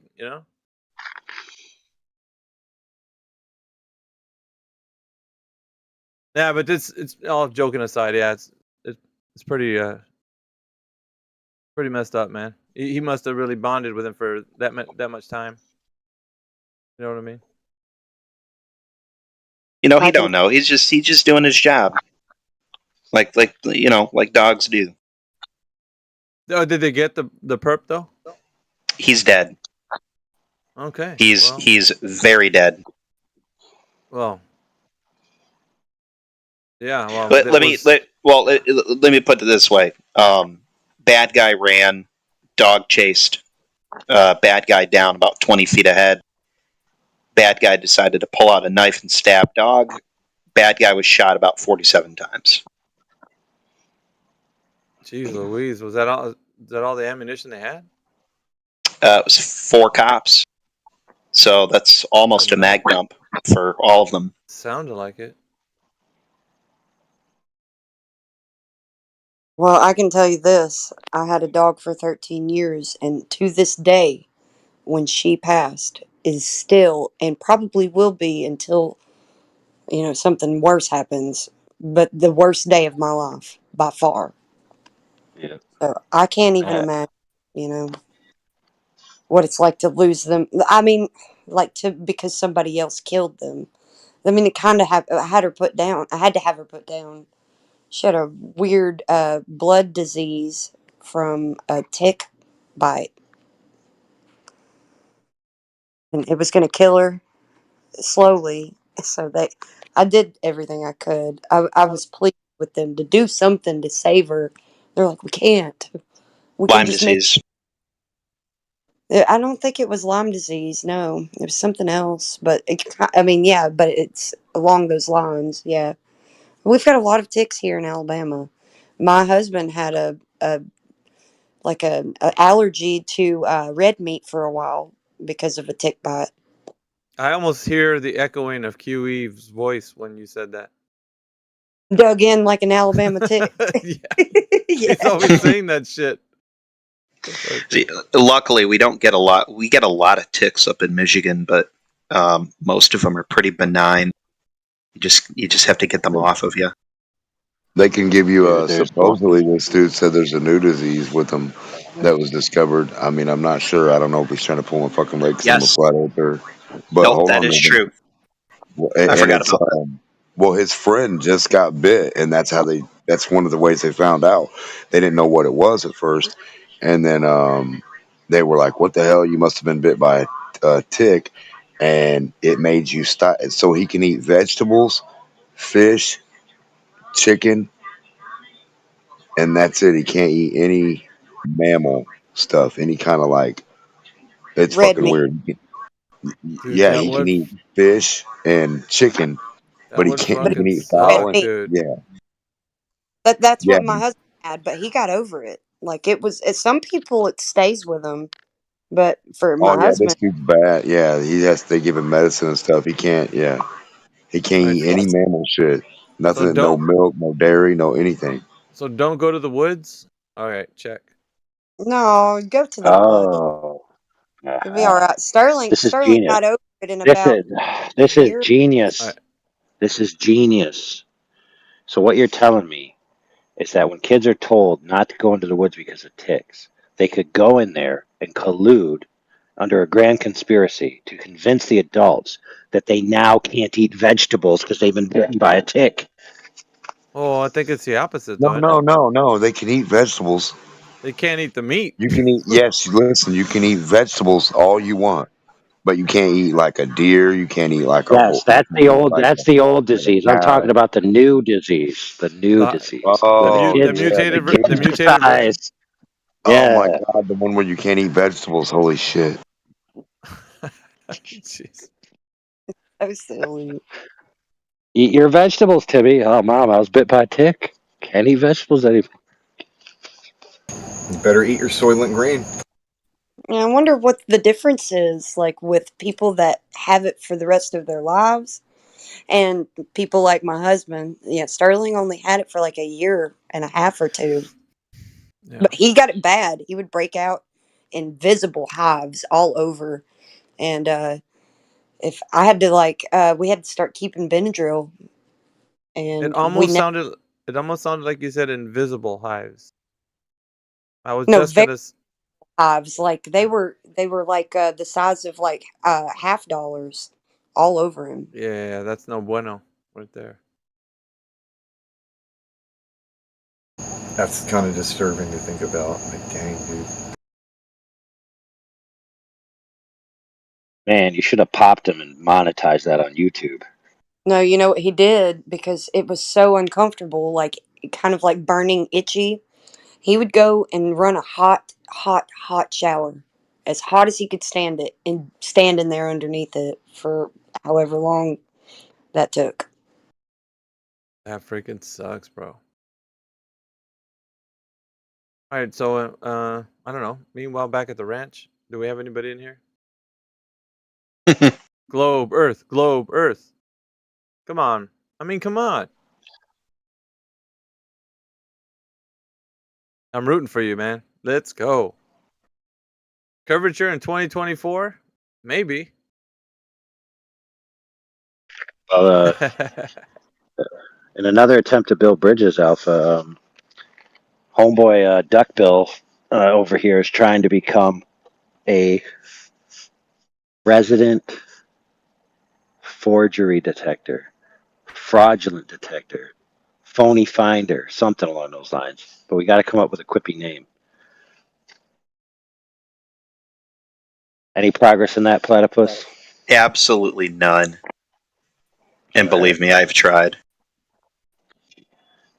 Well, let me give you a story of what happened earlier, and this would help you give you some inspiration. So, somebody offered a word up, which allowed me to brand a company that sells different vessels, containers, and stuff that hold gas. And so we named the company Cans Tank R Us. Cans Tanks R Us, and it has like an angry mascot because he's cantankerous. See how that works? It's a play on words. Play on words, yeah. You're a bit So- sneaky on that one. So he wants to be like a detective that roots out Globers that are retarded and flat earthers that are retarded. Essentially, like their rhetoric and their way of being is just like phony, regardless if it's well intentioned. All right. Did he start in this new job or what? When is he doing that? Or is he already doing that? Well, it's become a pastime for Globers lately. Some of the resident Globers, like they like picking on new Globers. Who's some of the guys that started doing that? Trig started doing that. Eggshells does that occasionally. Well, point of clarification, I don't like picking on new Globers. I like picking on anybody who doesn't know what the fuck they're talking about. Which is usually new Globers, but not always. Usually, but not always. You should let the new flat earthers cut their teeth on me, which is what you used to do, but now Dude. everybody shuts it down. I don't Who know. does that? It's something about Yeah, number one, QE. I cannot have a conversation while QE is in the room. yeah, but he's General Patton, bro. Come on.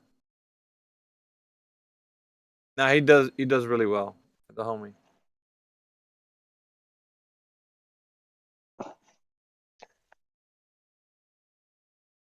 I don't know. Well, stay in here and do it in here.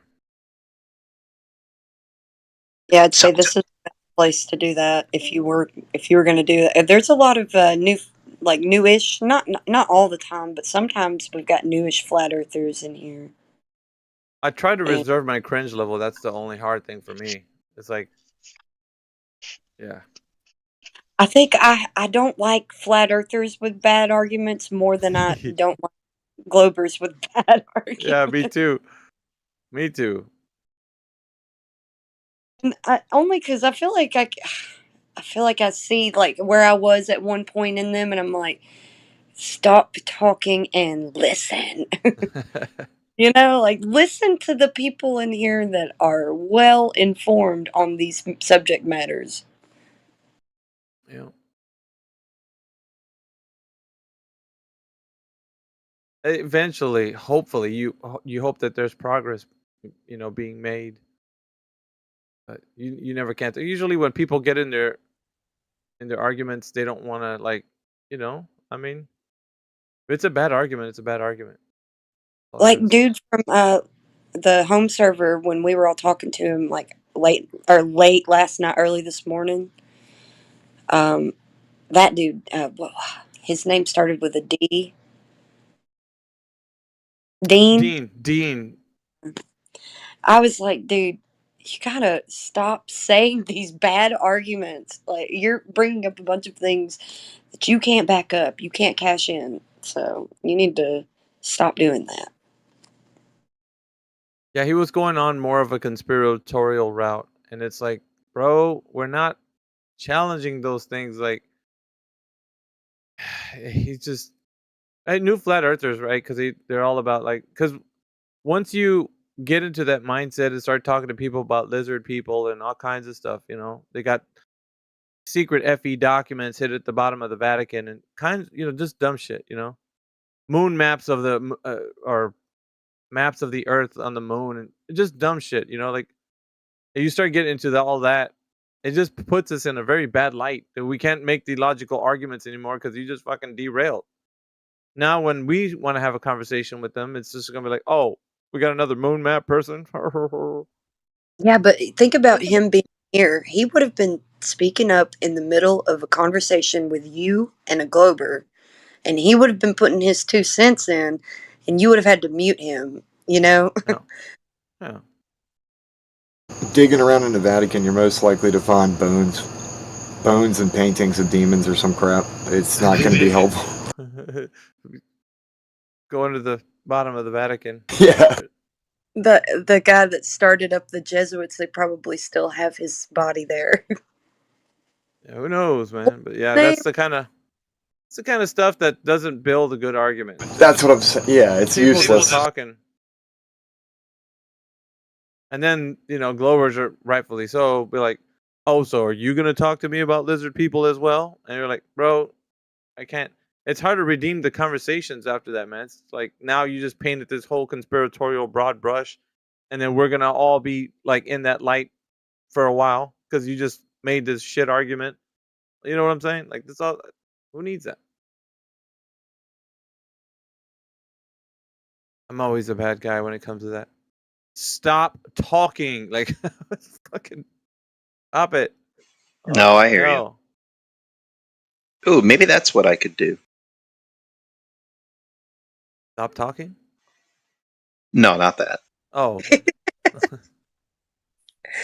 Yeah. Maybe I should make a flat earther tier list. Oh, hey, a flat Earth argument and debate style tier list. That'd be great, dude. Not necessarily. You could also attribute persons to it, but if you structure it in like methodology rather than personality, that would be good. Oh no, Yeah. I wasn't going to do personality. I was going to do methodology. But if Yeah, you don't because put, no, go on. Oh, I was going to say it'd map it out kind of for even folks that don't want to really debate. They could see those methods But kind yeah, of list goals.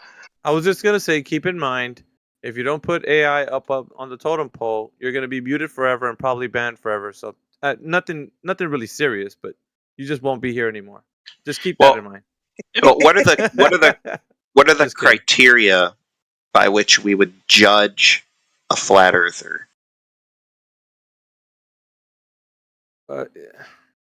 If we're going for, first of all, I feel the F and the D tier are going to be specifically reserved for the two kinds of flat earthers that don't actually think that the Earth is flat.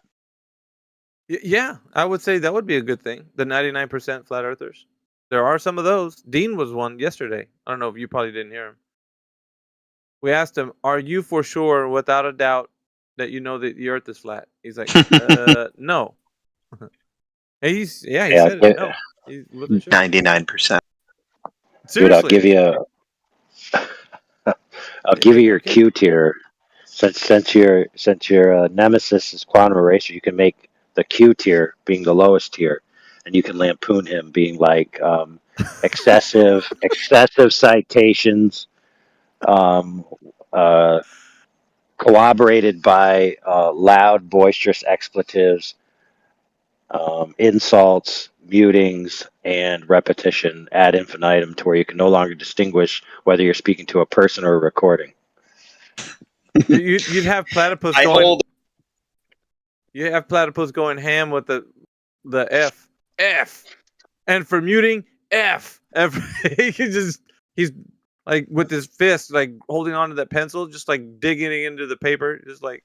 Well, if you're gonna hold my feet to the coals, and I was making a tier list, and I was gonna actually put some examples of flat earthers in because it'd be a methodology and then examples to show what that's like. Contrary to popular belief, I actually have a relatively high opinion of Quantum Eraser on most things. First and foremost being unless I'm just misreading the majority of you people, Quantum Eraser gives me the impression that he genuinely and unabashedly believes that the Earth is flat. So first and foremost, he's not a liar. Which F tier. First of all, I already know what's going there. That's going to be scam artists and the people that pop in that don't actually think the Earth is flat. They just memorize a couple of the arguments, and you Like can't actually have LARPers? a conversation with them. Like people who LARP, live action roleplay. I don't know. I'm just throwing some shit out. Well, there's groupies, you know, and then there's people who are just along for the fad. Bandwagon flat earthers. Yeah. And you know that they're the ones who talk the most, and they don't say anything. Those are the ones that you got to look out for. Like, oh, they drive me insane. Like for me, David Weiss, obviously, since we were just talking about him like 2 weeks ago, he goes all the way to the bottom because he's not a flat earther and he's just using it as a scam. And anybody who is like him also goes down there. I'm sorry if this offends anybody, but QE's absolutely right. Whatsit goes down there and Jeranism go down there. Straight off. What, you don't think they're genuine flat earthers, but you think QE is? Oh. I think Quantum Eraser is either actually 100% a flat earther, or he's really, really, really, really good at pretending to be one. Him and Nate. Well, there's recordings of Nathan Oakley admitting that there's globe proof and getting up one of his followers for sharing it. So I feel like they both sound like grifters to me. Citation. If you've got that, I'd like to hear it. Boy, I don't have it on hand, but somebody's got it where he's like, audio, video? "What are you doing? That's globe proof." It's like, oh god. Oh, I know. Well, you don't think it's contextual? I'm just saying, man. I don't. Fucking, he wouldn't be sticking his neck out there just to be kiboshed by a comment. I don't think so. What do you mean? He wouldn't be sticking his neck out there to be kiboshed by a comment? If he's making it like putting his persona out into the social medias and then all of a sudden one comment's just gonna undo everything. I don't think that. It's probably contextual that you didn't understand, but he was probably maybe. Well, it either the way some what I people were taking it is that he knows it's a globe and is presenting this stuff knowingly. What I'm not sure it's indicative of that, but what it is indicative of is him not being interested in fairly representing the evidence. And it's definitely representative of that. I don't think it's representative that he thinks the Earth is a globe. You're just gonna have to show. I do happen to think that, but I'm just not sure what that demonstrates it. You can talk about it all day, but we would need to see this. Pictures, or it didn't happen. I agree. I would actually have to see this. I'll have to dig it up somewhere. I've got it. We're making you do work when you're playing your video game. I get it, but exactly. Well, I'd say it's most likely contextual. That's what I was saying. It's only actually a flat earther in here the other week. Context either. Actually, I had a flat earther in here the other week that was saying something similar, and I made him produce the videos, and I went through the video and the transcript side by side on camera with my screen share. Sorry, and he was wrong. Yeah, he was completely wrong. But he had a beer and he's bonnet about it for weeks and weeks, and he was having discussions about it. What was that? Sorry. On the same topic, you mean? Oh, along the same lines, yeah. Just something that Nathan had said in regards to regards to an argument about the horizon, where he sort of believed that Nathan was sort of claiming something that wasn't going on, but it wasn't actually the case once you listen to the context of the overall conversation. So a good example might be that, in this context, that Nathan was in a debate setting with someone, because that's what Nathan does, is he debates, and he's got someone cornered, and then a flat earther might pipe up and think he's helping the conversation, but give that glober away out of the corner where he was just pinned, if you understand what I mean. Yeah. You'd be saying, well, don't give him that evidence. Don't give him that bloody globe evidence to get him out of the corner. So it would Yeah. depend on the context.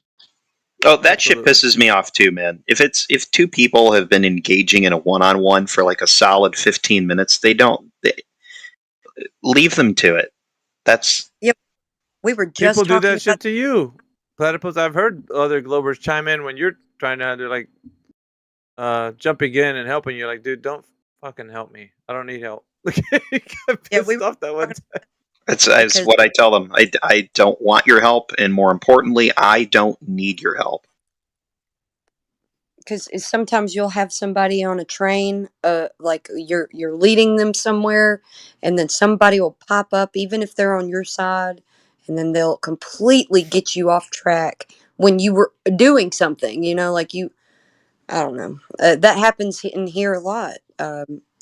Just among flat earthers, they'll do that. They'll say something that, and sometimes I think just earlier today, or maybe it was yesterday, there was I don't know if he was a flat earther or not. He kind of seemed like he might have been, but not a very good one.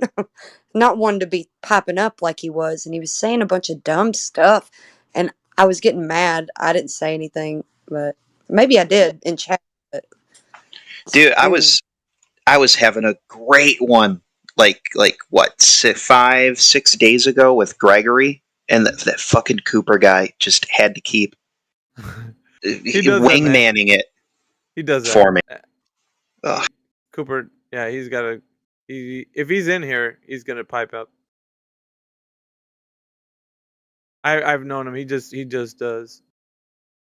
For any Glober, I think. Not even just you. It's just anyone. Then he DM'd me, and it was like, "Oh, it was such a good." It's like, dude, leave me alone. I'm here for me. I'm not here for a collective group of like globe people. I'm just here for me. Matthew actually said something similar to what you just said right now. Because he came in here, and I guess some people know Matthew because when he comes in here, I was like, I know Matt.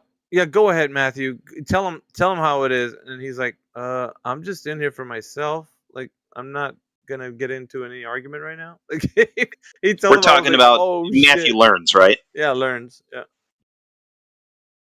But he shut some. It was like a new Glober or something. But they know about him, so they thought he was gonna. It was weird. I was like, oh shit. I honestly didn't think he was gonna say that, but whatever, Like they thought he was just gonna jump in and be like, okay, Team Globe, let's go on 3-on-3. Like he's like, nah, that's not how this works. Scott Mackey is another one who comes in here all the time. That's just like that. Yeah, he is too. It's like the three of us, we understand one another. You'll notice whenever one of us is speaking, if one of the other two is in the room, they don't say a word. They don't say a word. Yeah. Nothing.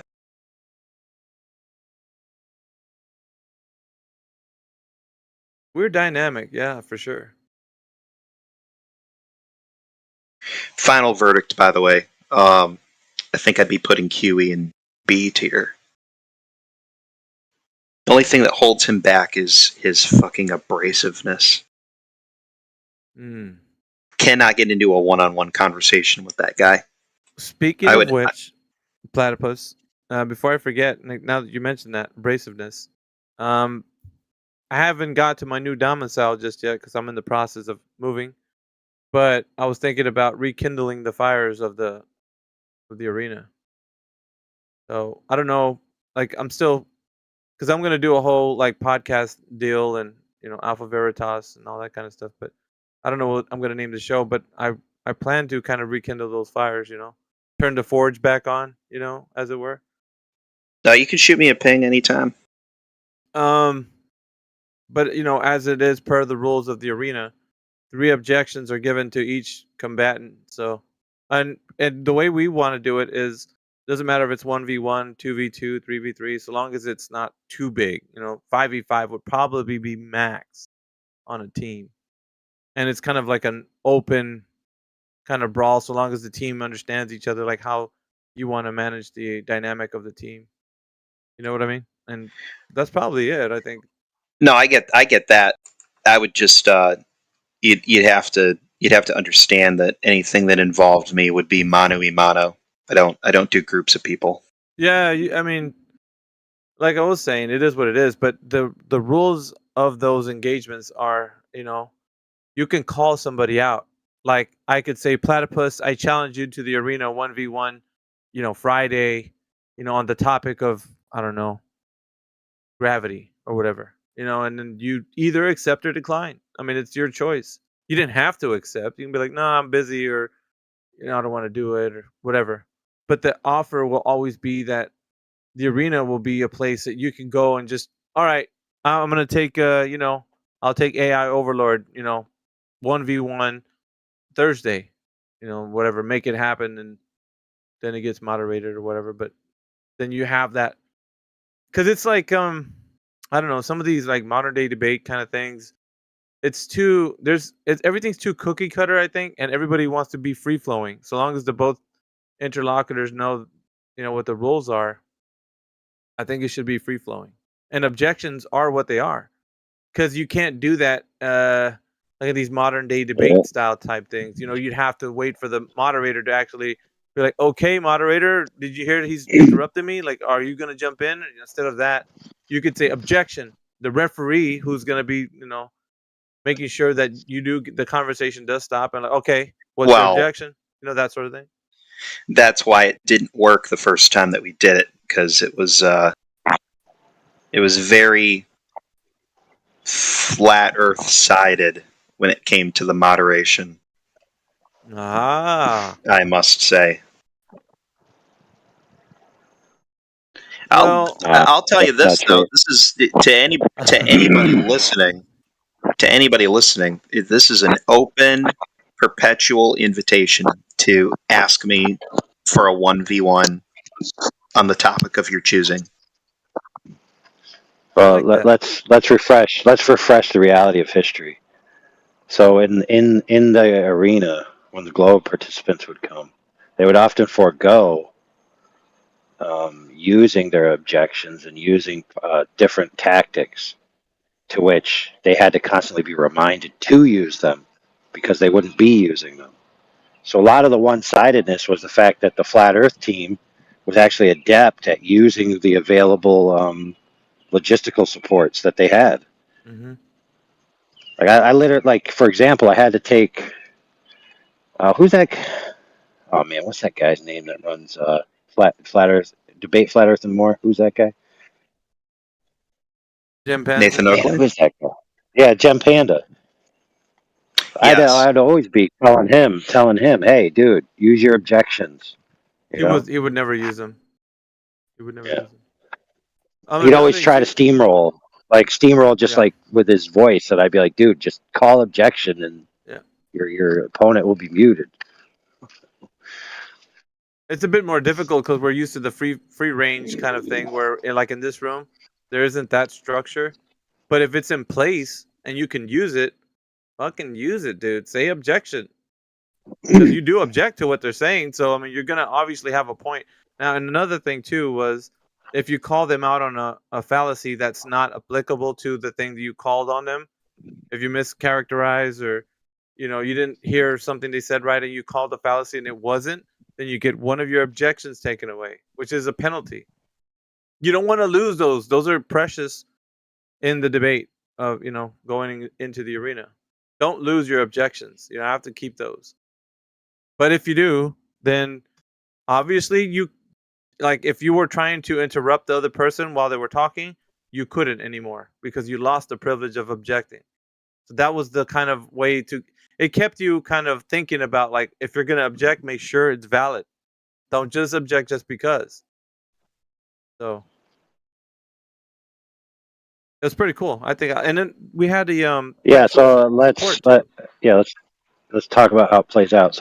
So how it plays out, if both teams are actually using it properly, is, after your first initial blurb, it's basically pretty back and forth. It's not like one person gets 5 minutes, the other person gets 5 minutes or whatever, but there was like an initial statement, basically just that person summing up their position. And then then they'd go back and forth, and so the one person might start using a fallacy, so they'd be called out, and if the person accurately called them out, right, then they wouldn't lose that objection, and so that would be brought to attention, then it would be addressed right then and there, right, and then after that they would go back at it, and it actually worked out. Like if you used it properly, right, because if you accurately make an interjection, you basically get a minute cooldown timer, Mm-hmm. right, unless you yield it and you want the other person to speak right away. But so you could actually negotiate with each other to where you basically either are free flowing or you're doing a minute back and forth. Yep. I think we did have a cooldown timer at some point. They were using Yeah. that. It had to. We had to have used the cooldown timer. Otherwise, everybody was just saying objection free willy nilly. It was. You can't do that because then you'd stunt the conversation with it. So. Yeah. So what actually happened is a lot of people. A lot of what happens is if you do more quick interruptions that are a minute cooldown, eventually a minute, you yourself are being restricted by the fact that you muted your opponent for a minute. So you Yeah. kind of don't use it as much. But it then becomes like you're kind of like trained into back and forth.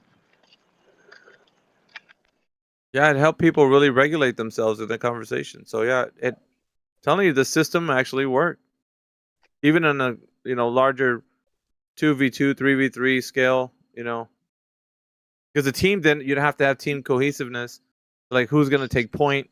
I think that was important because me, AI or Jedi, like one of us would have to be taking point, like in the conversation. It depends on the topic too, and how good you felt about it. And I don't care, like so long as one of us takes point.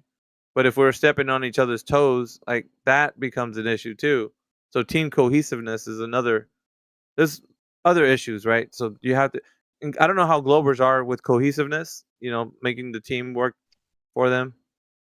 That's another problem too, Platypus. You got to remember, like we have, like with 24/7, we're always around each other, so it's a little bit different. Do you remember Lapizzle and Ed Masto? Masto still comes in here. His name is Pickle Rick these days. Yeah. You went back to it, but yeah, I think you like Lapizzle, man. You thought he was a good little guy, but was a staunch Glober for sure. Yeah, but him and Pumpkin ended up getting married and running off together. Did they really? I mean, they're not here, are they? Listen, if they got married and ran off together, they wouldn't be here. They're not here. That's Do the scandalous. math. Nah, but I mean, I don't know. Shit, maybe. Is that the guy that had the feral looking monkey as his profile picture? I don't think Who so. was? Okay. No, Lapizzle is the guy that wanted to invade Area 51 so he could find a cat girl alien and have his way with her. It was a strange one. Did he go when the kids were all Naruto running towards Area 51 back in the day? A couple years back? Yeah, they were talking about it. They wish they did. Hey, knock yourself out, man, because they're gonna knock you out if you try going over there to this restricted area. What do you think's gonna happen if you try to bum rush that place? Come on, man. Like, who in their right mind? I mean, seriously, honey, hold my beer. I don't think so. It's the U.S. military, right? Like, are you kidding me? Yeah, it's like they never watched the movie where the little building that's above the desert surface is actually just a wooden door, and then when you open the wooden door, there's like a 5-foot thick steel door, with cement and pistons and countermeasures, and you're like, I guess we can't get in. Oh well. Your Ford Bronco isn't gonna do shit to that place. Relax, like fucking hell. There isn't like an entrance with booby traps that you can somehow override. They're gonna shoot your dumb ass if you attempt to go. How are they not getting this? Like, and they were like, "Oh, I think we need to go over there, guys." Coming in here and shit. Not here, but 24/7. Oh man, I gotta make it back home before dawn cracks. The funny part is they end up making it to the invisible line and they don't have the balls to cross it. Yeah. They were always fucking. Wait a minute, is that really what happened? They showed up and then never encroached? Yeah. You could see somebody on the other side doing that one meme. Do it! Like, just fucking do it. There's like a guard there just looking at him, but nobody will run towards the guy.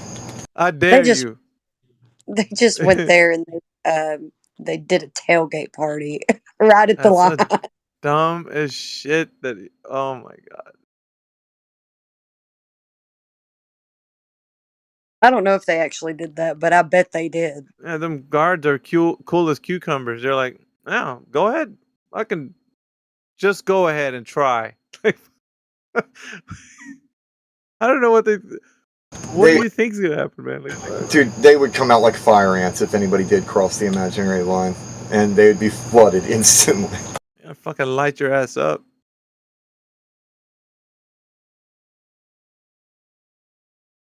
Gotta dip out and go to bed, guys. It's 4 a.m. Yeah, go and get out of here, man. Go and get.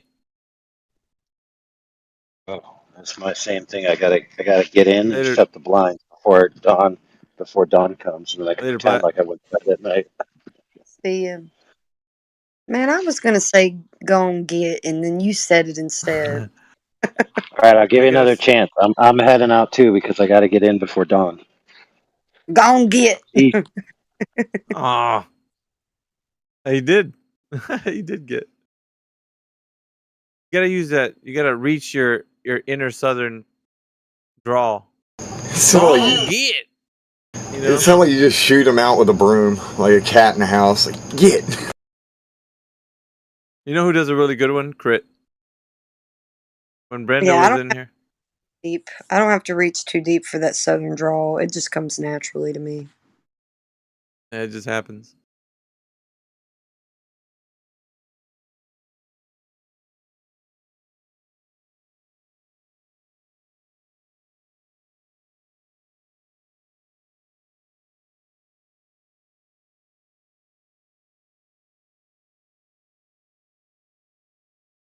Coming in at 349 pounds, we got AJ, the Italian stallion. Or, no, not really. Oh, damn. What's 345 pounds in kilos? Shit ton, dude. Like a sumo wrestler. I'd be a scrawny sumo wrestler. I think I'd get Yeah. stuck in a sumo wrestler's butt crack.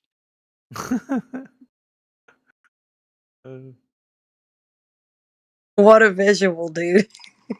You made it very colorful for us to think about.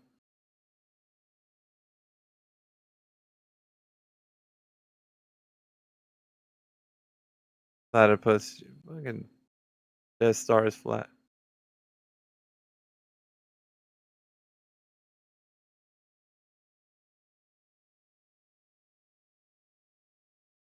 Well, I guess no more Glovers. We won the internet, guys. Ladies and gentlemen, we got him. Guess we can take a victory lap. Good job, everybody. Good job, AJ. Crit. Dot Studio.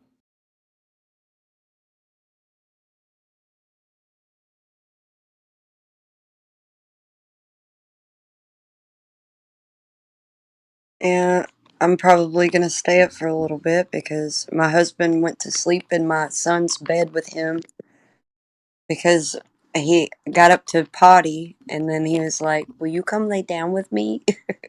It was so cute. He couldn't refuse, and I don't blame him. And I know he's tired, so I know they're both in there dead asleep. Those are the moments, man. You got to remember those moments. And it doesn't happen often because Booger won't go to sleep if you're in there with him usually, but something about when he's with his daddy, he'll go right to sleep because Sterling is the fastest. Like, he goes to sleep faster than I know Anybody I know, like as soon as his head hits the pillow, it's almost instant. But you know who really is asleep, Flatsy? These globers, because they don't have any evidence of the globe, so all of them are sleeping right now. Yep, that's right. Sure, we'll get some question proofs in a minute. Question, yeah, for sure. Do you mean questionable proofs? Do you know for sure, without a doubt, that the Earth is flat? Yes. Let me ask you again, Mr. Science Man. Do you know for sure and without a doubt that the Earth is flat? I don't know. I don't have all the information. It could be a bigger globe. A million times bigger. Wow.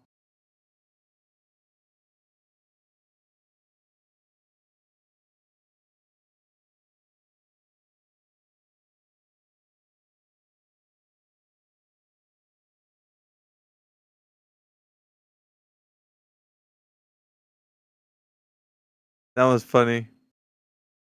Platypus got some good flat Earth memes.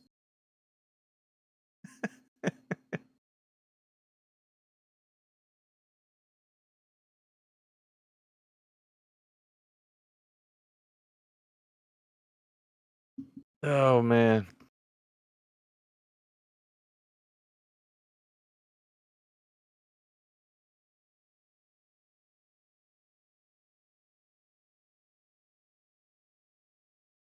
I had to do that one.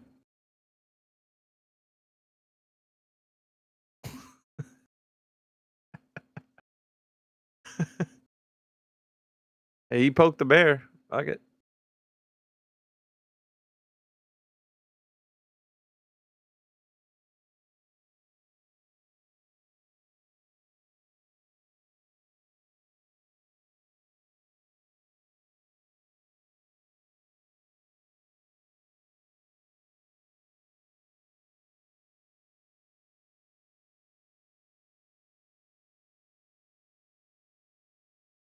No, I have a funny meme in there somewhere.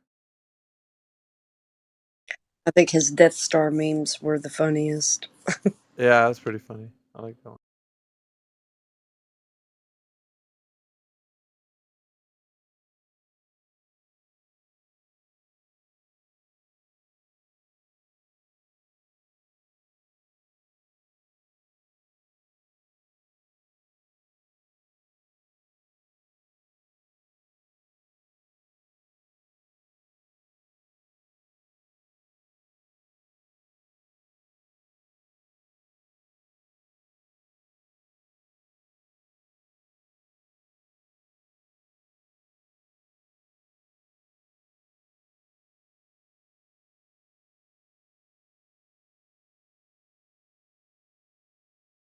This one's good for the globe. Bart Simpson. At least you tried.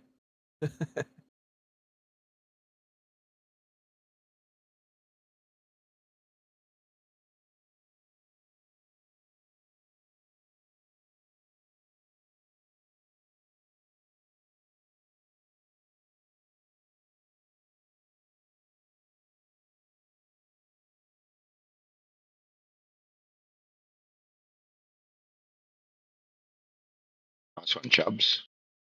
Is he in here? No, he's gone. Chubbs. Where's he at? No, he just dropped something in the chat. Relativity and mass. Hey, don't forget that PDF that I dropped earlier, AJ. Yeah, I got it up here on my screen. Really good. Yeah, thank you. That keeps the globers sorted. They're going to wind up talking about this eventually again. So. Yep. Well, I wanted to know in the end how Eggshells felt about his original claim, because that whole conversation started with Eggshells talking about gravity acting on gases due to their mass. So that's where I was trying to go back to at the beginning there and say, hey, so. Other forces, a force. Didn't say gravity. A force, yeah, the force of gravity. Sorry. Yeah. Yeah, well, barring changing it? metaphysical things, like if the question is, does gas have mass? Does gas have a weight? Does it have any heft to it? And if it does, then any force will do it. Definitionally, that's what I've been trying to forces are. find it, but I actually I should say, something. I was watching a citation that said that gravity doesn't affect the atmospheric gases, and I didn't save it at the time, and I've been looking for it for about 2 days now, unless I read wrong. But I'm going to find it. If I do, I'll drop it in here. Yeah, well, to me, it doesn't need to be like, you don't need to get into the funniness of gravity. You just go, if I open my fingers with a pen in it, that pen accelerates. It goes from a state of rest to a state of moving. So there is definition in physics that requires a force. If there is a force that always follows a vector, then that will affect everything that has a mass. A lot If of there's ifs something in that that affects all statement. masses. A lot of ifs in that statement. Sure, that's how you do logic. If-then statements, and then test the ifs and the thens.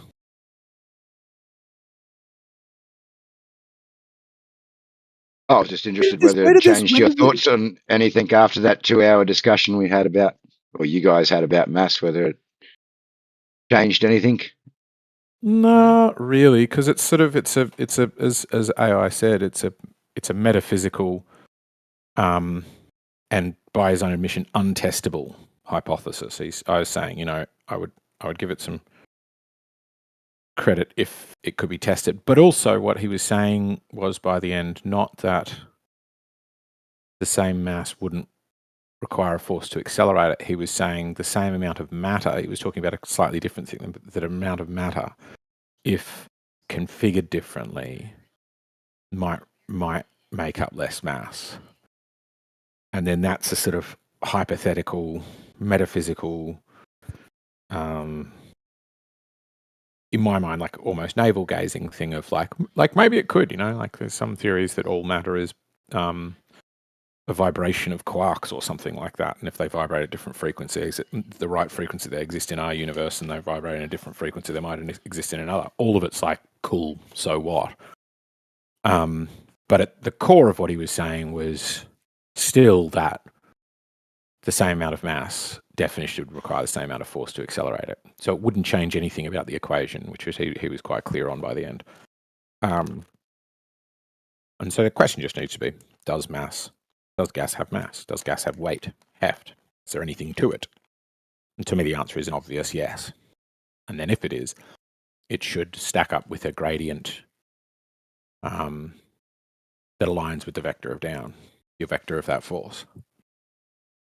And then that's kind of, to me,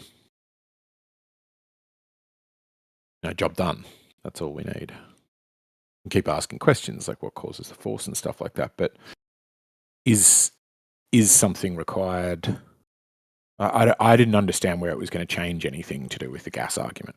Gas argument is just opened and closed with, does gas have mass?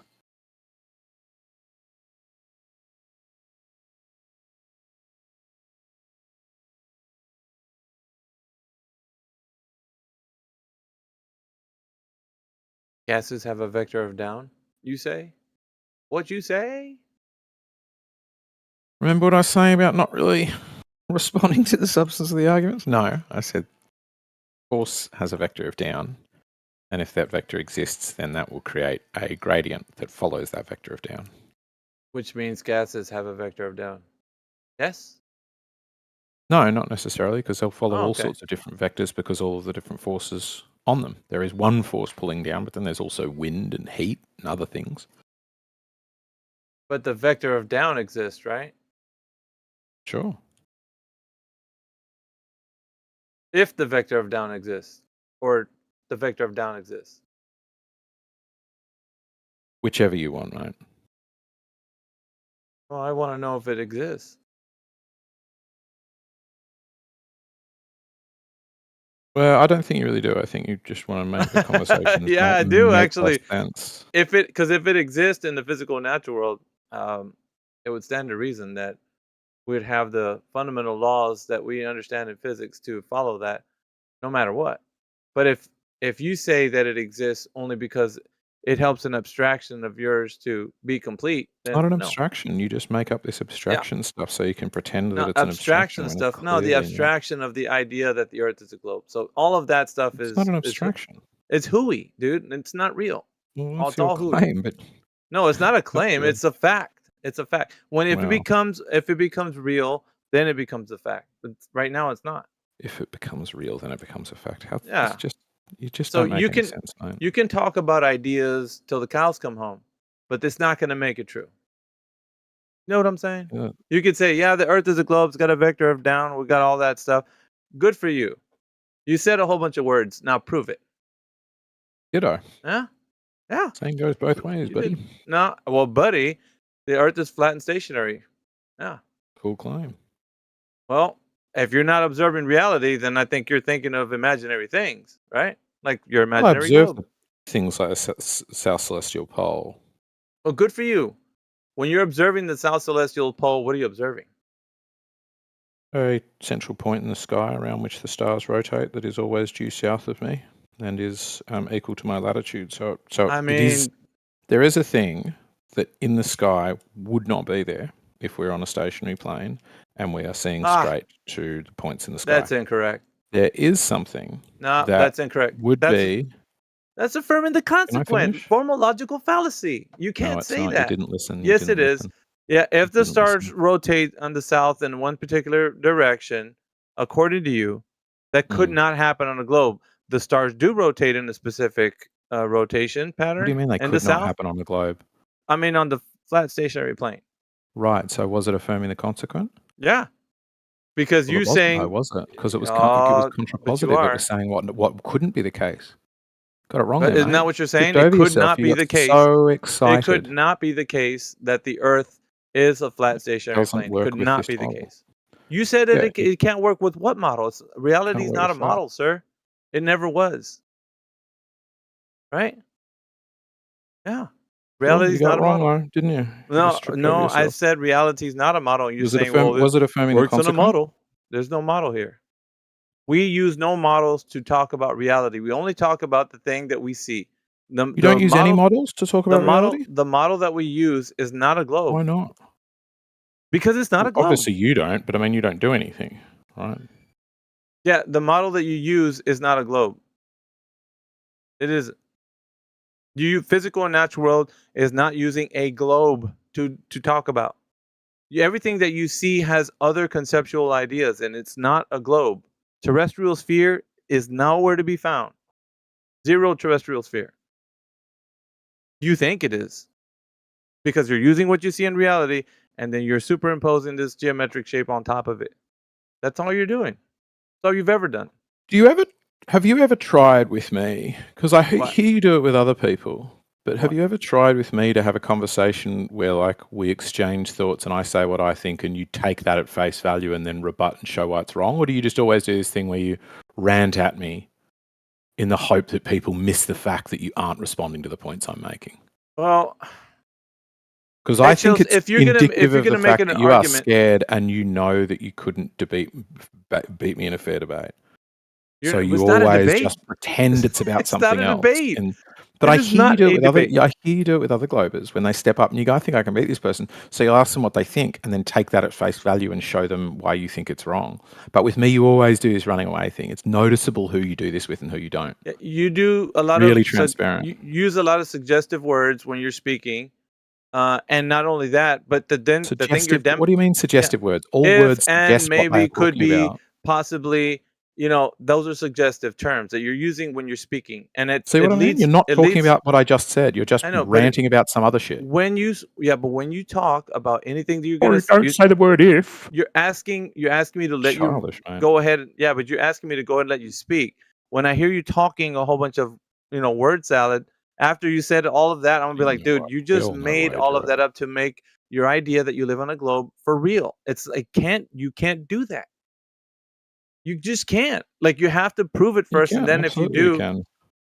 But Well, you know yeah. why that's ridiculous, and that's why you don't want to have a conversation with it. What you're saying is, in order to test whether we live on a globe, you must have already proven that we live on a globe. And I will not entertain any evidence that we might live on a globe until you've already proven it. There isn't And it's the any. most circularly There isn't ridiculous any. argument. Name one. Actually, sorry, the container argument is dumber than that one, but it's pretty dumb. Well, says you, because now you're just saying physics is dumb. Yeah. No, physics is very smart. You don't understand. Well, then, if you understand physics, then you can't have gas pressure without a container. It's in We the can talk about volume that too equation. if you want. Yeah, I'm just saying you can't have gas Are we going pressure to without a stop on one container. of these topics at some? We can talk about the gas pressure one because I I can don't easily care. smash you to pieces on that. Oh, But you what I'll can't need to smash do nothing to beforehand pieces. is demonstrate that you won't follow this conversation. That's my claim beforehand. I am not attempting to prove to you that gas pressure requires a container in the next. That's what we're going to be talking about. But what I'm going to be attempting to prove and demonstrate to everybody is you won't have a meaningful conversation about it. That's going to be the next. Yeah. Poisoning the well. So We know the why tactics. does gas pressure require a Sophistry. container? Listen to why do you gotta have employ your sophist tactics, eggshells? Why do you gotta So say, let's talk well, you're about not gas gonna have a pressure and having a meaningful container. look, I'm gonna tell you how you're not gonna have a meaningful conversation. Everybody listen to how he's not gonna have Talk a about meaningful it. conversation. So when I talk to eggshells, he's not gonna have a meaningful conversation, guys. Yes, I am. Yeah, about gas pressure. Yeah, yes, I Absolutely am. No, you're not. You're not gonna have a meaningful conversation when I talk to you. So when I say Absolutely, something, I am. yeah, you can say that, Let's have but it. you're Let's not. talk about gas pressure Yeah, requiring but a you're not container. gonna have a meaningful Container of what conversation. You size? see how you're not meaningful? See, you're not This is meaningful absolutely right now. meaningful. I'm asking. No, it's asking you to absolutely define your not. You're using terms. sophist tactics. You see how you don't like that, eggshells? I can poison the well too, but I don't do it. I Yes, don't you need do. to. Because Absolutely just do. based on the merit of your argument, everybody's going to know Let's that you're have the not able to discussion about prove it. gas pressure. You're But I don't proving me have right to right say now. that you don't. No, I don't You're have to say. demonstrating how accurate I See? was when I You're said fundy muting me, you're dude. not going to stop on a topic. You're fundy You're muting me. just going to try to avoid having the real conversation. And I you're the picked one it that's and you're afraid doing because it. you're funding muting me. So that's what I think. Let's talk about the gas pressure. Let's talk about it. State an argument. Start with an argument. Sure. The proposition that there is a contiguous surface, a container, a physical barrier keeping the air pressure on Earth is patently absurd, lacks any evidence or in support of it, and all of the arguments in support of it are exceptionally stupid arguments. Wow. Really? That's my claim. Yep. There is no container. The arguments for it are patently absurd. That's pretty much it. And that's it. Because I let you, whatever you were going to say. I mean, you're just going to put your argument in that light. A force is sufficient to create pressure at sea level, and a force would also create a gradient such as that we see. Right, a kind of curved gradient where it's highest at sea level, highest at the point at which it can get no lower, and gradually drops off from that point as you go upwards. And one of the many problems the container argument has is that it needs to be at a set height because it cannot be infinitely far away. If it's infinitely far away, there is no purpose for it. The further it gets from the surface of Earth, the less relevant it becomes. And you will not be able to tell me what height it's at. You will avoid trying to propose a height that it could be at because you know that that would be testable. What height's it at, Alpha? What height's the container at? What's it made out of?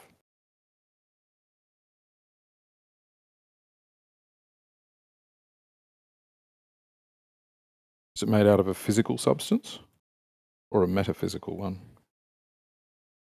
Is the elemental structure of the container important, or does it just need to be a specific type, like a solid? It's important what it's made out of, because if you said it's made out of steel, I would challenge you to say, show me the largest, there'd be all sorts of issues. Off-gassing would be one, how it supports itself would be another, the mass and size of it, but also if would you say it's a physical surface? Physical would have to be the type of surface that it would require. So yes. Okay, so it's physical, uncontiguous and completely airtight. Yes.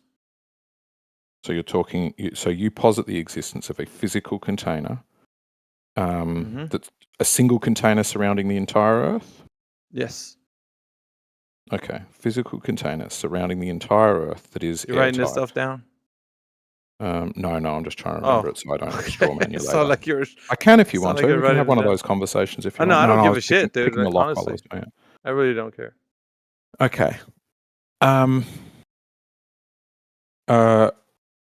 What is? Could you summarize the evidence you have for its existence? Yeah, I'm about to do it.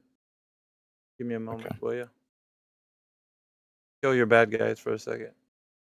No, I've given up on that game. We had a terrible commander 4 games in a row. It was brutal. Are you the leader? No, I was going from squad leader to support. But I don't like being commander. And we had a commander who wasn't using their comms and was just sitting on artillery and wasn't doing any drops, and it was brutal. Can I make a pun? Is it too much pressure? Go for it. Go for it. Is it too much pressure for you? I like it. That's a good one. Come on, man. All right. That was solid. All right, let me lay you out here while I made that pun. I made it funny. Now I'm gonna lay you out. All right, so Okay. I'm gonna post this. Don't beat me up for an AI response. All right. Leave me No, alone. that's fine. I don't All think right. there's anything wrong with AI responses. They're good ways of Well, as long simply as it explaining things. Yeah, so long as it explains what I was gonna talk about in the first instance, anyway. Do you see anything wrong with what I posted? Sure. Are you able to look at what I posted? Yep. Gas pressure is the force that gas particles exert on the wall of their container when they collide with it. It's a measure of the average linear momentum. So would it be fair to say, based on what you've posted, that your evidence for an enormous airtight container that is larger than the entire Earth that provides all of our gas pressure is a definition? Would you say that's an accurate representation of your argument? This definition underlines the point that I want to make with gas pressure. So Okay, a go for it. definition that describes gas pressure in a way that we can understand. I mean, it could go a little further down, but we can talk about it, the rest of it. But I think for us Mhm. right now and what we're saying contextually, we can just easily say that that's the simple definition for the understanding. Now, if you don't see, well, first of all, do you see anything wrong with that? If you Wrong do, with I the need to know definition right of now. gas pressure? Well, slightly in that it's defining the wrong term. Okay, go tell me if you can. I don't want to say. I don't want to say. I don't want to say this. I don't want to say this, but I have to redefine gas pressure for me, if you will. So I wasn't saying it's a bad definition. I was saying it's a definition of the wrong that word. definition's but sure, good. I can give you a better. Yeah, of the wrong Okay. word is what I'm saying. Of the wrong word. What do you mean? Gas pressure is the wrong word? Yes, I'm saying atmospheric pressure is the right word. If you're trying to define air or air pressure, because yeah, gas typically means a particular thing, right? Yeah, it's gas. Well, it's gaseous, but it's a mixture of gases, whereas gas. I know, but it's still gas, dude. Like, you can't get away Sure. from that. I know Sure. you want to, right? But No, you I don't just want can't. to. I think we can discuss it. Go ahead. Lay it out for me, man. What you got? Sure. I would say gas is typically used to describe a homogeneous gas, right? Like propane or something, or a set particular mixture of gases, right? Like, for example, if you're going diving, it's not gas that you've got in your tank. It's not oxygen you've got in your tank. It's air. And you're really specifically talking about air because otherwise you might have nitrox or something, which is a gas, which is a really specific particular thing that you've got in the thing. So if you're defining the word gas pressure, what you're probably talking about is something that is sequestered in a particular, like you've got this unique stuff called nitrox.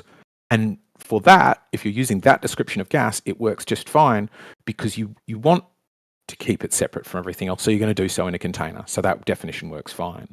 But if you're talking about air pressure, if you're talking about air, why not use the definition of air pressure? That's the question I have for you. If you're talking about air, why not use the definition of air pressure?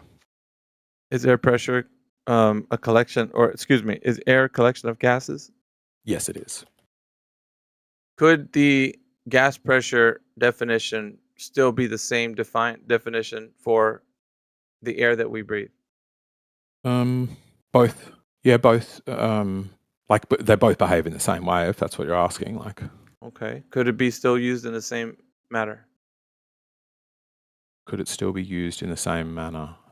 Sure, if you are containing it, sure. Okay. Is there any way to negate the definition using just air? Because I'd like to see you go ahead and lay that out negate for the me. definition Yeah. using. So what do you the mean? definition So, that yes, there's so you said air is not the same thing as saying gas. So I want to hear your response to how you're going to negate the definition, like saying we don't need to use that definition. We can say that air is a collection of gases, not just gas. Collection of gases. I need you to lay that out for me if you can. lay out why it's different. Is that what you're saying? Yeah.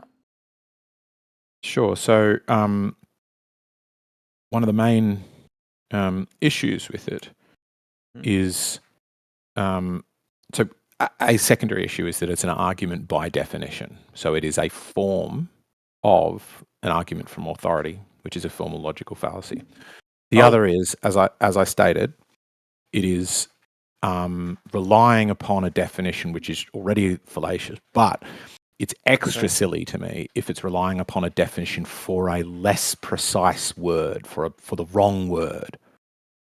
Okay.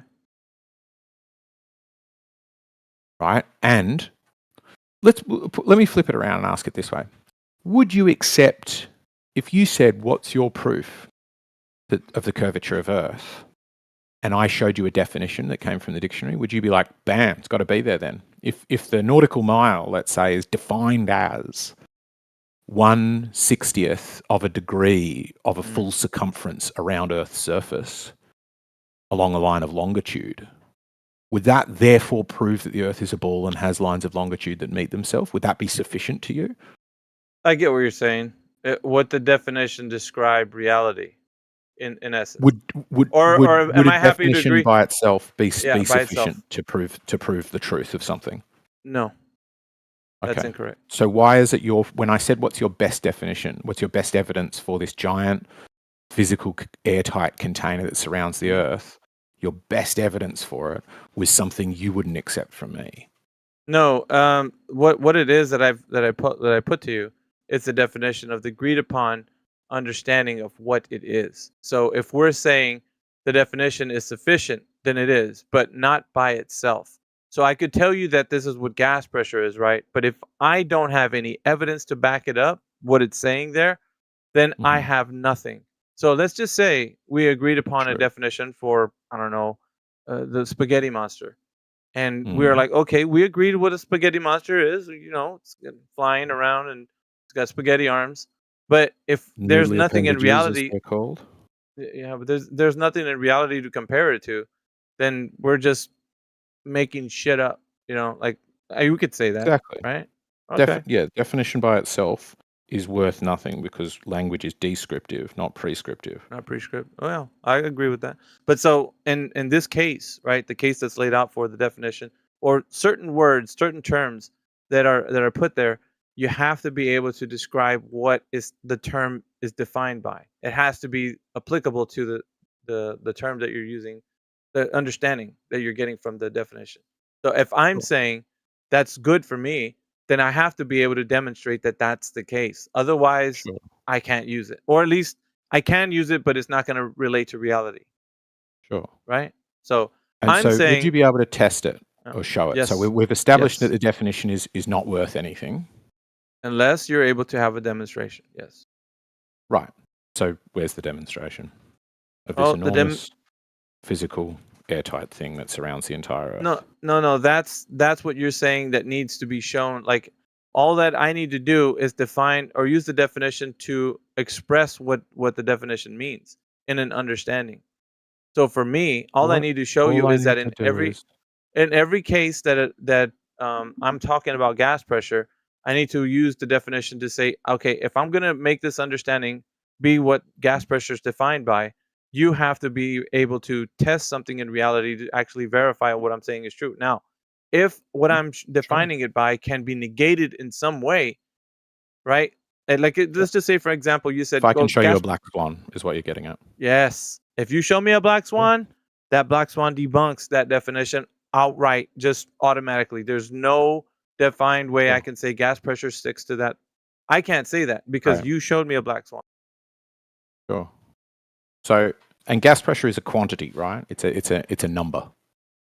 And gas It doesn't exist pressure, by itself. yeah, it exists. It exists to be quantified. That when you say, in a Mm. particular area, there's this much gas pressure, you can quantify it. Yeah. So Sure. it's a number because what I'm getting at is Well, if I said yeah, because what I'm getting at is the word pressure doesn't serve any purpose, Mhm. right? If in just the phrase gas pressure, because gas cannot exist at zero pressure because what that means is zero gas, right? No molecules, no unbonded molecules of something. So gas is fine by itself. Gas pressure, when it's got that second word, It's a qualifier, it yeah. needs further qualifiers or descriptors. So it would Mhm. need either gas at pressure of 14.7, or it would need like You gas can have pressure differential, various, some sort of yeah, qualifier, as you said. like a gradiated pressure system, like something that you Sure. could say, okay, we got a measurement of gas pressure here and another one here, whatever. You can vary from geographic location. I mean, it's just, yeah, you need to have some type of quantification of it, for sure. Sure. So then what you're really saying is a significant gas pressure differential requires a container. Well, in this particular instance of what we're saying, with the idea of a system being either open, closed, or isolated, the definition of the type of understanding we're getting from the Earth that we live on. So they're giving us basically an understanding of like what type of Earth we're living on. We're living on an Earth that rockets and energy can traverse back and forth from the system that you and I are in. So with that, there's certain physical laws that apply, right?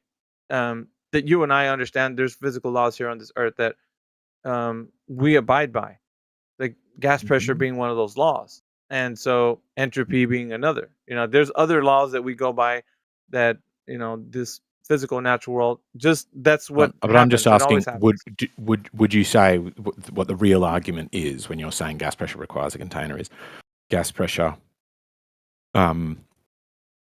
significant differentials is what require a container? Yeah, if you're gonna say that the high pressure is next to a low pressure, like and the Yeah. vast differential would be, and we're not just talking about a little bit of difference. I mean, there's a Right. vast difference. So the vast difference is So gonna if there's a cause. little difference, that's acceptable. That doesn't require a container. Well, because is that what you're if saying? you think about it like this, if you have like just like a balloon, right, and you just have like a regular old balloon, and you have it in your hand, there's some air inside that balloon while you haven't blown it up yet, right? So there's you could say that when you clench the little nozzle closed, it'll have some of that pressure in there, and it might vary a little bit from the outside to the inside of that balloon, but it's not by much. You could let go of the nozzle and it will equalize and not really notice. But that's not what we're saying here. What we have is the pressure differential from the surface to the Kármán line. So there is these vast different torr pressures that are like, a lot of people get them differently because there's not a static pressure at a specific level. So it's not going to remain steady. You're going to hear different answers from different people. So it's That's not going to such be a like high once. normally You've heard shifts. of like 10 to the negative 17 and all that. That's outer space. They're really just talking about at the Kármán line, like right at where space begins, or low Earth Right. orbit or whatever. So But right. so you're okay with the idea of there being small differentials? Well, I mean, not small differentials. What I'm saying is the difference between the Kármán line and the surface are vast. The difference between the Kármán line and further out in the idea further out in outer space, it's going to be a bit different. You're going to look at it differently than you Different would in if what you're. way, though? That's what I'm not understanding. Yeah, because it you sounds have. like Yeah. No. So you have the gas pressure is on the surface of Earth. It's not in space. Gas pressure is not in space. So the gas pressure differential in space is going to be different. It's going to. I have to use these words just so you can understand what I'm saying. It's going to stratify differently. Sure. So when you're on the surface, So everything is when you say stratify differently, to me it Yeah. looks like a fairly like here's a the line. gaps are if you just the gaps are if you- larger, is what I'm saying. Well, yeah, it's a logarithmic, I think they say, where it's like It goes from quite high to very low. To very low. Yeah. Sure. Yeah, that's So, okay. so Yeah. that's so. See And what you're doing right there with that? That's what is that? Yep. That curve, that bell curve? Yeah. Yeah. That's what I was saying. Is I think logarithmic I'm is good what they with call that. it, or asymptote, or something like that. Yeah, I'm good with that. Mm-hmm. Not like, to the macro sense, but just on the from the surface to where they say commercial planes are and so on. You could probably get a little better than that with the weather balloon, but yeah, right around there we know where the bell curve is and such. So, but you start getting kind of wonky numbers going a little higher than that. Right. So what we get, hang on, it's got millibar. Bar is such a stupid way to do it in my mind. I could have done better than that. But anyway.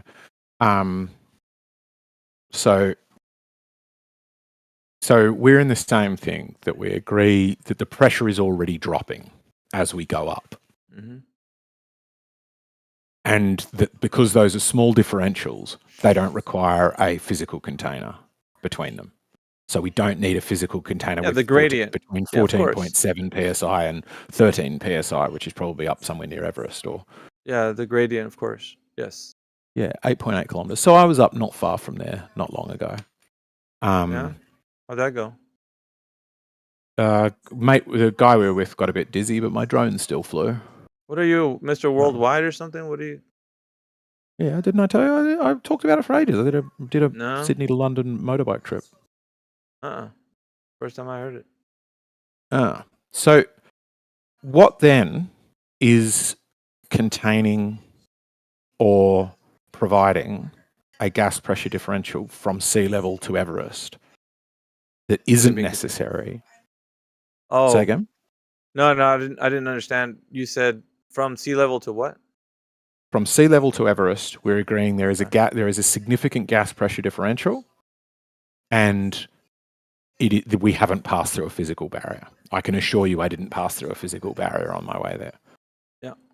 So we're agreeing there is no physical barrier necessary from sea level, which is the floor, to Everest. And I think we'd agree that commercial airliners, weather balloons and stuff don't. And there we've already got a differential. We haven't passed through a physical barrier. Sure. Where does the necessity of the physical barrier come in? Yeah, the physical containment of the Earth would have to be somewhere along the lines of where, air or the gases that we have are not able to go any farther. So there's What a height's stopping. that? Well, have you seen those balloons that actually go up and pop at a certain altitude? Yep. Not sure if Yeah, you I saw know. that one with dog cam. Yeah, and then Whatever of that course above that, you can try to do better than that. Like there's some that actually go a little higher, but not by much. So there's Right. and so beyond that, gases are like you can't go there with gases anymore. It's almost like you're going into a region above us that is not certain things don't apply. Like you can't have gases that are going to be floating around up there. Just keep going Why up. is that? What I'm asking is what's changing? What? The pressure Because to me, I would go if on the bits I can see, Yeah. if I were to adopt this zetetic principle and go, okay, I don't know things except those which I've yeah. experienced myself. So I've been in planes. I've Yeah. ridden up to quite close to Everest, like in the foothills of it. I haven't passed through a barrier there, so I'm going to apply the principle of that continued decrease in pressure with increase in altitude. That relationship probably continues. I can see there's no like logical deductive reason I can reach why that would be impossible, nor is there a inductive argument I can make as to why that would be improbable. So it's probably the case that does continue. Yeah, the altitude at which the balloon pops is an important part of the information that we're going to be talking about. Also, Right. the ability to not be able to breathe or to have to be in some type of containment system when you're up there.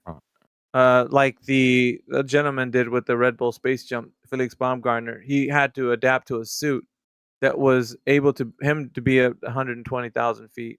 So far beyond the commercial airliner distance, right? And it's way above, it's right around the area where the pressures of like those balloons, where they can't go any farther. So it seems like there's a limit to where you can actually get to where I want to say like a barrier, but not like a physical barrier, but like a barrier where gases are not able to protrude any farther. So if they're impeded by something, what is that they're impeded by? Why can't balloons I'm keep not. going? Tell me You how know, you're convinced that they're impeded, because to me, if I'm still applying the same principle, I would Yeah. go at sea level. I don't require any breathing apparatus, but Yeah. by the time I got to Lo Man Thang, which is pretty high up, I didn't need breathing apparatus, but the chap who were with started to feel very sick, and I've heard that from many people. Yeah. So already the requirement for breathing apparatus has started.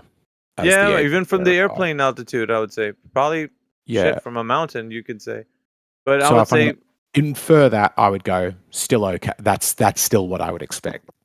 Then, Yeah, I like for know. a balloon, I would go. I don't expect a balloon to pop when it meets a physical surface. I expect it to bump into it. No. It doesn't bump into. It's not bumping. What it's doing is not able to make any more progress. So wherever it pops, that pressure differential is not allowing it to, because it went from the surface all the way to where it pops. So where it pops, that's the place where that particular type of gas that was in that balloon was not able to stay sustained in that contained environment that it had the balloon. So when it popped, that was the realization of, okay, let's send another balloon up. Well, it reaches the same altitude. It pops. Let's send 10 more up. Pop, pop, pop, pop, pop. You're figuring out that something's happening at a specific altitude. And you're But is it wondering, a okay, specific so altitude? What is that altitude? yes. But to me, it's all going to depend on the elasticity of the balloon.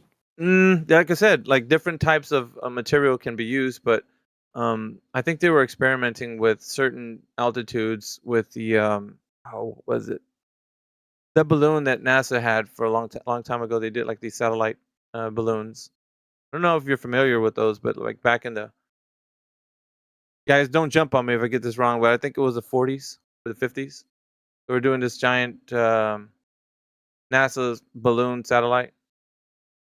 It was made of like an aluminum type of material. So it was a different type of material. They were doing some tests with like different types of material, seeing how So this one's they would claiming hold up. it goes 40 k's up. This is saying you can buy this one. It seems commercially viable to spend 40 k's up. What's the limit it's It's a going lot to of get money. to? Where's the? So you don't think they do sell these strato flights or whatever they are? Yeah, no. I'm saying there's those balloons. I'm saying there's different balloons that are meant to go a lot higher, but 'Cause, there's yeah. Go on. No, sorry, I was interrupting you again. But what I was going to say is, I would be somewhat intrigued if it was like they all get to this specific height and pop, which sounds like what you were saying. But I don't think that's the case. I think they all No. get I to said the balloons that hold. people are using, like the pressure differentials are going to start being noticed by different materials at different altitudes, right? So at certain altitudes, certain types of materials you're gonna need more structural integrity on the type of thing that you're going to put up there in that altitude. So whether it be a balloon or whatever, but there's this idea that space begins at the Kármán line, right? So right beyond that Well, is that's low kind Earth of orbit. arbitrary. I know, me. and it has been changed from over the years. It was like 62 miles or something like this back in the day, and it now is, I think, somewhere in the 55-mile range. I could be wrong. Somewhere between 55 and 62, or even 100. I'm not really sure. There's this big gray area there, and they're saying between there and beyond that, that's where space or low Earth orbit begins, and you have to send satellites up into that region, the upper parts of the thermosphere, which is pretty hot and stuff. So there's temperature variances that probably don't allow just any type of material to be in that region. So not, I mean, according to like what they're saying about it, right? But what We're we still notice, struggling to relate it though the thing to that where the we notice, containers are. yeah, the thing that we notice is that as soon as things start getting to a certain altitude, stuff happens, right? So balloons start popping. Different materials are not able to withstand, that type of pressure when you get to that altitude. So we're dealing with like Which pressure. altitude is it?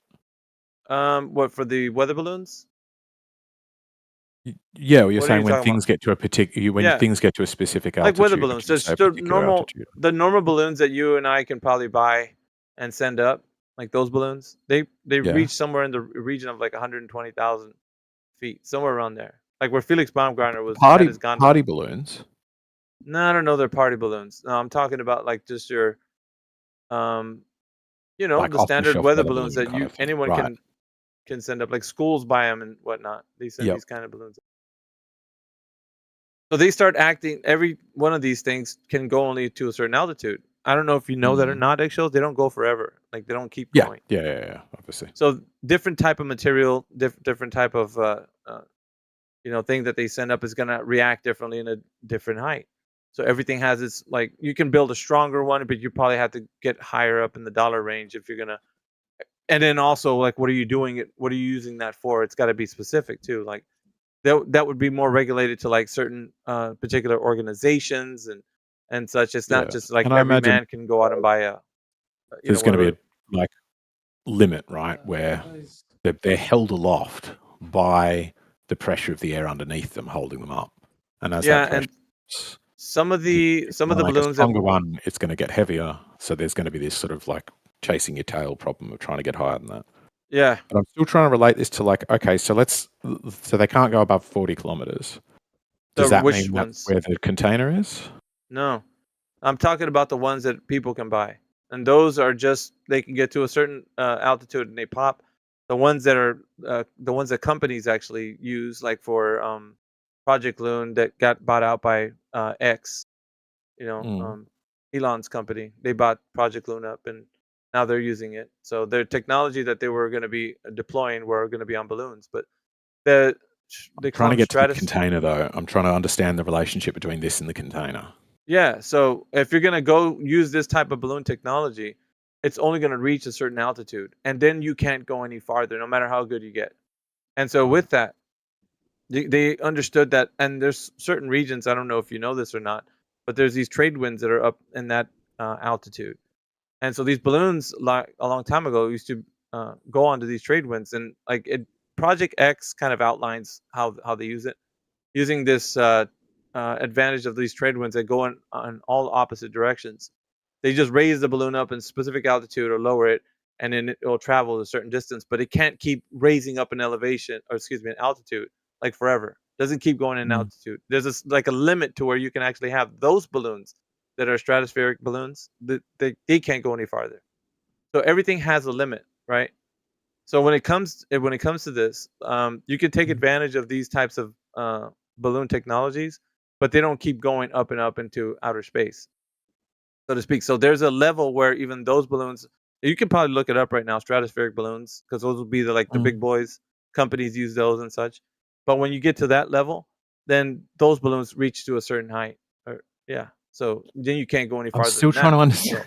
Can we get to So yeah, what I'm the point saying is this the point seems is this seems like it could exist with or without a container. Yeah, so I'm the not point is understanding the no, relationship. the point is the point is those balloons that were made heavy duty, like the commercial, the big companies that use them, there's a limit to where they can go, and those are the ones that Agreed. you can't go, you can't get better than that. Even with the best Fine. materials, that you have, that's the limit.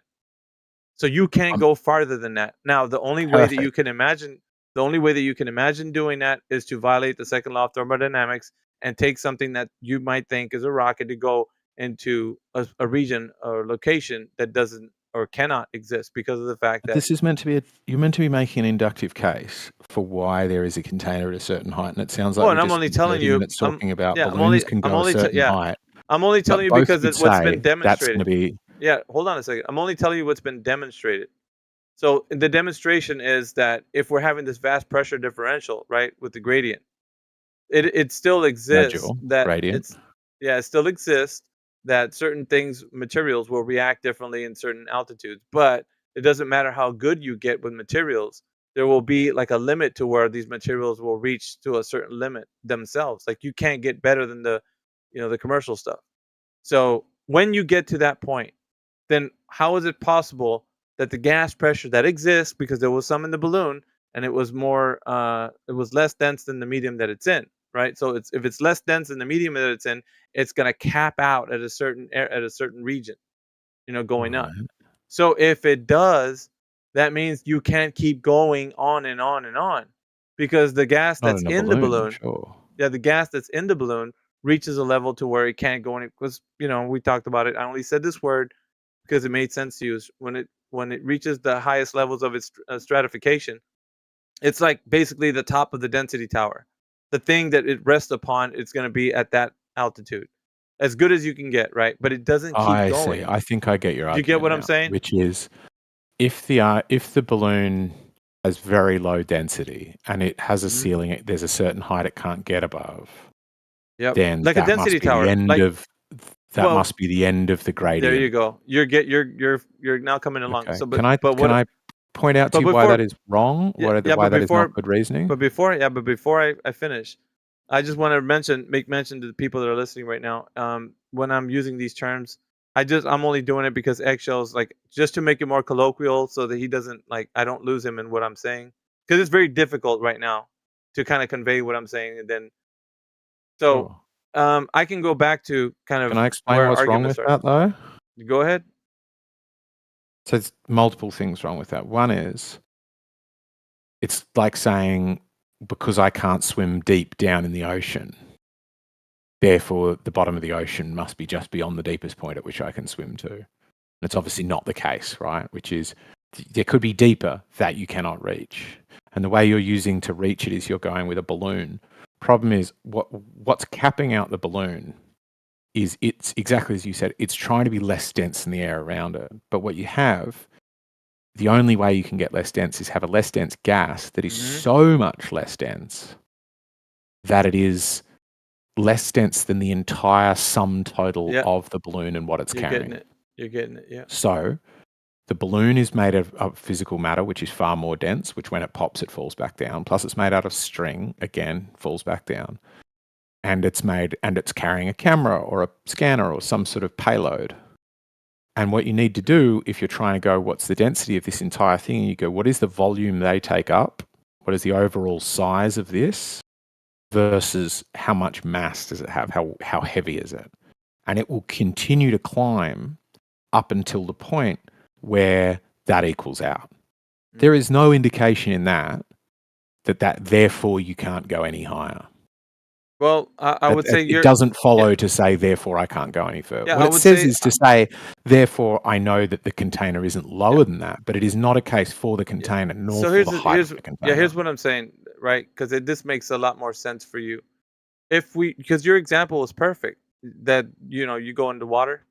So think about this: you can go in depth, but what happens when you go up is the same thing that happens when you go down.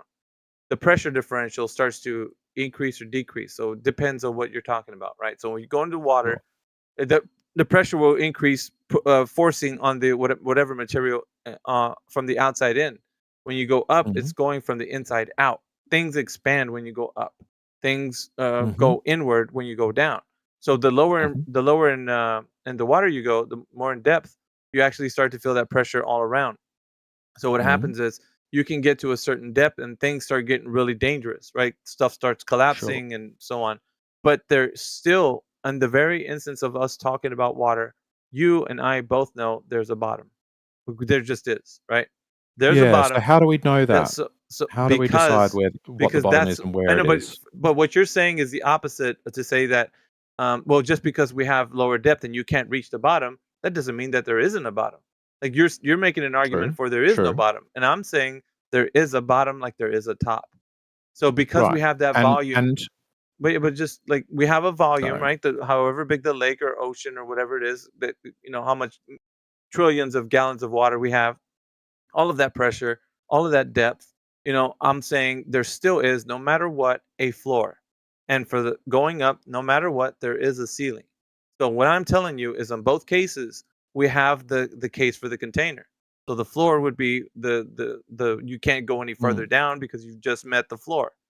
But for the ceiling, it would be the container. You can't go any more up. So it works the same. So I think it's a good analogy then.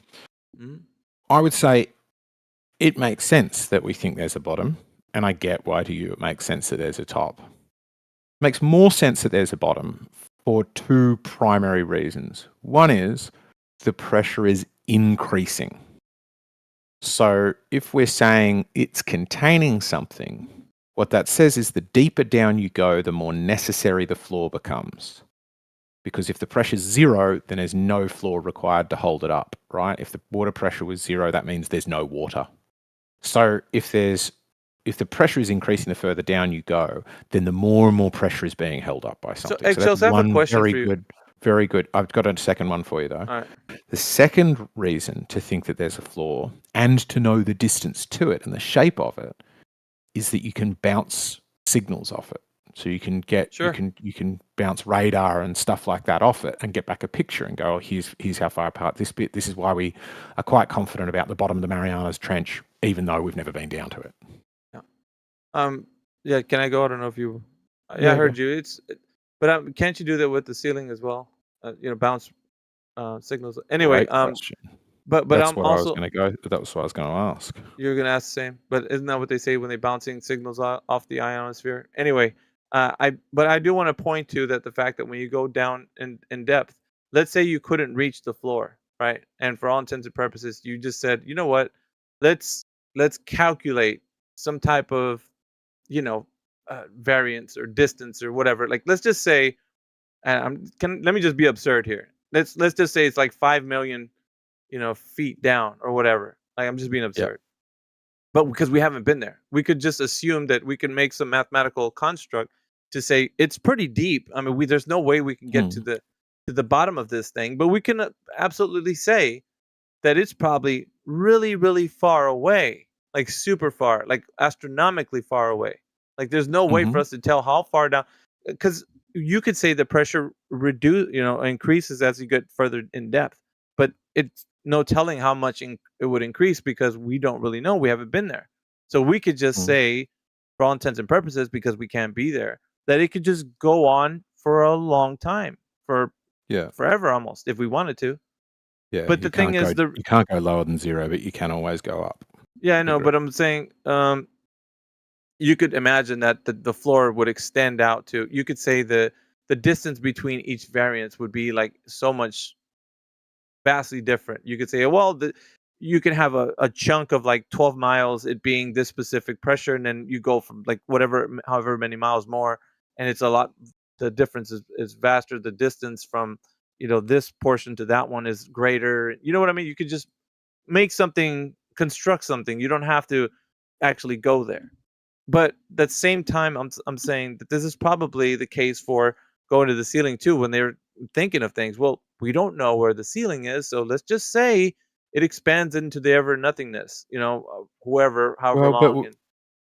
Let's you know what I'm saying? Using the same, and I think it's a good analogy, which is like if it's so far away, then we don't know it's there. But what that does give us is an ability to say where it's not. Right. Yeah. Well, you haven't been there, so you haven't been there. Right. So yes, but then we end up. Then I think flat Earth ends up with a bigger problem for this container, which is we can bounce radar off the moon. If you fire a radar beam at the moon, regardless of the angle, regardless of the wavelength, it'll bounce back, unless the wavelength's bigger than the moon itself, I'm guessing. It'll bounce back, and somebody else on Earth will be able to get it. And we know the speed that's traveling at. So unless the speed massively changes, we know that it's 250,000 kilometers away, thereabouts. We could do the same thing with the sun. And so what that says is the moon and the sun would have to be inside the container. And the container is more than 93 million miles away.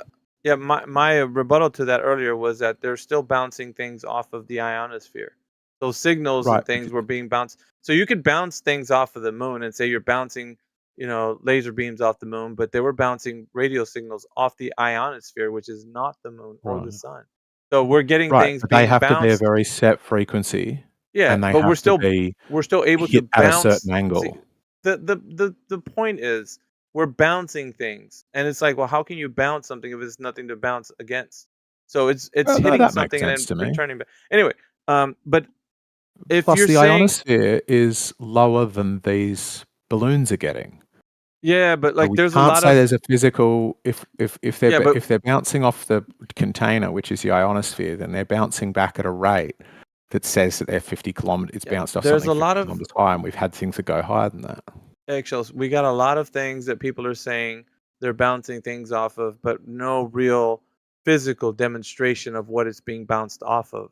So if they were to tell you, If they were to tell you they're bouncing things off the ionosphere, how do you know they're not bouncing it off the container?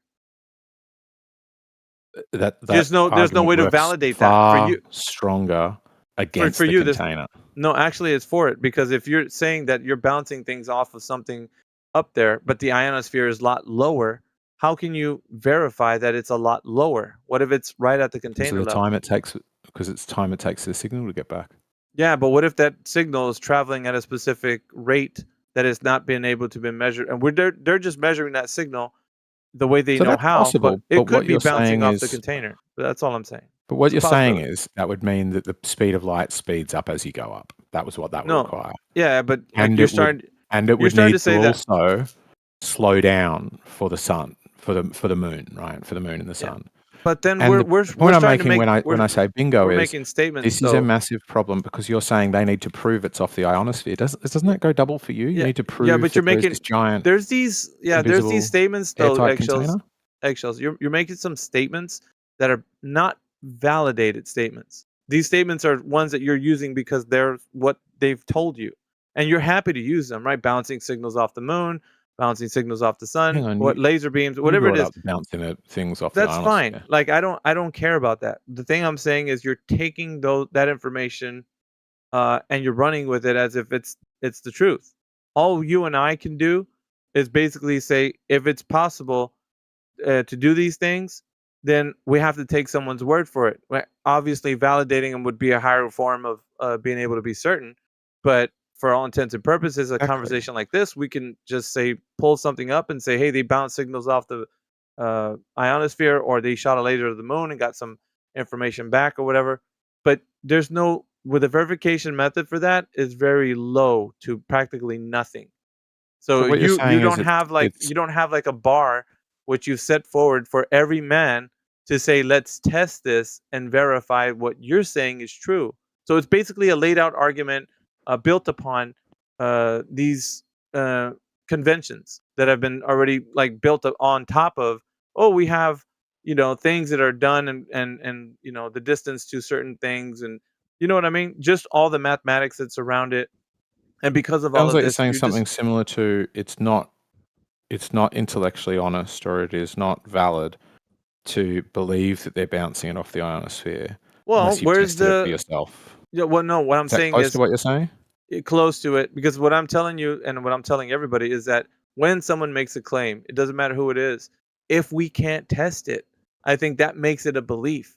So you're basically Right. So saying what is the to container then? so the container, If you can't test it, you can. That's what how did you I've been test trying to it? tell you.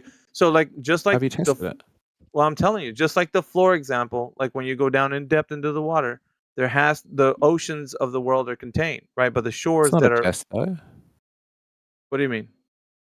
That's just it's just reasoning. That's not a test. No, it's not reasoning. See, the thing about it, when you go out into the physical natural world, Agree there you can too.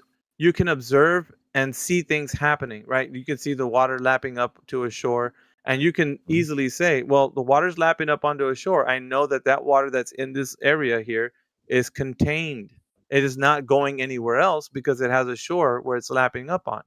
So I Right. know that But you're missing a bit that I said before, that's increasing pressure as you go down. So Right, what so we're it's increasing a requirement for the bottom of the lake. I know, but we're understanding a very simple fact of nature is that just like water and air, they have to be contained. That is the necessity. For you to say that there's a specific volume in this area, then there has to be a container for that volume.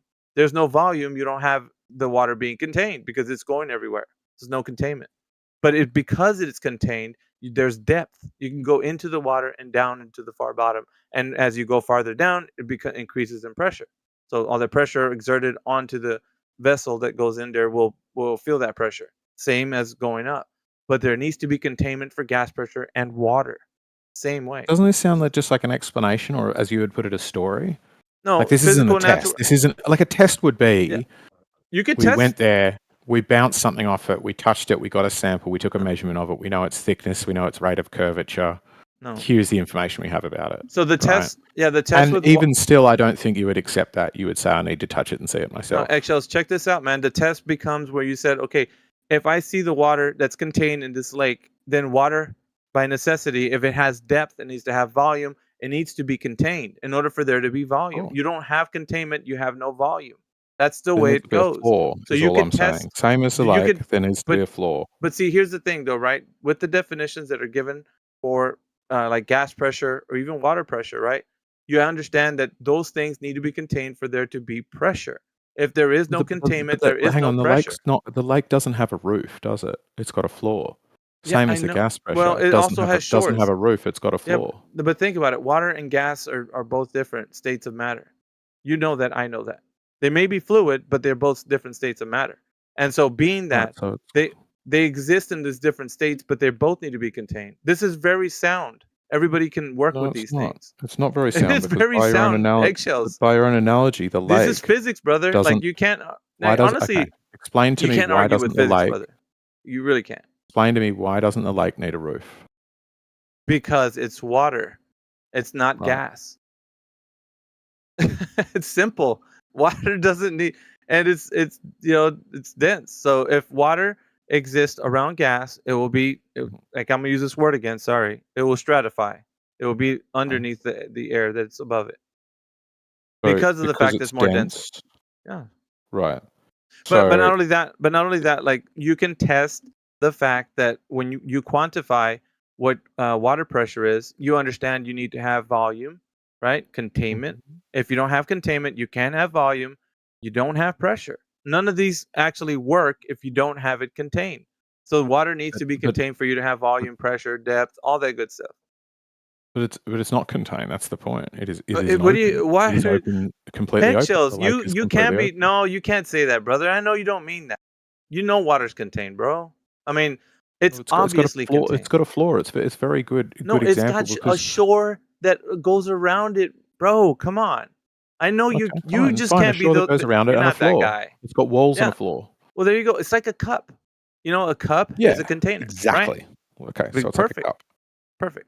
which doesn't have a ceiling. So, No, and it you've doesn't seen the need one. sulfur hexafluoride things, right? The heavy gas, and somebody puts in a little boat made out of tinfoil, and it floats on top of the Yeah. sulfur hexafluoride. Yeah, water's not gas though. Water doesn't go No. omnidirectional. It has But I'm trying direction. to now relate it to the gas.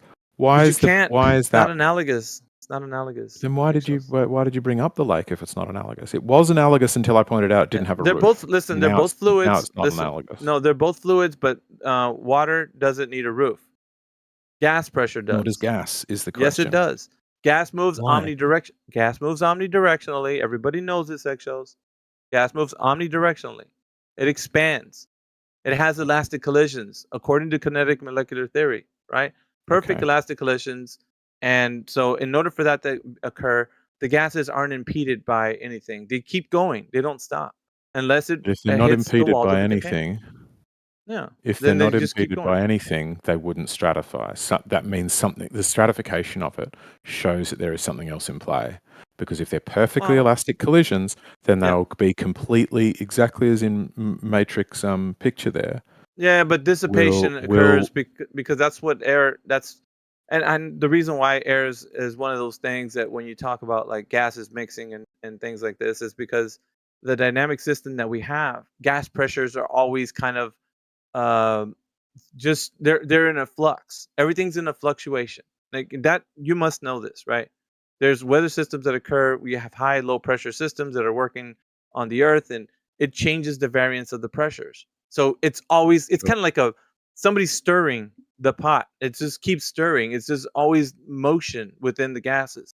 So there's always a mixture. Gases aren't just stratification is kind of it's a way to think about like the way that we see gases align themselves with the understanding of like heavier gases will stratify in that way, but they don't stay that way. There's dissipation, there's movement, there's displacement. There's always things that are going to be acting upon the gases within this and dynamic yet, system. right, and yet, all what you've described are chaotic forces that are going every which way, and Well, that gas is is somewhat omnidirectional, so Right, exactly, and that is somewhat defeated by the fact that we have this very clear gradient. If they're moving omnidirectionally, then Mhm. they'll spread out evenly. And then if you add chaos to that, you'll get high and low pressure systems, but they'll be all over the shop. There'll be I some don't up think. high, Yeah, some down low. spread out So evenly is what we're saying is spread. there Hold is on, something hold on. causing. Wait. Spread out evenly is not what happens. Doesn't spread out evenly. They only are impeded by the area that they're Ideal in. gas law So says they'll spread out evenly.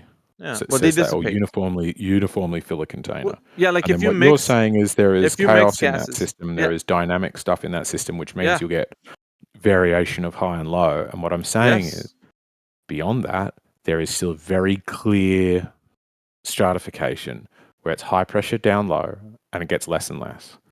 Same yeah, as the and lake. usually Now, unlike the lake, where we'd agree is the water's got its like clear surface where it doesn't go any higher than that, yeah, right? But the lake doesn't require a lid. you don't need a And lid. I'm suggesting to you is, if there is this stratification It's not gas. already, what would happen? Okay, so are you saying that the decreasing thing, the picture I put before, Yeah. the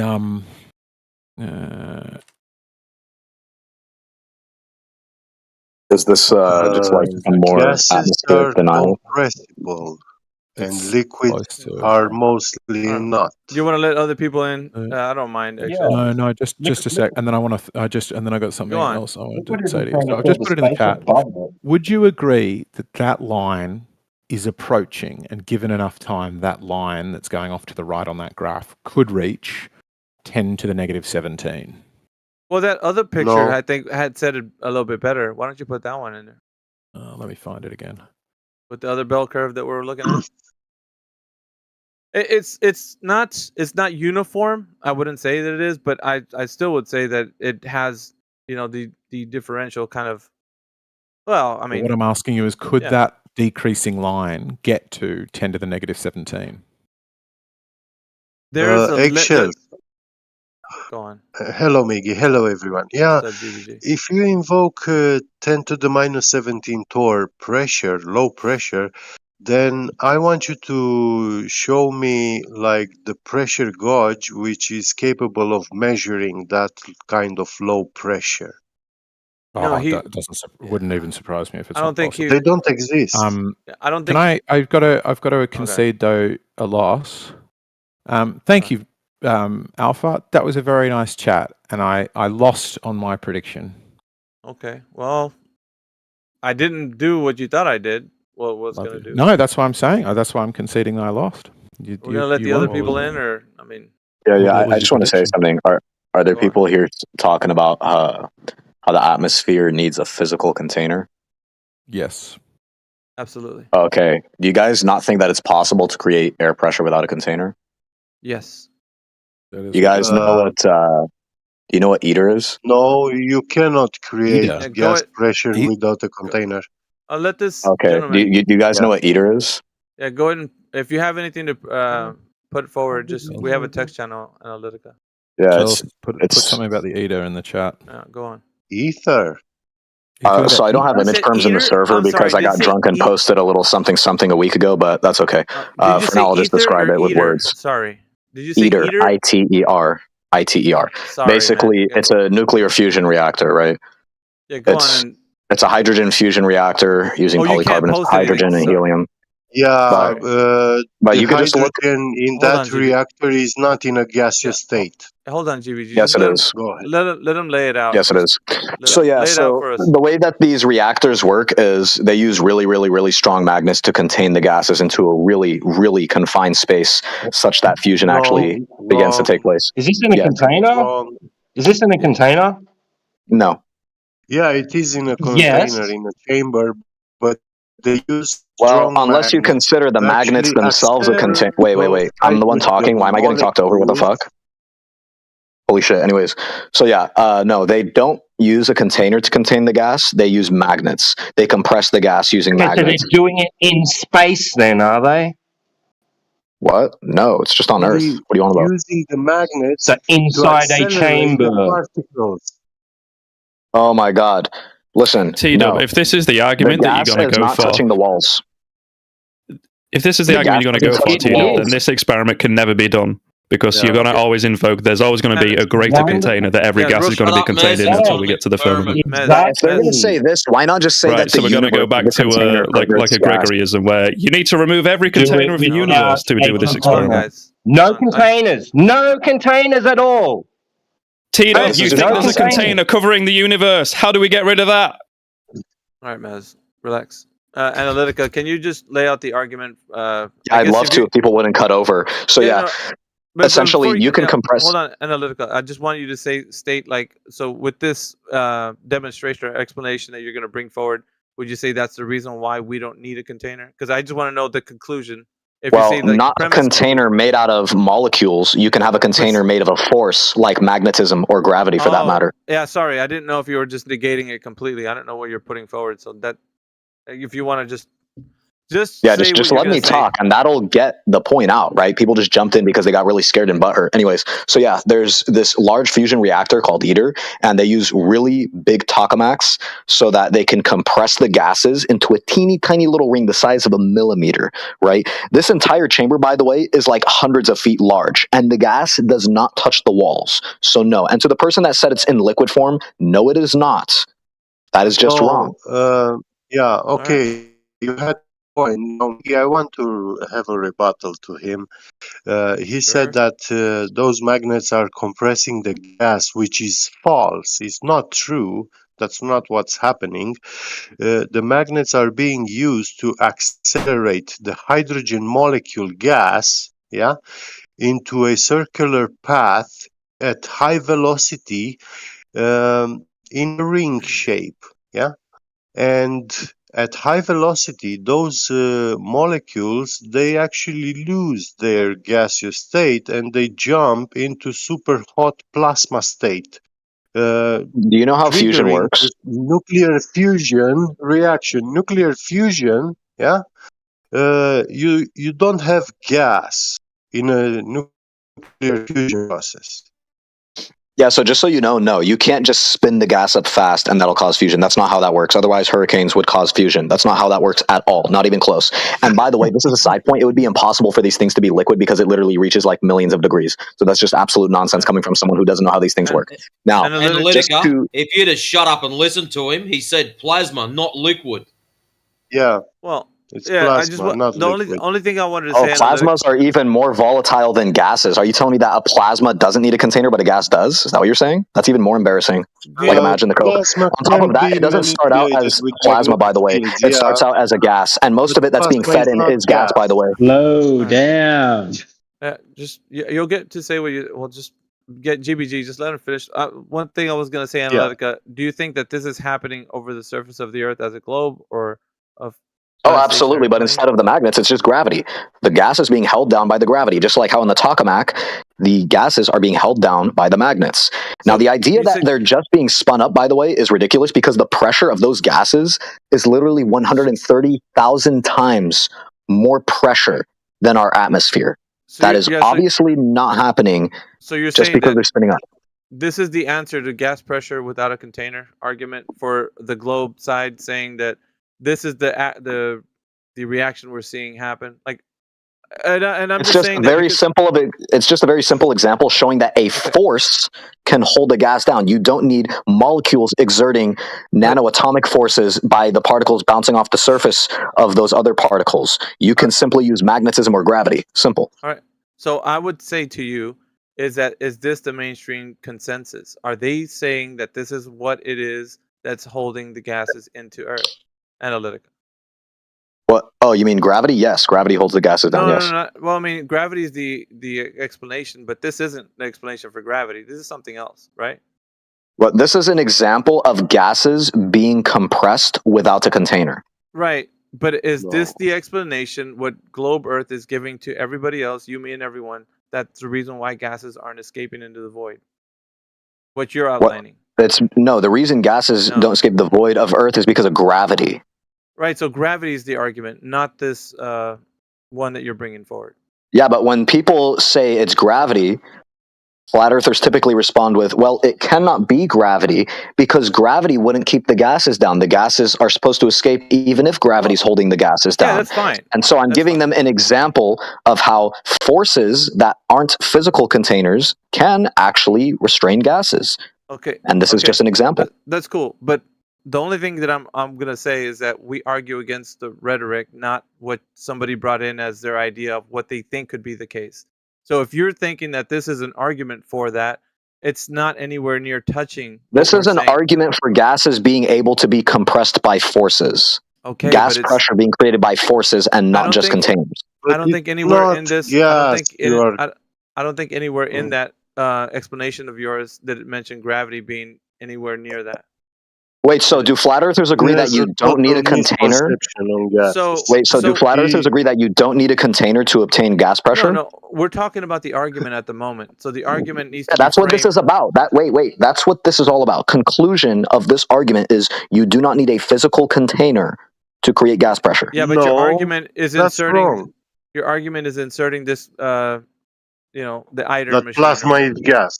What I'm he's saying that plasma is gas. Yeah, so if you're gonna use that, it has to be in some way tied into the mainstream rhetoric. Like, are they saying this too, or is it just you? What do you mean mainstream rhetoric, dude? I'm just talking to you, man to man. I understand what you're doing, but it's not like okay. So people can't just cowboy up and give us an explanation why gravity's the gravity's the answer. And you're saying that on a side note, you don't need a container to hold the gases in because you have this other explanation. It needs to fall in line with what they've been saying. No, this is in response to people saying that a force cannot create gas pressure. But that's not going to work, Analytica. We don't do it that way. We only Okay, wait. Let me just ask a question. This will help a lot. Do people in here claim that you need? Do people in here claim that you need a physical container to create gas pressure? Yes or no? Yes. Absolutely. Okay, so if I provide this example showing that you can create gas pressure without a container, what that demonstrates is that belief is false, correct? Analytica, this study on the tokamak reactor, this is a project started by Max Tegmark, as far as I know. He came up with this nuclear fusion type of reactor. And never in his writings or in his PhD, does he say that plasma is gas. Interesting. You spent all that time just to say plasma is not gas. So two things. The first thing is it does not immediately become plasma. It starts out as gas. Don't cut him off. Yeah, Max Tegmark is a very famous scientist. Going with the mainstream narrative. And I suggest you look into his research because he clearly explains what he's trying to achieve with that type of nuclear fusion. They believe they can achieve infinite energy and stuff like that. Okay.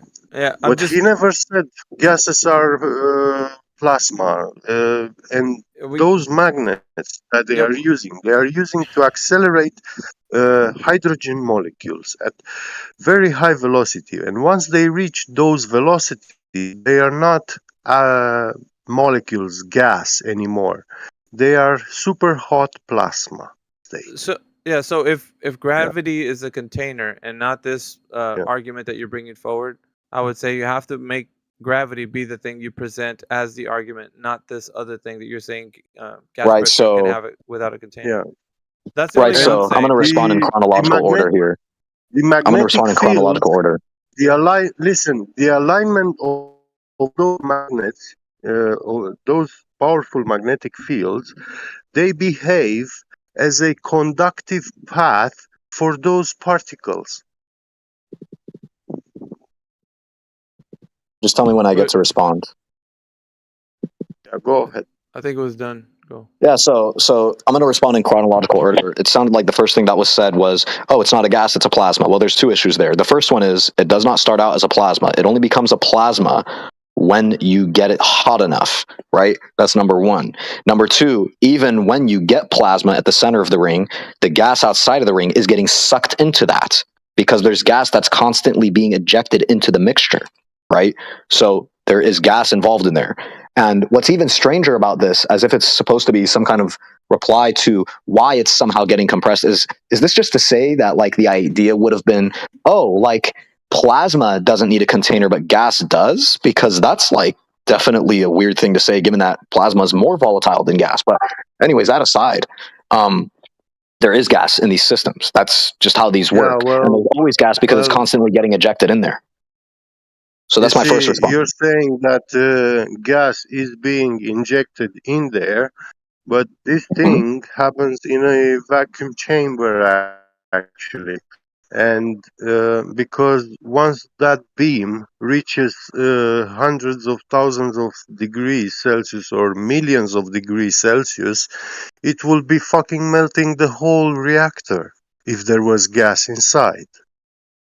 Yeah, but the well, no. like, I just want to have this because it's an argument that you have, Analytica, but it's still not the one that's standing for the globe. The globe is just gravity, bro. It's not. This is a supporting argument for a premise in an argument that would be delivered for gravity. But it is I non have a question. it is non sequitur to the argument, sir. That's the only thing I'm saying. It's non sequitur. You're What? bringing a non sequitur argument. No, this is a response to people who are in here claiming that you need a physical container to contain gas. But it's not the demonstration of gravity being the container, which should be your argument. Well, wait. That's not the point here. The point is no, it's not. It is. No, it's not. No. Hold on. I'm going to explain why. So there's two things. Is what's being said here is, oh, my belief was false, and it actually is the case that magnets can contain gas, but specifically the force of gravity doesn't, but magnetism does. Is that what you're moving your view to? No, I'm just saying that nobody's saying this argument. Wait, then we're not done here. Then we're not done if you haven't even moved your view to the magnet yet. Analytica, you're the only one making this argument for the case of the globe having gravity being a container using the ITER vacuum system. No, this is an argument for gas not requiring a container. This may not eventually lead you. Maybe you could concede that it wouldn't be the case that you need a physical container, but somehow it's still not the case that we have a globe because it's not entailed or something. That's fine. We could get there, but one step at a time. You can't say that you don't want to engage with this just because you're not sure if it's going to result in globe or something. Analytica, take a breath. Hold on, GBG, just 1 second. Let excuse me, Tito come in. Yeah, just something. I was just reading here, ida.org/mac/tokamak. How does it work? The heart of a tokamak is a donut-shaped vacuum chamber. Now, chambers are containers. Yeah. Double-walled vacuum chamber. Vacuum chamber. And then we had GBG next. Let him go through it. Thank you, Miggy. So I want to clarify because there was he switched like first when he came. He asked us what's the discussion, and he asked us, "Are you guys saying that gas pressure requires a container?" And we said yes. This is our argument. And now he was trying to switch it that, hey, gas pressure, magnetism, gravity, that's not what that's not our argument that we were discussing. Yeah. I would let him respond if he's there. Yeah, so no, I never switched from anything. I am interacting specifically with the claim that you need a physical container to contain gas. I am demonstrating that a non-physical container does contain gas. And to respond to the person that was saying, oh, well, this is all inside of a chamber, well, that's not relevant because the gases aren't touching the walls of the chamber, right? Okay. They're actually being compressed in stasis in the center. And the reason why it's a vacuum chamber is because they don't want the wrong gases getting in there. Right, they only want hydrogen and helium-3 in there. Yeah. Okay. Why would they just stay away? Can I just ask one question that might clarify everything here? Pressure outside. Yeah, go ahead. Okay, so Analytica, is there anything that you can show in any type of papers where they've actually conducted this at this facility? Because I've been reading up on this now since you started, and I have a timeline here. And as of 2024, they've only just delivered one of the toroidal field coils. This thing is not even in operation yet. Oh, that's From just what for I can ITER. There's see, hundreds of tokamaks worldwide. I'm just saying that that's the biggest one. there is correct, but this one, So I okay, posted a cool. little video That's in the right. chat to No the worries, right. just clarifying because I wasn't sure if you were just talking about this one in particular because it's not actually operational. Yeah, I was giving you an example of the biggest one that's being built, but there's hundreds around the world. If thousands, if you include the small ones. Yeah, I feel like honestly, this is really non sequitur to the point. But if you feel like you think there's a point here and you guys want to talk to him, that's fine. I've already wrote it off as non sequitur because gravity is the thing that's supposed to be the container and not this system that he's bringing forth. So Well, if you wait, guys want but to entertain it, yeah, it's up but to you. here's the point. It's up to Wait, you. can I interact with the guy that was talking? It's up to you. I'm just going Alpha, to I say want that to say no, I something. agree with you, Alpha. But the only reason I asked that question was because he presented ITER Yeah, in particular, and listen. I just wanted to clarify that. That was all.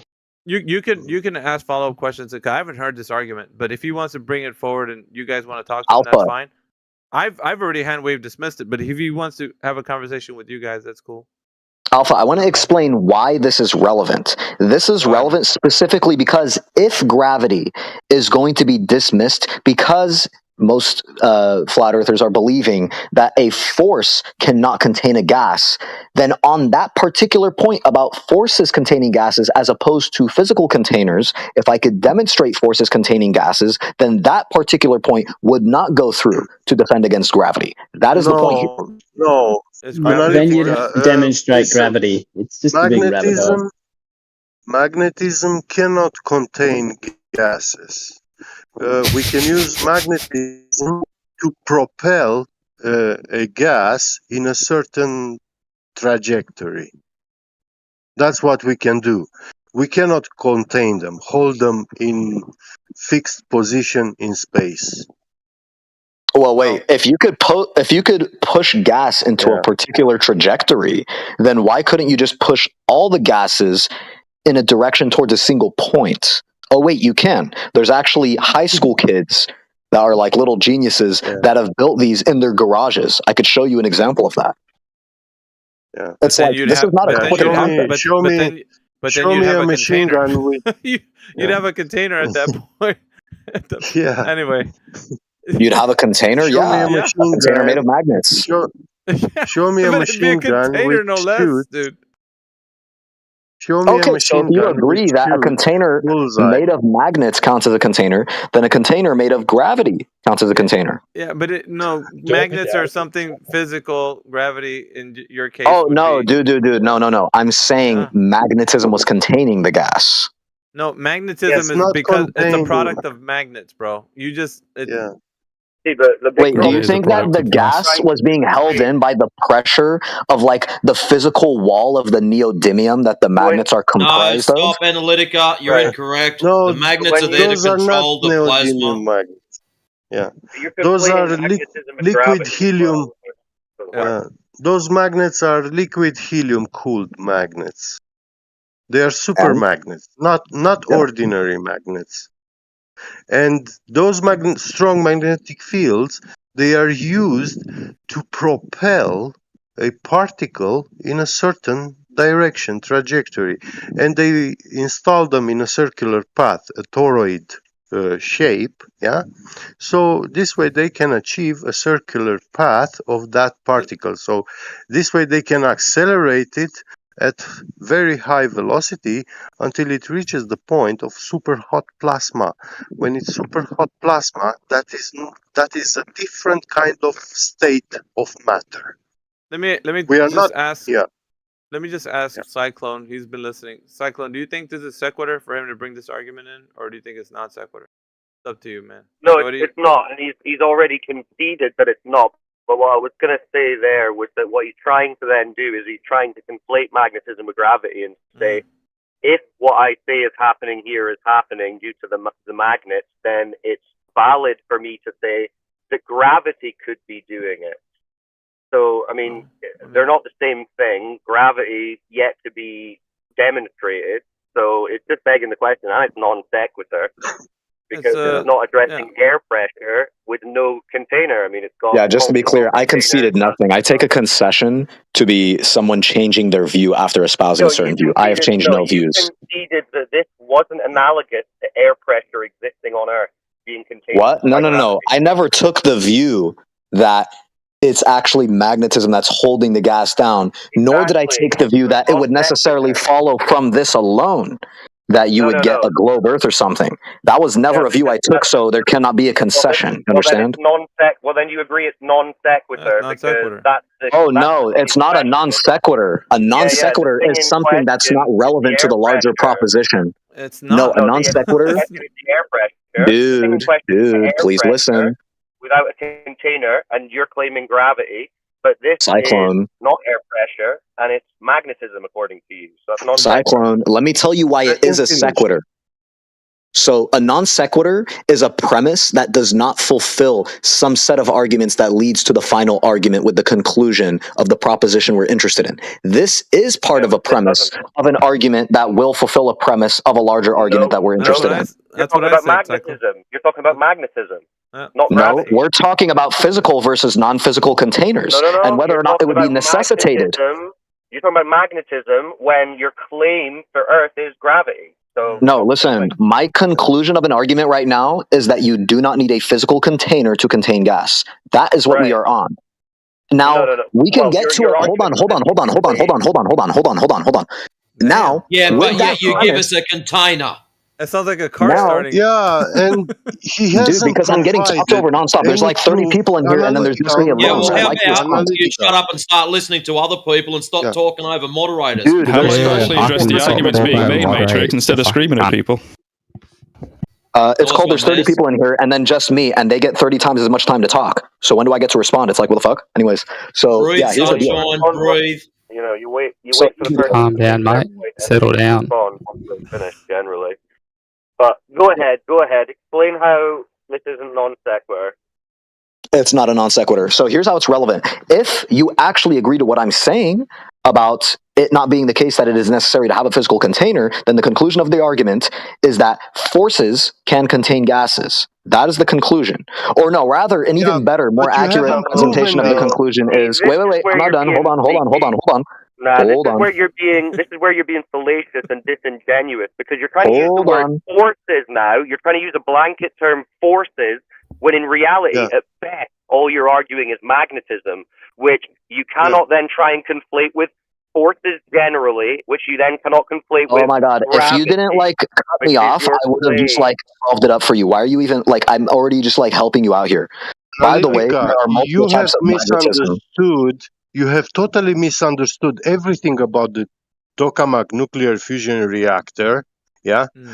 And you presented that it's doing some magical stuff, which it doesn't, and now you are trying to use this as a foundation for your argument. No, incorrect. Everything I said about it is correct. So it does compress gas. It's not correct. It does compress gas. That gas is right next to a vacuum, despite the fact that it has extremely high pressure. This is a fact. What's compressing them? Magnets. Oh. Right, so not gravity then. Okay, listen to me. The conclusion of the argument is that the conclusion of the argument, let me speak for the love of God. So the conclusion of the argument, if you acknowledge that magnets can hold the gases in, the conclusion is you do not need a physical container to contain gases. That is the conclusion. So what would not be able to be used in the following responses to gravity is that you need a physical container to contain gas. Incorrect. That's the point Cyclone. Cyclone. Hold on, you say that's incorrect, but are these magnets containing the gas? No, they're not. Hold on, I asked Cyclone that. Are they in a container? Are the magnets containing the gas? All right. So, no, are the magnets themselves containing the gas? Cyclone. It's a yes or no answer.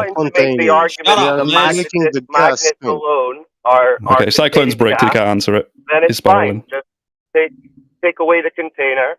No container. Until then, don't say. Right, Analytica, they're bricked. So at this point, you just got to take your Globe Earth victory lap. I've been taking a picture lap as usual. I've been taking the victory Thank lap you. since it's So, I conversation wonder, started. okay, like, do you guys, okay, to the guy that was saying, oh, it's still inside of a chamber, let me ask you a question. I have a question for you. The trick you're trying to pull is magnetism equals forces, forces equal gravity. Therefore, it's valid to say gravity could contain air pressure without a No, container. that's not what's being said, Cyclone. You're assuming the dialectic, and So because if of that, that's you're not dodging the what you're question. Now, saying, Cyclone, I'd like to ask you a if that's question. not what you're saying, I'm still talking. If that's not what you're saying, then Mickey is correct, and it's non sequitur to the argument here, which is that air pressure cannot be existing on Earth without a container. That's it. No, no, Thank Cyclone. you. That's exactly the thing I'm debunking, showing that you Well, do you're not not. need a physical container. You just said you weren't addressing that. Oh my But this God, is all dude. taking place in a vacuum. Do flat earthers claim that a physical container is You required cannot to have air keep the gases on pressure. Earth? You Yes or cannot have no? air pressure with no container. That's the claim. You got an Wait, answer for that? physical container? Yeah. Yes. Okay, so if I demonstrate an example of gas being contained without a physical container, you will retract that statement, Air correct? pressure. Yeah. Air pressure without a container. Let's see it. Okay, yeah, just look at any tokamak ever. There you go. Or is that air pressure? Yeah, the tokamak is not. Those magnets are not compressing the gas. They are accelerating the gas particles beyond the point of What's the pressure plasma. of the gas inside a tokamak? Oh my gosh. So to be clear, the gas is compressing, and the gas is right next to a vacuum. Listen. Once the fusion beam is being achieved, there is a vacuum, a very low pressure inside that chamber because it's a vacuum chamber. There's a container. Yeah, so to be clear, Yeah. the gas in the tokamak has a very high pressure, correct? No, it doesn't have a high pressure. It has a very low pressure. It's a vacuum chamber. It has like literally a trillion bar. Like that pressure in there is so high that if you put your hand in it, your hand would be ripped to pieces. What are you talking about? Yes, it has high pressure. Analytica, Hold on. before you get too You said you're excited, addressing the argument of air pressure on Earth, but you're not, because in this you're using magnetism, which in the Earth argument you're not using. You're using gravity, right? And isn't gravity considered a pseudo force? I don't know. I'm just, Einstein So, is general Cyclone, relativity. you said that this demonstrates that magnets are containing it, right? That's No, I fine. didn't say that. We could No, I say didn't say that only magnets are containing it, I but didn't what say this that. demonstrates, is that you do not need a physical container to keep the gas at pressure. Correct? Well, you do have a physical. No, you do have a physical container around the magnet, Okay, don't you? don't say that it's magnets or whatever. Stick to one point. No, Okay, that's so what you're saying there's still a claiming. physical That's container. what you're So claiming, let's. not what I'm saying. That's what you are claiming, you dildo. Oh my God! All right, so buddy, let me explain this to you.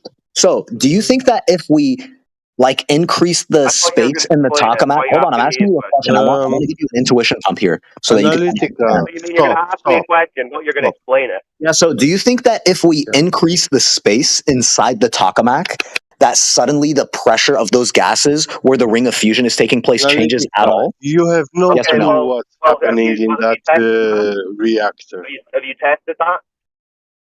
Yes, there are tokamaks of all different sizes, and they achieve the same pressure consistently. Okay. Yeah, sure. that pressure, you have no idea how it's being achieved. In that tokamak reactor, it has a toroidal shape, like a donut. Yeah. But the gases inserted in there, when they are being accelerated by those magnets, they are traveling in a toroidal path also, because they will be following the fluid dynamics of propagation. Yeah, this is the easiest way and the best way for a fluid to propagate through space in a toroidal shape, in a vortex manner. This is Listen, how save your breath. fluids I posted another link. Since you're propagated stuck on the tokamak easier. thing, instead of explaining why that is compression, I'm just going to show you Those another example. particles, shut up, I haven't finished. Once Yeah, those but I posted a new video. particles Forget that.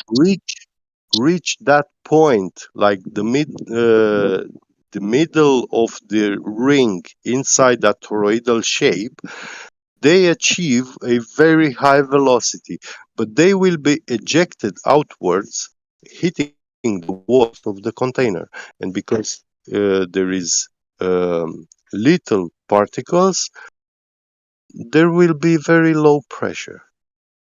All right, Get Beget, I want you to notice that everything you were saying up to that point did not matter when I interrupted because I posted a new video. I could explain why the tokamak is just compressing the gas, but instead of doing that, I'm going to give you an example of a reactor that people make in their garage that literally just compresses the gas into a teeny tiny little point, which you could visualize through the little window that they put on the device in the video that I showed you. Now, what you will find in this video is that all the gas is moving to a sensor point because the magnets are literally just compressing it there. And you could see the glow at the center because the force and the pressure of the Compressing gas it causes it there, to glow it's with heat. plasma. The magnets are there to control the plasma beam. That's all. Oh my God, no, plasma is created when the gas gets super hot. Analytical, hold on. And I think this is one of the biggest non sequiturs I've heard in a while. One of the biggest. If not probably the top biggest fucking non So sequitur. your argument, the argument at best would be like you can compress or make plasma within a container. Okay, that does not address having gas pressure without a container. Dude, everything's a container. Even if I opened up the reactor, you'd say, oh, but it's all within the Earth's container. It's like, then I'll just say the same thing about the entire universe in globe model. I'll just say, oh, the entire universe is a container then, bro. All right. So Entire universe is a container, bro. So you're saying the universe is in a container as well? Yeah. Congratulations. There you go. Okay. Who made the container? What do you mean who made the container? It's just made. It just exists. Well, who made it? Where did it come from? Where did a container for the universe come from? I don't know or care. That's tangential to the point. Now, that's a non sequitur right there. Okay. Yeah, So congratulations. The universe is a container. The universe contains in and of it.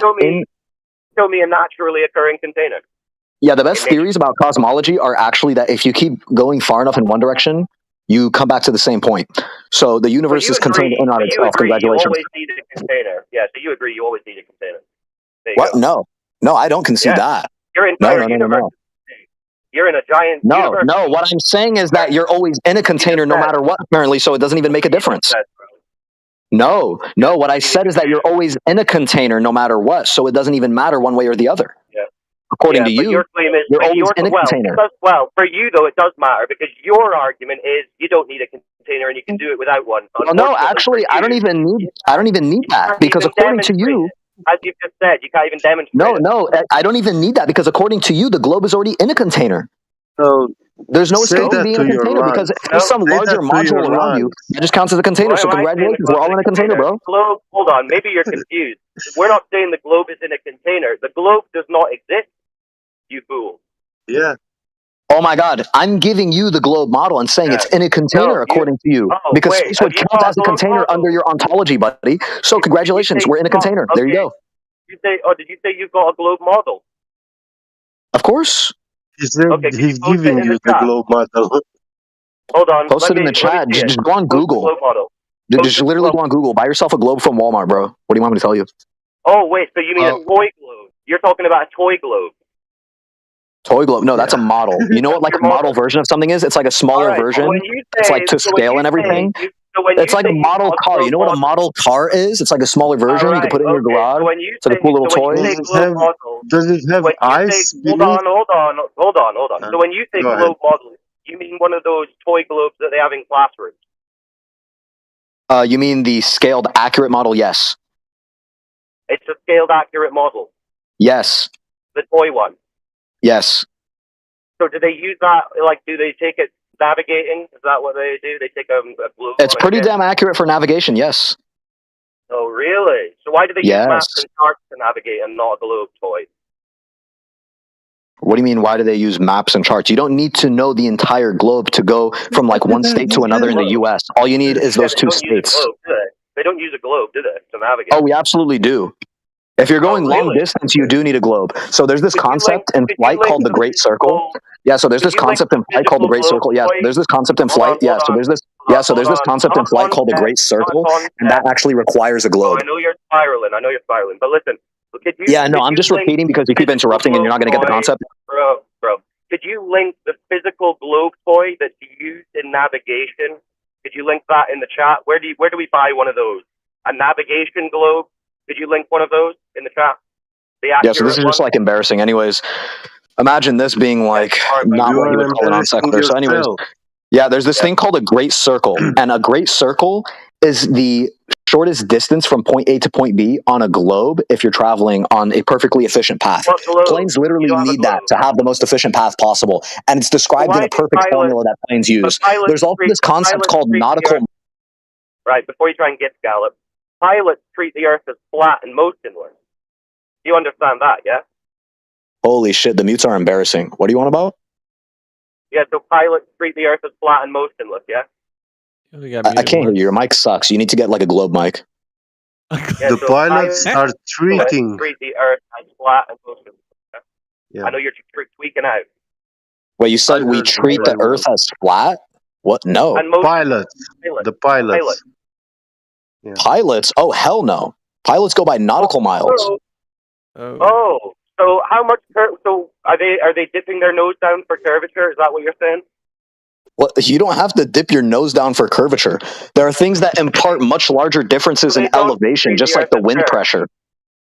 So do they treat the Earth as being curved when they're flying, or do they treat it as not being curved? They treat it as a curve. How do they account? So how are they? When planes are being fueled, what they need to do is put in the least amount of fuel possible so that they save money because the fuel is heavy, right? So they want the plane to go and fly in a certain way.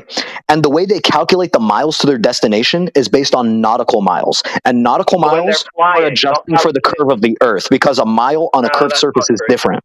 Yes, it is. A mile is a horizontal measure of distance, not a curve. Yeah, do you know what a nautical mile is? So the pilot, when they're flying, not calculating their fuel consumption, when they're actually flying over the surface, are they treating that surface as curved? What do you mean by treating that surface as curved? Are they deviating from a horizontal to account for this curvature? Are they dipping their nose? What do you mean account? There's nothing to account for. You just fly, bro. So there's no curvature to account for. What do you mean no curvature? No, there could be curvature, but there's nothing that needs to be accounted for. Oh. So there's physical curvature, but no one accounts for it. There's nothing to account for if we're not talking about the fuel. There's not a drop over a distance from the horizontal due to the curvature? Oh, of course there's a drop, but it's minuscule. Right. It's going to require much less accounting. Hold on. It's going to require so much less accounting than all the other forces that are being imparted on you, like the air pressure, the weight of the people in the plane, the constant weight that's being lost in the form of the fuel being burned away. It does not even register in the grand scheme of things. That's like saying that a runner needs to account for how thick the atmosphere is. Okay, bro, you need to chill. Right, so let's say they're flying 500 miles. You say it's negligible. 500 miles. How much curvature is that over 500 miles, according to the globe? Oh, it's like not even tilting the steering wheel by 1/1,000,000th of a degree per mile. There's nothing to do. All right, so they do not tilt or change any course for any curvature or account for any curvature. No, you don't need to. You don't instantly teleport 500 miles across the planet, bro. No curvature. Yeah, bro. Correct, so like when you're flying, hold on, bro. So like when you're flying, right? You don't instantly teleport 500 miles forward. You simply slightly correct constantly for air pressure and stuff like that. And because of that, you're constantly correcting for things that are much larger than the curve. The curve does not even register in the grand scheme of things. Imagine if you're driving. Hold up. Imagine if you're driving and you're on a road that curves 6 inches per mile. You will not even notice that curve, nor will it be something that you have to adjust for, because what you're going to be adjusting for is the inconsistencies in the physical material of the tires, because that has a multiplicatively larger effect in any microscopic curve over distance. Like seriously, bro, this is embarrassing for you. 600 miles an hour, 600 miles, 500 miles an hour, let's say, and you're flying for a minute. How much curvature is that? That's not nothing. Like a few feet, bro. A few feet. Can I see your map? What do you mean, can you see my map? Yeah, so we're moving at 500 miles an hour. And let's say we're flying for... Yeah, so 1/60th of that. So, and also it's not 500, it's actually more like 400, but 500 on a good day maybe. But anyways, let's just divide it. You can get 500. So 6.6 miles per minute, right? So it's about, 5 inches per mile, 6 inches per mile. So we could do the formula. Let's put this into like an earth curve calculator. Oh, look at that. It's like a few feet, bro. The plane moves up and down by like 10 feet every second just from air pressure, bro. How many feet? How many feet exactly? You want me to like go into an actual calculator? Yeah, well, you're making the argument that it's like nothing. Oh yeah, it is. So let me just go Earth curve calculator. Here we go.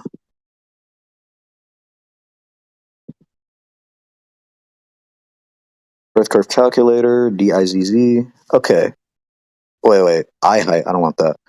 Earth curvature calculator. All right, distance. Let's put it in miles. Let's do. Here we go.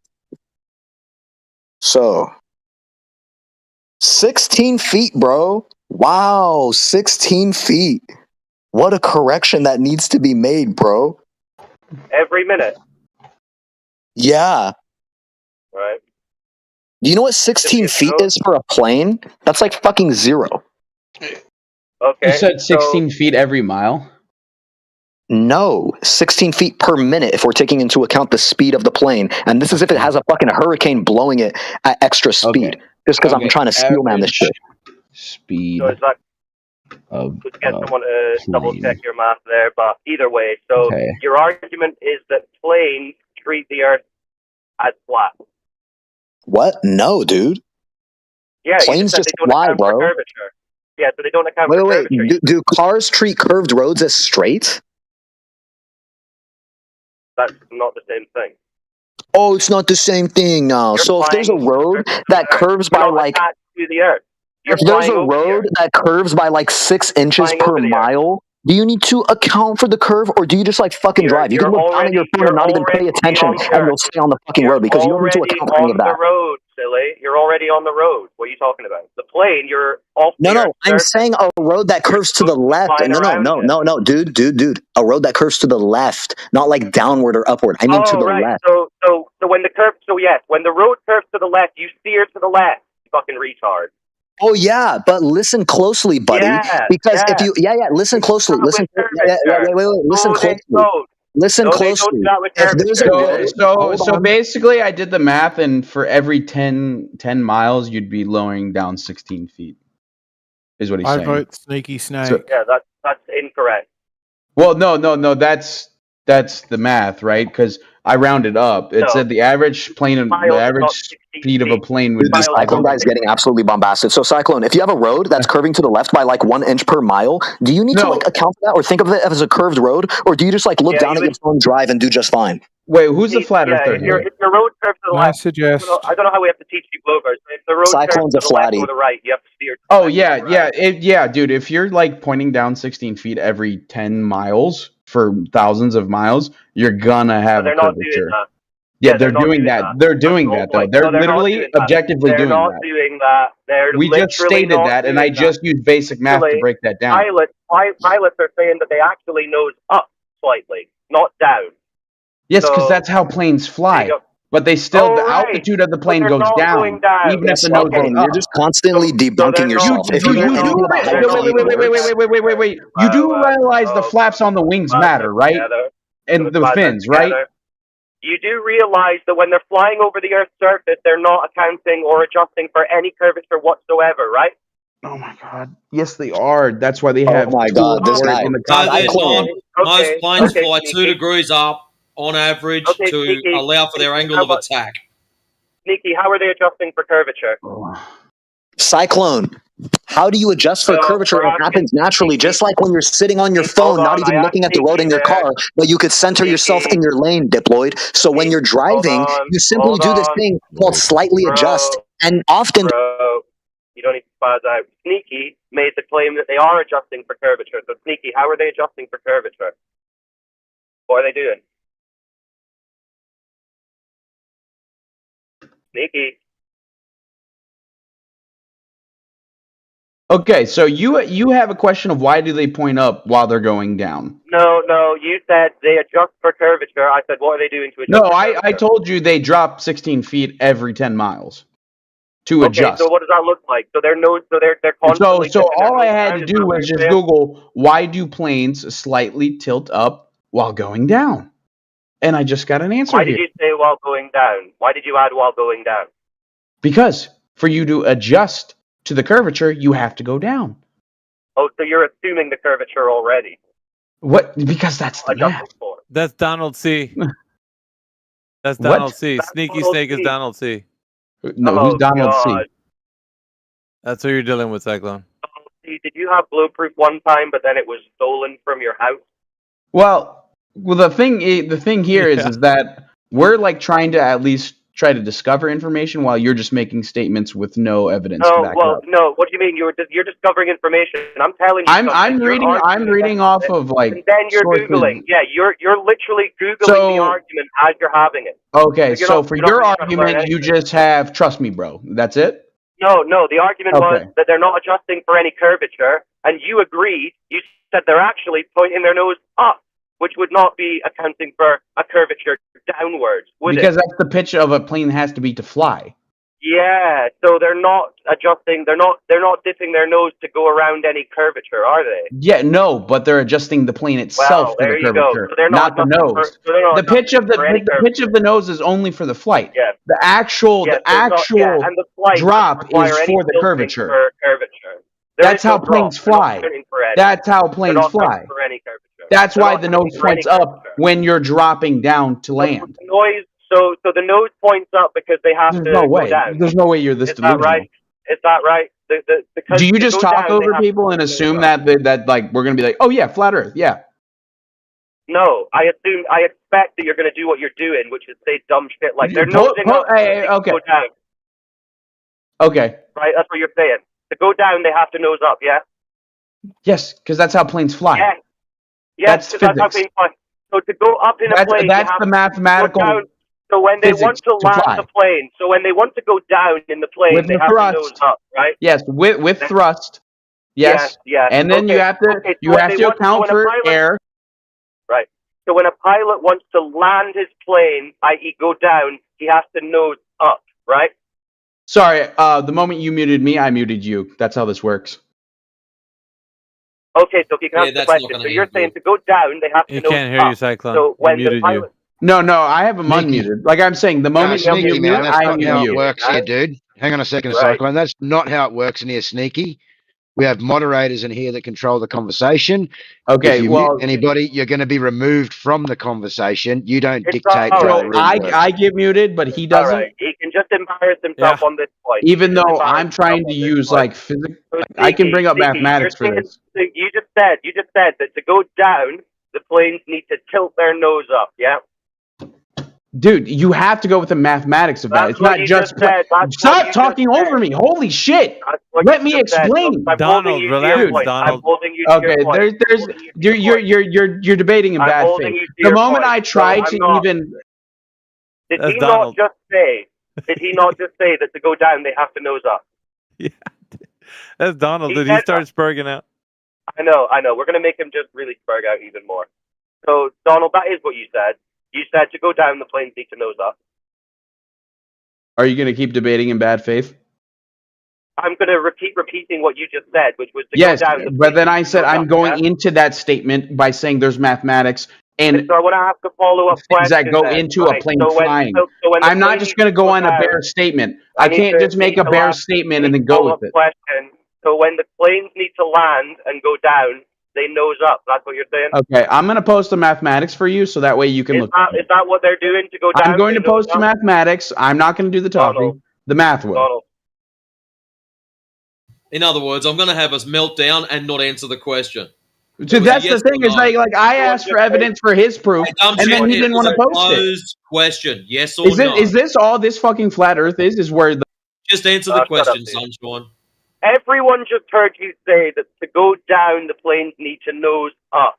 And now you're spazzing out because you realize you're retarded. I'm spazzing out because I'm being talked over every time I talk. No, it's because you're not answering the question that was asked to you. You Dude, said to go I'm down. telling you, I'm going to reply using mathematics. No, that's not a reply. That is a reply. With your words. No, I need you to reply with your words. You said for the plane to go down, it needs to nose up. So I said, okay, so to land the plane needs to nose up. Yes or no? Yes, the nose will be up if the plane's. Wow. Well, there you have it, folks. To land planes, you need to tilt your nose up. And we're the retards. Wow. Is that other spiraling guy still here? What was his name? I want to get his thoughts on that. Other Glober, do you agree with that? To land the plane, you need to tilt the nose up? Yeah, absolutely. You land with an upward attitude. Yeah. The other Yeah? guy left. The one that was in here with the Eider vacuum. He's gone. When we're flying in the air and they think, all right, we're approaching the airport now, you need to start descending to land, they're tilting their nose up. Descending to land? You said, do planes land with their nose up? The answer is yes. Well, yeah, no, obviously we know what we mean is that you're coming down, because that's what the conversation was. When they're flying, are they No, the tilting their question nose? asked is, do they land with their nose up? And the answer is yes. You land with an Yeah, upward when they're attitude, coming down, heading at yeah, when full they're speed. when they're coming down to land, they're not tilting their noses up to descend to get to the runway, are they? I wouldn't be You'd have to be surprised so if they're pretty much disingenuous. level at that You'd point. have to be so disingenuous. No. But A they land with an plane upward must tip the attitude, nose which is to the question you descend. asked. A plane must tip its nose to descend. It can't descend with its nose up. Yeah, Yes, it's it can. fucking blow Absolutely land. Look at that plane. I've just Land, posted an image nose of a up. plane in the chat. That is a plane landing. How No, is no, it no. going to get the remaining 6 feet or 20 feet or wherever it is from there to wheels down? Right, so that's how it was can't descend angled with the its entire nose up. time when it was descending, You're was so it? Is that fucking how it was delusional. angled the That's a entire different descent? question. Yeah. That's a different question. So That's more valid. I that's how wouldn't we have decrease. disagreed So with you that if you'd was asked it the like that. question. That was the question that was asked, Eggshell. And if you're just going to be Wow. disingenuous, then You like how he calls everyone else disingenuous when he talks over? yeah. So you claimed that you'd have to tilt the nose of the plane up to Yes, land. that's how it works. Have you ever flown in a plane? Right. So they're not dipping their nose. Or are down you to too afraid to descend get one on, pussy? So when they're, let's say they're 30,000 feet and they need to start descending for landing, they start tilting their nose up. It's always tilted up. That's how flight works. Wow. So when they're How coming down, long's the Holy shit, I runway? just posted the math too, since you guys love math. How long do they stop when they come down on the runway? all right, doesn't really Have to matter stop anyway. pretty The point is, fast. Yeah, who cares about the math? Who cares about mathematics? well, what's your mathematics showing? It predicts angles, speed, pressure, flow of All right. air, all of that. Does it have Instead of curvature just in saying there? Earth flat because I said so. All right. So does your math have the Earth curvature in it? flat because I said so. So is Trust there me, bro. curvature Earth in your flat. math? Is there curvature in your math? Yeah, get a better mic. Is there curvature in your math? Is there curvature in my math? Yeah. No, it's just math of the vehicle. Oh, right. So they're not accounting for curvature then. I don't know. If they're not counting for curvature, then that's Well, a I bias thought in your the flat entire Earth. argument. I thought your You entire do argument realize was that they if are. there's no bias of a globe, then there's going to be a bias of a flat Earth. So either way, we're going to Your entire disagree. argument, but your entire You argument. do I realize thought that they're because the accounting lack for of a curvature. globe. Bro, don't just talk through me. Your entire argument here was that they are accounting for curvature, but now you've just posted some map which isn't accounting for curvature. Yeah, you're very disingenuous. I don't know why you're allowed to have a stand or a soapbox. Well, why? You make the argument that they're accounting for Because you don't even care. You don't care about math, and then you just say, "Trust me, bro, flat Earth." Your math doesn't have curvature in it, which was your argument. Yeah, explain solar eclipses. See, this is why you're brick. Exactly. You can't. You can see. You can't. You can You see can't. that there's. You can't. So you can see. Oh, bro.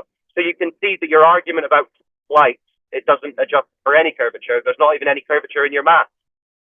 And now you want to go to eclipses. Is that what you're doing? What? Sorry, I muted you when you muted me.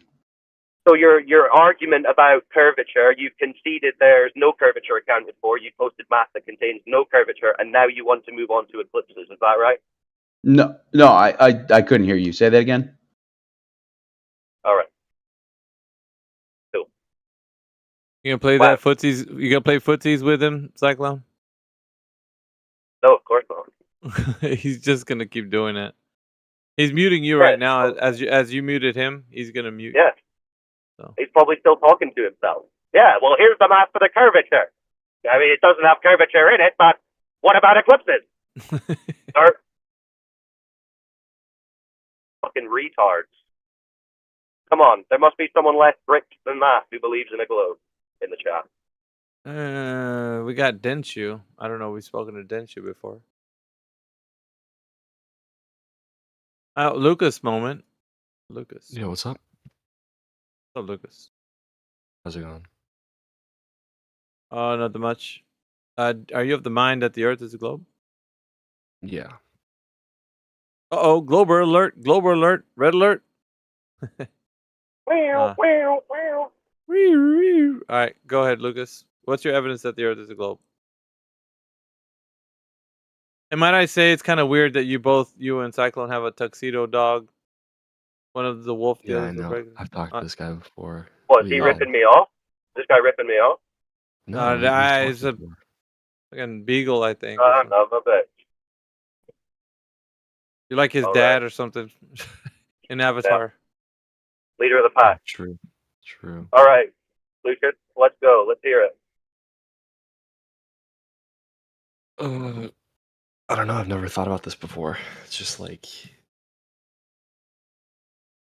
it's just like it seems like for all of human history, since like the ancient Greeks, there's been this attitude about the world, and it seems like it holds true. It seems like it forms a coherent worldview with the way that the world works. And I think that there's a very fringe and small minority of people who believe otherwise, and I think in any given circumstance, if there's that kind of case, you should probably go with the majority. Brother, you got some ASMR qualities all up in your mic, man. Thank you. Sorry. Yeah, no. And we heard you. Yeah, all of human history, globe, yada yada yada. Yeah. Sorry. I don't know, it seems that way. You just need to read a book or something. You got that voice. Do some ASMR. Like do an audiobook. Yeah, dude. You can get some followers on ASMR channels, man. I'm telling you, Lucas. 100%. No, it's because it's 6:20 a.m. So I have to like whisper. Well. But there are people thinking that the Earth is a globe for however long you might think so, but kind of funny that they didn't really put it in academia until like the 1800s. So kind of strange that idea. Yeah, I guess maybe it's like you don't really try to prove things that are just widely accepted, that are the consensus. It's like we take some things to just be axiomatic, and even if they're not really axiomatic, we just take them to be. Like we don't try to prove everything that we believe. It would be ridiculous. So things that are very You're standing on the Earth, and it's supposed to be a globe, but if you can do something to check to see if it is or not, would you do it? Like just to verify if it is, or would you just say I'm happy with trusting everyone thinking it's a globe? If I have any doubt, if I'm given a reason to doubt, then I try to look into it on my own, and Well, how about a good reason to doubt is that it doesn't exist? What do you mean? Well, they tell you that it exists in reality, physical natural world, but in order for there to be a geometric shape that you're standing on, it would have to measure as such. Wouldn't you agree? Yeah. You have to be able to measure the monkey in order to know it's there. Mm-hmm. Well, how did they measure it? What do you do? How do they measure what? The giant ball that you're standing on. I don't know the question. I don't know what you're asking. How did they? The Earth, that's a globe. How did they measure it? Yeah, how did they What are measure they it? measuring? Like they're like the The radius? size of the Earth, the rotundity, the curvature. There's a lot of astronomy that goes into that, right? Astrophysics. Yeah, but You'd find- astronomy deals with out there, not here. I know, yeah. But if you notice, like, right, if you're like on one side of the globe and you're looking up in the sky and you're seeing the sun or like a group of stars or like a constellation, and then people on the other side of the Earth are not seeing that same sun or group of constellations or stars, right? It probably means you're looking at different things, and you can calculate probably the distance. I think that's where the term astronomical unit comes from. The distance from like the Earth and the Sun, based off of that, based off of like the rotation of the Earth. Are you Maybe- sure that's how it's been done? Oh no, I got it wrong. It's the you measure astronomical units based on like one solstice and the other solstice, or one equinox and the other equinox, right? So at different times of the year. Like when the Lucas, Earth could I is- ask a question just quickly? Do you know what they claim the radius of the Earth is? Let me see. I know we did that in physics class, but Right, let's put some numbers to it. about 4,000 miles. Okay, Or so 6,000 kilometers. they've got a number that they claim this is the radius of a ball Earth. Our question is, who measured that, and how did they measure it, or is it just assumed? Who measured that? Hmm. It says right here, according to NASA, Earth's radius is 3,963 miles. Okay, so was it measured before NASA, or were NASA the one that measured it? I don't know. I don't think it matters who first measured. I think it matters. Well, someone has to have measured it, though. Yeah, but does it really matter who first measured it? Or, I mean, I think Well, we can take NASA well, to it be matters credible. who measured. Well, okay, but the reason it matters in terms of order, because if you're going to say NASA did it with like satellites, they would have had to have it before satellites, because that number would be used in their orbital mechanics to even get satellites up there in the first place. So you're kind of putting the cart before the horse if you're going to claim satellites just did it. Like they just launched the satellite and guessed how big No, it was. if they've managed to get satellites into orbit such that they don't explode or crash or fly into space or So they come did that crashing using a down radius into Earth. value. So they did No, that but using that radius value. Yeah, but if they managed in the first place to get the satellites up there, they must have been using physics that work. Because if it didn't work, the satellites wouldn't be up there.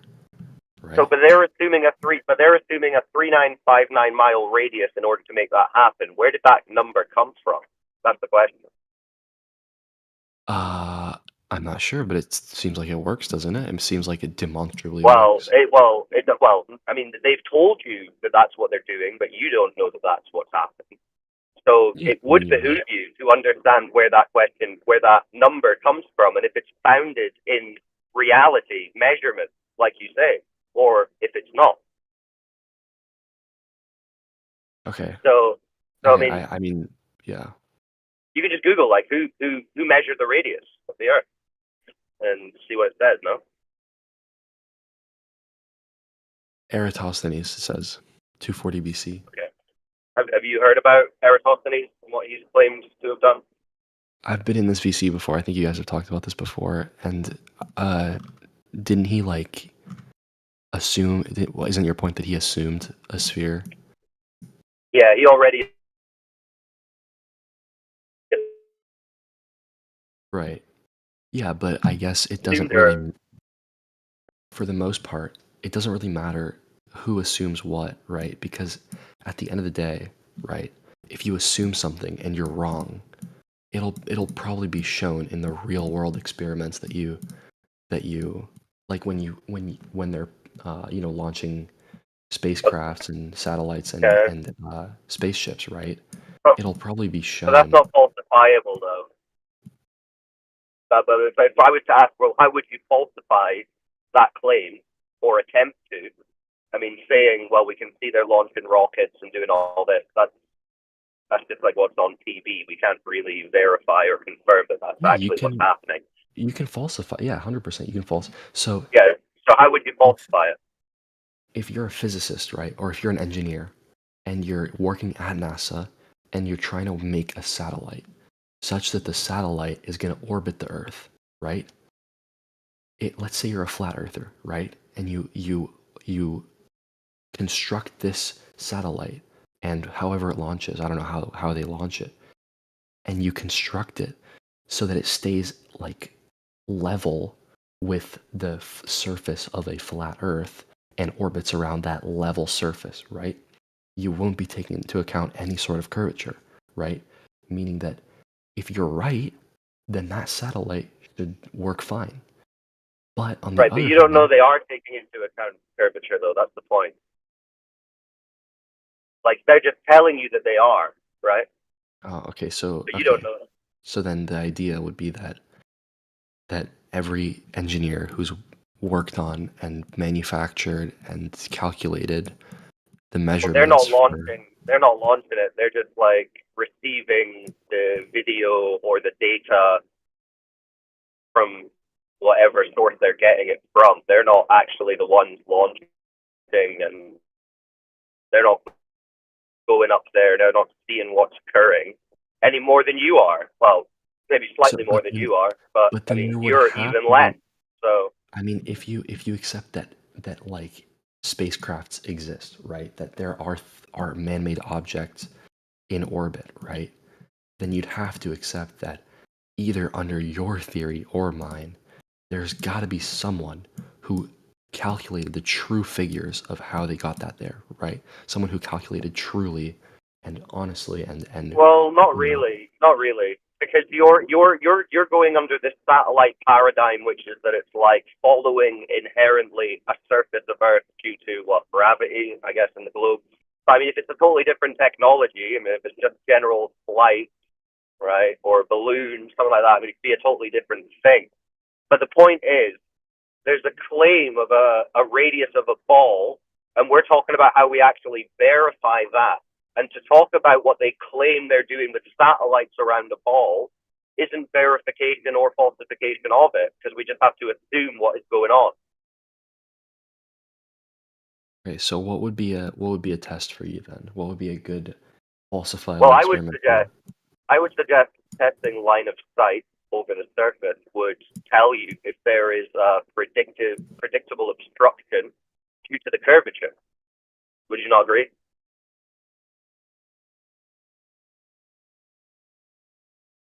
Yeah, sure. Yeah. So if you test the line of sight to see if the curvature is obstructing the line of sight, the laser shot, whatever it is you're doing, then that would be a way to either support the argument that there is an obstruction or falsify it if there is no obstruction. So do you think anyone's done that and like measured that there is obstruction where it should be? I'm sure people have done that.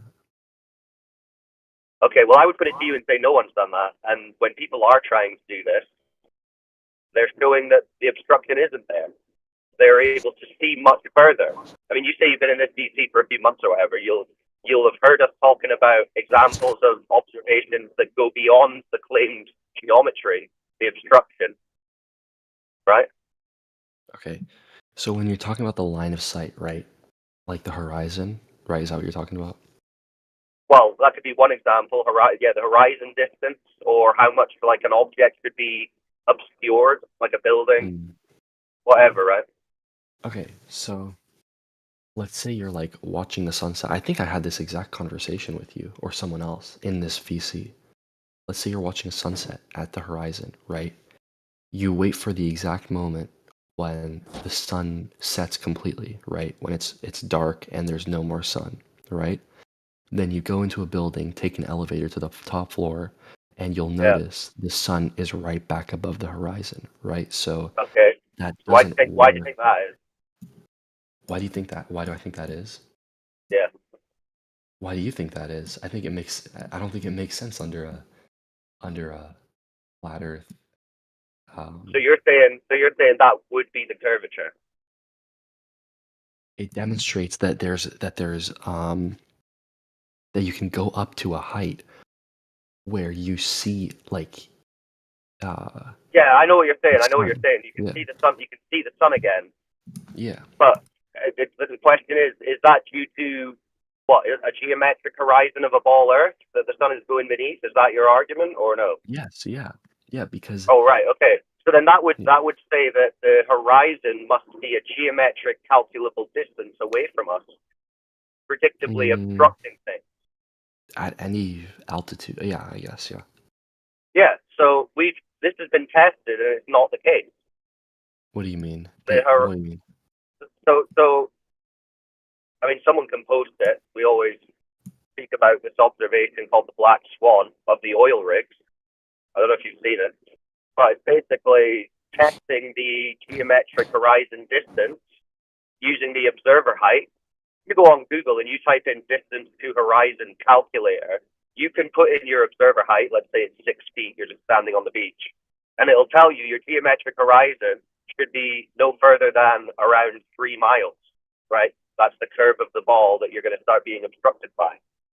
But when people go out and test this, the example that I'm talking about, it's a 1 foot observer height. The guy just puts the camera basically on the beach, on a tripod, and you can see the horizon over 10 miles away, which, if that horizon was the curve of a ball, it would make the radius of that ball more like 250,000 miles rather than the 4,000 miles plane.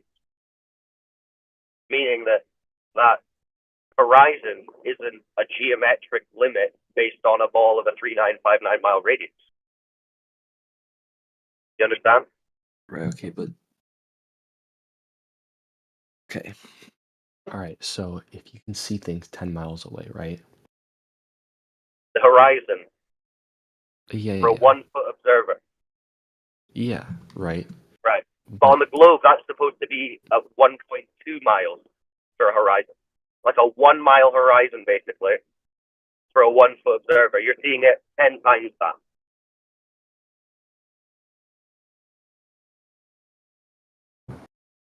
Okay. So that would mean that when we look at the model and the numbers that they give us, and then we go and check it in reality, they don't match. So we're going with reality, and we're asking, right, what does this mean? What reality is showing us? And it means that the globe model is off the table, unless you want to just stick with the model against reality. But that's not what we're interested in. We're interested in reality and what the Earth is actually doing or showing No, I us. mean what you just done, right? Is you've taken an argument for the globe, right? And you've The geometry, yeah.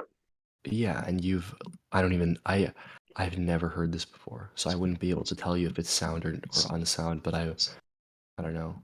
I have You could look into it. It's an easy Google. Like I said, just type in distance to horizon calculator, Okay, let's and see. you'll get a bunch of them, and you can check it. Like, this is just based on a ball of a radius of 3959 miles, which you just said that NASA said is the case. So that's what it's based on. That's what we're comparing reality to, and it's not matching. So at that point, what are we supposed to do? Are we supposed to discard reality and just say, let's pretend that never happened? No, I think if here, this was my point, right? If you're gonna say that this math doesn't work, right? Well, it doesn't match reality. I mean, on paper it might work, but when you go out and observe the surface, it doesn't conform to what the surface is doing or showing us.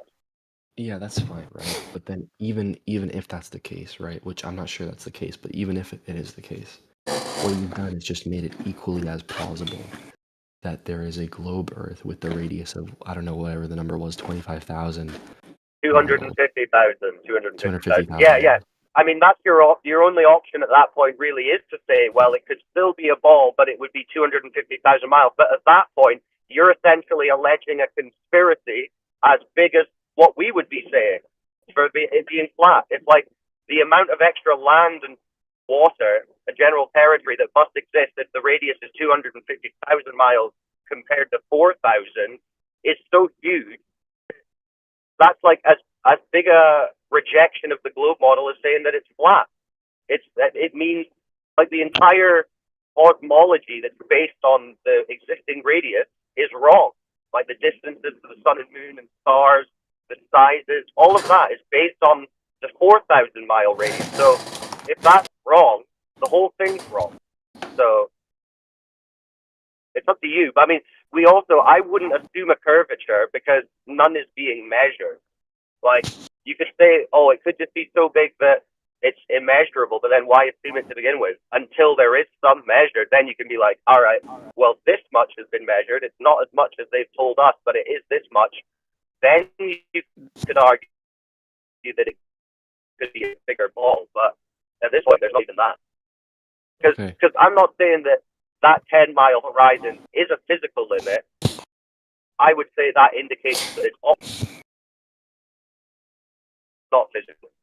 Okay. So how does day and night work? Right? How does one side of the earth see the sun and the other side doesn't? Well, I would say that the sun is moving, and as it moves over the earth, it lights a different bit of the earth. No, but Generally.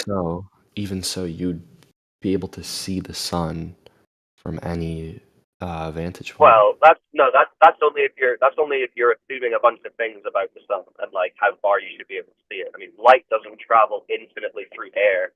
It has an extinction point in air, so light will not travel forever. And if it's of a certain size that it's only going to light a portion of the earth, then that's what it's going to do. Is there a number on that? Like how far you guys can travel through the air? From the sun? I'm not making a claim. I'm not making any claims about its size, about its distance, about what medium it's in. Well, why hasn't this been calculated though? If that's true, why hasn't this been calculated by flat earthers? No, I mean but why hasn't this? But if there's a claim that the sun's rays, like the light rays of the sun, can be only go through a certain amount of air before it basically gets dissipated. Why hasn't this been calculated? You're making assumptions, but do you realize that I can calculate Superman's powers? Well, also, it's not just the extinction point. I mean, obviously, there's things like perspective, which will play a role as well. Also, you can't really calculate an unknown distance and therefore an unknown medium and the exact composition of all that medium from you to that assumed distance. So a calculation would just require such a number of assumptions that it would essentially be worthless anyway. But what I can say is that it seems fairly apparent and logical to me that the sun is moving overhead, and when it gets away from me, it gets dark. So the sun is moving. That's it. Well, yeah, but also, I mean, isn't so like it basically just sounds like basically you disprove the globe earthers calculations based on a bunch of preconstructed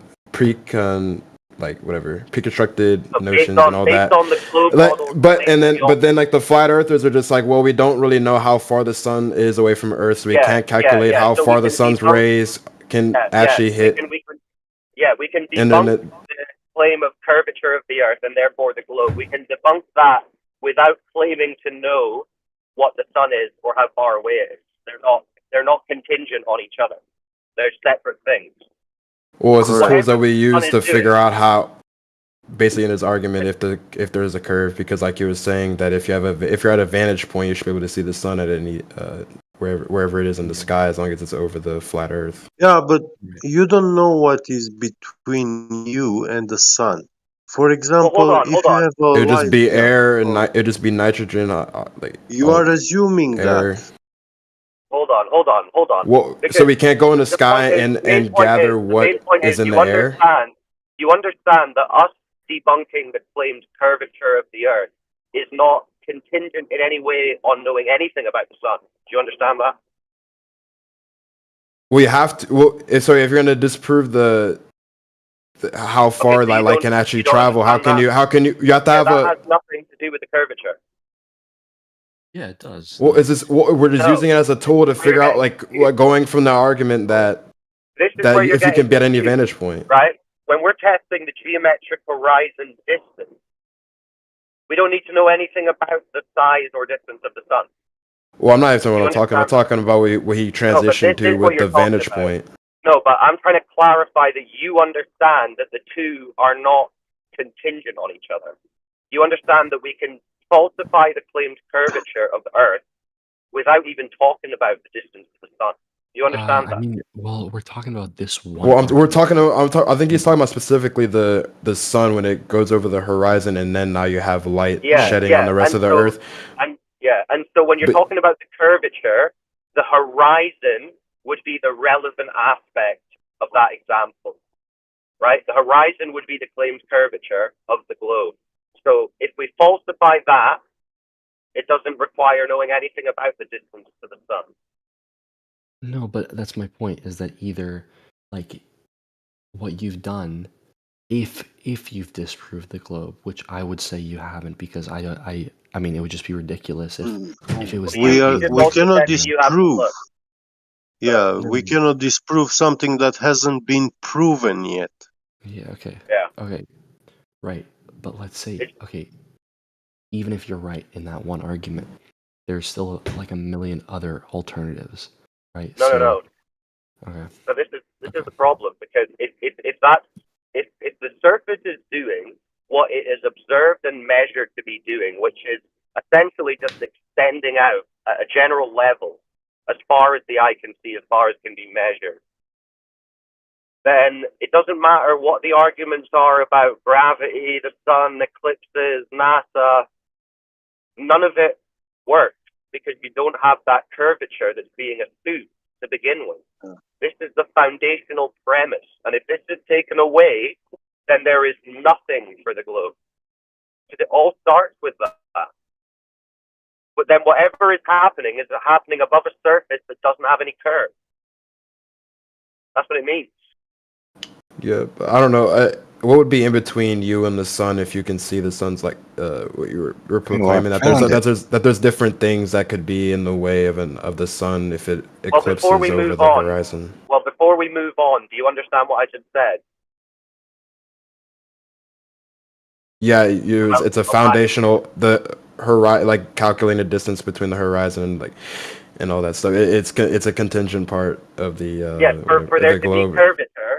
be curvature, and therefore a globe, as they've told us, that horizon would have to be at that calculable distance, not at the 10 miles that we're observing it. So any subsequent argument that could be made, unless you are somehow reversing this observation and showing that there is a curvature, would simply be arguing whatever you're arguing above a flat Earth. Okay, hold on. Time zones refute this nonsense, flat Earth insanity. Okay, sweet. So you've got a measurement of the curvature then. Yeah, the sun comes up, it doesn't become daylight across the whole Earth. Yeah, that's not a measurement of curvature, I'm afraid. That's because the Earth is not flat. See. Well, all we have is flat. End of that story. Unless you've got a curvature measurement, all we have is flat. I'm sorry. The sun doesn't. When the sun comes up in New Jersey, it's still dark in California. Yeah, man. so that's occurring over a flat Earth. It takes time. In fact, do it you takes have a 4 hours. way that you would have a curvature measurement? Since wait, Nephilim, they don't accept anything but curve measurement because they're bricked, right? And they want to have something to go at. No, they're debunked in every single logical argument. So I'm just asking. You're going to come in and straight away poison the well. You're come in and straight away poison the well like a little bitch. Just pointing out that the fact that the sun rises over time, over a period of hours across the Earth, proves that it's not flat. And anybody who, flat Earth is just for nonsense. It's for crazy people. It's flat. Okay. So it's not flat because they measured curve when? Too. It's not flat because the sun comes up in New Jersey. It doesn't. All right. Okay. In Arizona. Is that because there's curvature? Is that because there's curvature? That's not possible. If the Earth were a flat plane, the sun comes up in Canada. It's going to be sun rising in Australia at the same time. Okay, so you're not claiming that there's curvature.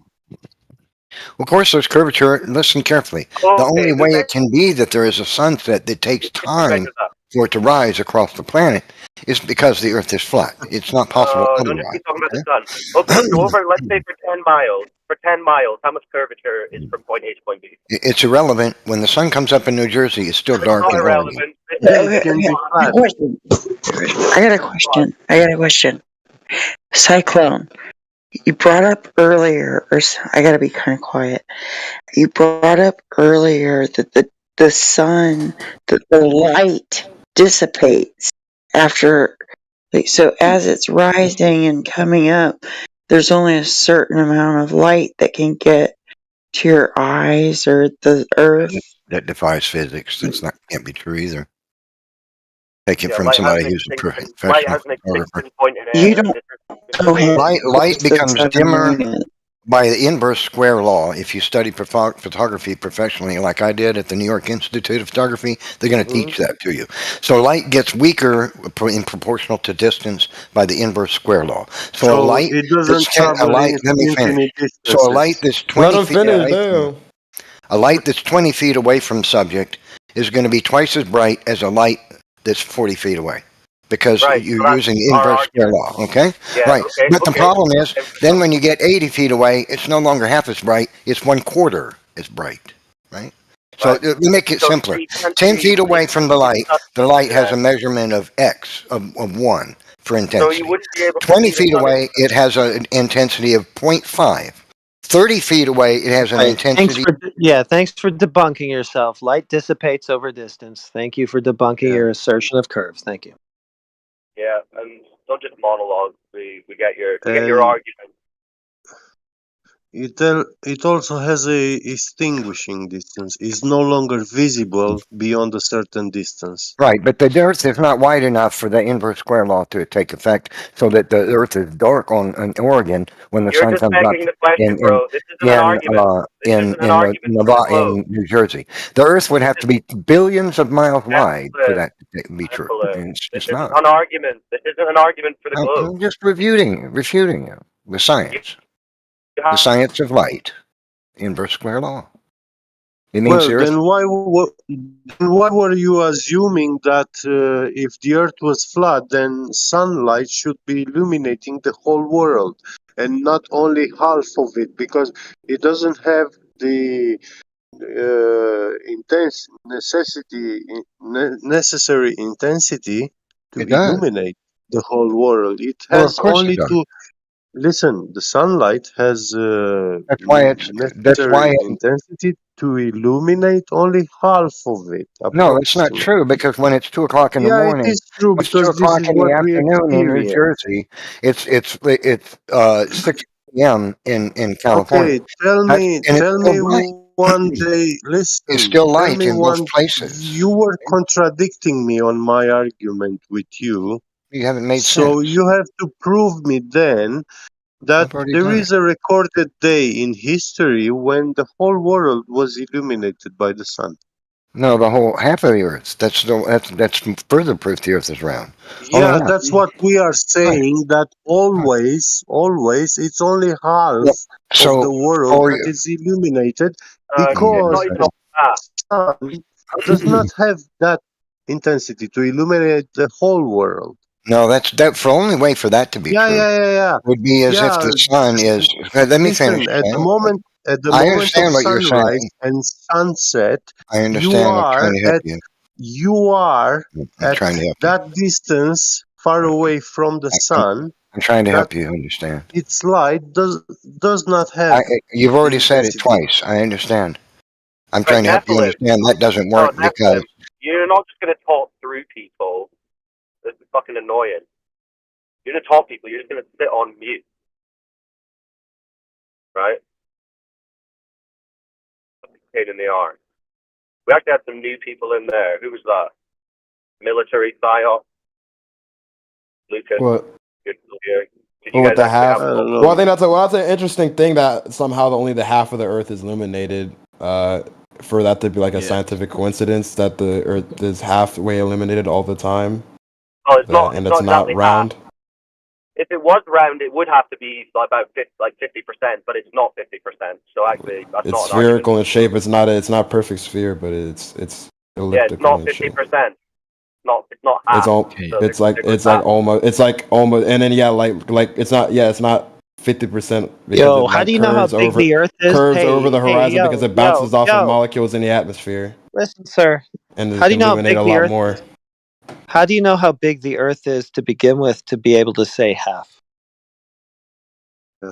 I would just say off of modern science. I'm not a big science major or either that science and math You have no major. So I clue. mean, All right, I thanks. can do That's all some I needed. Yeah, research. you I don't can know do what you're some talking research. about. I get it. I get it. Thank you. All right, thank you for that good faith argument. Well, that would just be It's like having to make I mean, it's like you guys interject like the same kind of thing. It's like you. So like when we go back to when we're talking about the horizon, when the Earth eclipses over the horizon, you made it. You made it. Hold on, you're talking over me. You're talking over me. And you made it the same. You made it that guy for talking over. All right. When you interjected that the light can only go a certain distance through the air before it dissipates, what that's an interjection in and of itself. So what did you use to come to that conclusion? What mathematical like equation did you use? Well, actually, Or that what scientific dissipation method? happens in vacuum too. Well, I would say. Okay, so what is say the problem equation for is- that? How do we find that? Light I don't know. inverse You could square law. Google. Yeah, inverse square. You could Google the extinction point of light in air, and I'm sure you'll get a few articles and papers on it if you want to educate yourself. But my point is, again, you guys are not addressing the fact that the argument I made previously about the geometry of the Earth is debunked by direct observation. You guys want to then say, all right, well, let's forget that the curvature doesn't exist when we go and try and find it. Let's talk about the sun and how that could somehow make the curvature that doesn't exist again. Exists, yeah. Well, that's Like, just another that's direct retarded. observation thing. That's another direct No, observation yeah, argument, but the it's same not. as But what it's you not a made. direct observation that tells you there's a curved surface. Well, does it? Well, like you said, it's not that I'm interjecting that it's a curved surface. I'm not interjecting that, even though I do believe that. It's like I'm observing that there's a contradiction. If there's a flat Earth and it's peeking over the horizon, if it's not, even if it's peaking the sky, it should be illuminating everything. No, but this is the issue. You're saying there's a contradiction. There is no contradiction. Whatever it's doing above a surface that's exhibiting no curvature. So if I do the calculations of the light going through the air, it's going to tell me that if it's at its peak in the sky, it shouldn't illuminate a far more. You can't calculate anything about the sun without making a whole host of assumptions about it. Right. And then I would ask you just simply what are stars in the sky? Or why are we able to see stars in the sky with our naked eyes in the night? That's a good question, right? They have this nursery rhyme about it. So how would you figure out what a star is? Oh Lord. Is it the sun? Is it many other suns? No, so you've got the sun. We see the sun, yeah? And then there it's are our stars sun. at nighttime. Yeah, so those are also suns. Wait. So the sun is the sun. The stars are the stars. They're different things, right? But no, when I say the sun, I mean they're the same little. They're balls of gas. No, they don't look. They don't look similar at all. Okay. How do you know that? Oh Lord. Okay, so like let's do a lot. Like let's do a deduction. What else could a super condensed gas? What else could be the fueling agent of? It's not evidence for your claim of what they are. Saying what else could it be? That's just what you've been told, bro. What's a Do you deduction? know I mean, that? Or okay. Okay, so tell me if I've been like, what is it? What is the? I'm not telling. I don't know what they are. How would I be able to tell you that? Well, if there's only okay, so I mean, there's only one. I mean, are you gonna? Is there? Have you deducted that it isn't a ball of gas? Listen. Well, have you ever seen a ball of gas in a vacuum? Have I seen a ball of gas in a vacuum? Yeah. Do I have to make do I have to have a direct? Do I have to have a direct with my eyes observation to be for something to be true? Well, if is you've that never what objective reasoning is? then well, I've never observed that. Well, I've never observed that, so I assume that that's even possible. You've never observed that, but you decide that's a good basis for your entire worldview. But these are what's it called? Individual. I was just gonna say individual observations. But there are people that you can say have gone up there and seen it, but you're not. But you're gonna say just because they've seen it, I didn't see it. How do I know it's true for sure? No one's been to a I mean, I guess fair point. So no one's been to the sun. No one's been to the sun. No one's been to a star. So no. So the ISS hasn't seen So it. your question is, what And are I can these see things in the sky? I'm telling you, you can't know what they are. You don't know what they are, and you can't know what they are. You can't test them. You can't travel to why not?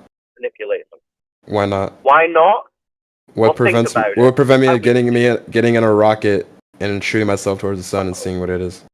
Well, okay. Try and do it, and that will answer your question.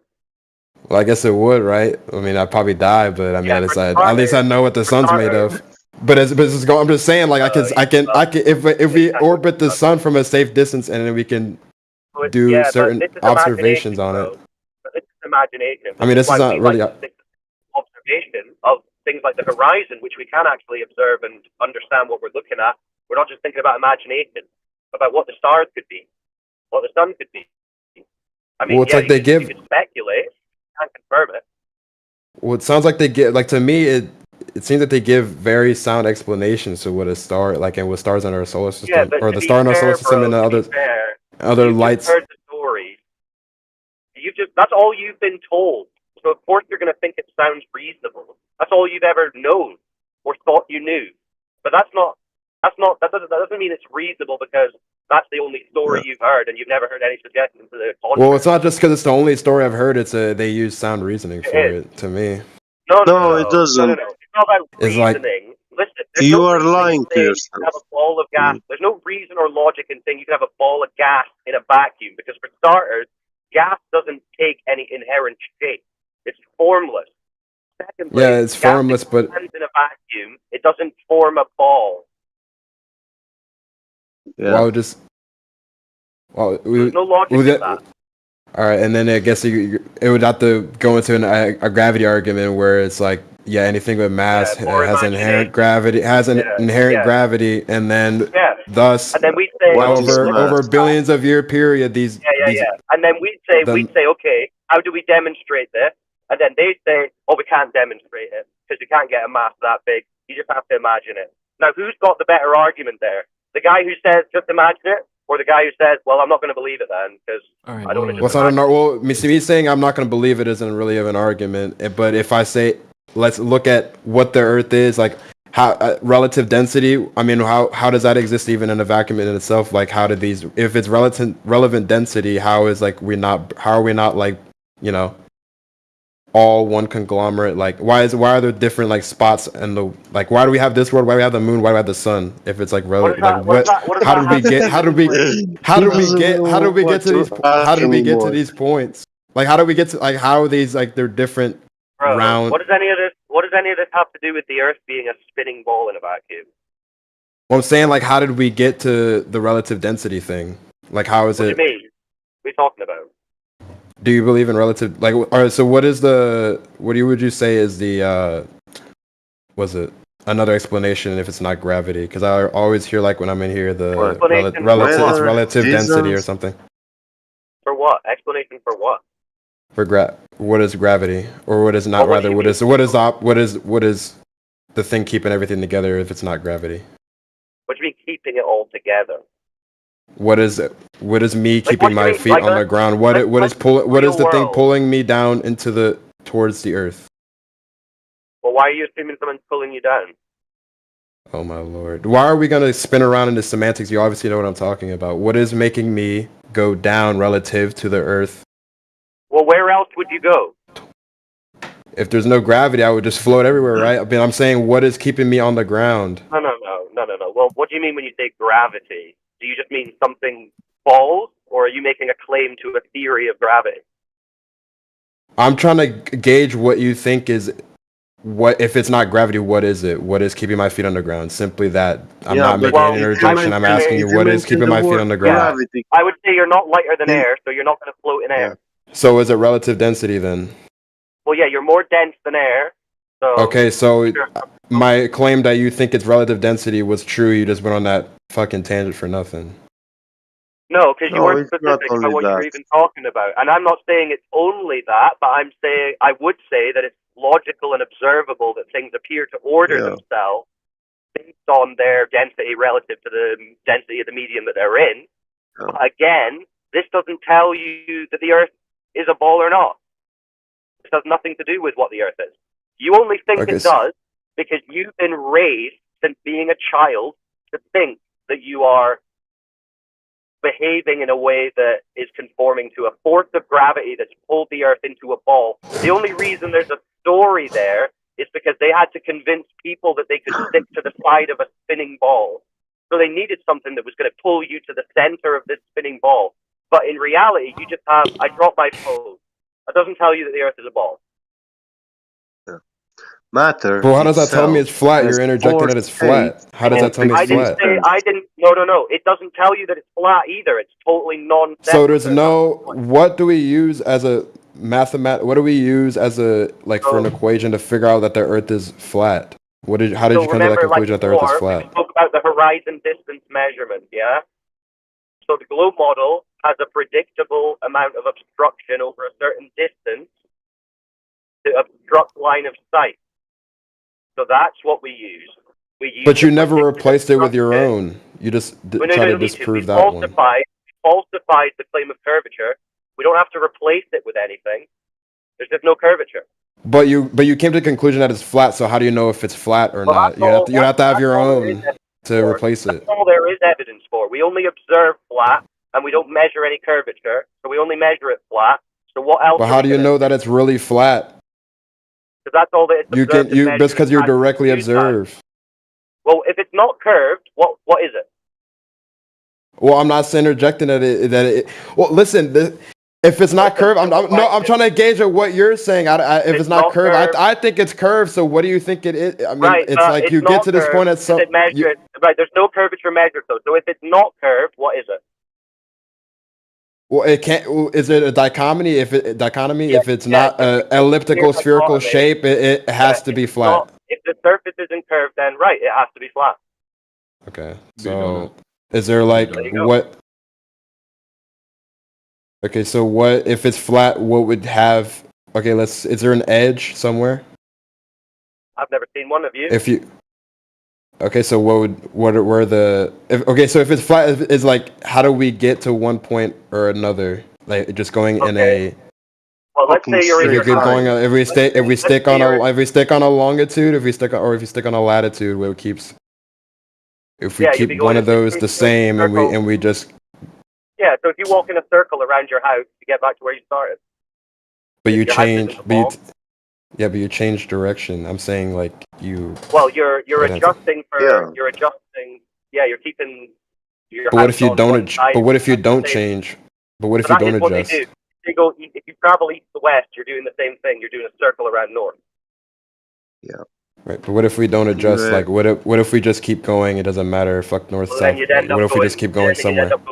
You can't go just like that because at some point you reach the border of your state and you'll need to show a passport to get the hell out of it. Well, no, let's pretend that there's no passport to enter new states. Yeah, bro. No, you don't need a passport to enter states. But fuck the state. Let's not make it a legal thing. Let's just say there's no borders. Hold on. No I know you're going to want to go into this what if we did this thing that no one's done and none of us are doing? That's not really going to get us anywhere, right? Imagining what we. But these are I feel like these would be very easy to prove if this was a flat Earth. We'd be able to find the edge somewhere. That's the point. That's the point. No, this is the thing. This isn't required. This isn't required to prove or disprove the curvature. The curvature measurement is what's required, and that's been done. And there is no curvature. So now you're saying, okay, if there's no curvature, what happens if I travel in this way? And then you're saying, but then we need to do that for the curvature. It's already done. No. I'm sorry, I got distracted. I thought this was actual flat Earth. I'm sorry, I thought it was I realized it was Lucas. I thought it was an actual map of what do you guys believed in. No, dude, this is a real map of the world, guys. It's true. All right, Lucas, why are you spazzing out now? Hold on, Lucas. Why are you spazzing out now, taking the piss when you literally just had no argument for the fact that there was no curvature of the Earth? I'm joking. There is curvature of the Earth. There is curvature. Oh, okay. So who observed that and who measured it? You can observe it yourself. Oh, where can we observe this curvature? Amazing. Wait, can we stick before we go back to the square one? Can we? You guys can't get past square one. This is the funny thing. You guys cannot get past square one. So it's always going to come back to it. We can. Dude, you can. Dude, surveyors have done this so many times. Psyop can quickly say his last bit, and then we will hear how ad nauseum thinks he's measured the curve.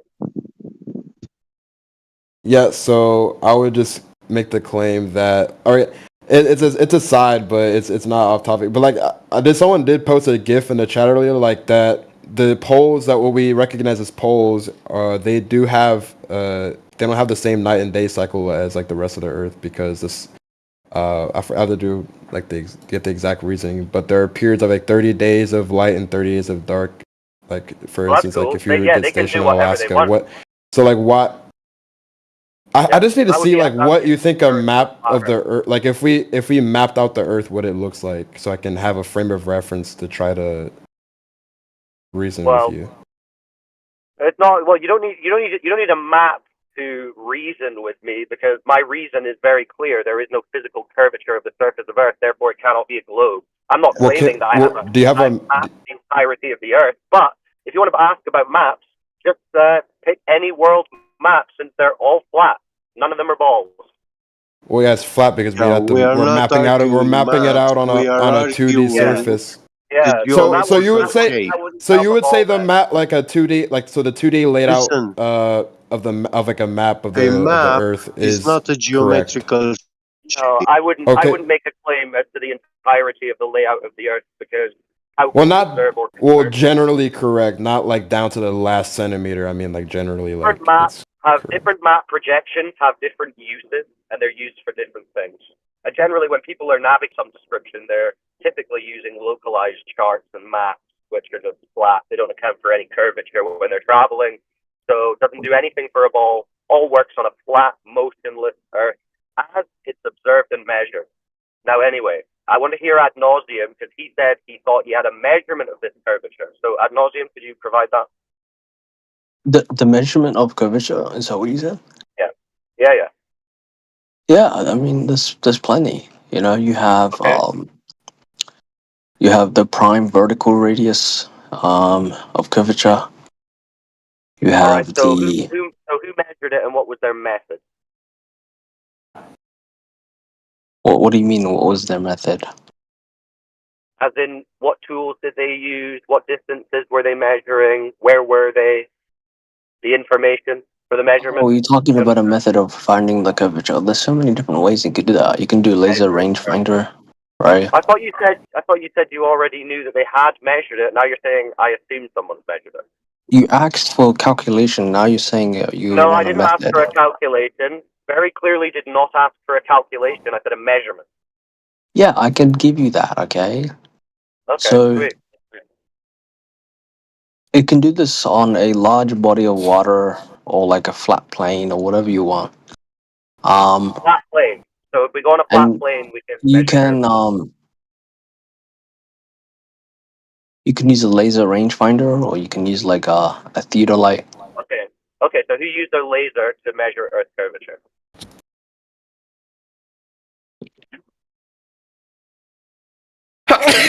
Damn.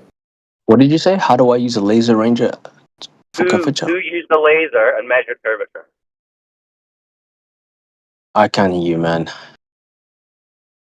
Who used a laser and measured curvature? So we can basically use a theodolite. Well, you're saying we can basically use it. You just said you could use a laser. Yeah, you can use a laser as well if you wanted to, like a laser rangefinder. So who did which that? is basically, it just gives you a more accurate measurement of the distance Yeah, I'd between like the the two accurate. I'd like the accurate measurement. So who did that? It doesn't really matter. It doesn't, like, no, it does because you're But, claiming someone did it. I want to know who did it. Let me see. yeah, I can give you the steps, man. It's really not that difficult. Okay.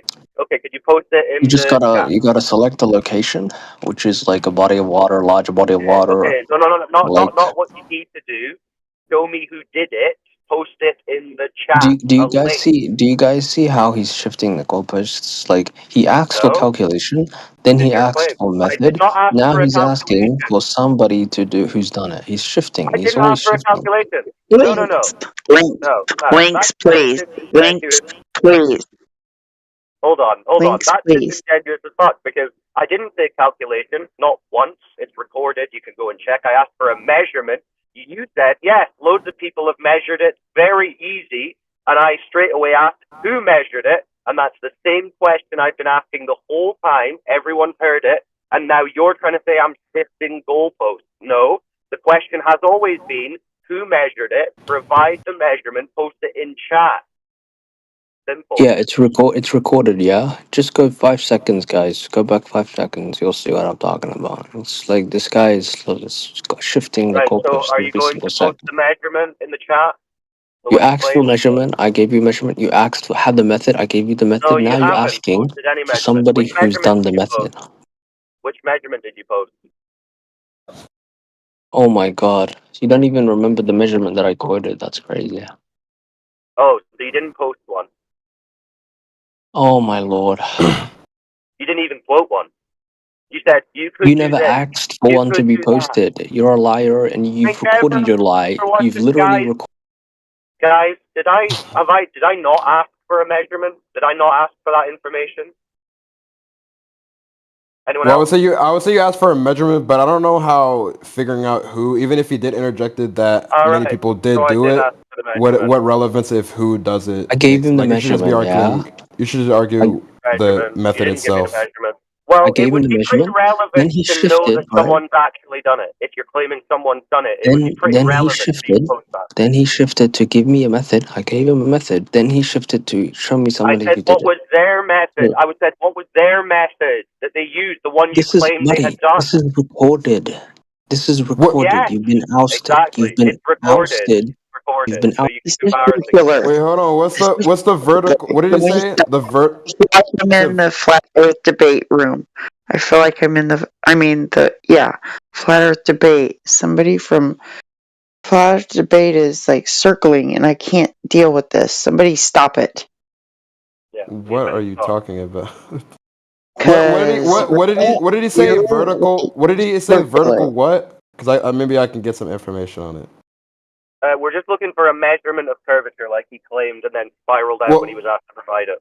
Wait, what did he said? Vertical something that he was trying to say with a laser. He said a laser rangefinder. rangefinder. No. Like he said some like the method he said. He said vertical something. What did you All call right, it? ad What did you call nauseam. it? This guy wants clarification on what you just claimed about the measurement. What did you call it ad nauseum? A vertical what? No, it's just, he asked for measurement, so I gave him a formula for curvature, which is prime vertical radius. You said prime vertical radius. So Yeah. you didn't give us a measurement. You just gave us a calculation. Then he asked for a method, and I gave him a method of finding it. Then he asked for a person who's done it. So this guy keeps shifting the goalpost. you were talking about a laser, and you said somebody had used a laser and proved curvature of the Earth. I'd like to No, I see that didn't. video. I said you can use a laser All for right, so no accurate one's measurement. actually done it. So now you're saying no one's actually done that. No, people have done it. I'm sure you can find it on YouTube. Okay, who did it? Show us. Show us.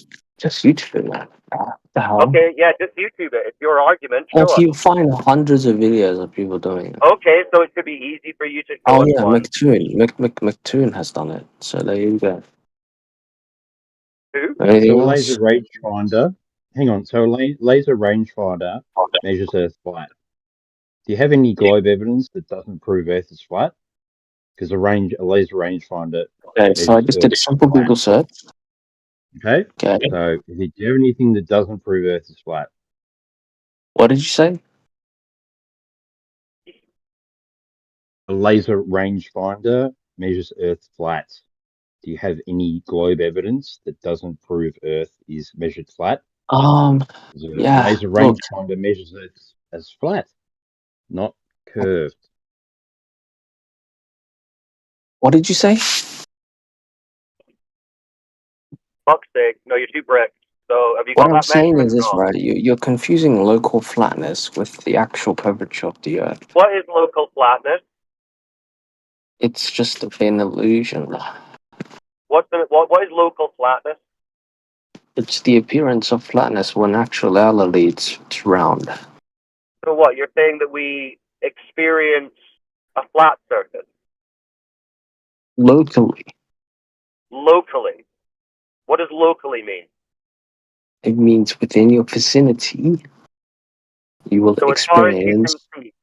a flat area. All right. I think he's looking we for like experience the flat actual Earth.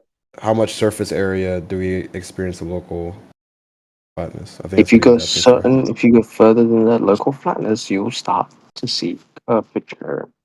Okay. Okay. Have you ever done that? Have I done that? Why would I waste time doing that? All right. So you don't How know many then. You're flat just saying surfaces then. make a ball? We know it. Oh my god, we have Yeah. So you, satellites, I mean, things in the moon. We have all these things. Like we don't. yeah, you're on the disco ball Earth, right? With all the flat spots. Okay, well, it's not a ball. It's an oblique spheroid. You're right. It's not a ball. So all How those many images from flat NASA of surfaces a ball make an Earth. It's oblique? actually kind of sad hearing grown people think that it's a flat Yeah, yeah, Earth. yeah. Sad. Yeah. Local flatness. So you observe and experience the flat Earth, but you believe the NASA cartoons over No, it's your a observable no. reality. You're confusing local flatness. You fucking idiot. Oh, you're confusing Are you somehow observable playing reality. with Barbie dolls because Barbie doll recently went to ISS in space? So the astronauts have Barbie dolls to play with in space. Is Okay. it local Have motion? have you seen the Tesla satellites Are go you Hold after on, one one of after the those guys who's playing Oh with yeah. Barbie dolls? You've seen the space cartoons. Ad nauseum. Is it Yeah. locally motion? Is it locally motionless other? as well? Have you seen the Tesla satellites that go one after the other? Have you seen that? Ad nauseum. Is it locally motionless as well? What do you mean? Like in your experience, it's motionless as well. The surface, right? Yeah, there's something called local flatness, but don't confuse So it it's for flat locally Earth. It's flat. not. So it's locally It flat doesn't and mean that motionless. the Earth is flat. It just means that within your vicinity, No, it's just flat. no. Of course, observable reality doesn't mean that it's reality. What NASA shows you is reality, right? We're not saying that the Earth is a perfect circle. Like Oh, but NASA seems to be there's because they post all the these Earth is images a of a ball Earth. the Earth is not a perfect circle. The Earth is it's Oh, a kind of wow. circle where it has flat spots on it. You know, like Yeah, okay. Can you Oh, show wow. us a NASA picture of the Earth from space where the Earth is not a perfect circle? yeah, you can Google NASA live stream. Really? No. Yeah, When they show the blue marble is a perfect circle, is one of the most recent photos of NASA. no, it Pictures, doesn't images. actually show that it's a perfect circle. Yeah, every time NASA depicts the Earth, they depict it in a perfect circle. Well, it's just looking like okay. Well, I would say that was because you're looking at it with the naked eye, but I'm sure like it's not like it's an Yeah, exact. It's not. they It's are not no, exact. they It's are not not saying exact. you are It's not. looking It's at it with not. It's naked eye. not. It's They are not saying they are exaggerated. looking at Okay. it with a All naked right. Thank you. Thank you. satellite. You're talking over me. It's not probably not exaggerated as like when you look up. What would you say? It's called a. Uh,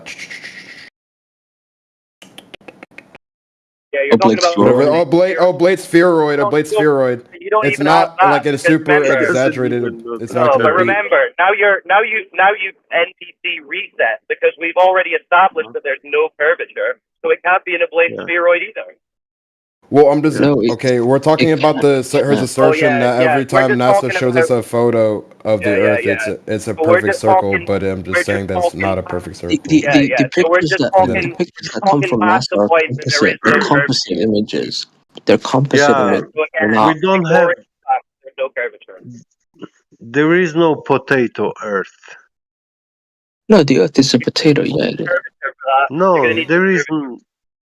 there is no image like that. Well, yeah. So the images that you're looking at are composite images. So these are images that are arranged. Yeah, I You know, know they are Not even digital photos. artistry. Yeah, They're not a photo not even then. photos. Wow. So this gets worse and worse for you guys. No curve, no no, Yeah, no, it photos. doesn't. No, it doesn't. Yeah. So no curvature and no photos of a ball Earth.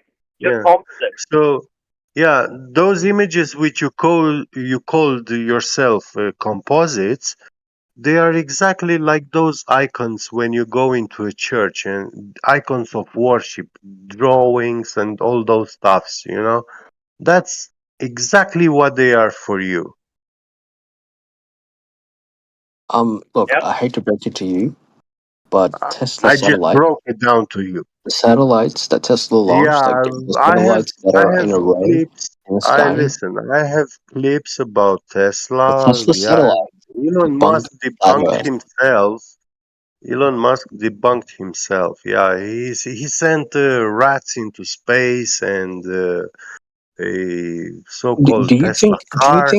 Do you think I can get satellite internet?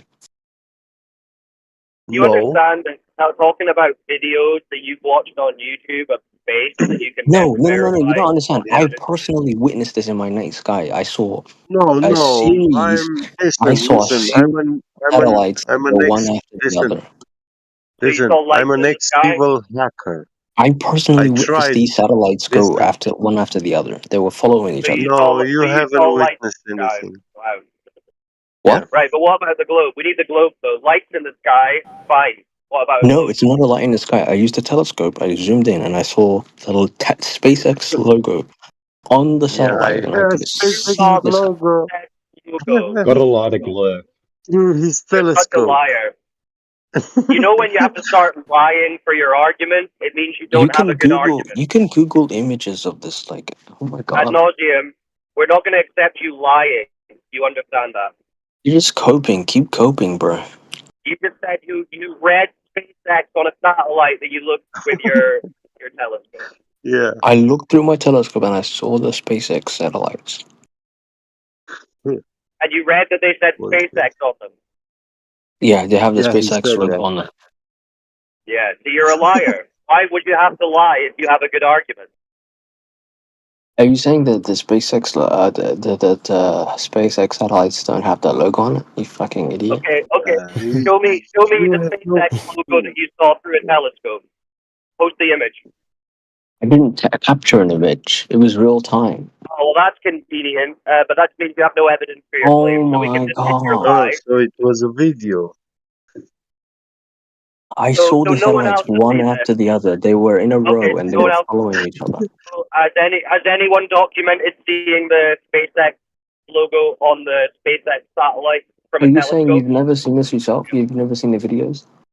Let me see it. Let the evidence your claim. Let's see the No, SpaceX I'm logo asking on you. the Have you lights in the seen the sky. video? Have you seen the video of the Starlink satellites following each That's other not what one you're by one? claiming. You're claiming you saw Following it. each other. I will show you guys an image of this. What I'm talking about. You're gonna get debunked, okay? You're going to show us someone using a telescope to read SpaceX on a light in the sky. Listen, I live in the other side of the world, okay, where there's no SpaceX, no SpaceX at all where I live, none. Okay, Yeah. so if you're saying these are just lights, So how do then this must be the most expensive light show ever created. You donkey. so you're going to show us the SpaceX logo on these lights Yeah, in the yeah. sky? So there you go. So I'm gonna paste the images in the chat. So there you go. You Through heard a of This is what I telescope. Through a literally drones? witnessed. Through a telescope, Have you right? heard of drones, Oh, bro? I can't see the SpaceX logo on those lights in And the if sky. and Why are you showing I that? zoomed into these, and Okay, I could show me the see zoom the. and the logo. Show me the zoom with the logo. Show it. I didn't take a picture, but let's see. I'm gonna hope Okay, somebody well, did. who did? Who did? I'm gonna look for somebody who did. Yeah. I'm just looking through it. Okay, yeah, you look for that, bro. Show a Wow. logo on the light. While he's looking for the logo, I have another Light. You're looking for a another logo on a question. light. Big All right, what question. you got, Psyop? All right, so we are aware Next, of the lunar eclipse, right? When the sun, This one. you got the sun, the sun, the earth, and then the moon, left to right in that order. We can just say that. Why, I already know when the we argument you're cast, gonna make. yeah, go ahead. Okay, let me ask you this. So they tell us that the lunar eclipse is caused by the sun, moon, and Earth being in that alignment, that syzygy. Yeah. So that the sun's light casts onto the Earth and the shadow goes onto the moon. So like, imagine that in your mind. Say you've got the sun on the left, you've got the Earth in the middle, and then you've got the moon on the right, and they're in a straight line, and then you're going to get a lunar eclipse. Let's imagine that we lift the sun and the moon upwards, so that they're forming more of a V shape in relation to the Earth. Can we have a lunar eclipse then? No. Where the Earth would if they're both lifted up, no, because it would just be the sun shining light on the moon, I think. Okay, so the Selenelian eclipse is that the sun and the moon are both observable above the horizon. What did you call it? Lunar eclipse occurs. Selenelian. Selenion.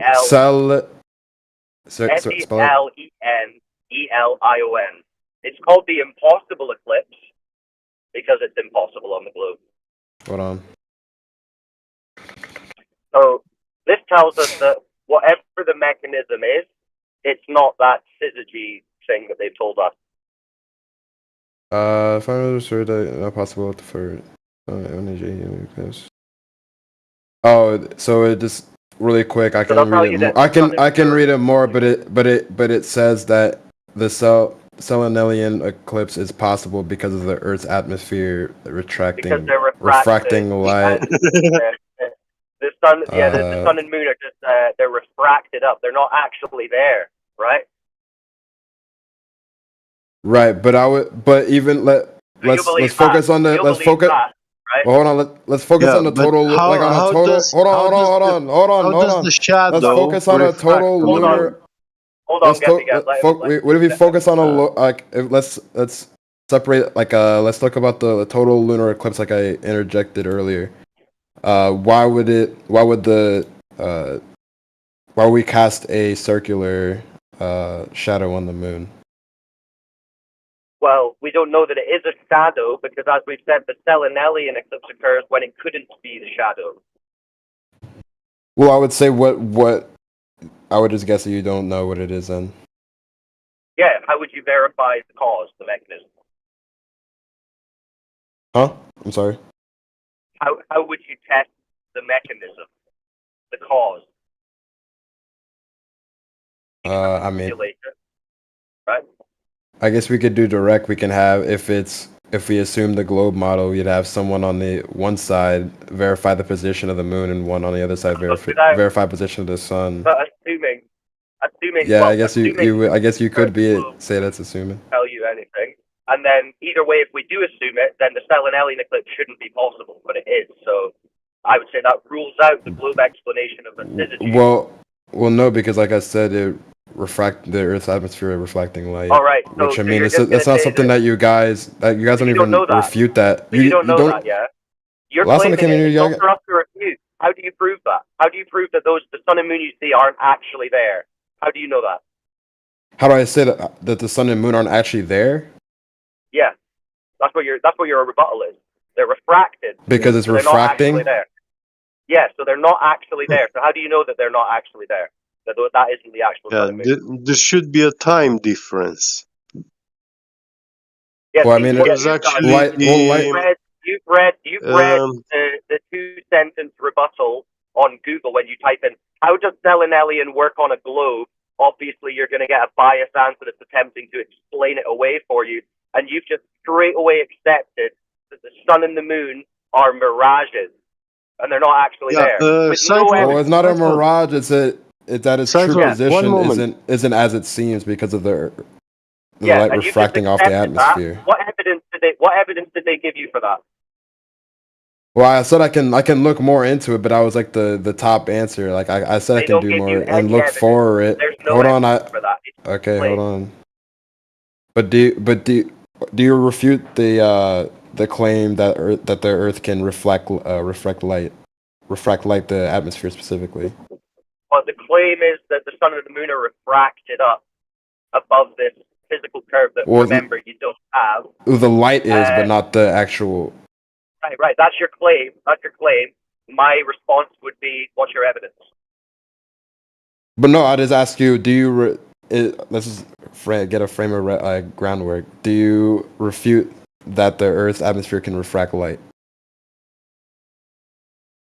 Depends what you mean by refract light. Can it bend light? Bend? Can it bend the trajectory of light? In what direction? I mean, relative to where you're shooting it, I guess I can't give you it. You have to do so if I let's just pretend that I think it tends to go down, but I think I've seen an example. Oh, you got any? You got Down, so, as in down towards the Earth. So if we shoot a laser, the laser light will just start bending down towards the Earth. At a certain point, if it was strong enough, at a certain point, it would start refracting down. But you're Well, not. You wouldn't be able to direct. That's not the case. It doesn't do that. Hold on, because there are other things that. So if that's what you're obviously, claiming, if that's your claim, then no, I don't agree with that.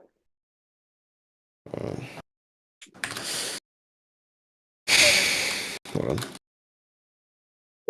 This guy's delusional. No need for ad hoc. We're talking about the Yeah, Tell and Elliot. I mean, I it's just still feel sad, like you've bro. not really addressed it. I mean, I think what you would need to do, if you want to believe that the sun and moon are just refracted and they're not actually there, you would have to go and substantiate that claim with some evidence. And if you can't, then we can just dismiss it and confirm that, well, it can't be the Earth's shadow because there's no syzygy here. They're not in alignment, and yet the eclipse occurred. So whatever is causing the eclipse, it's not this alignment of sun, earth, and moon. Which assumes the ball anyway, which remember we don't have because there's no curvature. So this is another one of those arguments that, again, assumes the curvature that we don't have.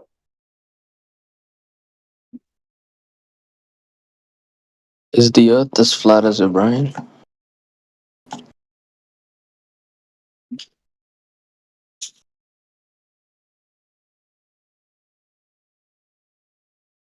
But you let us know if you find any of that evidence for the not real sun and moon whenever it debunks the globe. Why are you flat earther, man? Because there's no curvature. And how do you know that?